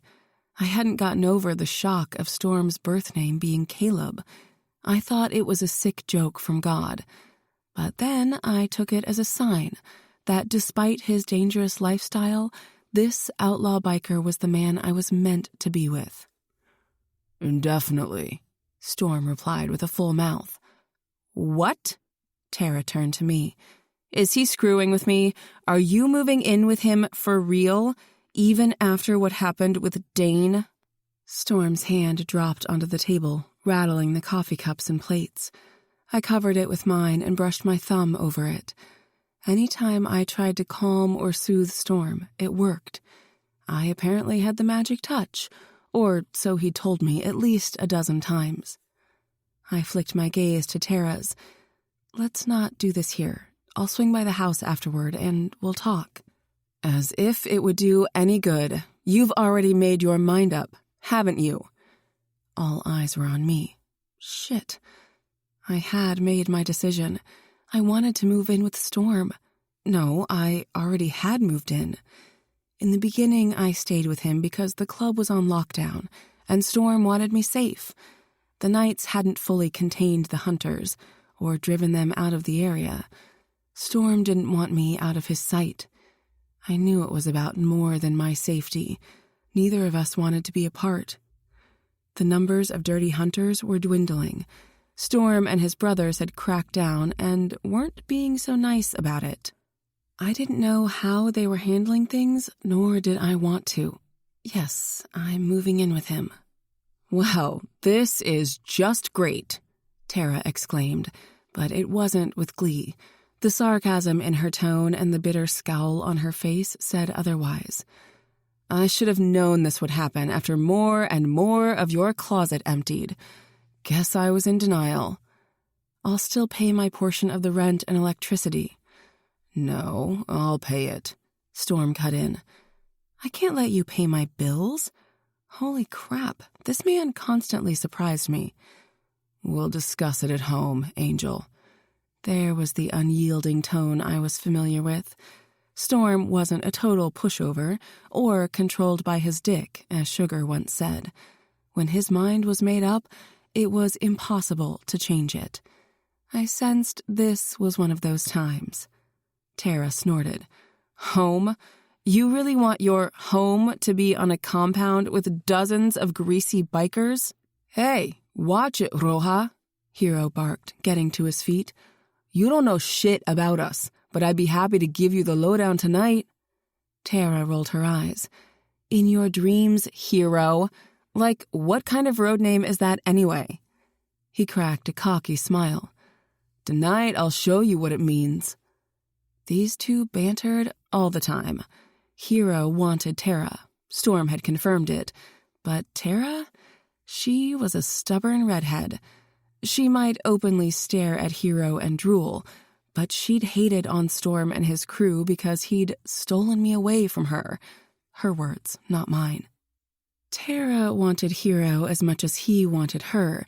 She was just playing hard to get, and taking her sweet time holding a grudge against the boys.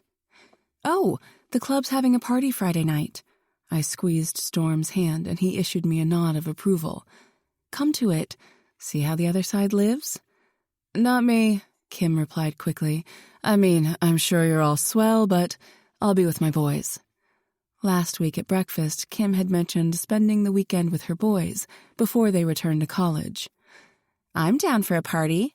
Steph popped her shoulders, always eager to try something new. "Well, Tara, how about it?" I watched her eyes flit toward Hero. He'd returned to his and Track's booth. "I'll consider it."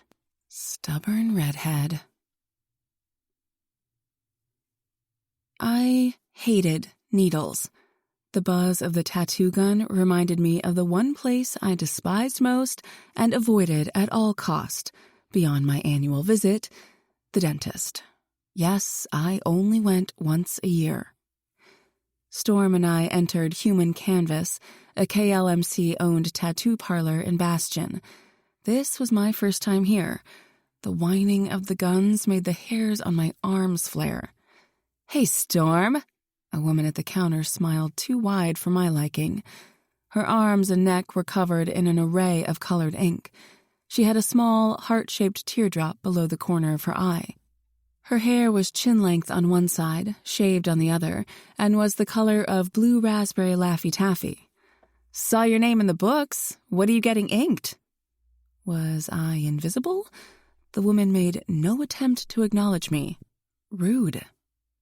"My woman," Storm replied through gritted teeth. Every time a woman's face lit up like a freaking floodlight, I couldn't help but wonder if he'd screwed her. "Oh."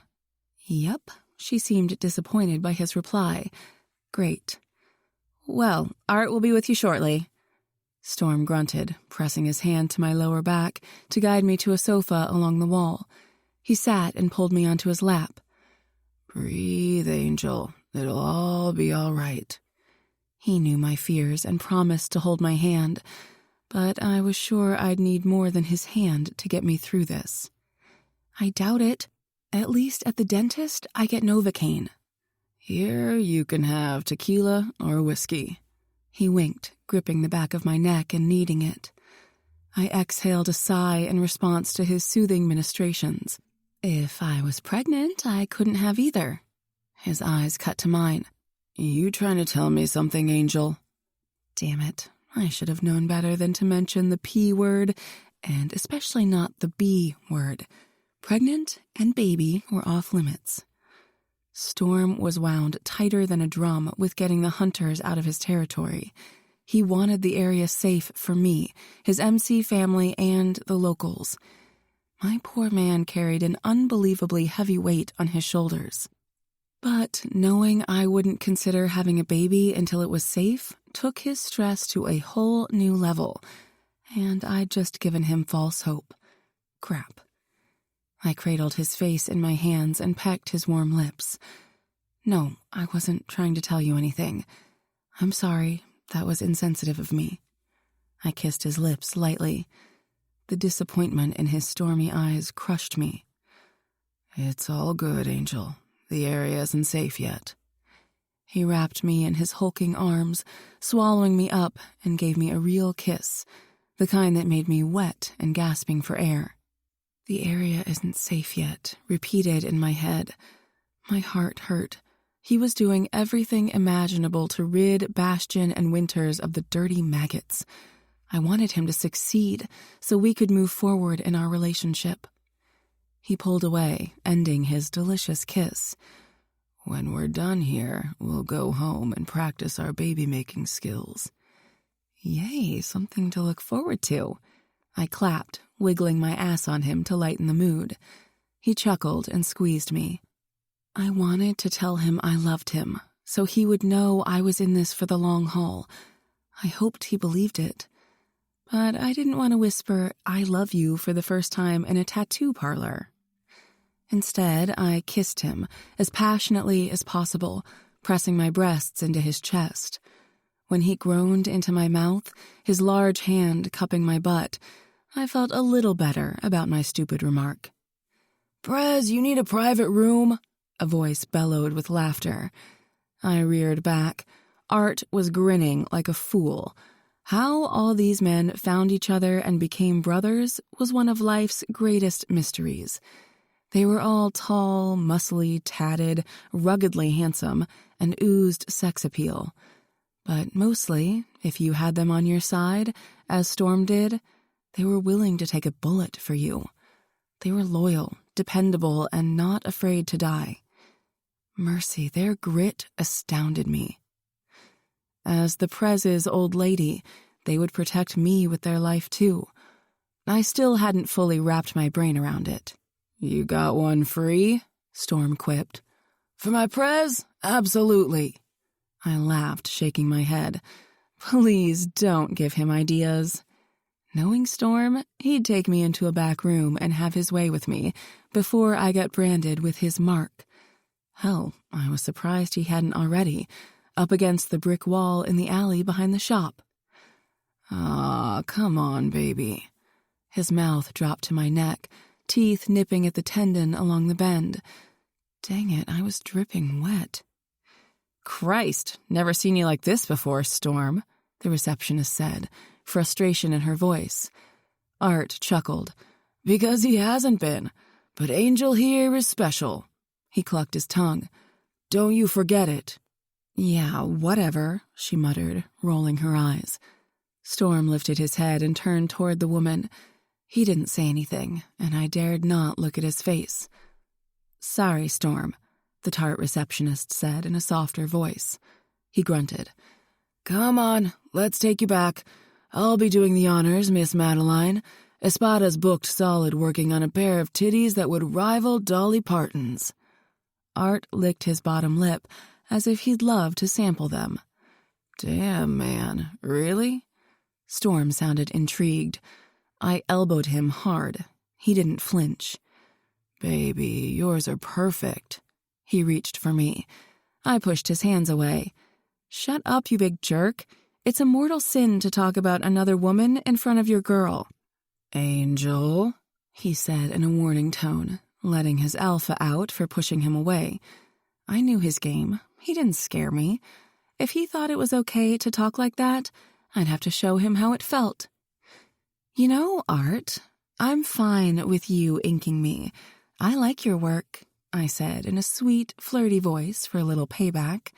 Storm growled low. "Good." "Oh yeah? Been admiring it?" Art wiggled his brows. "Every night."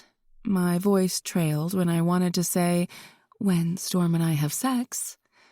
Art usually did all of my man's ink. It was phenomenal. My cheeks heated, probably turning red as we went down the hallway. I was getting a smaller version of Storm's tattoo on the back of my neck. He wanted blue, stormy cumulonimbus clouds with hints of my eye color peppered through it. His was all in black. In the middle of mine, it would say Property of Storm, and in a smaller font point, KLMC. But now, I think I want the tat on my left tit. Think you could handle it, Art? God damn it, Angel. Storm reeled me in so I was flush with his body. He grabbed the sides of my face firmly between his large hands and put his forehead to mine. It won't happen again. Are you sure? I stared him hard in the eyes. I wouldn't take any shit. If you're talking about other women and their body parts, or what you might like to do to them, I'm going to think you don't want me anymore. Then I'll... He gritted his teeth. Don't say it. Don't. I don't want any other woman. Only you. But you said... He cut me off with an intense kiss. Won't happen again, baby. I gazed lovingly into Storm's eyes and said, Looks like the back of the neck it is, Art. Where's the tequila? Storm hugged me, and I felt it. Crazy, fierce love. We were okay, but I didn't keep my mouth shut when stuff bothered me. Not after everything I went through with Dane. I spoke my mind and didn't care who else heard me. Storm encouraged me to not be afraid to tell him when he'd crossed the line or upset me so he could fix it. Damn, I loved him. All right, Angel, let's get started. I grabbed a handful of Storm's t-shirt. My heart jackhammered against my ribs. He lifted my chin with his thumb, leveling his eyes to mine. I'm here, baby. It'll all be okay. I'll be holding you. I knew he would. I was so glad he showed me how I'd lean into him with my forehead braced on his chest. I doubted most people needed someone literally holding them while getting a tattoo, but I needed Storm. He was my comfort and wouldn't let anything happen to me.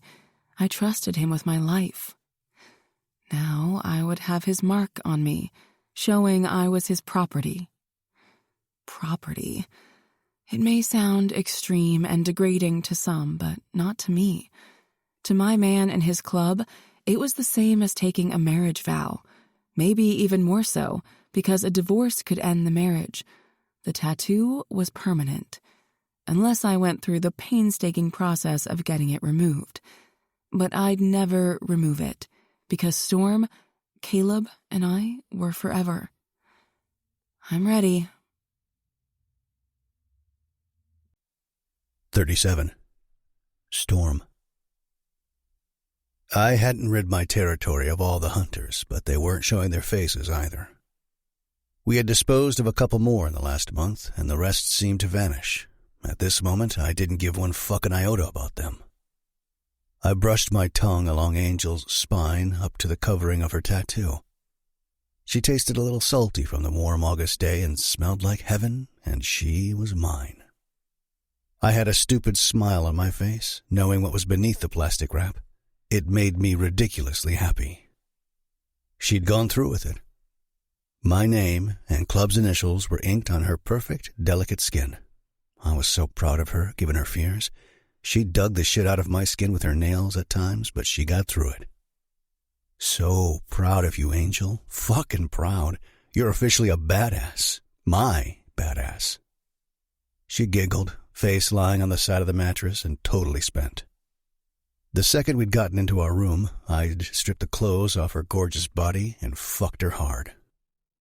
We were both horny as fuck by the time Art had wrapped up her tattoo. Then he talked our ear off for half an hour. We were desperate for each other when we got home. But I didn't just fuck her. I did, but after we both came, I spent the last hour worshipping her body with sweet caresses and tender words. I made sure she felt adored, respected, and loved. Only with Madeline had I ever done soft and tender. I only worshipped my Angel. She was it for me. I loved her more than I could ever put in words. She owned my heart and was my everything. My hands skated over her shoulders and arms, earning a purr from her lips. I tilted her chin up, gazing into her serene baby blues. They were like clear skies on a calm, sunny day. One look from her, and she could wash away the darkness inside me and fill me with peace. I hadn't known such a feeling in over a decade, but now I would experience it for the rest of my life. Need anything, baby? I ran my nose down the bridge of hers, cupping the side of her face. Her eyes rolled back into her head, a sure sign she enjoyed my touch. As long as I have you, I don't need a thing. My heart slammed into my ribs. Her powerful declaration meant everything to me.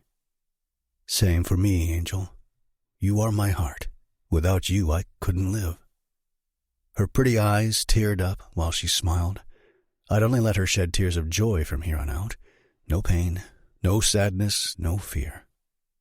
I intended to make sure she was always exceedingly happy. She bit her bottom lip, a nervous glint in her baby blues. I have something to tell you. I hope you won't be angry. Nothing you do would make me angry so long as it doesn't have to do with another man. I watched her worry fade. She shook her head, smiling. It doesn't. Then tell me. I stopped taking my birth control when I finished the last one, a week ago. I know the Dirty Hunters are still a threat, but I just thought... Are you serious? I said, louder than I meant to. My heart raced with excitement and maybe a little fear. Would I be a good dad? Shit was about to get real. I wanted a baby with Madeline more than anything. I just hoped I deserved her and our baby. Well, I'd do everything possible to be a worthy man. Worry flashed in her pretty eyes. Are you mad? I flipped her on her back and climbed on her so I could see her beautiful face clearly. Not even close. I can feel you hard again between my legs. Should I take it as a sign? Damn straight you should. My mission starting now is to pump as much of my cum into you until it makes you good and pregnant. Am I mad? I chuckled. Silly woman, you've made me happier than I've ever been in my entire life. She pressed her small hand to my cheek, her eyes filled with love and adoration for me. Make love to me, Caleb. Slow, passionate love. I want you deep inside me. I want our bodies as one, just like our souls. Damn this woman. She almost made me cry. Almost. Anything my angel wants, she gets. I dropped my mouth to hers, kissing her like it might be our last. I wouldn't rush anything for the rest of the night. I'd love Madeline slowly, deeply, passionately, just as she asked. I wasn't a praying man, but at this moment, I prayed we'd create a baby, a little human who was pure just like its mother. My angel. 38. Madeline. On the evening of the party, I ran late by half an hour because I couldn't decide what to wear for the party. After an hour of trying on what was left in my closet, Tara forced me to pick something. Last night, I spent the night at Tara's to pack the last of my belongings. Storm and I argued over it, but eventually I gave in and agreed to him staying with me. I wasn't stupid. The hunters were still in the area. This morning, he'd returned to the clubhouse to set up the party, leaving AJ and Hollywood to watch after me. My man had texted multiple times throughout the day. I felt terrible, knowing Storm didn't get any sleep last night. I'd stayed in the living room with Tara, gabbing all night. Now I was running late. At least my makeup and hair were finished. I went with loose, beachy waves. I had on a little eyeliner to make my eyes pop, but on the whole, natural. It was just who I was, a simple woman. Storm preferred me this way. He hated fake eyelashes, tarantula eyes, as he called it, or caked-on makeup. I had on my favorite tan boots with a cross in the front. They paired well with my white denim shorts frayed on the edges. These shorts made my legs look spectacular and tanner than they really were. An aqua blue off-the-shoulder crop top complemented them. The color made my eyes stand out even more, along with my tits. "Let's go, let's go, let's go!" I hollered, running out the front door with the last box of my clothes in my arms. AJ grabbed it from me and carried it to my car.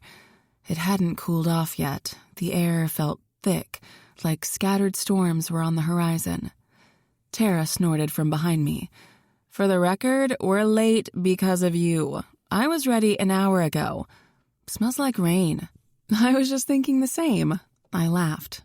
Could she hear my thoughts? "Girl, Storm's texted me 3 times asking where the fuck I was." I hopped into the driver's seat and gave AJ and Hollywood a thumbs up. As AJ drove off, I followed him with Hollywood behind my Honda CR-V. "What happens when you piss him off? I mean, he doesn't look like a nice, forgiving guy. He struts around with a permanent scowl on his face. Until he looks at you. He loves you, Mads. I can see it." I gaped, turning toward her. "You can tell Storm loves me?" Yeah. Hasn't he told you so yet?" I worried my bottom lip between my teeth. Neither of us had said the L word. "No, but then I haven't told him I loved him either." "Why not?" Tara's shock made me squirm in my seat. "I don't know. It's like we say it all the time, but without words. It's in our actions, the way we treat each other. I feel his love every second of every day. It's why I got his mark on me. I know he loves me." "But don't you want to hear him say it?" I did want to hear Storm tell me he loved me, but it wasn't the be-all and end-all. Actions spoke louder than words, and Storm's unspoken words boomed like thunder every time he made love to me. Sure, I wouldn't object to hearing him say, "I love you, Angel." You know, now that I'm thinking about it, he never calls you Maddie. It's either Angel, Baby, or Madeline. I don't see a problem. When we first met, he knew me as Madeline. I guess it stuck. I shrugged. Just seems strange to me, I guess. Whatever. I love the sound of my name on his lips. Wild flutters sparked in my stomach, remembering his sexy baritone voice as he said my name. We picked Steph up along the way, making me later than I'd promised Storm. I was getting a little nervous, knowing how he worried about me, but I had 2 prospects to protect me. Still, Storm wouldn't relax until I was in his arms. After I confessed 3 days ago that I stopped taking the pill, we'd been going at it like rabbits. Having a baby wasn't something I took lightly. I was a planner, like most teachers. School started the day after Labor Day, and I wanted to finish the school year with my students. It would be my last year teaching for a season, so I could be home to cuddle and love our baby. Returning to work and putting the baby in daycare didn't appeal to me at all. Storm had told me I didn't have to work if I didn't want to. If I did, Sugar and Tina could watch the baby at the clubhouse, where he would be around to care for it too. I thought his suggestion was sweet, but I also knew it had to do with keeping the baby protected. Wow! Tara's loud voice jerked me out of my thoughts. I've never been out this way. Tara gawked out the window. Yeah, it's kind of off the beaten path. Me either, Steph chimed. Oh shit, there's an armed guard? He's a prospect. I gripped the steering wheel. Storm told me there is no one better to keep at the gate than Dodge. I guess he grew up with guns. He should get his patch before the end of the year. Dodge had a large rifle in his hands. He didn't usually have it out in the open, but Storm had warned me about it. Again, because of the hunters, security was amped up for the party. The celebration was a thank you and farewell for the fallen soldiers MC. Several members came up from Iowa to help with the hunters. I hadn't seen much of them over the last couple of weeks. I think Storm preferred it that way. I rolled down my window when Dodge approached my car. Hey, Madeline, who do you have with you? He ducked his head down, eyeing Tara and Steph. These are my closest friends, Tara, and in the back is Steph. I looked sidelong at Tara. Dodge wasn't much of a talker. The scowl on his face made me more than a little nervous most days. He took his job very seriously. I respected him for it. Storm knows I'm bringing them. He nodded to the girls. Have a good time, Angel. Thanks, Dodge. Hope you can join in the fun later. I smiled as I drove the car past the gate. I knew he wouldn't be at the party. The lot was packed with more bikes than I'd ever seen before. Finding a place to park might have been difficult if Storm hadn't given me a designated spot near the front entrance. I pulled my car in between two sparkling motorcycles, careful not to hit them, then turned the engine off. Steph gasped. Shit, my heart is racing. Mine too, Tara said. My heart rate skyrocketed, but it wasn't because I was scared about being on the compound. I was reacting to their reactions. I checked my appearance in the mirror on my visor. Ready? The girls nodded. We exited the car and AJ was waiting for us. You ladies can follow me. He had a boyish smile on his face. He didn't have rough edges like the patched members, but he'd probably get them, eventually. The thought made me a little sad. Thanks, AJ. Loud music and a warm glow came from behind the clubhouse. Something occurred to me. I didn't know what had made Storm's edges rough. Something in his life had to have made him a serious, sometimes scary man. After 2 months of being together, I still didn't know a lot about him. But we were official and trying to have a baby. I should know everything about him, just as he should know everything about me. My phone vibrated in my back pocket. When I saw the name on the message, I smiled. Toby. Hey, sis, I'm in your area. How about lunch tomorrow? Madeline. OMG. Yes, yes, yes. How long will you be here? I can't wait to see you. Toby. Not sure. A few days, maybe. Looking forward to seeing you too. Toby is coming tomorrow? Tara peered over my shoulder as we followed AJ. I guess so. Remember, Mom mentioned he'd be in the area, but I never got a specific date. I put my phone in my back pocket. Tara nodded, rolling her eyes. That's right. What a stinker for not giving you a heads up. I laughed, feeling giddy with excitement to see my older brother. Typical Toby and his unexpected visits. I hope I get to see him too. He's so hot. Tara shimmied her shoulders. He's handsome, but hot? Yuck, Tara, he's my brother. I feigned gagging and elbowed her. She'd crushed on Toby since our second year of college when they first met. I missed Toby like crazy. He also avoided going home to Garrison, our hometown, like I did. It was too damn sad there. Too many memories. We'd both broken our parents' hearts when we didn't return to South Dakota after college. AJ stopped at the gate where another guard stood. As we passed through it, my eyes went wide. Lights were strung through the trees, multiple bonfires were lit, and a gazebo was also decorated in twinkling lights. When did the guys put it up? It wasn't there last week for the small cookout we had. Wow, this is fantastic. Steph nudged my elbow. It was fantastic. I waved to Sugar, Tina, and Emily as I scanned the area. A row of tables was behind the building with what looked like enough food to feed an army. An MC army. Other picnic tables were scattered on the grass. Smells great, too. I'm starving, Tara added. Not me. I'm too nervous to eat. My nerves were short-circuiting. I wasn't sure why. I felt like something terrible was going to happen. I don't see any kids, Steph whispered. Tina's words rushed back to me when she said she hoped the guys would start producing the next generation. I hadn't missed the look of panic on Storm's face. So much had changed in 2 short months. As I focused my attention on the new wooden structure, I spotted a drum set, a few microphones on stands, and some guitars. Had they hired a band? Gosh, I hoped they had. It looked like a party any family would have on a summer's evening. Shoot, grander than most I'd been to when I was little. There's my girl. Storm's voice boomed behind me. I whirled around. His eyes raked over me, leisurely. Damn, baby, you look good enough to eat. He grabbed my hips and tugged me to him, planting his lips on mine. He stole the air from my lungs with his delicious kiss.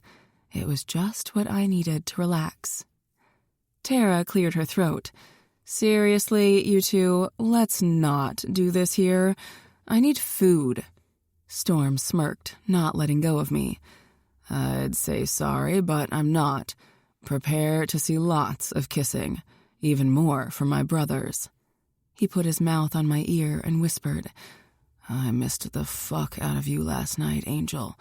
We might need to go upstairs after we eat. Or I could eat you instead. Steph gaped. What do you mean, even more? I was glad she interrupted Storm's dirty talk. He already had me breathing heavy and my thong drenched. These parties get wild. There'll be sex and lots of it, he replied in a matter-of-fact tone. Outside in front of everyone? Tara's eyes widened with intrigue. I figured she'd like the sound of raunchy, unapologetic displays of sex. She was the wild one in our friend group. Storm snorted. Yes, outside. Steph arched her brow. Oh, we won't be having sex outside, I swear. I prayed Storm didn't have other ideas. Ones I might be persuaded into after sleeping apart last night. I was just as horny as him. She's right. I'll be taking her upstairs to our room. Nobody will see my woman having sex. Of course not, I muttered. His eyes flashed as he tugged me closer. Missed you, baby, he whispered at the shell of my ear. You really do look good enough to eat. His tone made goosebumps cover my arms. I will later. 39. Storm. Tonight was the first big club party we'd had all summer. A party had been the last thing on my mind while handling the Dirty Hunters, but this was good. I was damn grateful Turner, the president of Fallen Soldiers, sent his VP, Jack, out with his SAA Deacon and a few patched members to help us. The soldiers were a small MC of only 13. Aside from my dad's club, the original KLMC, our closest allies were my dad's cousin, Ben's club in North Dakota. The Knights were taking over the upper Midwest. My brothers were relaxed, drinking with their chosen lady. I could already tell it was going to be a wild night. Looked like we might get some rain, too. Madeline was perched on my lap. I felt like a true king with my queen. For 5 years, I had ruled Knights Legion. It hadn't been easy. I missed my Uncle Matt, struggling to do this job without him. Sure, Raoul had been a great mentor, but he wasn't my uncle. Uncle Matt had been the only person I trusted. Auntie Eve tried to fill the void in my life, but I couldn't let her in as I had Uncle Matt. I stopped trusting women after my mom took off, leaving my dad and me. After all the screwing around my old man did with the sweet butts, I couldn't blame her. She'd found a new man and had a new life and family. I was glad she was happy, but what about me, her son? The only person I had let close to me since Uncle Matt died was my best friend, Track. I trusted him with my life. He never judged me after confessing my greatest sin. I hated dredging up the past. No matter how hard I tried to fake being over it, it all barreled back every June like a goddamn tornado, knocking me off my feet and tossing me around like the helpless pussy I'd been the day Tommy died, the day I had killed him. I was thinking a lot about Tommy tonight. It was because I was about to see Toby for the first time in 12 years. Finally, after all these years of hating myself and feeling like a worthless piece of shit, an angel brought the light back into my life. My avenging angel chased away the darkness. You didn't tell me there'd be a band. Madeline's baby blues glittered. I stroked her inner thigh with my thumb. Her hand pressed against the side of my face as we stared into each other's eyes, heat smoldering between us. I knew all my woman's signs of arousal. Dilated eyes, rapid breathing, and a flushed face were her tells. Indescribable energy seeped out of her pores and wrapped around me like a vice. You gonna sing for me, Angel? I licked her bottom lip. What? Tara squealed. Oh my God, yes! Steph clapped. You betcha she'll sing. Madeline glared at them, then faced me. Absolutely not. You chicken, Madeline? Lynx taunted. I've heard you, girl. You rock the stage. She sure does. Tara grabbed Madeline's hand and shook it.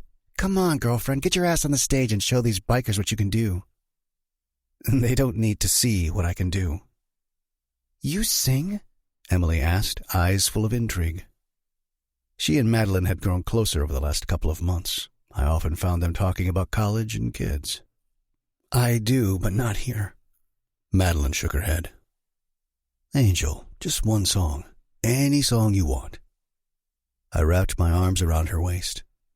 Storm, she breathed my road name, eyes pleading. Everyone at the table stared at my girl.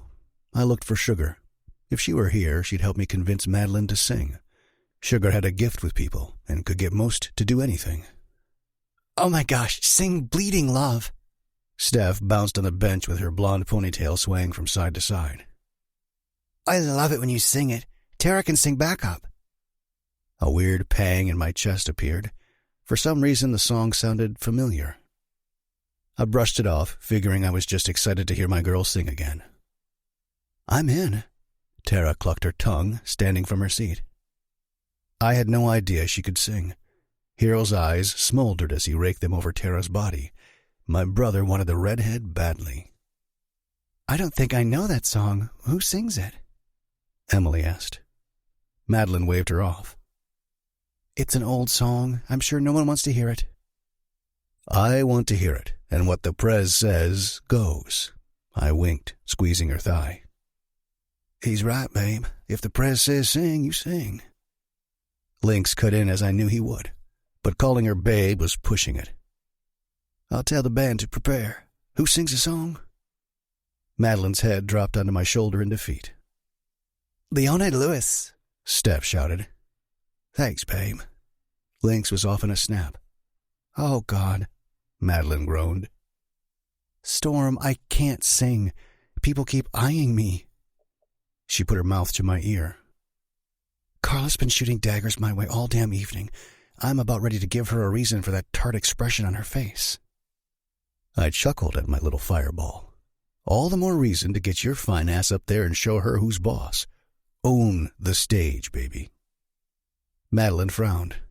You're the boss, the president, the king. I'm just... I captured her mouth and kissed her hard, stealing her breath away.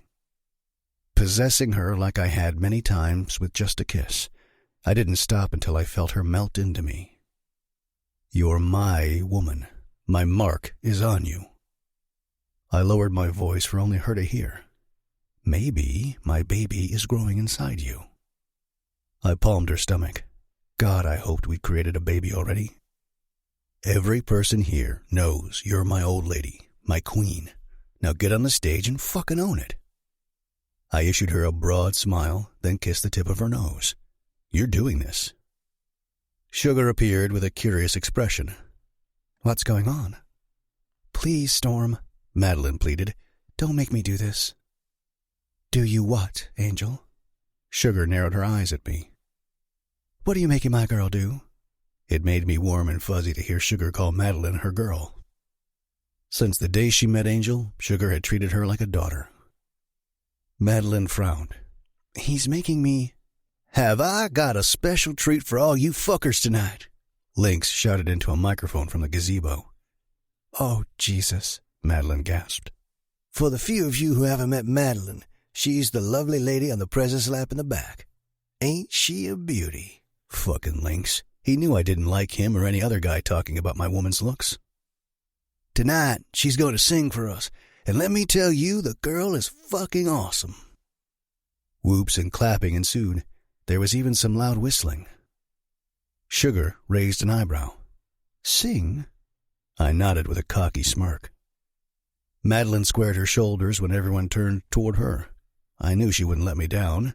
She took the bottle of whiskey on the table, filled her glass with more than a shot's worth, but before she tossed it back, I put my hand over it. Angel, what if you're pregnant? I whispered into her ear. Her shoulders sagged. I need some liquid courage. People know me here. It's not like singing in front of strangers. She made a pouty face. Maybe I'm not. And if you are? A fierce protectiveness came over me for my unborn child. I didn't know much about pregnancy, but I doubted drinking booze was okay. Madeline sighed. One drink won't hurt. After this one, I won't have another. I exhaled, giving her a chaste kiss. I guess one won't hurt. Thank you, she mouthed, then threw it back. Shit, that is disgusting, she coughed. You like that? She inhaled a deep breath. Yeah, baby, I do. You okay? I rubbed her back as she coughed and cleared her throat. I'm fine. She patted her chest. Madeline, darling, get up here, Lynx called to her. You too, Red. Tara stood with a shit-eating grin. Let's go, Mads. Can't wait to see you shake your ass, Roja. Hero winked, lifting his beer. Tara scowled at him. Dream on. If I shake my ass, it won't be for you. Oh my God, I can't wait to hear you sing, Angel. Sugar dropped into Tara's spot. Madeline gripped my hand. Storm, please. You got this.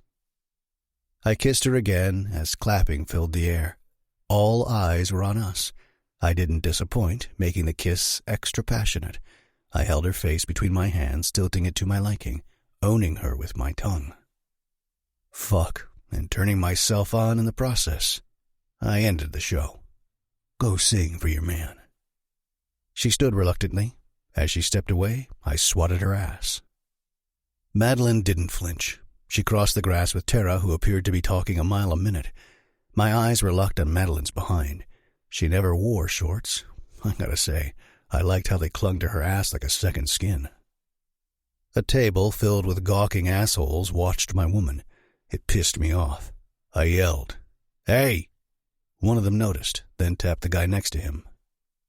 Like dominoes falling, every last bastard ripped their gaze off my woman. Storm, when's your security guy arriving? Justin asked, taking a seat beside his daughter, Emily. Any time. I'll keep an eye out for him. I hoped he hadn't changed too much in 12 years. I sure as hell changed a lot and looked nothing like the fresh-faced teenager he once knew.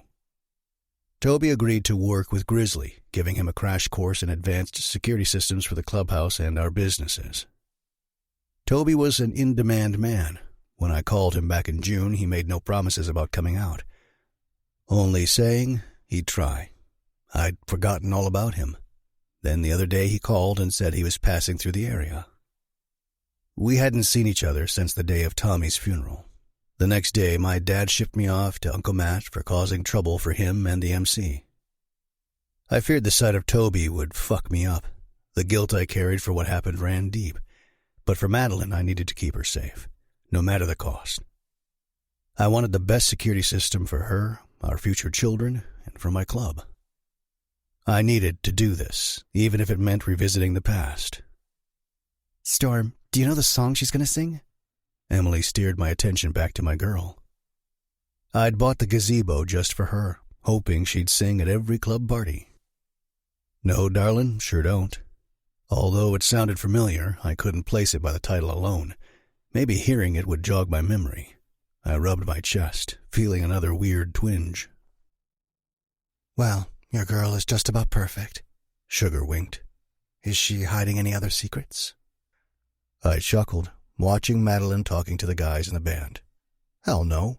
She tells me everything. I'm sure she hasn't told you everything. I ignored Sugar's teasing. She didn't know Madeline as well as I did. My girl was an open book. We hadn't talked about our childhoods or stuff before we met.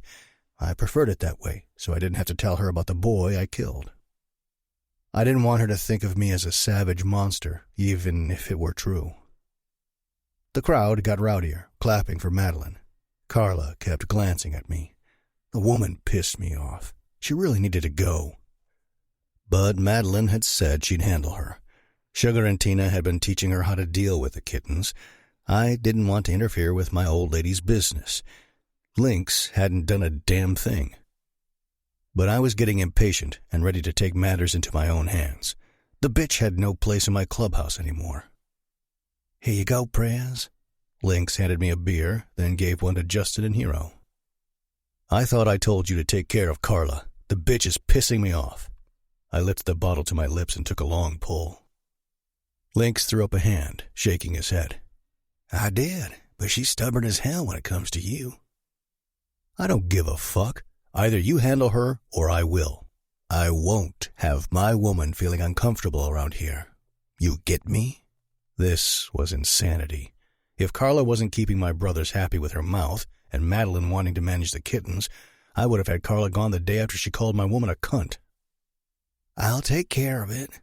Lynx took a pull of his beer. She's been sucking her dick, hasn't she?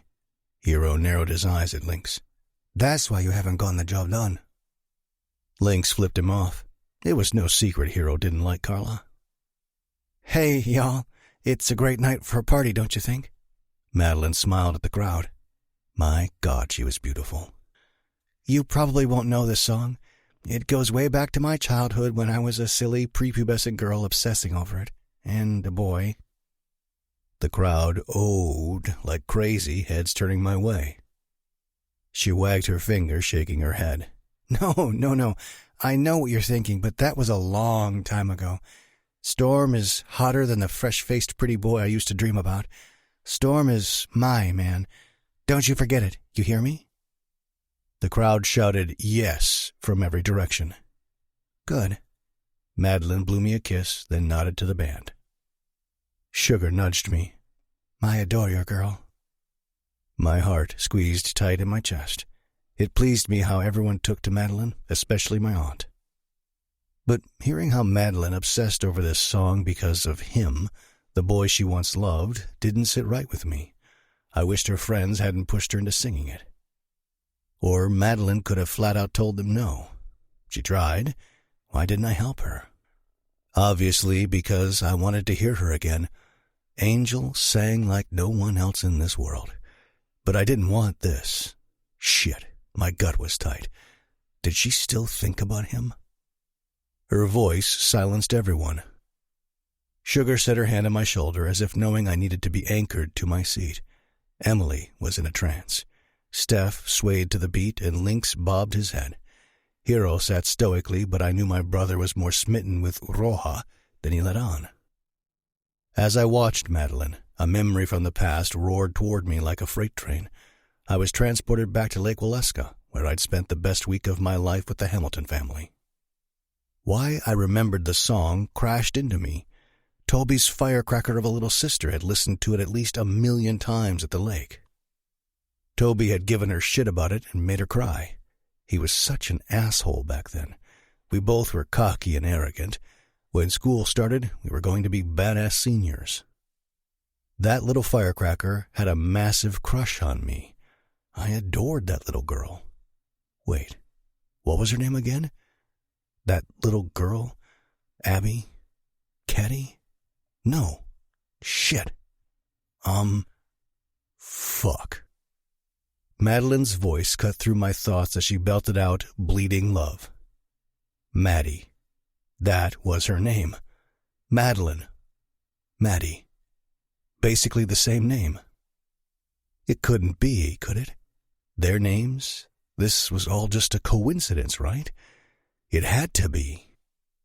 But as she sang that stupid song, all I could think about was her intro and how she said it was about her childhood crush.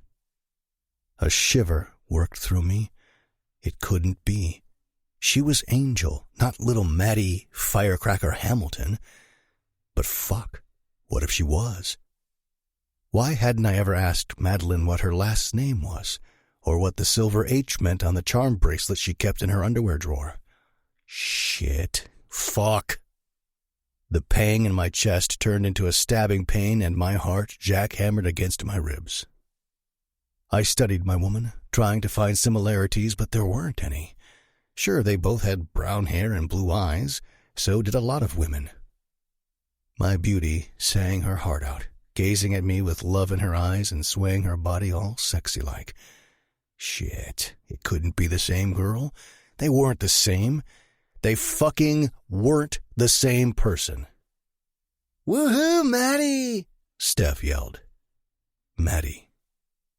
My gut twisted, nearly bent me over as bile crept into my throat. The sound of the crowd roared in my ears, but it wasn't enough to stop the memories of that fateful day from rushing back. Jump already, you pussy! I stumbled over my goddamn feet, laughing at my stupid, drunken self. Toby hissed with laughter, holding his gut beside me. His 14-year-old brother, Tommy, looked scared shitless. The little wuss, we were toughening him up. All year he'd been begging to tag along on our shenanigans. Tonight, we'd teach him to think twice before whining like a baby to hang with us. Your dick is shriveling up, little brother, Toby howled with laughter. Just jump in the fucking lake so Caleb and I can get laid. It's our fucking graduation night. It's too dark. I can't see if there are any fish. Tommy shook, peering over the edge of the dock. Fish? It's a lake, dipshit. Of course there's fish. Storm clouds were forming overhead. I chugged my 6th, or maybe it was my 7th beer. I'd lost count. We were saving Jack Daniels for Wendy and Susie, knowing it loosened them up. Are you seriously scared of some little fish? Lightning lit up the sky miles away. Tommy held his dick like it was made of gold, face tight with dread. He'd never make it at my dad's MC. He'd been showing interest the more I took Toby to the compound. It would never happen. I grew up on the Knights Legion compound, unlike the kids I went to school with living in neighborhoods. I'd been homeschooled through middle school. Then my dad felt I was tough enough to take care of myself in high school. Even then, a prospect followed me all damn day when I wasn't in the classroom. It sucked, but having a big-ass dude on a bike was great with the girls. Once I had my own, I didn't need a prospect to tail me. My sex life imploded then, too. You think your dick will be mistaken for a worm? Probably will, but then you can catch a big fish and take it home to Mama for tomorrow's supper. I bumped shoulders with Toby, snorting. Yeah, hurry it up, pencil dick, Toby razzed him. Thunder rumbled as my cell phone chimed with a text. I finished off my beer while opening it and instantly became irritated with this bullshit. A raindrop hitting my eye didn't help. Wendy. Where are you, Kay? You're an hour late. Susie and I are heading to the bonfire. Caleb. Don't leave without us. Wendy. I'm tired of waiting for you. Caleb. You stay put. I waited for a reply. When it didn't come, I lost it. If I didn't get to Wendy's house fast, she'd hook up with someone else. No fucking way I'd let that shit happen. Wendy was an easy lay, a no-strings-attached kind of girl. Just my type. Enough of this shit. Wendy and Susie are going to ditch us. I stormed to the end of the dock where Tommy stood naked, cupping his junk.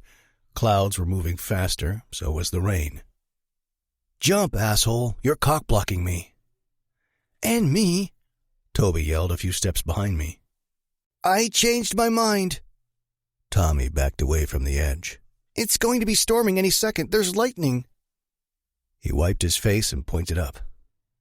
"Too late," I blocked him. "Jump, or I'll toss your ass in myself." "I'll never beg to hang with you jerks again." Tommy scrunched his face like a pouty baby. Toby groaned. "Tommy, don't be such a sissy. Think of this as an initiation, like into Caleb's dad's MC. There aren't initiations into the club, dumbass. You prospect and get patched in after doing your time, and all the menial jobs the members order you to do." I put my hands on my hips, irritation building inside me like a savage storm coming. Toby shrugged. "Whatever. This is our initiation. Jump, Tommy, or we'll help you in." "Please, guys, I'm sorry. I won't ask again. Let's just go. It's dangerous to be out during a thunderstorm." "Too late," I yelled, tired of this pussy ruining my night. I threw my beer can over the edge and reached for Tommy. He batted my hands away, screaming. "No, no, no!" Toby laughed, trying to help me. But I didn't need his help. I threw my weight into Tommy and launched him into the lake as electric bolts of light lit up the sky. I turned around, a victorious smile on my face, and high-fived Toby. Toby and I stared at each other for a tense second. Did he hear what I heard? "About fucking time." Toby drained his beer and tossed it over the side. I watched for Tommy to pop up out of the water, wailing like a baby, but all I saw was the rain pelting the surface. I waited and waited until a sick feeling crashed down on me. "Why hasn't he come up yet?" Toby peered over the edge. "Don't know." I kicked off my shoes and jumped into the lake, frantically searching for Tommy. Thank you so much. You're a spectacular crowd." Madeline's voice pulled me back to the present. "I have one more for you. I want to see all of you on your feet and dancing. Do you like Gretchen Wilson?" Madeline smiled while clapping ensued. "Yeah? Excellent, because I'm here for the party." Emily and Steph dashed toward the stage and Link followed. "I'm out. I'll catch you later." Hero left toward the clubhouse. I couldn't move, couldn't breathe. Madeline shook her hips with attitude, belting out the lyrics. My throat constricted and my hands trembled. I grabbed the whiskey and guzzled it straight from the bottle. Shit. Fuck no. "Storm, what's wrong?" I heard Sugar's voice, but I was too far gone as I stared numbly at the angel on stage. Madeline can't be the same person. Fuck, she can't be the same person. "You okay there, Storm?" Justin asked next. "You look a little shell-shocked, son." Sugar patted my shoulder. "Talk to me. What's happening?" The worry in her voice did me in. I drank more whiskey, unable to speak as I heard the faint sound of thunder rumbling. The song ended, and clapping broke out once again. I looked around at all the smiling faces, but stopped on one perplexed man in the crowd. Toby. I glanced at Madeline. She was smiling and bowing. The moment she noticed Toby, the ground disappeared and I was free-falling. Life, as I knew it with my angel, crumbled right before my eyes. I couldn't do a goddamn thing to stop it. Excruciating pain rolled through my body, flooding my veins. It felt like my heart stopped beating as my world imploded, and I couldn't fucking stop it. "Storm, honey?" Sugar shook my arm. "Justin, do something." Madeline didn't blink, clearly in shock, staring at her brother. Her brother. Her eyes swooped my way, then back to Toby, then back to me as if piecing the puzzle together. The mic in her hand hit the ground. A loud clanging bled through the speakers, and the crowd froze. She looked at me as she stepped down the stairs and ran into her brother's arms. Every part of my body shut down. I felt numb and couldn't speak even though I heard Sugar and Justin calling my name. I swayed as I stood from the bench, my legs weak, almost boneless. Sugar grabbed my arm, but I ripped it away as my stomach spasmed. I took off, bursting through the gate, and emptied my guts into a bush as little Maddie Hamilton's face flashed behind my eyes. Stomach acid burned my esophagus as a second wave hit, bending me over to spew into the shrub. Storm, please talk to me. What's going on? Sugar's words fell on deaf ears. I was in so much fucking pain as my world crashed and shattered, much like the day my life changed forever. When I'd savagely thrown a naked boy into the lake because of my own selfish desires. Once I stopped puking out my guts, I bolted for my bike, needing to get far away. The shame and disgust I felt was too much. I might be Storm to everyone who knew me, but to me, I was Savage Storm, a selfless, motherless, fatherless, worthless piece of no good shit. A savage bastard who had destroyed a loving family and the little firecracker who had made my life brighter. Jesus Christ, my angel was Maddie Hamilton, the little sister of the boy I killed. This has been Savage Storm, Savage Love Duet 1, Knights Legion MC. Written by Naomi Porter, performed by Xander Marcoux and Chloe Ryan. This audiobook has been produced and published by Pink Flamingo Productions in 2023. No part of this audiobook can be copied or played for an audience. To find out more about Pink Flamingo Productions and our collection of work, please visit www.pinkflamingoproductions.com.